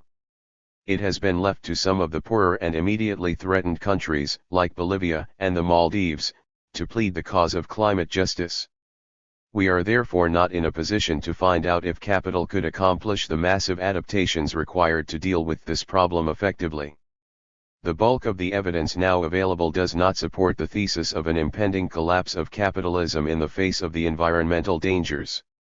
We will not run out of energy in spite of peak oil. There is land and water enough to feed an expanding population for many years to come, even in the face of exponential growth. If there are specific impending scarcities of this or that resource, we are smart enough to find substitutes. Resources are technological, economic, and cultural evaluations of use values in nature. If there seem to be natural shortages, then we can simply change our technology, our economy, and our cultural beliefs. Even problems of global warming, waning biodiversity, and new disease configurations, which today have to be accorded the status of the premier threats to human life, could be handled adequately if we could overcome our own short-sightedness and political shortcomings. This is, of course, a tall order for our political institutions to respond to. There will therefore doubtless be resource wars, famines in some places, and environmental refugees by the millions elsewhere, and frequent disruptions to commerce. But none of this is dictated by limits in nature. We have no one to blame but ourselves if much of humanity is reduced to penury and starvation. If that happens, it will be more a measure of human stupidity and venality than anything else. There is, alas, abundant evidence that there is plenty of that to go around, and that capital itself thrives upon and even foments it. But this has not put an end to capital. This brings us to the nub of what might be so threatening to the future of capital within the contradictory metabolic unity of capital and nature. The two answers are somewhat surprising. The first concerns the rising power of the rentier class to appropriate all wealth and income without paying any mind to production. The ownership and commodification of land and its natural scarcity allow an unproductive landlord class to extract monopoly rents at the expense of productive capital, ultimately reducing the profit rate to zero. This fits, as we have seen, with the broader concept of the rentier, which combines the traditional landlord with all forms of property ownership which are in themselves unproductive but which facilitate the appropriation of wealth and income. The appropriation of natural forces and the occupation of key points in capital's ecosystem may threaten the strangulation of productive capital. The second reason this contradiction could become fatal lies in a different dimension entirely. It rests on the alienated human response to the kind of ecological system that capital constructs. This ecosystem is functionalist, engineered, and technocratic. It is privatized, commercialized, and monetized, and oriented towards maximizing the production of exchange values through the appropriation and production of use values. Like all other aspects of capital, it is increasingly automated. It is capital and energy intensive with often very little labor input. In agriculture, it tends to be monocultural, extractive and, of course, perpetually expanding under the pressures of exponential growth. In urbanization, the suburbs are just as monocultural, with a lifestyle that maximizes the excessive consumption of material goods in an astonishingly wasteful manner and with isolating and individualizing social effect. Capital dominates the practices whereby we collectively and even individually relate to nature. It disregards anything other than functionalist aesthetic values. In its ruinous approach to the sheer beauty and infinite diversity of a natural world, it exhibits its own utterly barren qualities. If nature is fecund, given over to the perpetual creation of novelty, then capital cuts that novelty into pieces and reassembles the bits into pure technology.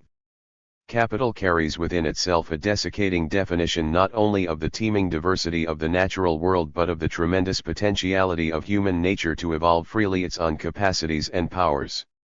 Capital's relation to nature and human nature is alienating in the extreme. Capital cannot help but privatize, commodify, monetize and commercialize all those aspects of nature that it possibly can. Only in this way can it increasingly absorb nature into itself to become a form of capital, an accumulation strategy, all the way down into our DNA. This metabolic relation necessarily expands and deepens in response to capital's exponential growth. It is forced onto terrains that are more and more problematic. Life forms, genetic materials, biological processes, knowledge of nature and intelligence in how to use its qualities and capacities and powers are all subsumed within the logic of commercialization. The colonization of our life world by capital accelerates. The endless and increasingly mindless exponential accumulation of capital is accompanied by an endless and increasingly mindless extension of capital's ecology into our life world. This provokes reactions, revulsions, and resistances. The joy of a sunset, the smell of fresh rain or the wonder of a spectacular storm, even the brutality of a tornado, cannot be reduced to some crude monetary measure. Polanyi's complaint that the imposition of the commodity form upon the natural world is not only weird but inherently destructive goes much deeper than the sense that natural forces and powers get disrupted and destroyed to the point where they become unusable for capital. What gets destroyed is the capacity to be human in any other way than that which capital requires and dictates. This is seen by many as an offense against true nature and, by extension, against the possibility of another and better human nature. This idea that capital mandates the destruction of a decent and sensitive human nature has long been understood. It early on produced an aesthetic revolt, led by the Romantic movement, against a purely scientific approach to capitalist modernity. In deep ecology it produced a non-anthropocentric vision of how we should construe ourselves in relation to the world around us. In social and political ecology it produced severely critical forms of anti-capitalist analysis. In the critical work of the Frankfurt School it pioneered the emergence of a more ecologically sensitive Marxism in which the dialectics and the revolt of nature brooked large. 5 What is called the revolt of nature is not that of an irate and out-of-sorts Mother Nature. It is in truth a revolt of our own nature about who we have to become to survive within the ecosystem that capital necessarily constructs. This revolt is across the political spectrum. Rural conservatives are every bit as outraged as urban liberals and anarchists at the commodification, monetization, and commercialization of all aspects of nature. The seeds are sown for a humanist revolt against the inhumanity presupposed in the reduction of nature and human nature to the pure commodity form. Alienation from nature is alienation from our own species' potential. This releases a spirit of revolt in which words like dignity, respect, compassion, caring and loving become revolutionary slogans, while values of truth and beauty replace the cold calculus of social labor. Contradiction 17. The revolt of human nature, universal alienation. It is not entirely beyond the realms of possibility that capital could survive all the contradictions hitherto examined at a certain cost. It could do so, for example, by a capitalist oligarchic elite supervising the mass genocidal elimination of much of the world's surplus and disposable population while enslaving the rest and building vast artificial gated environments to protect against the ravages of an external nature run toxic, barren, and ruinously wild. Dystopian tales abound depicting a grand variety of such worlds, and it would be wrong to rule them out as impossible blueprints for the future of a less than human humanity. Indeed, there is something frighteningly close about some dystopian tales, such as the social order depicted in the teenage hit trilogy The Hunger Games by Suzanne Collins or the futuristic anti-humanist sequences of David Mitchell's Cloud Atlas. Clearly, any such social order could only exist on the basis of fascistic mind control and the continuous exercise of daily police surveillance and violence accompanied by periodic militarist repressions. Anyone who does not see elements of such a dystopian world already in place around us is deceiving herself or himself most cruelly. The issue is not, therefore, that capital cannot survive its contradictions but that the cost of its so doing becomes unacceptable to the mass of the population. The hope is that long before dystopian trends turn from a trickle of drone strikes here and occasional uses of poison gas against their own people by crazed rulers there, of murderous and incoherent policies towards all forms of opposition in one place to environmental collapses and mass starvation elsewhere, into a veritable flood of catastrophic unequally armed struggles everywhere that pit the rich against the poor and the privileged capitalists and their craven acolytes against the rest. The hope is that social and political movements will arise and shout, "Ja! Basta," or "Enough is enough," and change the way we live and love, survive and reproduce. That this means replacing the economic engine and its associated irrational economic rationalities should by now be obvious. But how this should be done is by no means clear, and what kind of economic engine can replace that of capital is an even murkier proposition given the current state of thought and the lamentable paucity of imaginative public debate devoted to the question. In the analysis of this, an understanding of capital's contradictions is more than a little helpful, for, as the German playwright Bertolt Brecht once put it, hope is latent in contradictions. In excavating this zone of latent hope, there are some basic propositions that must first be accepted. In The Enigma of Capital, I concluded, capitalism will never fall on its own. It will have to be pushed. The accumulation of capital will never cease. It will have to be stopped. The capitalist class will never willingly surrender its power. It will have to be dispossessed. I still hold to this view and think it vital that others do too. It will obviously need a strong political movement and a lot of individual commitment to undertake such a task. Such a movement cannot function without a broad and compelling vision of an alternative around which a collective political subjectivity can coalesce. What sort of vision can animate such a political movement? We can seek to change the world gradually and piecemeal by favoring one side of a contradiction rather than the other, or by working to undermine and eventually dissolve particular contradictions. We can seek to change the trajectories defined by the moving contradictions. Understanding capital's contradictions helps, as I have tried to indicate throughout this book, in developing a long-term vision of the overall direction in which we should be moving. In much the same way that the rise of neoliberal capitalism from the 1970s onwards changed the direction of capital's development towards increasing privatization and commercialization, the more emphatic dominance of exchange value and an all-consuming fetishistic passion for money power, so an anti-neoliberal movement can point us in an entirely different strategic direction for the coming decades. There are signs in the literature as well as in the social movements of at least a willingness to try to redesign a capitalism based in more ecologically sensitive relations and far higher levels of social justice and democratic governance. Point 2. There are virtues in this piecemeal approach. It proposes a peaceful and nonviolent move towards social change of the sort initially witnessed in the early stages of Tahrir, Syntagma, and Taksim squares, although in all these instances the state and police authorities soon responded with astonishing brutality and violence, presumably because these movements had the time ready to go beyond the boundaries of repressive tolerance. It seeks to bring people together strategically around common but limited themes.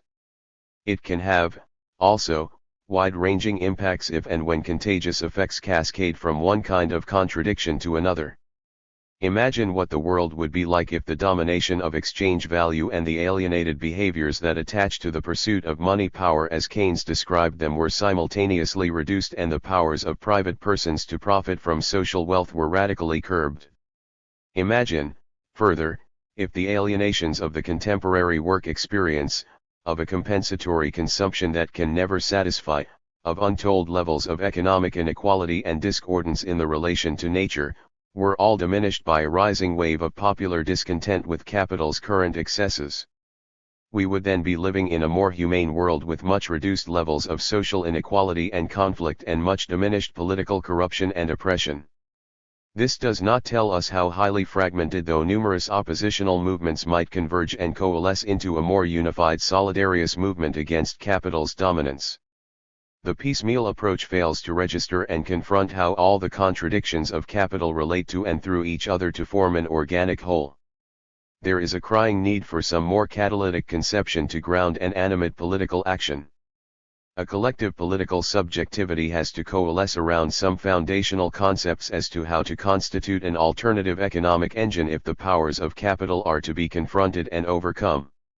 Without that, capital can neither be dispossessed nor displaced. The concept I here find most appropriate is that of alienation. The verb to alienate has a variety of meanings. As a legal term, it means to transfer a property right to the ownership of another. I alienate a piece of land when I sell it to another.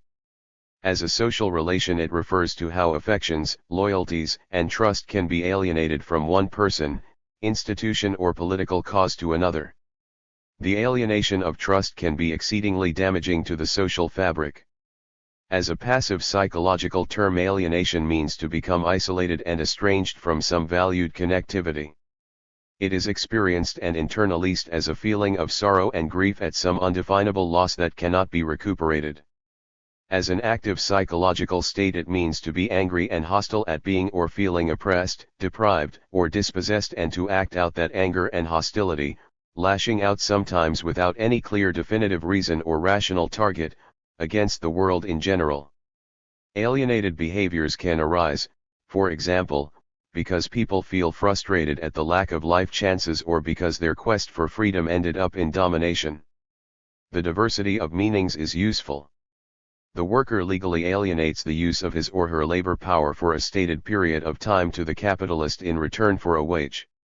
During this time, the capitalist demands the loyalty and attention of the worker, and the worker is asked to trust that capitalism is the best system to generate wealth and well-being for all.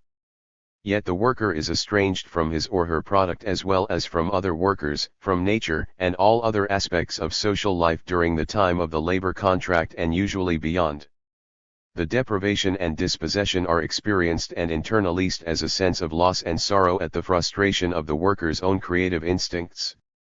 Ultimately, the worker stops being melancholic and morose and gets angry at the immediate sources of his or her alienation, either at his boss for working him too hard or at her partner for wanting dinner and sex and not sympathizing with her exhausted state. In this totally alienated state, the worker either throws sand in the machine at work or the teacups at her partner at home.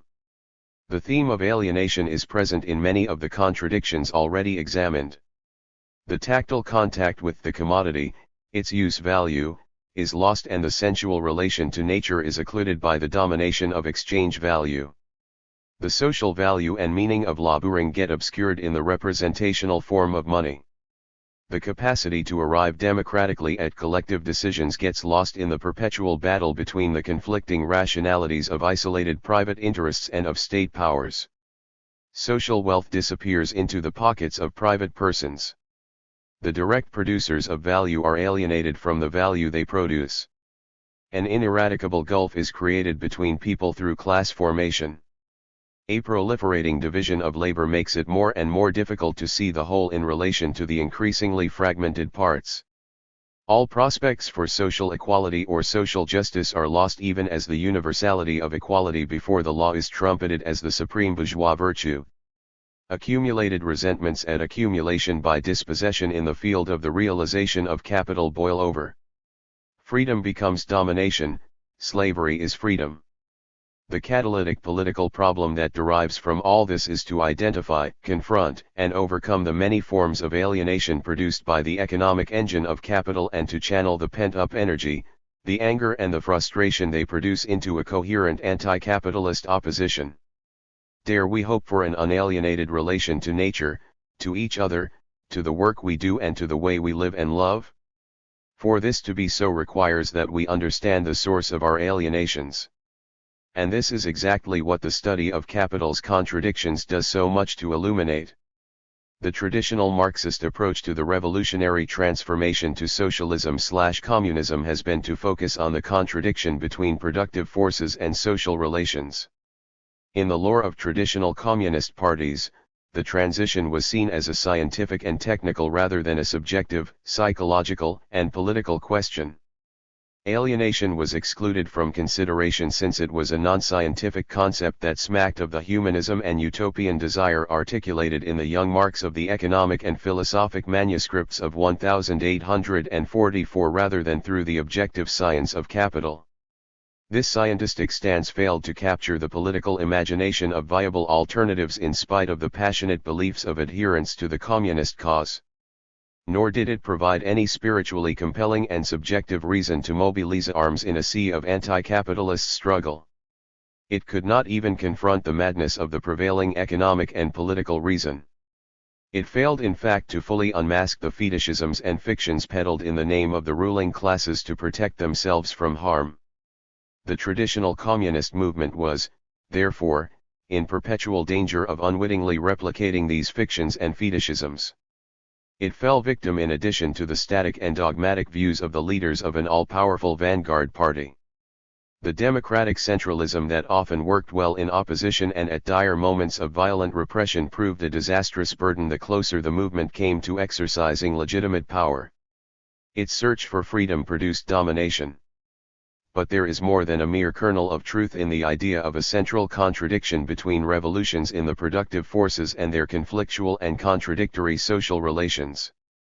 There is, as we saw in the case of Contradiction 8, a deep connection between the technical evolution of capital and the radical transformation of work and of social value. But there are further implications when we address this and other contradictions from the standpoint of alienation. André Gortz has pioneered the way in illuminating these, so I shall simply follow him here. The economic rationalization of work that occurs with the capitalist development of technological powers, writes Gortz, produces individuals who, being alienated in their work, will necessarily be alienated in their consumption as well, and eventually, in their needs. The more money individuals can command, the more individual needs must increase if those individuals are to perform their economic role as rational consumers. A dialectical relation, a spiral of interactions, is established between the desire for money and an economy of needs promoted within the social order.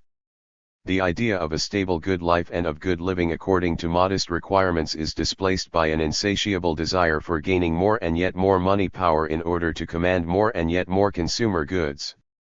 The effect is to sweep away the ancient idea of freedom and existential autonomy and to surrender true freedom for the limited freedoms of endless striving to participate in and beat the market. Point 3.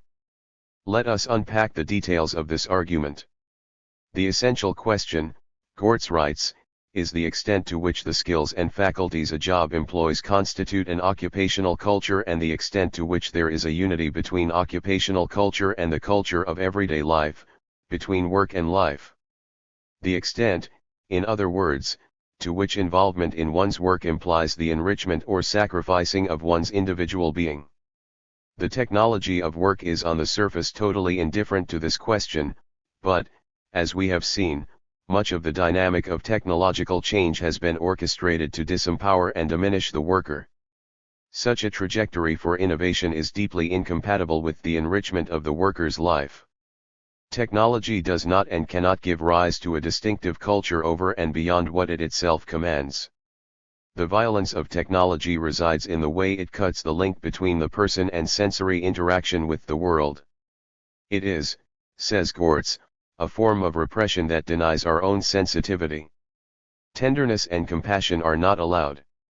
Nature, as we have seen, is treated in an instrumental way, and this does violence to nature and to our own and other people's bodies. The culture of everyday life is, with all the disturbing ambiguity this antinomic creation contains, a culture of violence, or, in its most extreme form, a systematic, thought-out, sublimated, aggravated culture of barbarism. For this is most obvious, of course, when we think of drone strikes and gas chambers. But Gortz's point is that it is this that also deeply penetrates to the very core of daily life by way of the instruments we daily use to live that life, including all those we handle in our work. There is, evidently, a deep longing in popular culture to somehow humanize the impacts of this barren culture of technology. We see that in the way that the replicants in Blade Runner acquire feelings, how Sanmai 451 learns an expressive language in Cloud Atlas, how the robots in Wall-E learn to care and shed a tear while human beings, bloated with compensatory consumer goods, passively float alone, each on their separate magic carpet, above the ruinous world the robots are seeking to order below, and even, more negatively, how HAL the computer in 2001, A Space Odyssey goes rogue. The sheer impossibility of this dream of humanizing technology does nothing to deter its repeated articulation. So where, then, do we go to find a more human way to reconstruct our world?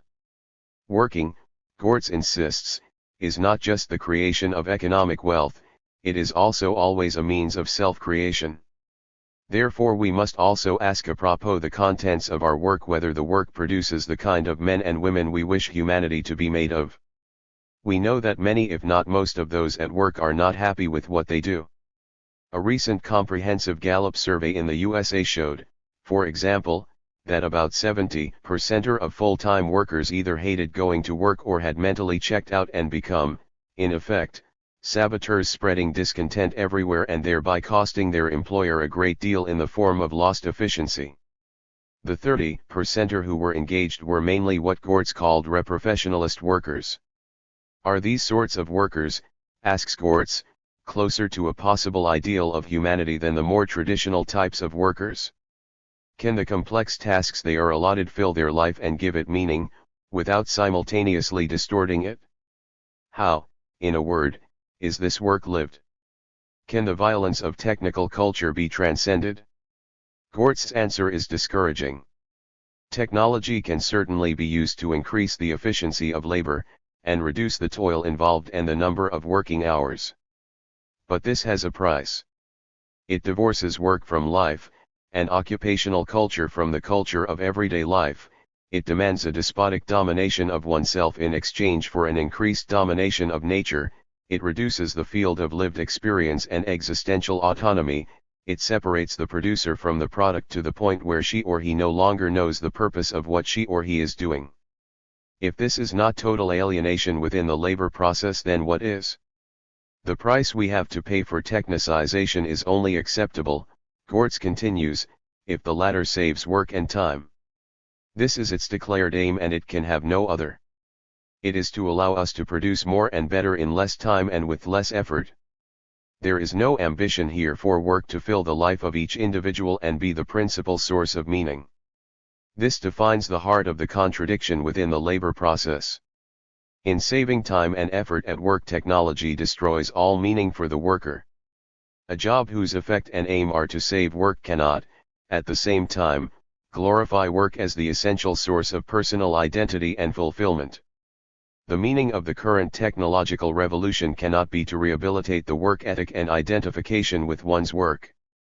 It could only have meaning if it released the laborer from drudgery at work for non-work activities in which we can all, the new type of worker included, develop that dimension of our humanity which finds no outlet in technicist work. 5 Whether it takes the form of unemployment, marginalization, and lack of job security, or a general reduction of working hours, the crisis of the work-based society forces individuals to look outside work for sources of identity and social belonging. It is only outside of work that the worker has the possibility to achieve personal fulfillment, to acquire self-esteem and, hence, the esteem of others. 6. Society at large has been forced to make an existential choice. Either the economic sphere of capital accumulation had to be curbed to allow for the free development of human capacities and powers outside the tyranny of the market and of work, or else economic rationality would have to make the needs of consumers grow at least as quickly as the production of commodities and commodified services. This is exactly the problem that Martin Ford identifies, except that he eschews all talk of any alternative to capitalist economic rationality. But in this latter eventuality, the path that was actually chosen, says Gortz, consumption would have to be in the service of production. Production would no longer have the function of satisfying existing needs in the most efficient way possible. On the contrary, it was needs which would increasingly have the function of enabling production to keep growing. The result has been paradoxical. Unlimited maximum efficiency in the of capital thus demanded unlimited maximum inefficiency in meeting needs, and unlimited maximum wastage in consumption. The frontiers between needs, wishes, and desires needed to be broken down. The desire for dearer products of an equal or inferior use value to those previously employed had to be created, wishes had to be given the impervious urgency of need. In short, a demand had to be created, consumers had to be created for the goods that were the most profitable to produce and, to this end, new forms of scarcity had unceasingly to be reproduced in the heart of opulence, through accelerated innovation and obsolescence, through the reproduction of inequalities on an increasingly higher level. 7. Need creation took precedence over need satisfaction for the mass of the people. Economic rationality needed continually to raise the level of consumption without raising the rate of satisfaction, to push back the frontier of the sufficient, to maintain the impression that there could not be enough for everyone. The stratification of consumption, in which the consumerism of an affluent and parasitic leisure class called the shots and led the way, became crucial to ensuring the realization of value. This is what Thorstein Veblen's theory of the leisure class, published back in 1899, so brilliantly exposed. But what we now know is that if such a class did not already exist, it would have to be invented. 8. An alienating consumerism is needed to solve the dilemma of a sagging effective demand produced by wage repressions and technologically induced unemployment for the mass of the workers.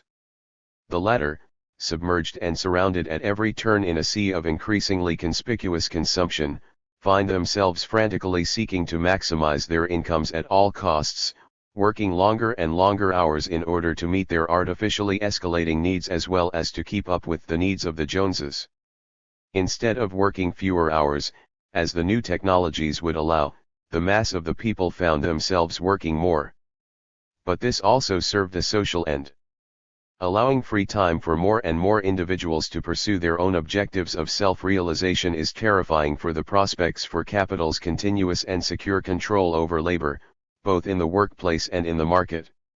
Capitalist economic rationality has no room for authentically free time which neither produces or consumes commercial wealth, writes Gortz. It demands the full-time employment of those who are employed by virtue not of an objective necessity but of its originating logic. Wages must be fixed in such a way as to induce the workers to maximum effort. Wage demands initiated by the trade unions are, in fact, the only demands which do not undermine the rationality of the economic system. Rational consumption, rational, that is, in relation to perpetual capital accumulation, becomes an absolute necessity for the survival of capital. Demands bearing on working hours, the intensity of work, its organization and nature, are, on the other hand, pregnant with subversive radicalism. They cannot be satisfied by money, they strike at economic rationality in its substance, and through it at the power of capital. The market-based order is fundamentally challenged when people find out that not all values are quantifiable, that money cannot buy everything and that what it cannot buy is something essential, or is even the essential thing. 9. As the priceless ads have it, there are some things money can't buy. For everything else, there is MasterCard. Persuading individuals that the consumer goods and services they are offered adequately compensate for the sacrifice they must make in order to obtain them and that such consumption constitutes a haven of individual happiness which sets them apart from the crowd is something which typically belongs to the sphere of commercial advertising.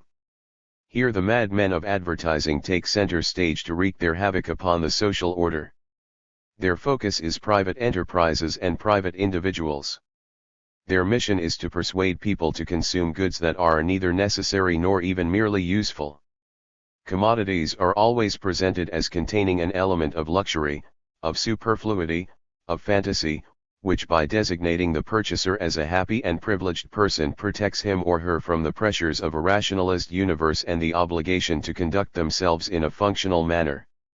Gortz defines these goods as compensatory goods which are desired as much, if not more, for their uselessness as for their use value, for it is this element of uselessness which symbolizes the buyer's escape from the collective universe in a haven of private sovereignty. 10. It is precisely this consumerism of excess, this uselessness, that the madmen of advertising have proved so adept at selling.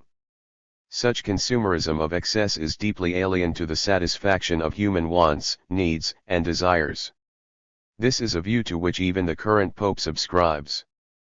The limitless possibilities for consumption and distraction offered by contemporary society, he complains in his recent apostolic exhortation, lead to a kind of alienation at every level, for a society becomes alienated when its forms of social organization, production, and consumption make it more difficult to offer the gift of self and to establish solidarity between people. 11.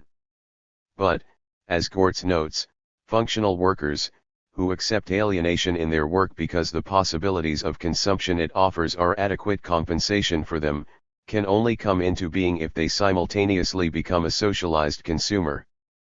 But only a market economy sector and commercial advertising that goes with it can produce these socialized consumers. 12. This is exactly where the revolutionary movement of 1968, with all its vaunted rhetoric of individual liberty and freedom and social justice, ended up, lost in the world of alien consumerism, drowning in a wealth of compensatory goods, the ownership of which was taken as a sign of freedom of choice in the marketplace of human desires. The progress of alien or compensatory consumerism has its own internally destructive dynamics. It requires what Schumpeter called creative destruction to be let loose upon the land. Daily life in the city, settled ways of living, relating and socializing, are again and again disrupted to make way for the latest fad or fancy. Demolitions and displacements to make way for gentrification or disnification break open already achieved fabrics of urban living to make way for the gaudy and the gargantuan, the ephemeral and fleeting. Dispossession and destruction, displacement and construction become vehicles for vigorous and speculative capital accumulation as the figures of the financier and the rentier, the developer, the landed proprietor and the entrepreneurial mayor step from the shadows into the forefront of capital's logic of accumulation. The economic engine that is capital circulation and accumulation gobbles up whole cities only to spit out new urban forms in spite of the resistance of people who feel alienated entirely from the processes that not only reshape the environments in which they live but also redefine the kind of person they must become in order to survive. Processes of social reproduction get re-engineered by capital from without. Everyday life is perverted to the circulation of capital. The coalition of the unwilling in relation to this forced redefinition of human nature constitutes a pool of alienated individuals that periodically erupts in riots and potentially revolutionary movements from Cairo to Istanbul, from Buenos Aires to Sao Paulo, and from Stockholm to El Alto. All this rests, however, upon the possession of sufficient money, the crushing need for which persuades previously unpaid strata of society to seek waged work, which further increases the need for compensatory consumption. As a result, getting paid becomes the primary objective of the activity to the extent that any activity which does not have a financial compensation ceases to be acceptable. Money supplants other values and becomes their only measure. Along with this goes an incentive to withdraw into the private sphere and give it priority, to the pursuit of personal advantages.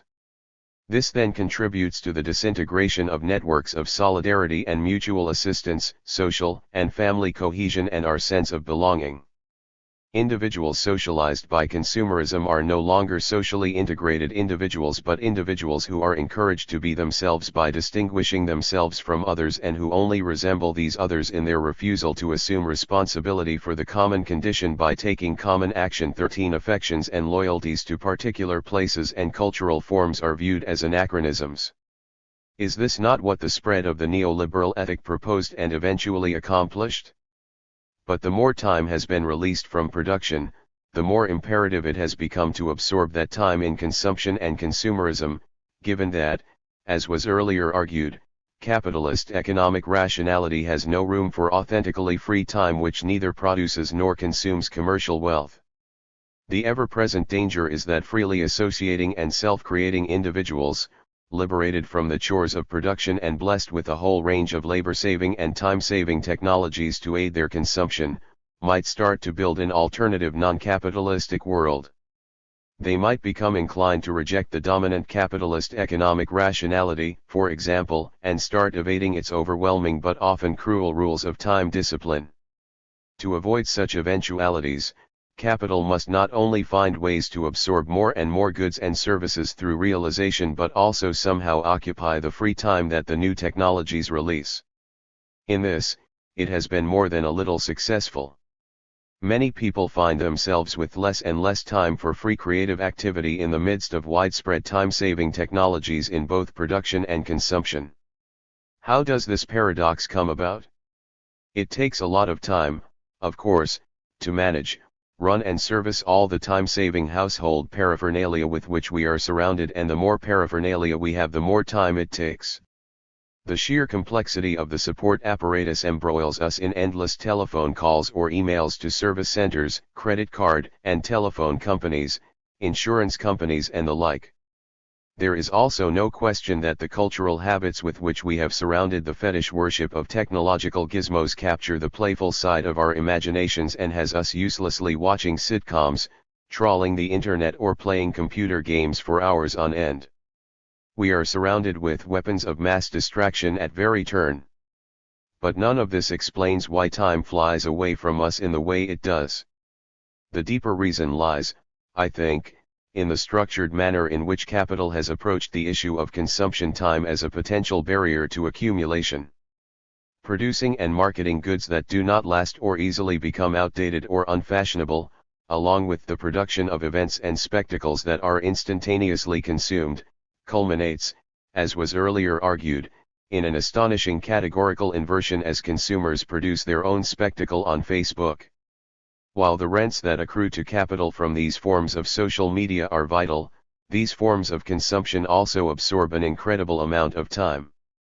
Communicative technologies are a double-edged sword.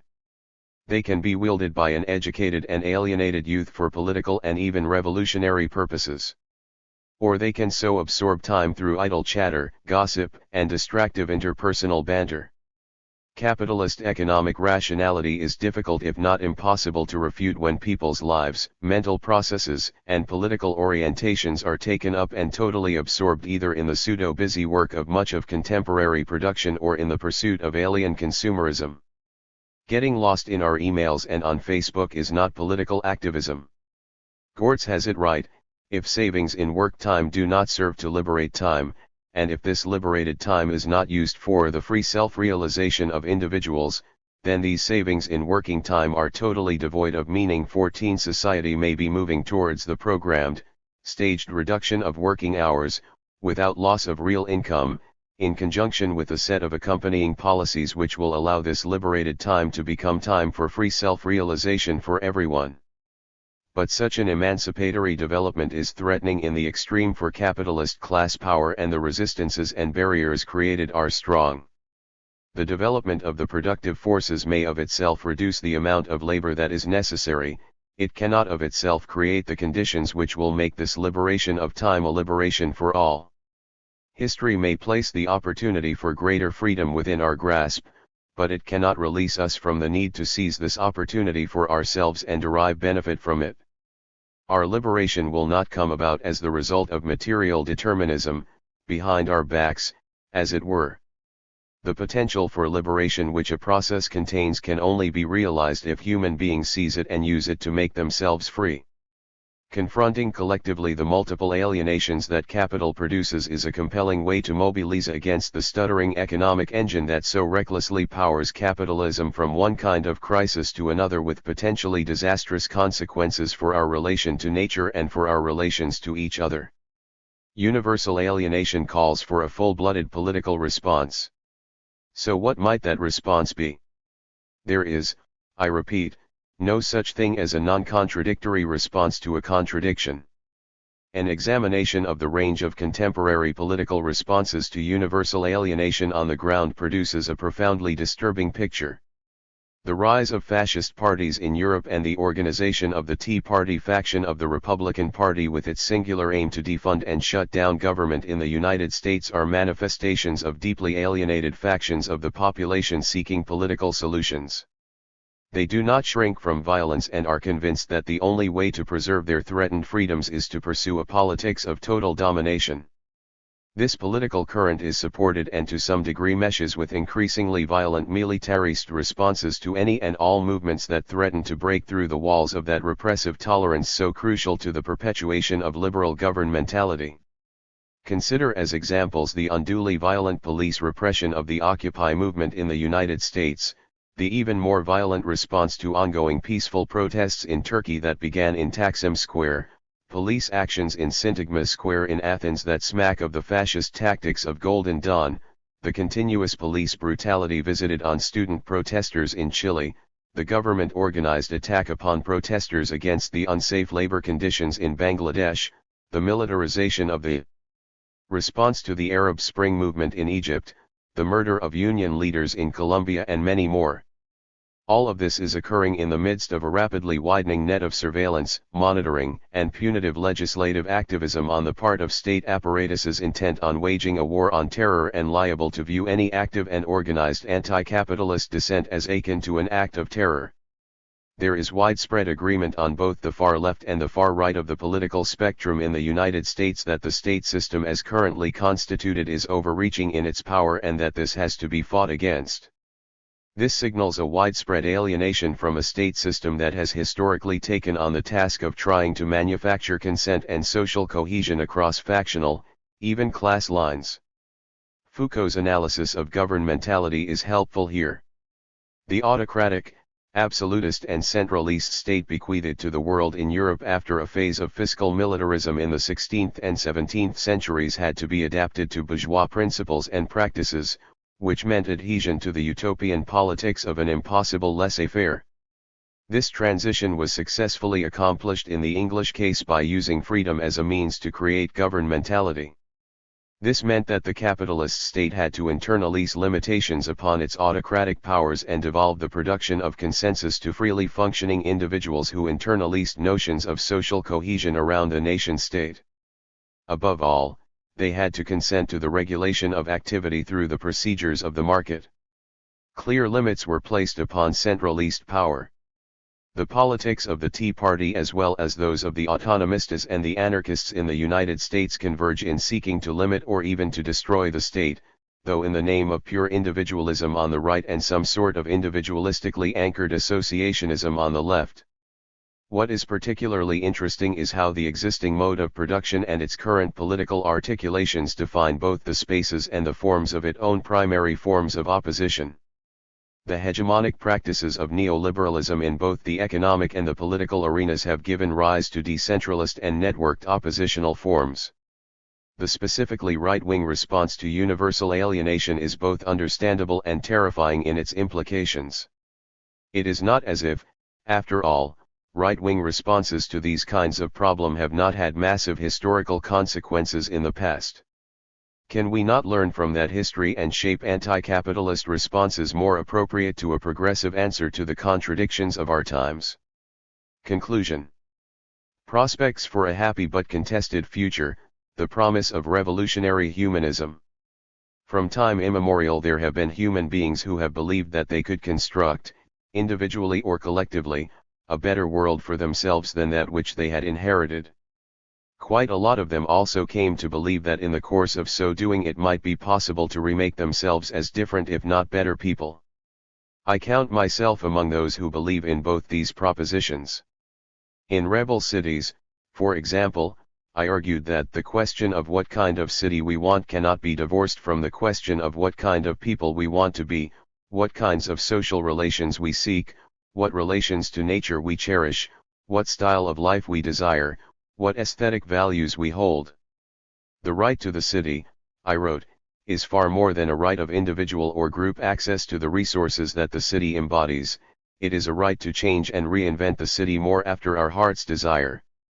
The freedom to make and remake ourselves and our cities is, one of the most precious yet most neglected of our human rights, one perhaps for this intuitive reason. The city has been the focus throughout its history of an immense outpouring of utopian desires for happier futures and less alienating times. The belief that we can through conscious thought and action change both the world we live in and ourselves for the better defines a humanist tradition. The secular version of this tradition overlaps with and has often been inspired by religious teachings on dignity, tolerance, compassion, love, and respect for others.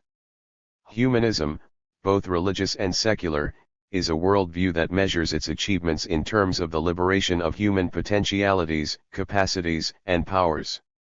It subscribes to the Aristotelian vision of the uninhibited flourishing of individuals and the construction of the good life. Or, As one contemporary Renaissance man, Peter Buffett defines it, a world which guarantees to individuals the true flourishing of his or her nature or the opportunity to live a joyful and fulfilled life. Point 2. This tradition of thought and action has waxed and waned from time to time and from place to place but never seems to die. It has had to compete, of course, with more orthodox doctrines that variously assign our fates and fortunes to the gods, to a specific creator and deity, to the blind forces of nature, to social evolutionary laws enforced through genetic legacies and mutations, by iron laws of economics that dictate the course of technological evolution, or to some hidden teleology dictated by the world spirit. Humanism also has its excesses and its dark side. The somewhat libertine character of Renaissance humanism led one of its leading exponents, Erasmus, to worry that the Judeo-Christian tradition was being traded in for those of Epicurus. Humanism has sometimes lapsed into a Promethean and anthropocentric view of human capacities and powers in relationship to everything that exists, including nature, even to the point where some deluded beings believe that we, being next to God, are Ubermenschen having dominion over the universe.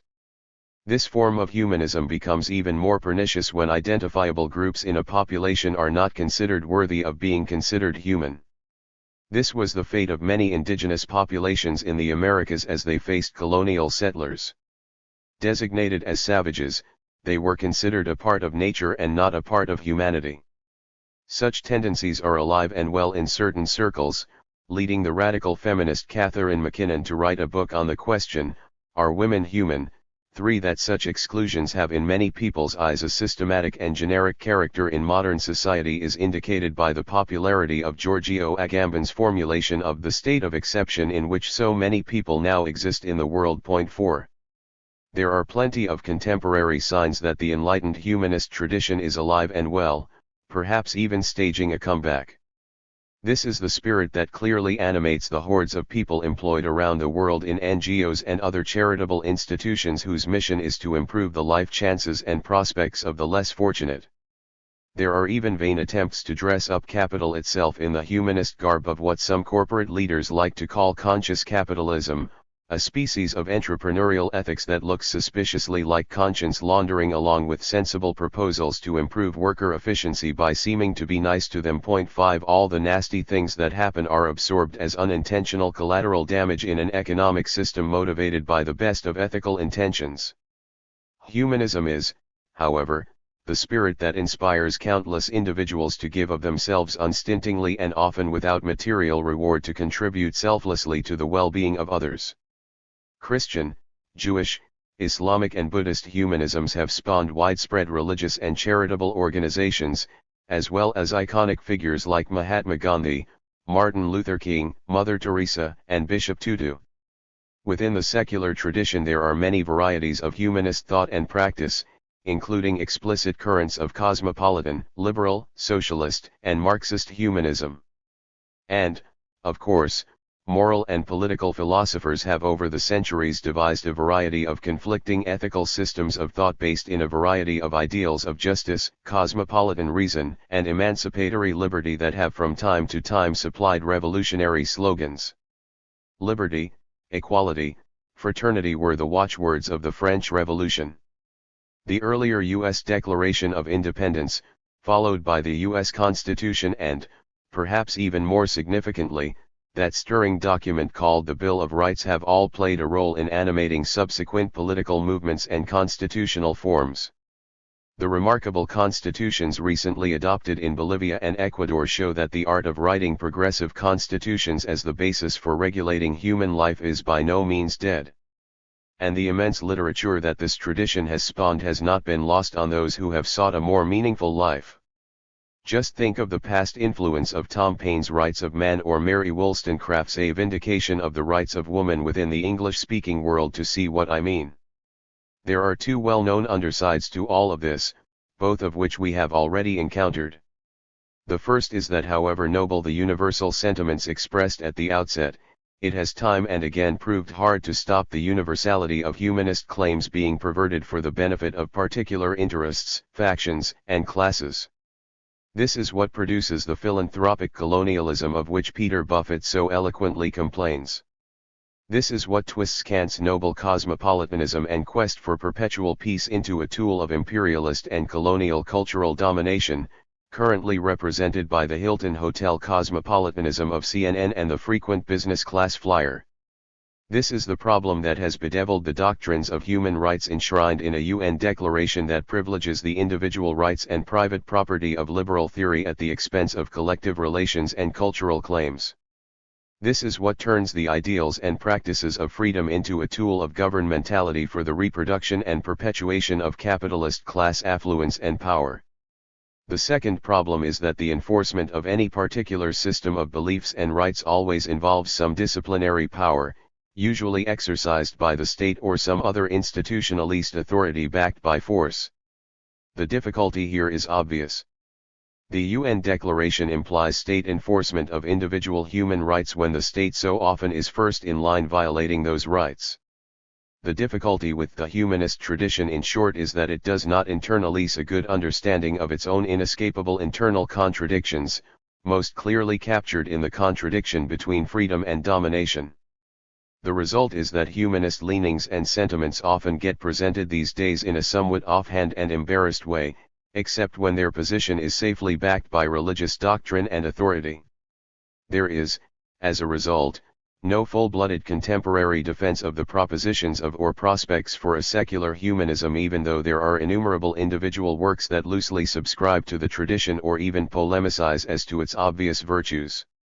Its dangerous traps and foundational contradictions, particularly questions of coercion, violence, and domination, are shied away from because they are too awkward to confront. The result is what Frantz Fanon characterized as insipid humanitarianism. There is plenty of evidence of that manifest in its recent revival. The bourgeois and liberal tradition of secular humanism forms a mushy ethical base for largely ineffective moralizing about the sad state of the world and the mounting of equally ineffective campaigns against the plights of chronic poverty and environmental degradation. It is probably for this reason that the French philosopher Louis Althusser launched his fierce and influential campaign back in the 1960s to eject all talk of socialist humanism and alienation from the Marxist tradition. The humanism of the young Marx, as expressed in the economic and philosophic manuscripts of 1844, Althusser argued, was separated from the scientific Marx of capital by an epistemological rupture that we ignore at our peril. Marxist humanism, he wrote, is pure ideology, theoretically vacuous and politically misleading, if not dangerous. The devotion of a dedicated Marxist like the long-imprisoned Antonio Gramsci to the absolute humanism of human history was, in Althusser's view, entirely misplaced. 6. The enormous increase in and nature of the complicitous activities of the humanist NGOs over recent decades would seem to support Althusser's criticisms. The growth of the charitable industrial complex mainly reflects the need to increase conscience laundering for a world's oligarchy that is doubling its wealth and power every few years in the midst of economic stagnation. Their work has done little or nothing in aggregate to deal with human degradation and dispossession or proliferating environmental degradation. This is structurally so because anti-poverty organizations are required to do their work without ever interfering in the further accumulation of the wealth from which they derive their sustenance. If everyone who worked in an anti-poverty organization converted overnight to an anti-wealth politics, we would soon find ourselves living in a very different world. Very few charitable donors, not even Peter Buffett I suspect, would fund that. And the NGOs, which are now at the center of the problem, would not in any case want that. So what kind of humanism do we need in order to progressively change the world through anti-capitalist work into another kind of place populated by different kinds of people? There is, I believe, a crying need to articulate a secular revolutionary humanism that can ally with those religious-based humanisms to counter alienation in its many forms and to radically change the world from its capitalist ways. There is a strong and powerful, albeit problematic, tradition of secular revolutionary humanism both with respect to both theory and political practice. This is a form of humanism that Louis Althusser totally rejected. But, in spite of Althusser's influential intervention, it has a powerful and articulate expression in the Marxist and radical traditions as well as beyond. It is very different from bourgeois liberal humanism.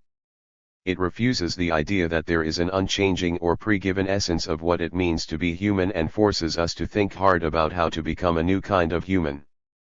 It unifies the marks of capital with that of the economic and philosophic manuscripts of 1844 and arrows into the heart of the contradictions of what any humanist program must be willing to embrace if it is to change the world. It clearly recognizes that the prospects for a happy future for most are invariably marred by the inevitability of dictating the unhappiness of some others. A dispossessed financial oligarchy which cannot any more partake of caviar and champagne lunches on their yachts moored off the Bahamas will doubtless complain at their diminished fates and fortunes in a more egalitarian world. We may, as good liberal humanists, even feel a bit sorry for them. Revolutionary humanists steel themselves against that thought. While we may not approve of this ruthless approach to dealing with such contradictions, we have to acknowledge the basic honesty and self-awareness of the practitioners. Consider, as one example, the revolutionary humanism of someone like Frantz Fanon. Fanon was a psychiatrist working in hospitals in the midst of a bitter and violent anti-colonial war. Fanon wrote in depth about the struggle for freedom and liberty on the part of colonist peoples against the colonizers. His analysis, though specific to the Algerian case, illustrates the sorts of issues that arise in any liberation struggle, including those between capital and labor. But it does so in stark, dramatic and more easily legible terms precisely because it incorporates the additional dimensions of racial, cultural, and colonial oppressions and degradations, giving rise to an ultraviolent revolutionary situation from which no peaceful exit seems possible. The foundational question for Fanon is how to recover a sense of humanity on the basis of the dehumanizing practices and experiences of colonial domination. As soon as you and your fellow men are cut down like dogs, he writes in The Wretched of the Earth, there is no other solution but to use every means available to re-establish your weight as a human being. You must therefore weigh as heavily as possible on your torturer's body so that his wits, which have wandered off somewhere, can at last be restored to their human dimension. In this way man both demands and claims his infinite humanity. There are always tears to be wiped away, inhuman attitudes to be fought, condescending ways of speech to be ruled out, men to be humanized.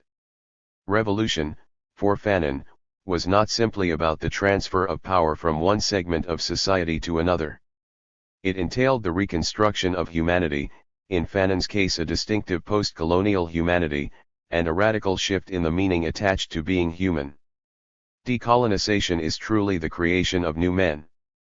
But such a creation cannot be attributed to a supernatural power. The thing colonist becomes a man through the very process of liberation. It was therefore inevitable in a colonial situation, Fanon argued, that the struggle for liberation would have to be constituted in nationalist terms. But if nationalism is not explained, enriched, deepened, if it does not very quickly turn into a social and political consciousness, into humanism, then it leads to a dead end. Point 7. Fanon, of course, shocks many liberal humanists with his embrace of a necessary violence and his rejection of compromise. How, he asks, is nonviolence possible in a situation structured by the systematic violence exercised by the colonizers? What is the point of starving people going on hunger strike? Why, as Herbert Marcuse asked, should we be persuaded of the virtues of tolerance towards the intolerable? In a divided world, where the colonial power defines the colonist as subhuman and evil by nature, compromise is impossible. One does not negotiate with evil, famously said Vice President Dick Cheney. To which Fanon had a ready-made reply, the work of the colonist is to make even dreams of liberty impossible for the colonist. The work of the colonist is to imagine every possible method for annihilating the colonist. The theory of the absolute evil of the colonist is in response to the theory of the absolute evil of the native. In such a divided world there is no prospect of negotiation or compromise. This is what has kept the USA and Iran so far apart ever since the Iranian Revolution. The native sector of the colonial city, Fanon points out, is not complementary to the European sector. The city as a whole is governed by a purely Aristotelian logic and follows the dictates of mutual exclusion. Lacking a dialectical relation between the two, the only way to break down the difference is through violence. To destroy the colonial world means nothing less than demolishing the colonist sector, burying it deep within the earth or banishing it from the territory. 8. There is nothing mushy about such a program. As Fanon saw clearly. For the colonist, this violence is invested with positive formative features because it constitutes their only work. This violent praxis is totalizing, since each individual represents a violent link in a great chain, in the almighty body of violence rearing up in reaction to the primary violence of the colonizer. At the individual level, violence is a cleansing force. It rids the colonist of their inferiority complex, of their passive and despairing attitude. It emboldens them and restores their self-confidence. Even if the armed struggle has been symbolic, and even if they have been demobilized by rapid decolonization, the people have time to realize their liberation was the achievement of each and every one. 9. But what is so stunning about the wretched of the earth, and what indeed brings tears to the eyes on a close reading and makes it so searingly human, is the second half of the book, which is taken up by devastating descriptions of the psychic traumas of those on both sides who found themselves forced by circumstances to participate in the violence of the liberation struggle. We now know much more about the psychic damage suffered by those U.S. and other soldiers who engaged in military action in Vietnam, Afghanistan, and Iraq, and the terrible scourge on their lives as a result of post-traumatic stress disorder. This is what Fanon wrote about with such compassion in the midst of the revolutionary struggle against the colonial system in Algeria. After decolonization, there is an immense work that remains to be done, not only to repair the psyches of damaged souls, but also to mitigate what Fanon clearly saw as the dangers of the lingering effects of colonial ways of thought and being. The colonist subject fights in order to put an end to domination. But he must also ensure that all the untruths planted within him by the oppressor are eliminated. In a colonial regime such as the one in Algeria, the ideas taught by colonialism impacted not only the European minority but also the Algerian. Total liberation involves every facet of the personality. Independence is not a magic ritual but an indispensable condition for men and women to live in true liberation, in other words, to master all the material resources necessary for a radical transformation of society. 10. I do not raise the question of violence here, any more than did Fanon, because I am or he was in favor of it. He highlighted it because the logic of human situations so often deteriorates to a point where there is no other option. Even Gandhi acknowledged that. But the option has potentially dangerous consequences.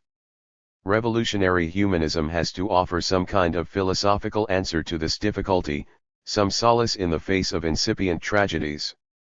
While the ultimate humanist task may be, as Aeschylus put it 2,500 years ago, to tame the savageness of man and make gentle the life of this world, this cannot be done without confronting and dealing with the immense violence that underpins the colonial and neo-colonial order. This is what Mao and Ho Chi Minh had to confront, what Che Guevara sought to achieve, and what a host of political leaders and thinkers in post-colonial struggles, including Amilcar Cabral of Guinea-Bissau, Julius Nyerere of Tanzania, Kwame Nkrumah of Ghana, and Aime Césaire, Walter Rodney, C.L.R. James and many others, have acted against with such conviction in both words and deeds. But is the social order of capital any different in essence from its colonial manifestations?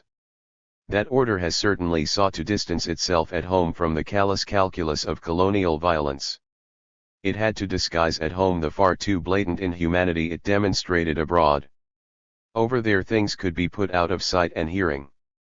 Only now, for example, is the vicious violence of the British suppression of the Mau Mau movement in Kenya in the 1960s being acknowledged in full. When capital drifts close to such inhumanity at home, it typically elicits a similar response to that of the colonist. To the degree that it embraced racialized violence at home, as it did in the United States, it produced movements like the Black Panthers and the Nation of Islam, along with leaders like Malcolm X and, in his final days, Martin Luther King, who saw the connectivity between race and class and suffered the consequences thereof. But capital learned a lesson. The more race and class get woven seamlessly together, then the faster the fuse for revolution burns. But what Marx makes so clear in Capital is the daily violence constituted in the domination of capital over labor in the marketplace and in the act of production as well as on the terrain of daily life.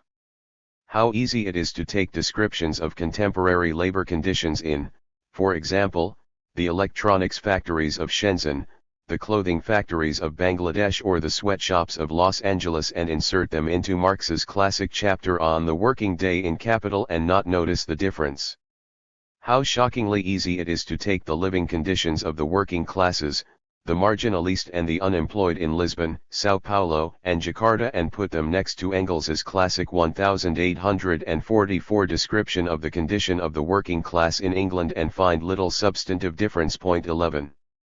Oligarchic capitalist class privilege and power are taking the world in a similar direction almost everywhere.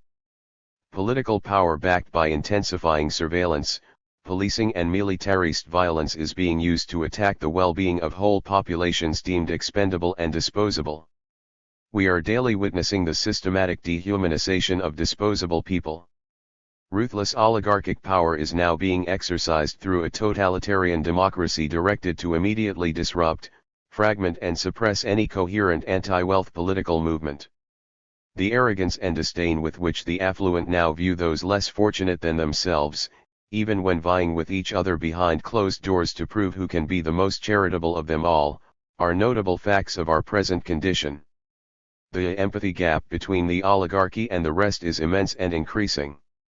The oligarchs mistake superior income for superior human worth and their economic success as evidence of their superior knowledge of the world. They do not know how to listen to the plight of the world because they cannot and willfully will not confront their role in the construction of that plight. They do not and cannot see their own contradictions.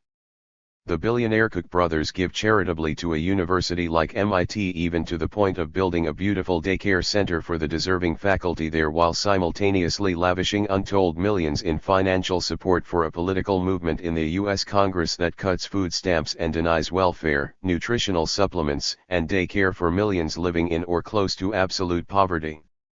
It is in a political climate such as this that the violent and unpredictable eruptions that are occurring all around the world on an episodic basis look more and more like the prior tremors for a coming earthquake that will make the post-colonial revolutionary struggles of the 1960s look like child's play.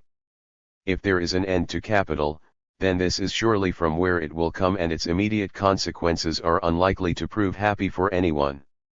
This is what Fanon so clearly teaches.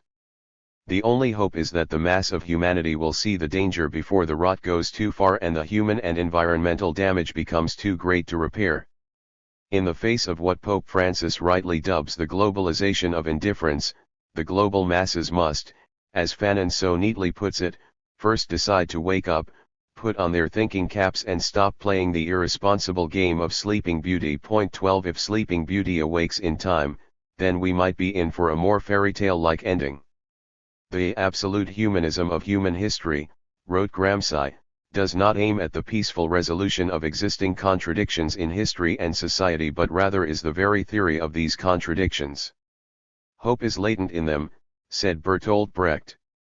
There are, as we have seen, enough compelling contradictions within capital's domain to foster many grounds for hope. Epilogue. Ideas for political praxis. What does this X-ray into the contradictions of capital tell us about anti-capitalist political praxis? It cannot, of course, tell us exactly what to do in the midst of fierce and always complicated struggles on this or that issue on the ground. But it does help frame an overall direction to anti-capitalist struggle even as it makes and strengthens the case for anti-capitalist politics. When pollsters ask their favorite question, "Do you think the country is headed in the right direction?" that presumes that people have some sense as to what the right direction might be. So what do those of us who believe capital is headed in the wrong direction consider a right direction, and how might we evaluate our progress towards realizing those goals? And how might we present those goals as modest and sensible proposals, for such they really are, relative to the absurd arguments put forward to deepen the powers of capital as an answer to humanity's crying needs? Here are some mandates, derived from the 17 Contradictions, to frame and hopefully animate political praxis. We should strive for a world in which 1. The direct provision of adequate use values for all takes precedence over their provision through a profit-maximizing market system that concentrates exchange values in a few private hands and allocates goods on the basis of ability to pay. 2. A means of exchange is created that facilitates the circulation of goods and services but limits or excludes the capacity of private individuals to accumulate money as a form of social power. 3. The opposition between private property and state power is displaced as far as possible by common rights regimes, with particular emphasis upon human knowledge and the land as the most crucial commons we have, the creation, management, and protection of which lie in the hands of popular assemblies and associations. 4. The appropriation of social power by private persons is not only inhibited by economic and social barriers but becomes universally frowned upon as a pathological deviancy. 5. The class opposition between capital and labor is dissolved into associated producers freely deciding on what, how and when they will produce in collaboration with other associations regarding the fulfillment of common social needs. 6. Daily life is slowed down, locomotion shall be leisurely and slow, to maximize time for free activities conducted in a stable and well-maintained environment protected from dramatic episodes of creative destruction. 7. Associated populations assess and communicate their mutual social needs to each other to furnish the basis for their production decisions. 8. New technologies and organizational forms are created that lighten the load of all forms of social labor, dissolve unnecessary distinctions in technical divisions of labor, liberate time for free individual and collective activities, and diminish the ecological footprint of human activities. 9. Technical divisions of labor are reduced through the use of automation, robotization and artificial intelligence.